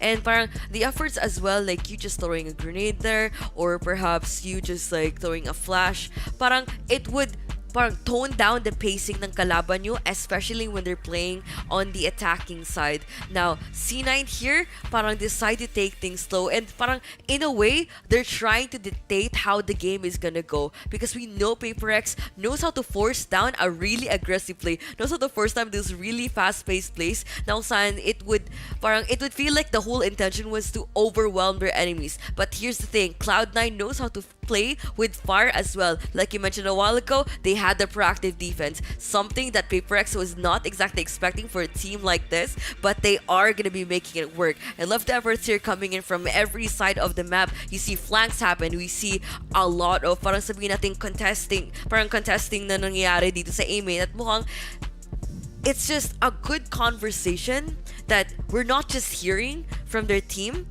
but also yung mga nakikita natin, the way they react, and basically the way everyone is playing Lotus right now is like a much more refined approach compared to what I was expecting na basta-basta lang nagpo-push, basta-basta lang kukuha ng mga angle. Pinag-isipan nila lang mabuti and masyado nilang ginamit yung off-season time para mag-aral. Alam mo, syempre, kailangan sigurado talaga eh. It just does get scrappy at the very end. Pag nakita natin doon sa pinakadulo, hanapan na lang eh. Ano yung game na yun? Yung hide and seek? Prop and seek? Pwede naman, sige. Ano na lang, tagu-taguan na lang, diba? Tagu-taguan. And it's true because there's so many different parts of the map na kailangan mo bantayan. Yeah. But usually, pag nagsama na sila, it's just a big push. And then, you just wanna throw as many bodies as possible. At nakikita talaga natin dito sa matchup na to. May mga times na, pag nag-bunch up nga yung Cloud9, especially on the flank, they're just gonna come from one strong angle. There were other times though, na yun nakita natin, especially courtesy of Cloud9, na nag-drop lang dun sa may east side. Hindi nahalata at di handa ang Paper Rex. So, meron pa rin yung pagka-unfamiliarity dito sa mapan to. And while Paper Rex has been trying to be creative, especially gamit nung Sage of all things, hindi siya parang yung nakita natin sa Split, hindi natin nakita sa Icebox. It's still a little bit different and it isn't as secure as they would like. Pero simula pa lang, ngayon na nga, sure secure at sure shot dito si Forsaken. Well, yeah, kailangan talaga nila makakuha ng mga sure shot dito, Dax. At mas importante talaga, like I said a while ago, taking as much frags as they need. And I gotta say, kahit sa second half na ito, hindi naman talaga basta-bastang lulusob sa side itong C9, given that they have to like make up pa kung paano ba talaga nagbe-behave yung defending side ng Paper Rex. They've already seen that there's some sort of structure na ginagawa ng Paper Rex and they're attacking. I'm interested on how they're gonna be playing on defending, given the fact na it's not exactly heavy side defense na inaabangan ko rather dito sa A side. They're just letting anyone just waltz in, of course, playing a few more duels here and there, but it's just that pretty straightforward. Busy naman sila doon sa kabilang side ng mapa and Benkai and Forsaken still. Pseudo Sentinels into play. Tingnan natin though, kung pwede nga sila makakuha ng stall potential here and Benkai already finding it to begin with. Meron nag-hold close si Sepan. Mahuli pa nga si Forsaken dyan and Cloud9 bringing the fight to Paper Rex. But this time around, the barrier or very effective to sa pistol. Sige lang Sepa, try mo yan lang. Try mo ulit. Tapos na yung game. Nice try. Wala rin. And Paper Rex. Patay pa nga siya eh. Alam mo kung alam nila paano, if alam ng Paper Rex paano gumamit ng walls for the attacking side, for sure naman alam nila kung paano at kailan nila best gagamitin, which is like, the wall is still very, parang you as like a, well, the wall is still very useful, especially when you're trying to go out for those retakes, kasi not only can you like protect yourself while you're defusing the spike, but you also isolate a lot of angles and you just make it like a one easy ticket for you to win out a round or one easy ticket for you to defuse the spike. Ooh. Forsaken! Nako, nagigising na po si parang Jason. And kita mo talaga, Rubble is such a good area to make those plays happen dahil lang may extra cover ka to begin. Per Vanity, dinikitan lang yung kalaban. Jig, gulat na lang dalawa. Ang handa sa bumalik sa kanya. Forsaken though, with the judge in hand, Leaf makes the trade happen. 3v3. At yung Cloud9 pa rin, linusob na lang talaga yung site mismo. Iniisip ng Paper Rex, sige pre, ako sa kaliwa, ikaw sa kanan. So sino sa gitna? Well, in between them, has to be no space at all dahil napakahirap lulusubin itong side dito sa C. Naku, nagkakapitasan na tayo dito. Daxy Zelsis Paul makakuha ng isa. Benkai, mukhang may mabibigyan na po dito sa kalaban natin na ang C9. Now, Leaf and Zelsis nanggagaling all the way from the stairs. Of course, ang Cypher magpapatikim na ng bullets coming out from the Stinger and that is gonna be an easier round win for Paper Rex. And ito na naman tayo. Siset ang laruan. Tapos ang mangyayari naman, posible pa nga tayo may Ikaw because it's too close for comfort for us to lose that many kakampi during that situation alone. Nakakaw pa talaga ng Cloud9 yung round na yun eh. And just goes to show para sa Paper Rex, hindi sila pwede mag-stop at any given point. Kailangan pa nila pansinin kung ano ang magiging plano dyan ng Cloud9. They're willing to play the same kind of game. Pareho sila. Happy to play that W key.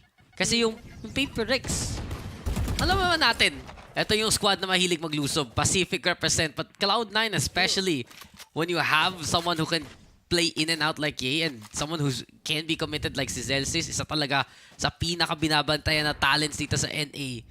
It just enables the rest of your team to do the same thing. And Kita natin to. Paper Rex now.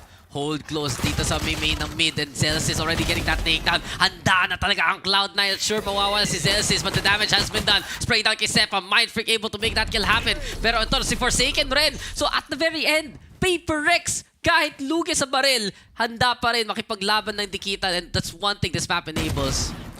And of course, dahil napakasikip talaga ng mga daanan dito, they know how to fully capitalize on these angles. And especially with a player like Mindfreak, has know when to react. And of course, the Classic still is gonna be doing a lot of wonders here in this game. TBN para makakuha ng balito si Vanity. Tingnan natin kung pipilitin pa nga niya or magpapahabol pa dito sa chamber na to. Forsaken. Nako, itong munso natin walang kinakatakutan because of all the clutch players I will be expecting in this game is gonna be him still. Pwede naman tumago dun sa likod ng wall eh. Bakit ayaw mo pa? Masyadong ma-pride tong tropa natin, sir. Alam niyo na may naghahabol sa likod eh. May bulldog naman sa ano. Try to play that 50-50 but Paper Rex proved them wrong instead. At Thrifty na naman. Pang ilang beses na yan, Ling? Parang pang-apat na ba dito sa mapan to? And yet again, Paper Rex. Basta makadikit, gusto nilang manakit, manapak. That's the thing. You have that guiding light. You have, of course, that headhunter. And it's just the usual suspects here for the side of Paper Rex. Payagan sila mag-push. Kaya nga meron silang flash utility as well as that blind utility. They know that they can put a fight to C9 at any given point in time. Yung Cloud9 naman, yung gipit ngayon sa pera, mahihirapan sila.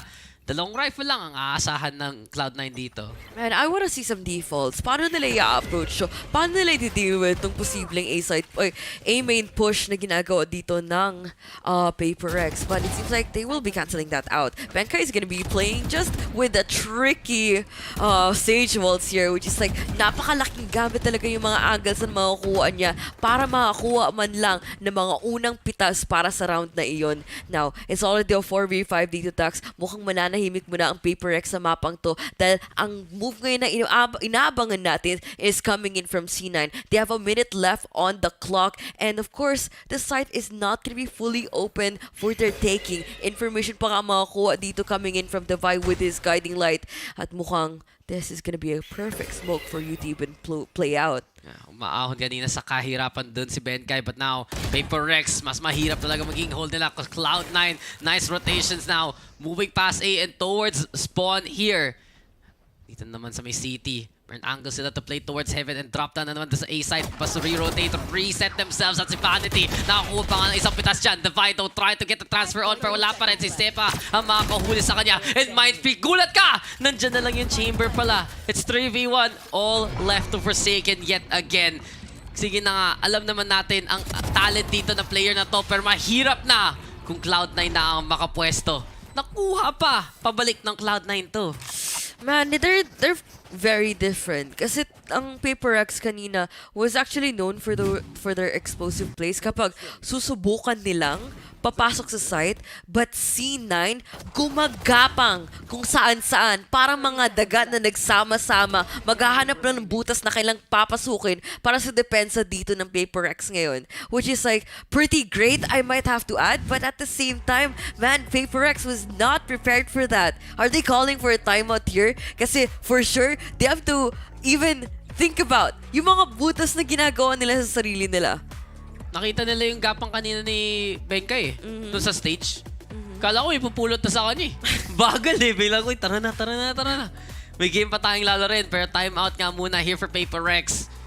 This map pick has been, I'd say a little hit or miss. Minsan, okay talaga yung plano dito ng Paper Rex. Pero at the same time, Cloud9, pinalampas tong map mo to for good reason. Willing sila makipaglaro dito sa Paper Rex at their own game. And in all honesty, kita talaga natin why there is a lot of hype for the squad right now. You run that chamber, syempre, si El Diablo mismo ang kailangan mong bantayan. Ye has had such a monster of the game, 15 kills. Parang hindi na nerf talaga sa chamber. And again, say the same thing about Sepa so far. It's Cloud9 right now in control. Paper Rex, di masyadong kaano yung magiging pera nila dito eh.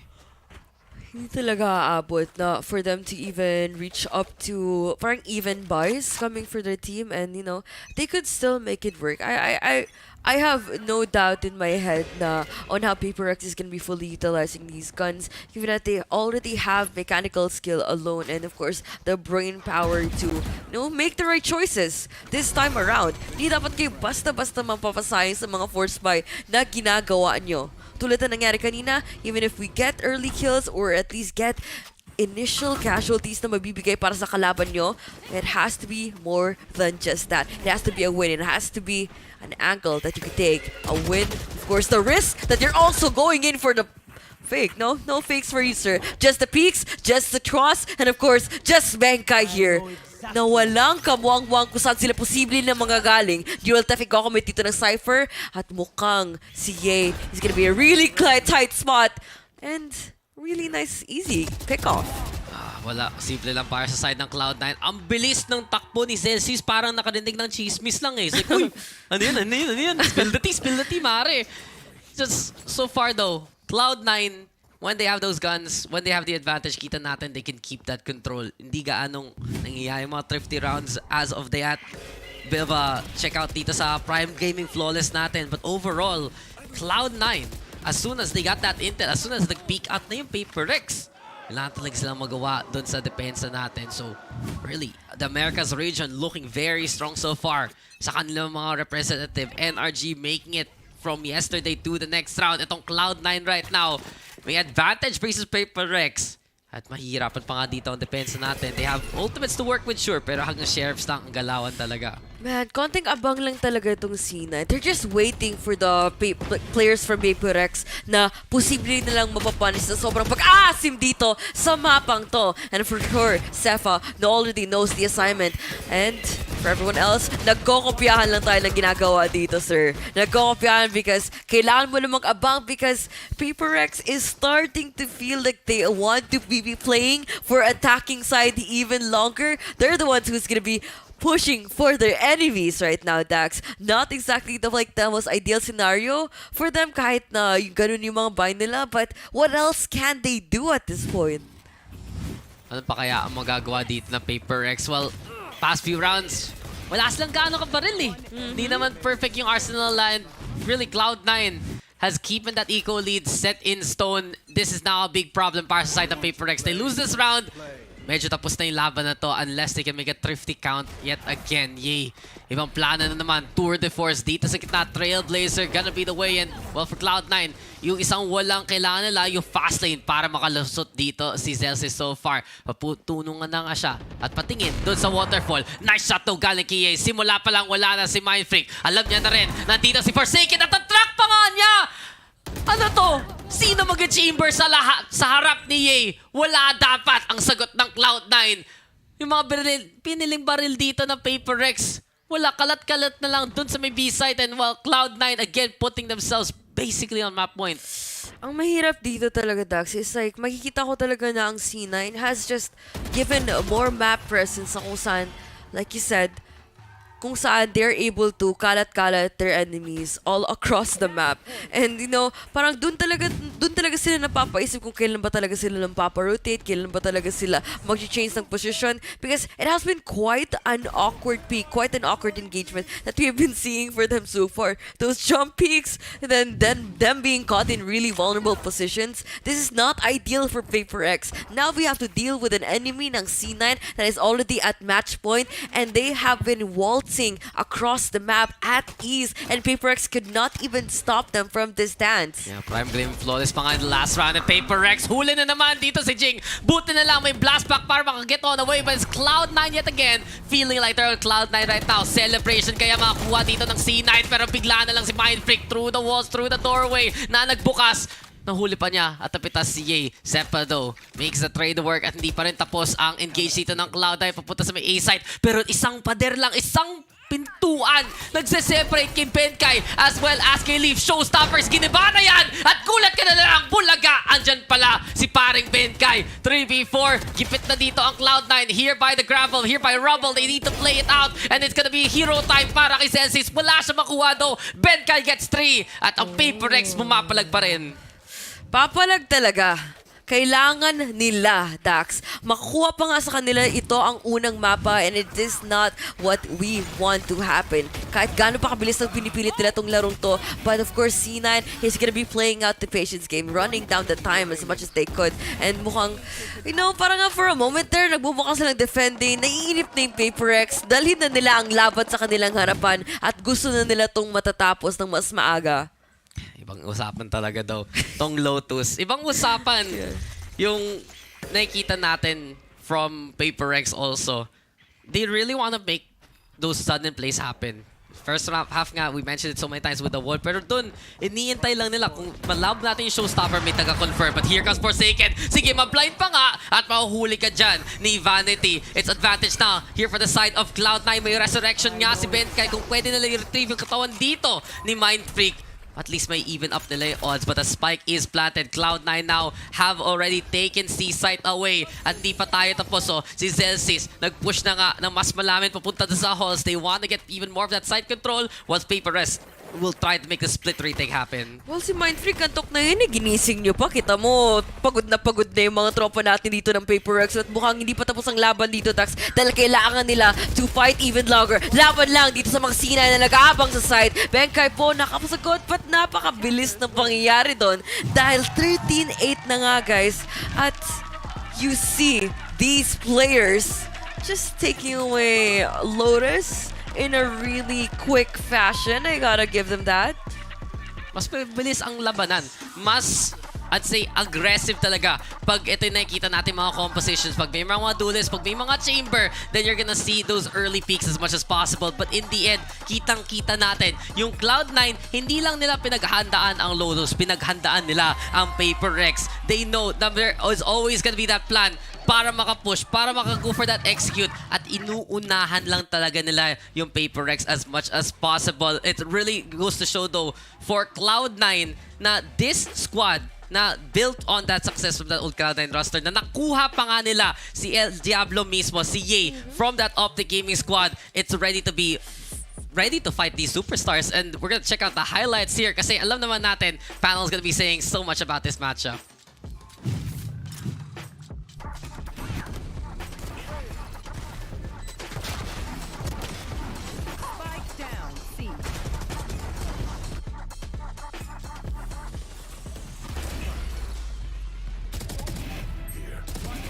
Last player standing.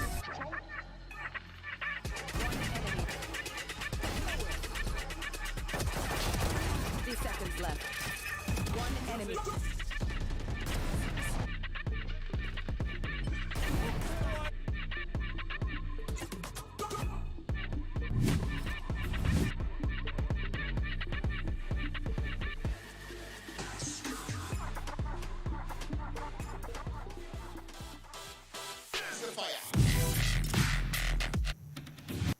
Grabe, as Southeast Asian fans, hindi natin na mapagkakait ang napakasakit na pagtalo dito ng Paper Rex. Pero syempre, best of 3 ito, guys. They still have game 2 to go para makabawi to see if they can keep their tournament life on the line. Grabe, kakasimula pa lang tournament life na agad dito. Again, once again, my name is Asray. With me now is Laika. Ang masasabi ko lang dyan, Asray, ang galing ng Paper Rex sa kanetong C9, no? Hindi sila napapagod. Parang tayo lang, hindi tayo napapagod. Kahit anong oras na? Magna 9 AM na. Buhay pa yung dugo natin. And syempre, ito nga, ang ganda rin kasi nung sequence of events natin today. For having this as the final series of the day, sobrang buhay na buhay yung dugo natin despite the very long day that we've been having so far. Now, we're gonna hop on sa kung ano yung mga nangyari dito kanina. Akala natin, di ba, pinili ito ng Paper Rex. So we thought na, okay, mukhang ready tong Paper Rex na magpasabog. Again, the chaotic energy, ready na silang i-bring out yan dito. Pero ano nga ba yung ginawa ng C9 dito, Asoray? At na-shutdown nila to. Nilabas na ba talaga nila tong chaos na binibitbit nilang sabi mo kanina? I feel like, again, may certain tech na tinatry dito i-employ ang Paper Rex. Basically, by that, mayroon silang certain strategy with, particular agent selection na was working somewhat sa simula doon. There was this nice little Sage boost na nakita ka from the attacking side as you're entering in on that A lobby na I believe Benkay boosted Forsaken with the operator. He got that pick onto Zelsis. That was really good. Never seen that before. Very creative. But again, there was that parang ceiling or lack thereof of understanding siguro of how the C9 plays, or just hindi na talaga nila matalo yung powerhouse dito ng C9 with Zelsis as well as si Ye, na when he has that operator, when he has that tour de force, it feels like he just cannot be beaten. Even Forsaken has trouble just dealing with that 1v1 sa kanya. Yes, as we can see here in the screens in front of you guys, itong Lotus 13-8 yung naging scoreline natin dyan. Coming up next is Pearl, but before we actually dive into that conversation, dito muna tayo sa Lotus. Marami pa tayo pag-uusapan dito, Azuray. Actually, gustong-gusto ko sana yung composition nito ng Paper Rex. Maganda eh. Gusto ko yung innovative use nila dun sa Sage Wall. Ang dami nating nakitang scenarios na, uy, ang ganda ng wall na to. Lalong-lalo na yung sa B-site, di ba? Ang ganda ng plant nila dun. It was supposed to be planted for them. Naging messy lang. Maganda yung naging retake ng C9 dito. And in the end, na-defuse pa nga ng tuluyan yung spike na very unfortunate na lang on their end. The thing kasi pag ganun yung setup nila, right? If we're looking at that B post plant na ginawa dito ng Paper Rex, is the fact na when you have something like that, you kind of want post plant utility na pwedeng defer or deter yung mga nag-diffuse ng spike. So, I was kind of thinking, syempre medyo, natama na tayo ng morning hits. May inisip sana nanoswarm or something like that. Maybe a nade from Jing. They did have the nade from Jing.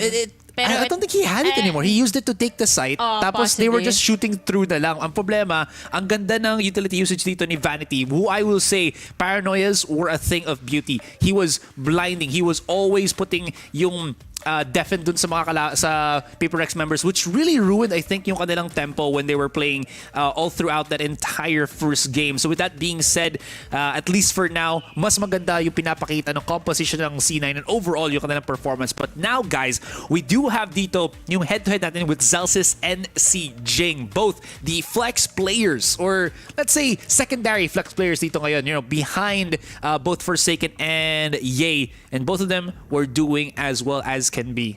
Tinatry na talaga nilang ma-achieve yung space na kailangan for their team. Pero itong dalawang to natutuwa ako kasi Zelsis on that Neon, it was very refreshing na makita to sa Lotus. Do you find that Neon would be a good fit? Kanina nagkaroon tayo ng argument dito na hindi ganun ka-necessary ang duelist when it comes to Lotus. But now that they've showcased all of these duelists in front of us, has your opinion changed?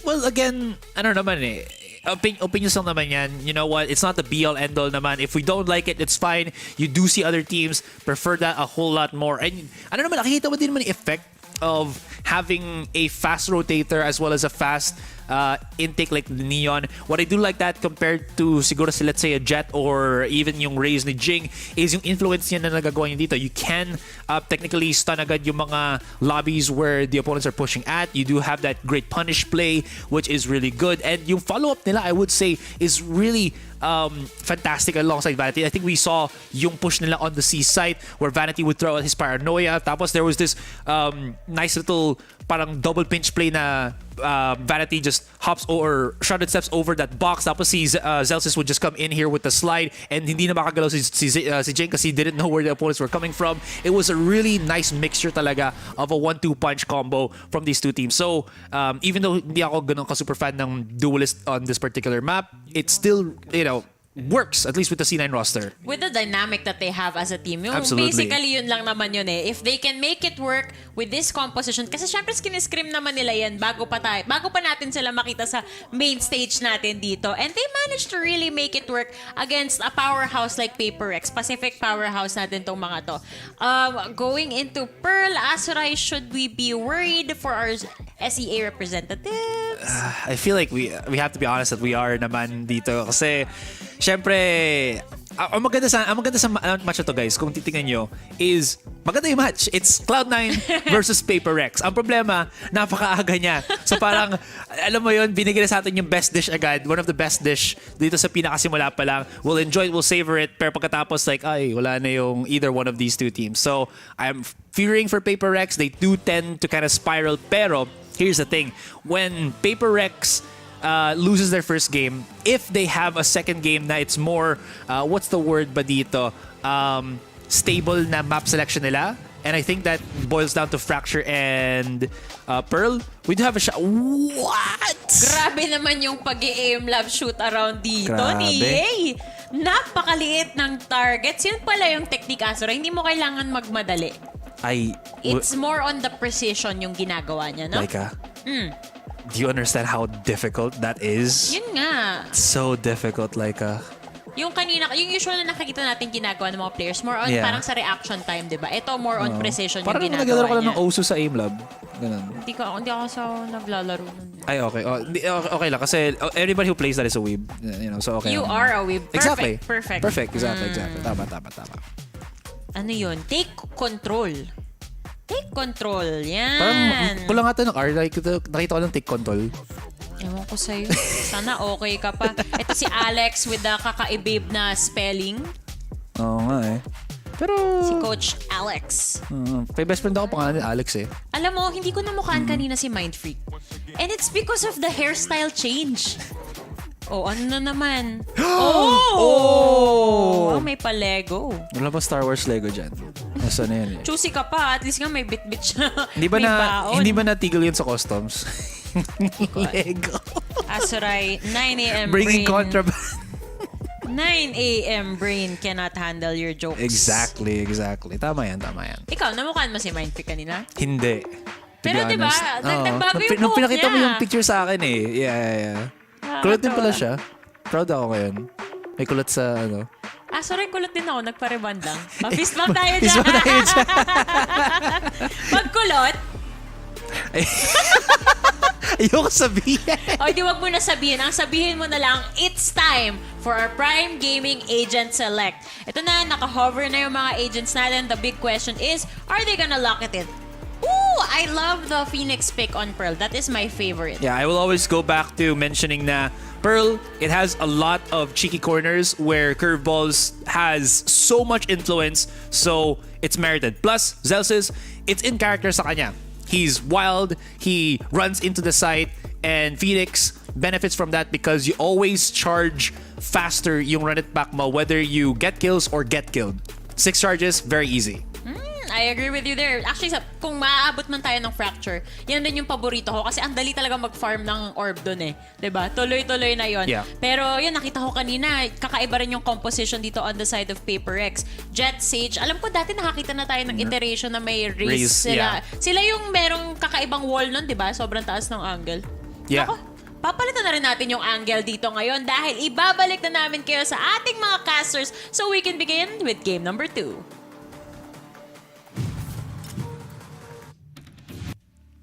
Umaga na dito sa Pearlas ng Silanganan, pero yung Pearl mapupunta ba dun sa Paper Rex? Kasi wag natin kalimutan, ito ang map pick ng Cloud9. Nagbabalik tayo dito guys sa VCT LOCK in Filipino Broadcast. Ako si Dax, kasama ko dito sa link. At sige, gising na gising pa tayo dito, pero kailangan talaga na magdumilat talaga ang Paper Rex ngayon eh. They need to wake on up after losing out their own map pick. At syempre, Link, pinagahan na naman natin tong Cloud9 versus Paper Rex. It got very aggressive very quickly nung first map. Dito ba may kagat pa muli sa second? I mean, hopefully that they do because nakikita ko talaga ang Paper Rex as a team na, Uy, heart! Di ba? Happy Tapos, Valentine's sa kanila! Happy Valorant Day kasi sa amin. Para Happy Valorant Day sa atin! My gosh! Kala ko everyday ang Valorant Day. Actually, para kay Azuray siguro. Isipin mo na, to be an immortal panel host, to be an immortal talent talaga, kailangan talaga, we have to know what's the secret of Azuray. Okay lang yan, may Valentine's rin yan. Huwag natin kalimutan. Pero syempre, dito na tayo sa Pearl and Cloud9. Sila ang magsisimula dito sa attacking side. Makakita pa tayo ng pinakaunang 2-0 for today. Well, for our sake, baka yes, sana. But then for Paper Rex's sake and for Pacific's sake, sana hindi. Umabot tayo na map number 3. At pinag-usapan na ng panel kanina, yung Phoenix nga, dinabas na ng Cloud9. Very effective map like this if you can get that orb control. Pero Benkai, huli si Celsius. In the end though, Cloud9 have made it the other way towards the site mismo. They find 2 for the troubles. 4v3 na to. May heal pa nga. Parehong side naglalaro ng stage. Pero si Leaf, bantay ang likod and they even set up the wall to begin with. And of course, may flank pa na nagaganap dito, nangagaling all the way from B-Main. Nakita mo ng Fade at ang Astra. May masamang binabalak. Kung tatalikod ka dito, si Leaf ang posible pang una nilang mapipitas. Now, now that they know that the President is gonna be coming all the way from the Rams, they have to contest it against them with the Ghost, with the Fan. No rifles here, sir. It's just gonna be the pistols. Now, you're gonna be down to 31. Tingnan natin kung anong kaya mo bibigay dahil you're not gonna be standing a chance with those swarm grenades, with the duels, and gotta say, that's a good post-plant na ginawa ng C9. Yeah, Cloud9, nakapwesto na kagad sila sa site. They always know though that they want to support Zelsis as much as possible. And how can you do that? Then you have someone like the Sky. Very effective nga sa mga aggressive stances. Nakita natin kanina rin on Lotus. It was the same way for Sepa. So Cloud9, just a little bit more of what we saw dun sa kanina mapa. Leaf also having such a good experience dito sa pistol round. At kalahati na siya patungo dun sa lockdown niya. On the other side though, Paper Rex, I think we just have to keep an eye out on what Forsaken and Jing are gonna do. They have that 1-2 punch. Yung Jet and Sage, madalas natin nakikita sa Icebox. Dinala nila ngayon dito sa Pearl.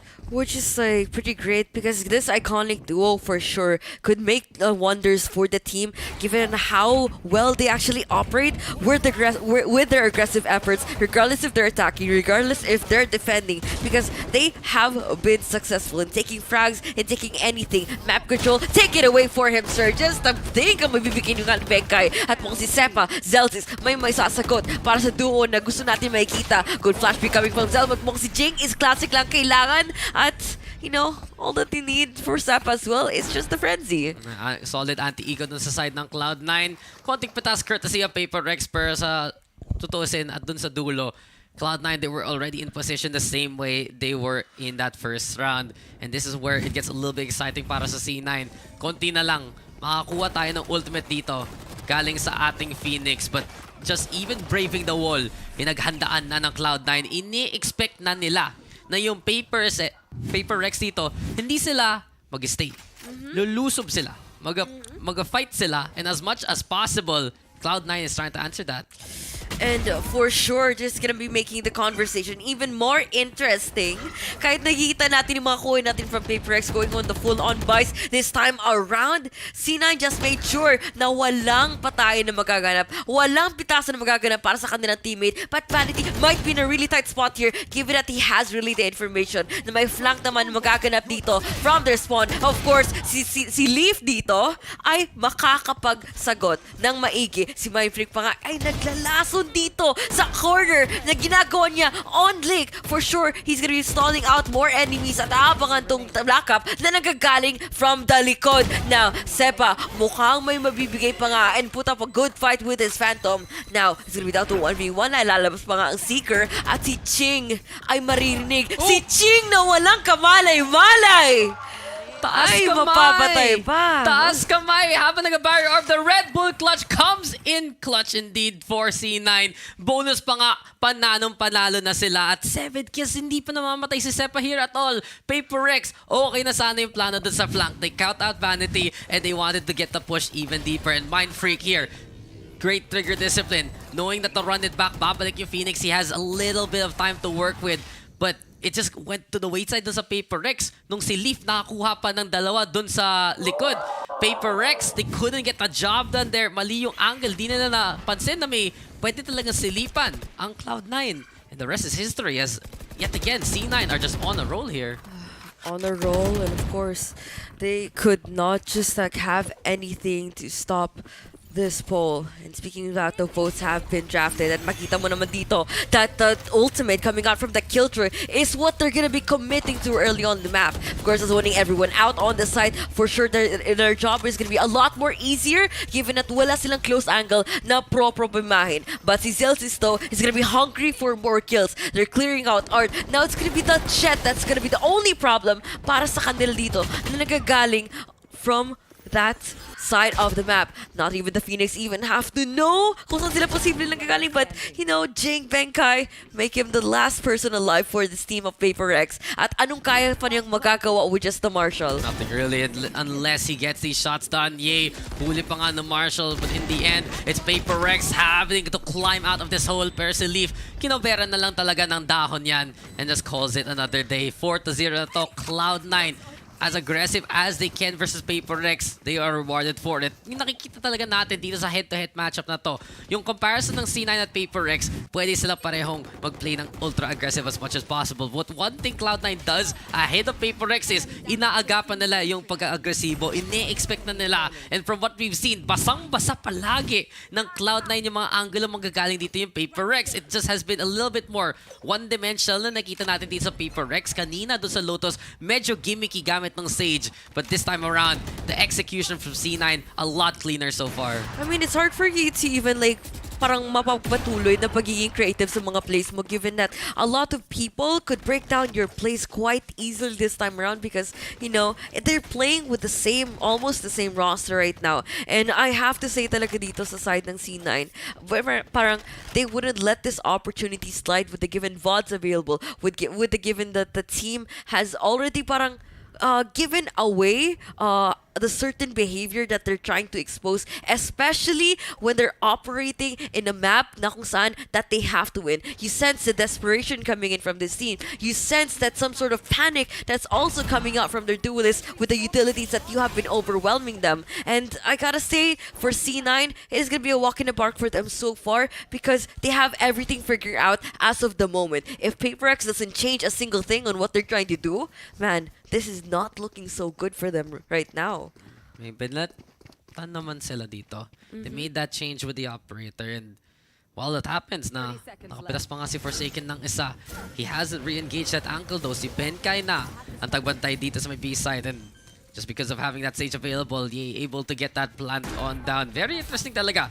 We see Ye on something that isn't the chamber. Pero yung rest, handa na. Pwede na idala si Sepa back to life over here by the ramp. At least now, 5v5. And we do get the upthrust from Forsaken para lang makakuha ng konting intel. Killjoy lockdown gets nothing. Pero speaking of the Killjoy, si Leaf may plano on the flank. Hinahabol niya muna si Mindfreak. The causing the Vido, cutting the noise so far. And Paper Rex nag-iisip sa paraan para makuha itong defuse na to. But the flash into the big cloud, not able to get that takedown. 2 for 2 trade right now. Pero iniintay lang talaga nila si Leaf. At Leaf, huling-huli ni Ching. Paper Rex, eyes at the back of their heads. At dun sa dulo, kinailangan nila to. Makakuha na rin nila yung unang round nila sa depensa.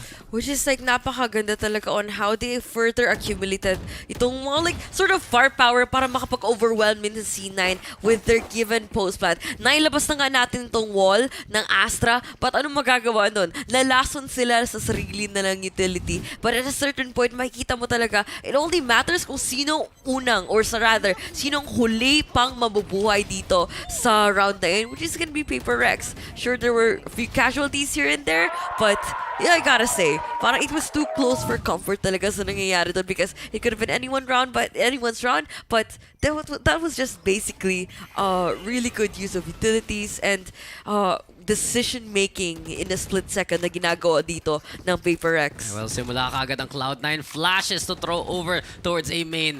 Ang Paper Rex though, pumapalag pa rin. Ayaw nila bigay yung orb control ng mabilisan. And especially kung makuha nila yung presence ni Celsius, libreng run it back, luging-lugi dyan ang Paper Rex. So, balik tayo sa gitna. Forsaken also, hyper-aggressive dito sa may ramp.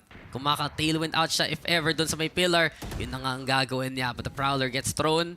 Paper Rex still waiting kung saan manggagaling dito ang Cloud9 by Art, especially pero Leaf. Ang ganda na naman ng angulo. Ang ganda na naman ng mga presence dito ni Leaf. We've seen opportunity after opportunity na pupunta sa kanya. Pero si Jing naman ang nag-iintay dito sa may link. Huli kagad si Jay yan. Sepa makes a trade work at ang Paper Rex, hindi nila makuha yung wrap-up na hinahabol nila. Sige nga, dali mo yung judge, di ka naman nakakatikit. Dali mo rin yung operator, wala ka pa rin palang kay Leaf. Cloud9 ang lahat at Cloud9 na naman ang in control ng round na to. And they have everything that they need. You could possibly even know and wrap around the site kung saan nagagali pa nga ito si Davai. At mukhang Paper Rex, susubukan pa nga pumulot ng operator. Pero may Kuya Guard na nag-aabang dyan that you're not allowed to pulot-pulot the kalat there. Somebody else has to clean up, and I'm pretty sure C9 just does it pretty well. Sweeping across the map, wiping out every enemy that they come across so far, and that is just gonna be beautiful Valorant. Look at that. Diba? Abang lang guys. You know how Paper X goes. You know where they are gonna be peaking. And yeah, tama. Not the approval from their coach. Calm lang kung calm, diba? Cloud9, diba tsokolate yun back then? This is a sweet treat right Cloud9? now. Yeah. Actually, oh. What came first? Cloud9 the roster or Cloud9 the chocolate bar? Feel ko yung chocolate. Parang wala Is that a pang thing ba in the esports. Philippines lang? I don't know. Feel ko actually. Feel ko matagal na yun eh. Yung parang yung panahon ng Teeny Weeny. Oh, naabutan mong Teeny Oh, Weeny? syempre, panahon ng... That is extinct right now. Like, di ko na makita sa mga grocery na. Hindi ko na maalala yung mga iba eh. Pero... Weeklies. Weeklies ba yun? Panahon ng Ito. Pop Cola. Ganun rin. This is Pop Cola? You don't know Pop Cola? What's Pop Cola? It's a soft drink. Iniisip ko tuloy na popcorn and cola. I'm like... Okay yun, no? Galing ng invento mo. So, ano ba No, yung cola? like, Yung popcorn caramelized cola siguro on popcorn. That could be good. Okay na Oh, yan. sweet. Pwede. Matamis-tamis nga dyan. Pero ano mas matamis sana kung Paper Rex makakabawi ba dito? One of the biggest representatives of Pacific. Will they go down early on sa kamay ng Cloud9? Kasi as we see right now, C9, sagot lang ng sagot and something to really take note of right now. Big props sa ating core Cloud9 players na ang tagal na ni Leaf nandyan sa roster. He's still performing to a high degree. Same as Sepa. And there you go right now. Forsaken at si Zelsis. Trade na lang ng mga lives ng isa't isang teammates. They went for the 1-for-1 dito sa A-main. Alam na kagad ng Cloud9 na papalaga ang Paper Rex. But this run it back allows Zelsis to play it risky. Naubusan daw ng oras. Gulat na lang si Jing. Uy, saan yung kalaban? But beyond that, mukhang mapapaintay nga dito Cloud9 kasi na-set up ng Paper Rex yung wall na nakaharang sa kanila. Is the waiting game like gonna be worth it though? If aabangan nila mababasag tong wall, there's still gonna be two enemies na kailangan nilang haharapin, which is the Sage and the Fade. Just a while ago, now they're playing in for art. But look at this lurk na ginagawa ng Astra ngayon na si Vanity. He could make the right, like with the best call ever of him pulling out this fake. Nope. Actually, hayaan nyo na team mo. You can play with the stars already from afar. And aabangan natin itong flank mo. Now, the dome, zoning everyone off, of course. Dito muna tayo sa art, sa connector. Mag-aabang-abang muna tayo kung may madadali pa nga or may pipitas mga itong kuya natin. Now, Benkai, mukhang mabubuhay pa nga and, you know, not rotating just yet. Gusto natin mag-one-on-one. Ayun, nakakita na nga. Oh, isa pa, Vanity. Anong ginagawa ni dito, sir? Naka-shorty at naka-vandal itong mga kuya natin si Jing. But tingnan natin kung paano sila. Well, makakuha na retake if they plan to doing so. Tagal nung intay doon ng Cloud9, yung spike nandun pa all the way by spawn kahit yung lockdown paubos na ng oras. And they really confirmed this round gamit ng mga pitas na yun. Just play as aggressively as possible, especially towards the CT side. Hanapin na lang kung saan manggagaling itong mga kalaban. And Paper Rex, yet again, wala naman silang magawa dito dahil sa mga reads ng Cloud9. Kita talaga natin, even on Lotus, this was mastery of the map, courtesy of Cloud9. At ito pa rin, sa Pearl, Cloud9 really stepping up their game. Ang Paper Rex, ang alam ko, sa recorded history nila, hindi pa natatalo sa Pearl at all, especially in APAC competition, pero against NA, against the Americas region. And right now, against Cloud9, wala pa silang makuha kung di isa. It's just really different, no?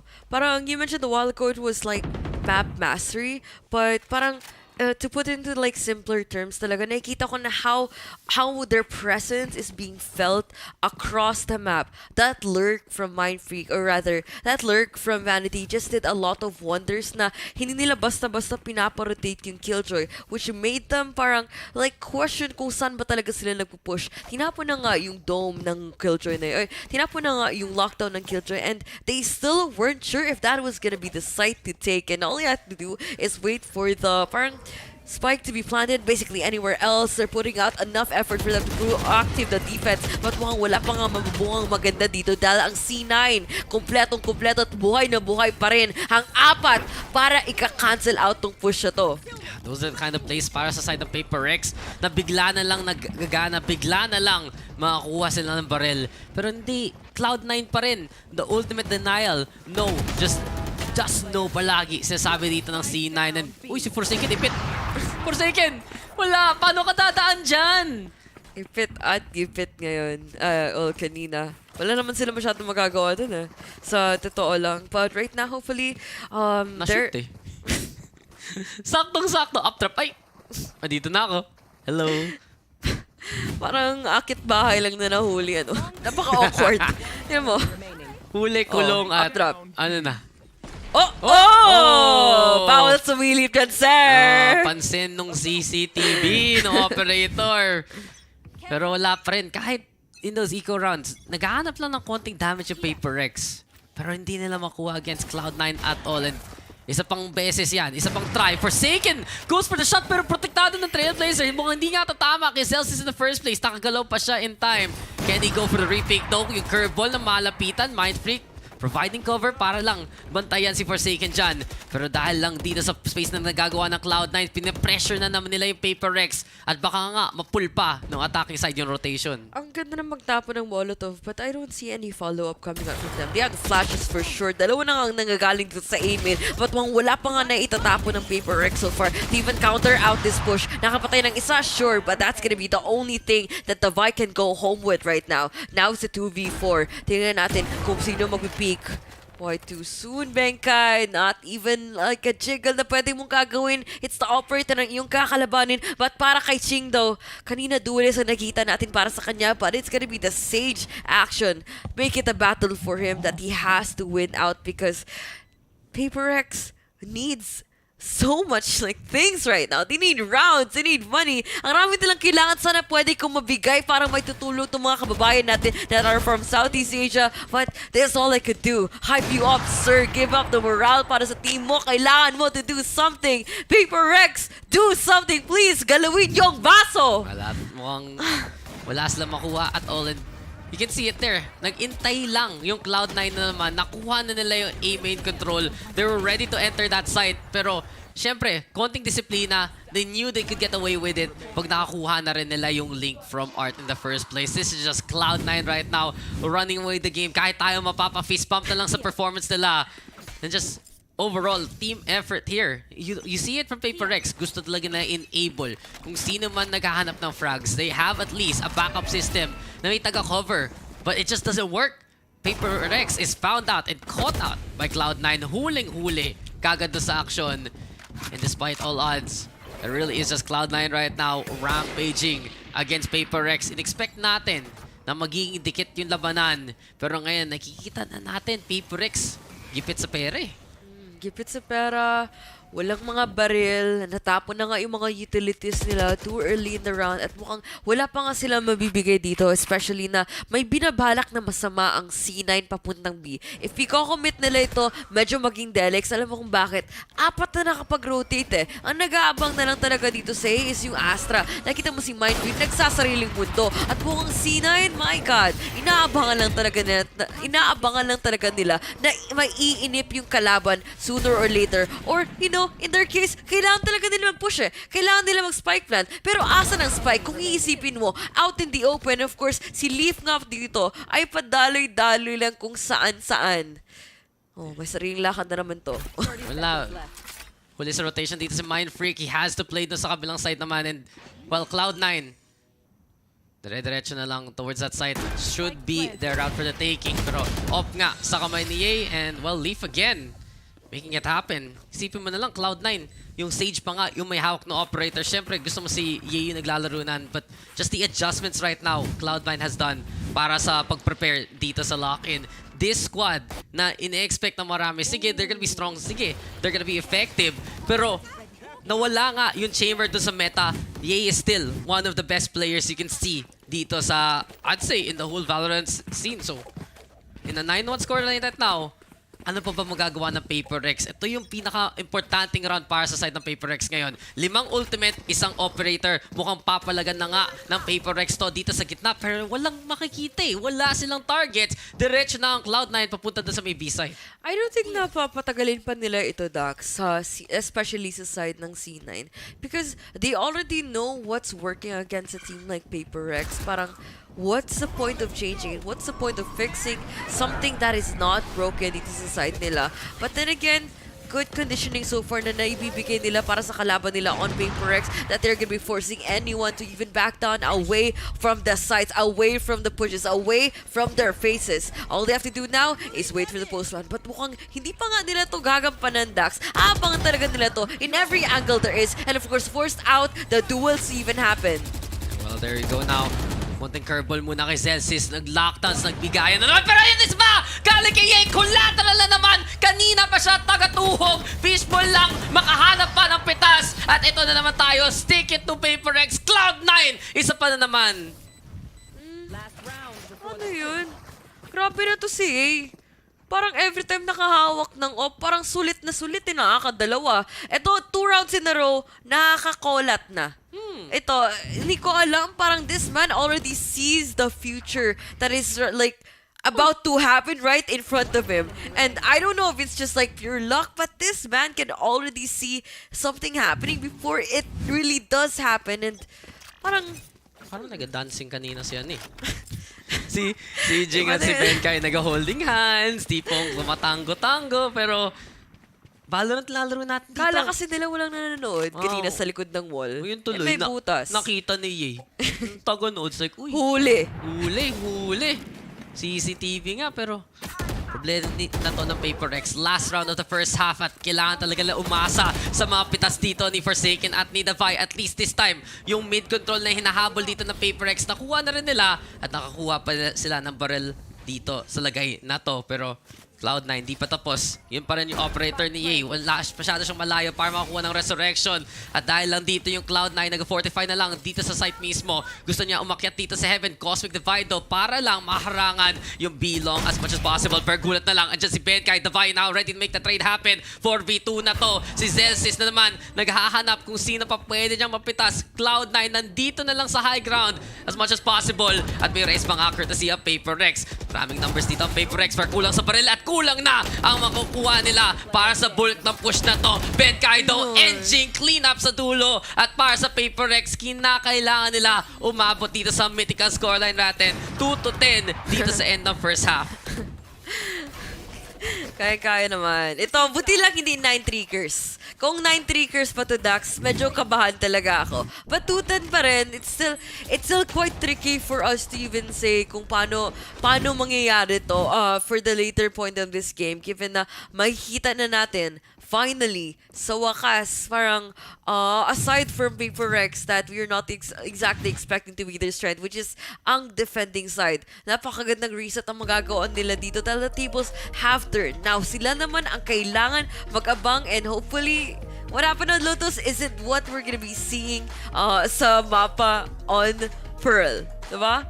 Ayaw natin mapitas, sila lang ang mag-aabang eh. Mas okay pa yung nangyayari kanina sa Pearl compared dito sa Lotus rather compared dito sa Pearl.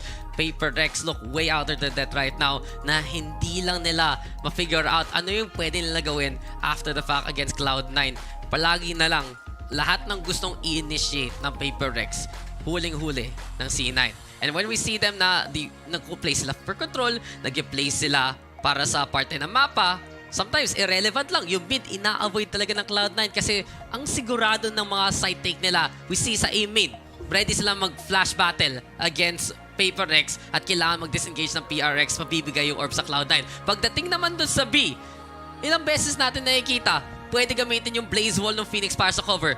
Yung literal na wall ng Sage para lang protektado. At nung dating dun sa dulo, binigyan ng operator si Ye. 2 beses nakakuulat. Alam mo na yung long sightline na yan para sa Cloud9. Parang ito na yung magiging tanong natin dito moving forward. Para sa Paper X, paano ba sila makakabawi? At least now, yung choice nila mismo ang kailangan i-respeto ng Cloud9. Well, as of the moment, parang they at least have to do something a little bit more parang aggressive to the point na pinag-isipan. Hindi sila basta-basta like sumasalpak lang talaga sa harapan ng mga kalaban nila because it is where we see a lot of their efforts being put to the bin talaga kasi parang napapabaliwala. Kanina nakita natin yung magagandang push where walang mga kalaban. We see really good lurks from Vanity, but I haven't seen him na napipitas ng Paper X because I'm not really even sure if they are able to even get a good read sa ginagawa nila ng C9, which is like pretty straightforward naman. Kung saan nag-work ang mga pushes ng C9, dun lang ginagawa nila. And for sure naman, there's always gonna be, or in most cases, there has been a lot of lurks na ginagawa din nila along the way, which is, I don't see Paper X like acting on. Parang kulang talaga sa option doon yung Paper X and mas nauunahan pa nga doon sa lurk ng Cloud9. Nakikita natin, especially nung mga sa rounds kanina, si Leaf, bigla lang ang ganda ng pwesto, pero at least ngayon, Paper X confident pa rin. Hindi sila mawawalan ng gana at dire-diretso na lang si Forsaken. Classic PRX on the inside ng smoke. Tago-tago lang, hide and seek para lang makahanap pa ng pitas. At yung shorty nito, nakadalawa hanggang mapatay siya ni Celsius. 3v2 muna to. It's Paper X. Meron pa naman konting advantage dito sa kabila. Vido finding Celsius now. Nag-iisa na lang si Leaf dun sa depensa. And sige, Cloud9, laban pa rin si Leaf. Dahan-dahan lang ang ating dahon. Pero 2v1, nasa drop nga ang Paper X, nasa ramp, nakapwesto na, nag-iintay na lang kung saan mag-iingay si Leaf. Na-jiggle pa nga at nakita na rin ni Benkay. Mukhang palag pa rin sa pistol ang Paper X. Man, sa smokes na yun, parang ako din mismo magkakawalaan talaga kayo ng mga teammates mo. But it's a good thing nakadala sila ng shorty, which can be really effective, really dangerous, especially sa territory na pinipilit na gagawin ni Forsaken. And then of course, parang for Cena, I'm pretty sure they did not even anticipate Paper X to even behave that way all across the map, especially when after they have done the spike plant, parang hinahayaan lang nila si Forsaken to do his own thing because they know there's no point of constricting this player given that they really need someone to step up and at least do something for the team right now. Tag muna dyan though with the Marshall. Kanina pa, Sniper Supreme. Dito si Ye. Siya lang nakabili dito pero si Jing, simula pa lang. Siyempre, 1-2 punch ka ng Paper X, diba? Hindi lang si Forsaken, kundi si Jing rin gusto makisama. Pero habang may smokes na nakaharang, Cloud9, nakapwesto na rin. And mas gusto ko nga ito nakikita sa Paper X. Respetuhin ang usual setup ng Cloud9. Expect na nila na nag-heavy stack sila, especially on the eco. Pag napapansin natin yung Paper X sa kamadalasan na gusto nila diretsohin lang kahit may kalaban. But what we've seen from them right now, sila yung na-humble at sila kailangan mag-adjust papunta ng A-side. And whatever works talaga dito for Paper X right now. And now that they're fully aware na it is not exactly favorable para sa kanila para pipilitin yung site, knowing na ang C9 has already rotated so early in this game. Man, the least that they could do is actually, like you said, kailangan nila respetuhin yung kalaban nila. Kailangan nila at a certain way talaga pag-iisipan na mabuti ko anong moves that they're trying to make in this game. Because C9, for sure, parang is currently in a position that they could afford all of the mistakes that they could, but at the same time, they're not being parang too careless about the rounds. Cloud9, yun nga, makakuha pa nga ng isang pitas. Vido, hanap niya si Leaf dun sa may spawn. At ang Cloud9 dito, well, papakain na lang dun sa spike. Paper X, nakuha na ng dalawa dito sa half na to. Kasing equal lang nung nakuha nila dun sa first half. Pero dito na talaga matitest ang Paper X. Cloud9, pansin natin, meron silang mga anchor players na pwede gamitin. They have that Astra, they have that Killjoy. Pero yung site mismo, medyo lockdown na. Pero Leaf has had such a strong game right now. Malapit na siya sa lockdown. At baka pa yung Cloud9 dito on such a default state na pwede sila mag-stall long enough para maka-rotate yung kabilang members ng team niya. Nila, rather. Which is like what we really want, ideally. But, with the Killjoy setup here, and of course the Astra there to even throw out the stars, possibly pa naman pwede sila maglaro ng stall game. At least anchor the site even longer. And, of course, the Sky already has triggered the rotation here para may tutulungan tong mga teammates sila. Now the stars have been deployed at mukhang may lalabas pa nga itong flashback na curveball na ginagawa dito. Now Forsaken, mukhang he's not gonna be a Leaf just drifting away in the wind, but it is gonna be him taking away. Now spike being planted, mukhang pipilitin pa nga. The wall is gonna be there, swarm grenade to even further delay the pushes, and mukhang ang Sepa na to ay magtatapon ng mga bala dito sa kanilang mga ulo and taking out all those side shots. And yes, everything just has to tone down a notch right now, Dax. Dalawa na lang natitira for Paper X, and I'm not quite sure if they could even land out the spike, pick it up, because everyone here might even decide to spray out the smoke. Ang ganda ng setup lang ng Cloud9 at Paper X. ubos na ang oras. Halos rotate punta ng A-side. At kita natin, si Vanity, nandun pa rin, nag-iintay sa may art. Walang no choice talaga dito ang Paper Rex. At tingnan natin kung may magagawa pa nga si Ben, kaya si Mindfreak. At lumalaban pa, pero as soon as he gets one, nakuha na ng C9 yung dalawa. Walang bonus dito sa buy. Palag pa rin ang C9. Palag na palag talaga tong C9 na to because they are actually like parang oozing with confidence right now to the point na they are trusting every call that the IGL is making for the team. And I gotta say, parang the team, everyone is definitely online right now compared to what's happening to Paper Rex. Parang they had the intention, they had the thought of the play, but I gotta say, it's just not gonna be enough because the execution is where everything falls down. Sure, they got the objective, but it's not only that kailangan yung gagawin sa run. You have to prevent anyone to even prevent you from living so like surviving all of the things na tinatapon nyo para sa kanila. And speaking of that, survival is not exactly the conversation na kayang gawin ni Vanity dito at wala nang smoker na kailangan nilang problemahin para sa kanilang mga kalaban. Ang gandang basa doon ni Divine, nahuli pa nga through the screens, pero kita natin, lockdown, ginamit na ng Cloud9, laking bagay talaga yung pag-anchor kanina ni Leaf dito sa B-side. Mauulit pa to. Hindi, deny ni Jing. At baka nga masyadong ambisyoso ngayon ang Cloud9. Paper X, kailangan pa rin respetuhin ang mechanical prowess nila. Eto na, gulat ka na lang. Si Mindfreak manggagaling sa gitna. Link to link, ready to go coast to coast. Bigla na lang may guiding light. Hindi niya mahanap. Sepa daw, confirming the kill. 1v2 na to. At may pagkasa pa ang Cloud9 para paganahin to. But there you have it. Barrier Orb now para sa stall. Gusto sana ni Forsaken pitasin as soon as that wall segment breaks. Pero hindi pa rin to tapos. Crossfire set up dito ng Paper X. Chika, actually gonna go for the resurrection instead. Iniwan niya si Forsaken. No way! At nakalimbaka pa nga si Sepa. Miscommunication dun sa Paper X. At para sa Cloud9, tuloy-tuloy na lang hanggang match point na to. Grabe. Sepa, hindi ka namin dinudahan kung anong posible mong gagawin. What a clutch doon. And a Red Bull clutch, I might have to say, Dax, na ginagawaan niya na. At of course, isang mabilisang 1v5, pinilitan pa nga na mag-bait ng res. Kita mo yung gandang gamit ng flash peaks dito with the guiding light. The Jet wasn't even prepared for that moment, but kitang-kita mo naman. What a beautiful spray transfer din. Iniwan lang kasi. Kala nila na pwede na sana go for that resurrection o go for that crossfire. Mukhang doon sila nagkagulo sa dulo para sa side ng Paper Rex. At baka nga kung hindi pa sila makakuha ng runs dito ngayon, mapapabalik sila all the way to Pacific. This is looking absolutely terrible para sa side ng Paper Rex. Masasabi ko na lang, it's been a while nung nakita natin sila to have these kind of performances. And grabe, Sepa and Leaf, hindi sila masyadong pinag-uusapan sa contention dito ng Cloud9. Ang alam ng lahat, syempre, sila yung nandyan pa rin in that Cloud9 roster. Pero, sila yung nag-stay. Oo, sila yung nag-stay.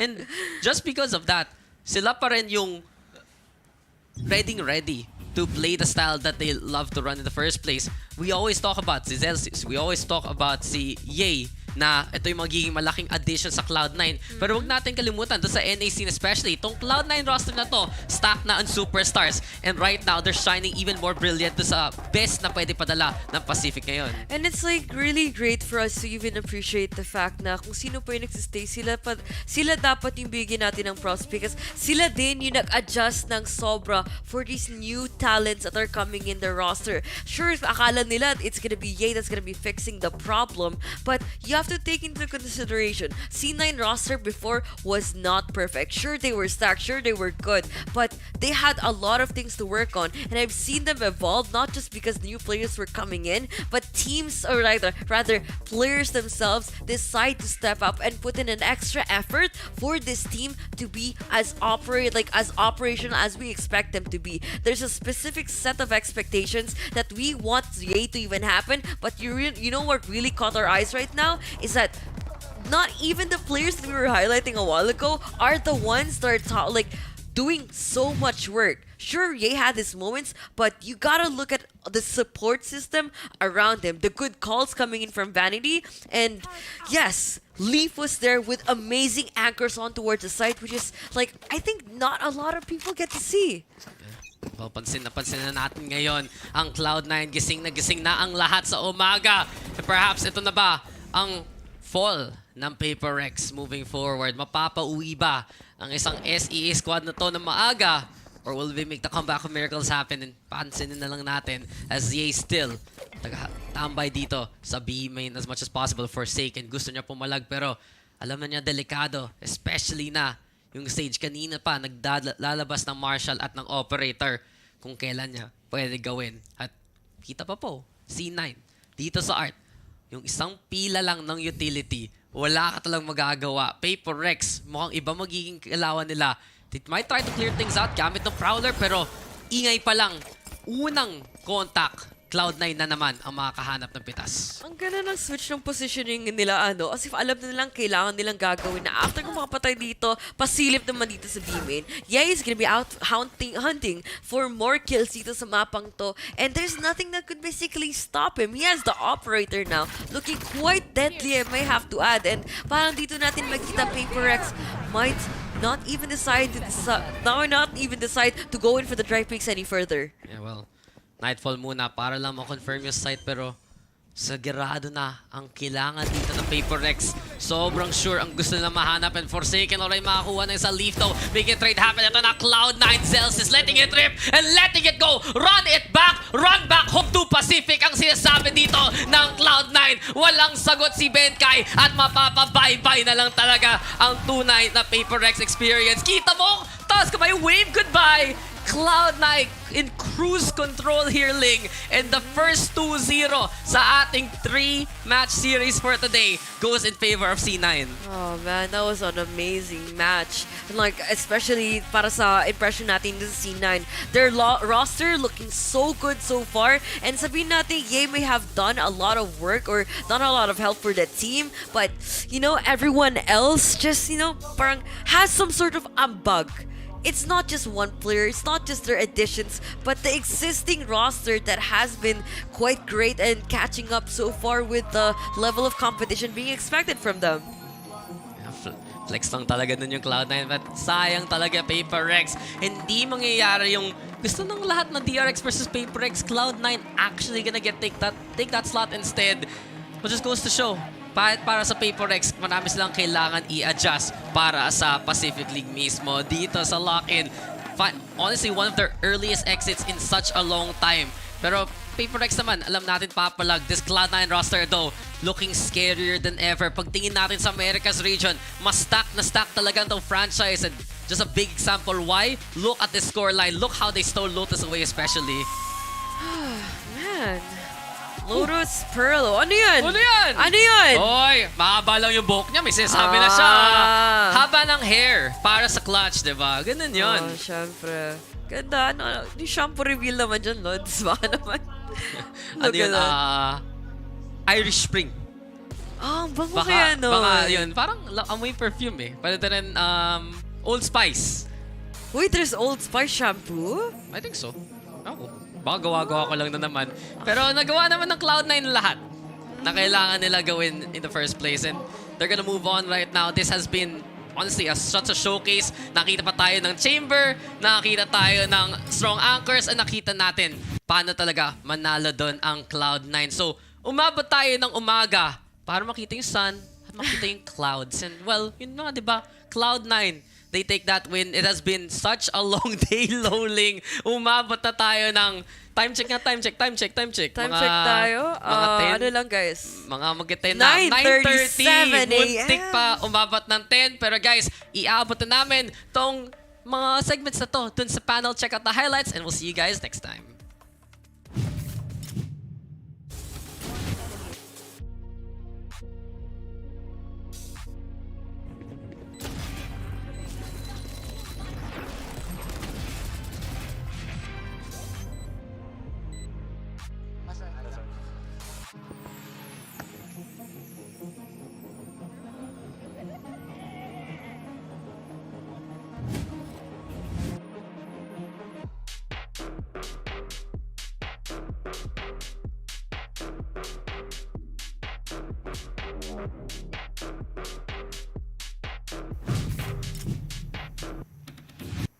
Parang kagaya lang din natin ng Paper Rex as hosts. Papunta pa lang sila, pabalik na tayo. Kasi ito na, patapos na ang ating broadcast. And unfortunately, Paper Rex, again, we keep reiterating, single elimination bracket, and they fell short, as you mentioned. Once again, my name is Asteroid. Kasama ko po si Laika. And that's it.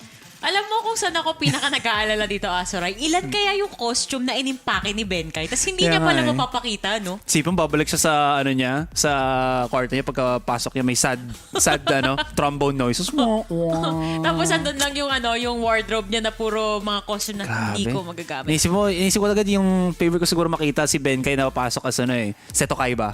Teams. Pero dito pa nga sa Paper Rex versus C9, dito pa tayo nakakita ng 2-0. Absolutely. I feel like, again, this was the first two series. This was the story of dark horses talaga na we had very little information, close to none, and they really showcased what they got. Also, maybe I can use this word, exploiting yung weaknesses din ng mga kalaban nila. We saw DRX just get really flustered in some of those rounds and really took a long time to finish. Even yung third game nila, it looked like they were about to go like maybe 13-1, but it ended like 13-7, I believe. And then yung Fun Plus Phoenix din naman with Karmine Corp. Again, they had some woes then on their end. And coming into this one, I feel like part of this agad was just the woes of Paper Rex sa simula pa lang. Na the problem is, I think I have it on my notes lang dito. Let me just pop it out real quick. So one of the things na notice ko lang is Cloud9 feel like they are the masters of quick contact. While Paper Rex naman feels like when you see them, they're masters naman of being able to do on-the-fly adjustments. Unfortunately, mas mabilis yung contact style dito ng Cloud9. They also showed superior just aim battles all throughout. How many times did you see Zelsis, Zeppa, yay, the pop ace off? Exactly. Zeppa, diba? Exactly. So, I mean, there was just nothing Paper Rex could do. And the thing about that is, yung composition din ng Paper Rex likes to have a slow style of play then because they have the walls and everything. Unfortunately, they never got that chance kasi Cloud9 was always in their face, wanted to challenge, wanted to duel, and they couldn't have that chance to recuperate, breathe, and do something else after that starting play in each and every round. Doon ako kinakabahan on the side of Paper Rex. I'm a little bit worried. Like, I felt like they were trying to play safe. Exactly. Diba? Yeah. Yun, diba? Yeah, kasi, play slow, play safe. Oo, kasi sanay tayo na explosive. Ito yung pinakita nila sa atin during Masters Copenhagen. Kaya almost flawless yung run nila doon. Unfortunately, yun yung dinala nila this time around. I was really hoping to see that. Pero again, props to C9. Ang ganda ng ginawa nila. Every single player on this team was absolutely online. Yeah. Ang ganda rin nung sinabi kanina ng mga casters kanina na itong original roster ng C9. Solid eh. Like, True. pinapakita nila na this is Absolutely why true. we stayed. And with the addition of the other members, we can get bigger. But enough about that for now. Pag-usapan natin yung upcoming matches for tomorrow or later? Tomorrow. 1 AM bukas. Yan. Grabe, medyo tayo dyan eh. Thin lines dun sa ating dito. Pero anyways, the schedule nga as we are hyping it up, 3 series agad tayo, guys. Again, we got Team Heretics versus Evil Geniuses. We got MIBR versus Talon Esports, another Pacific team. We got Gen G versus Loud Den. So, it's kind of interesting to talk about this because we have Lau, which is the former champion, pero they don't really have most of their champion players. Then they've kind of went into other teams. Yeah. And I believe Sassy, as you mentioned, was in Sentinels. With Pancada. Yeah, so yun nga. So this is going to be very interesting to say at the least, as our prod production or the voices in my head is mentioning si Boss Direk. Again, may 2 rookies dito on Loud. Would also be interested to see what Team Heretics has in store because I did see them a couple of months ago in another invitational that is Mixwell's team. So again, very interesting to see. Sa region ko yung Team Heretics eh. Bakit? EMEA. Okay. Kung kilala nyo ako, you would get the joke. Di ko na idadox yung sarili ko dito sa broadcast. But if you know, gusto ko reveal eh. Wag na. Wag okay, na, sige, Mr. sige. The Asarai Gaming. Wag na yun. Wag na yun. Shoutouts and of course sa Talon Esports, Pacific representative as well. GG Ishan. That one's for you. Yes. And again, this okay. So while we still have some time, Talon Esports is the Sersha roster Former from before. Sersha Yeah. roster. So the current Sersha roster right now is not the Sersha that you know before. That's Sila Cruz and dot. Now this is the Talent Esports that also has Patifan. So he's coming back from his hiatus as a streamer / other esports pro player. So this would be fun to kind of see how he comes back into the limelight of Valorant esports then. That's something that we'll have to fact check kasi alam ko nagkaroon ng problem, di ba? He had a surgery. Hindi ko alam if ready na siyang maglaro this time around sa São Paulo. We'll have to double check that at bukas magkakaalaman tayo kung ano ba talaga yung mangyayari. Malalaman naman natin kung ano siya sa Brazil, di ba? Yeah, makikita naman natin na nandun siya eh. Kasi nakita, I feel like he is. Kasi nakita ko yung parang hype video pa ng Talent Esports where they're like the Power Rangers and such. But anyways, you know what? We'll, as you mentioned, we'll just figure that out lang man tomorrow. I am, again, kind of wondering ulit ano yung roster ng Evil Geniuses. Let me just put that out real quick. Sila BCJ yan. The Optic players. Kaya pala alam mo eh. Kasi pinafollow ko sa Twitter eh. Pinafollow ko ni BCJ sa Twitter. Updated ako eh. Pinafollow ko rin siya. Kaya pala memories ni Laika Sheesh. Siyempre alam mo yun, hindi ko na ma-explain eh. Basta gets yun na yun, guys. Siyempre flex natin kapag pinapollow tayo ng mga pro players. Alright.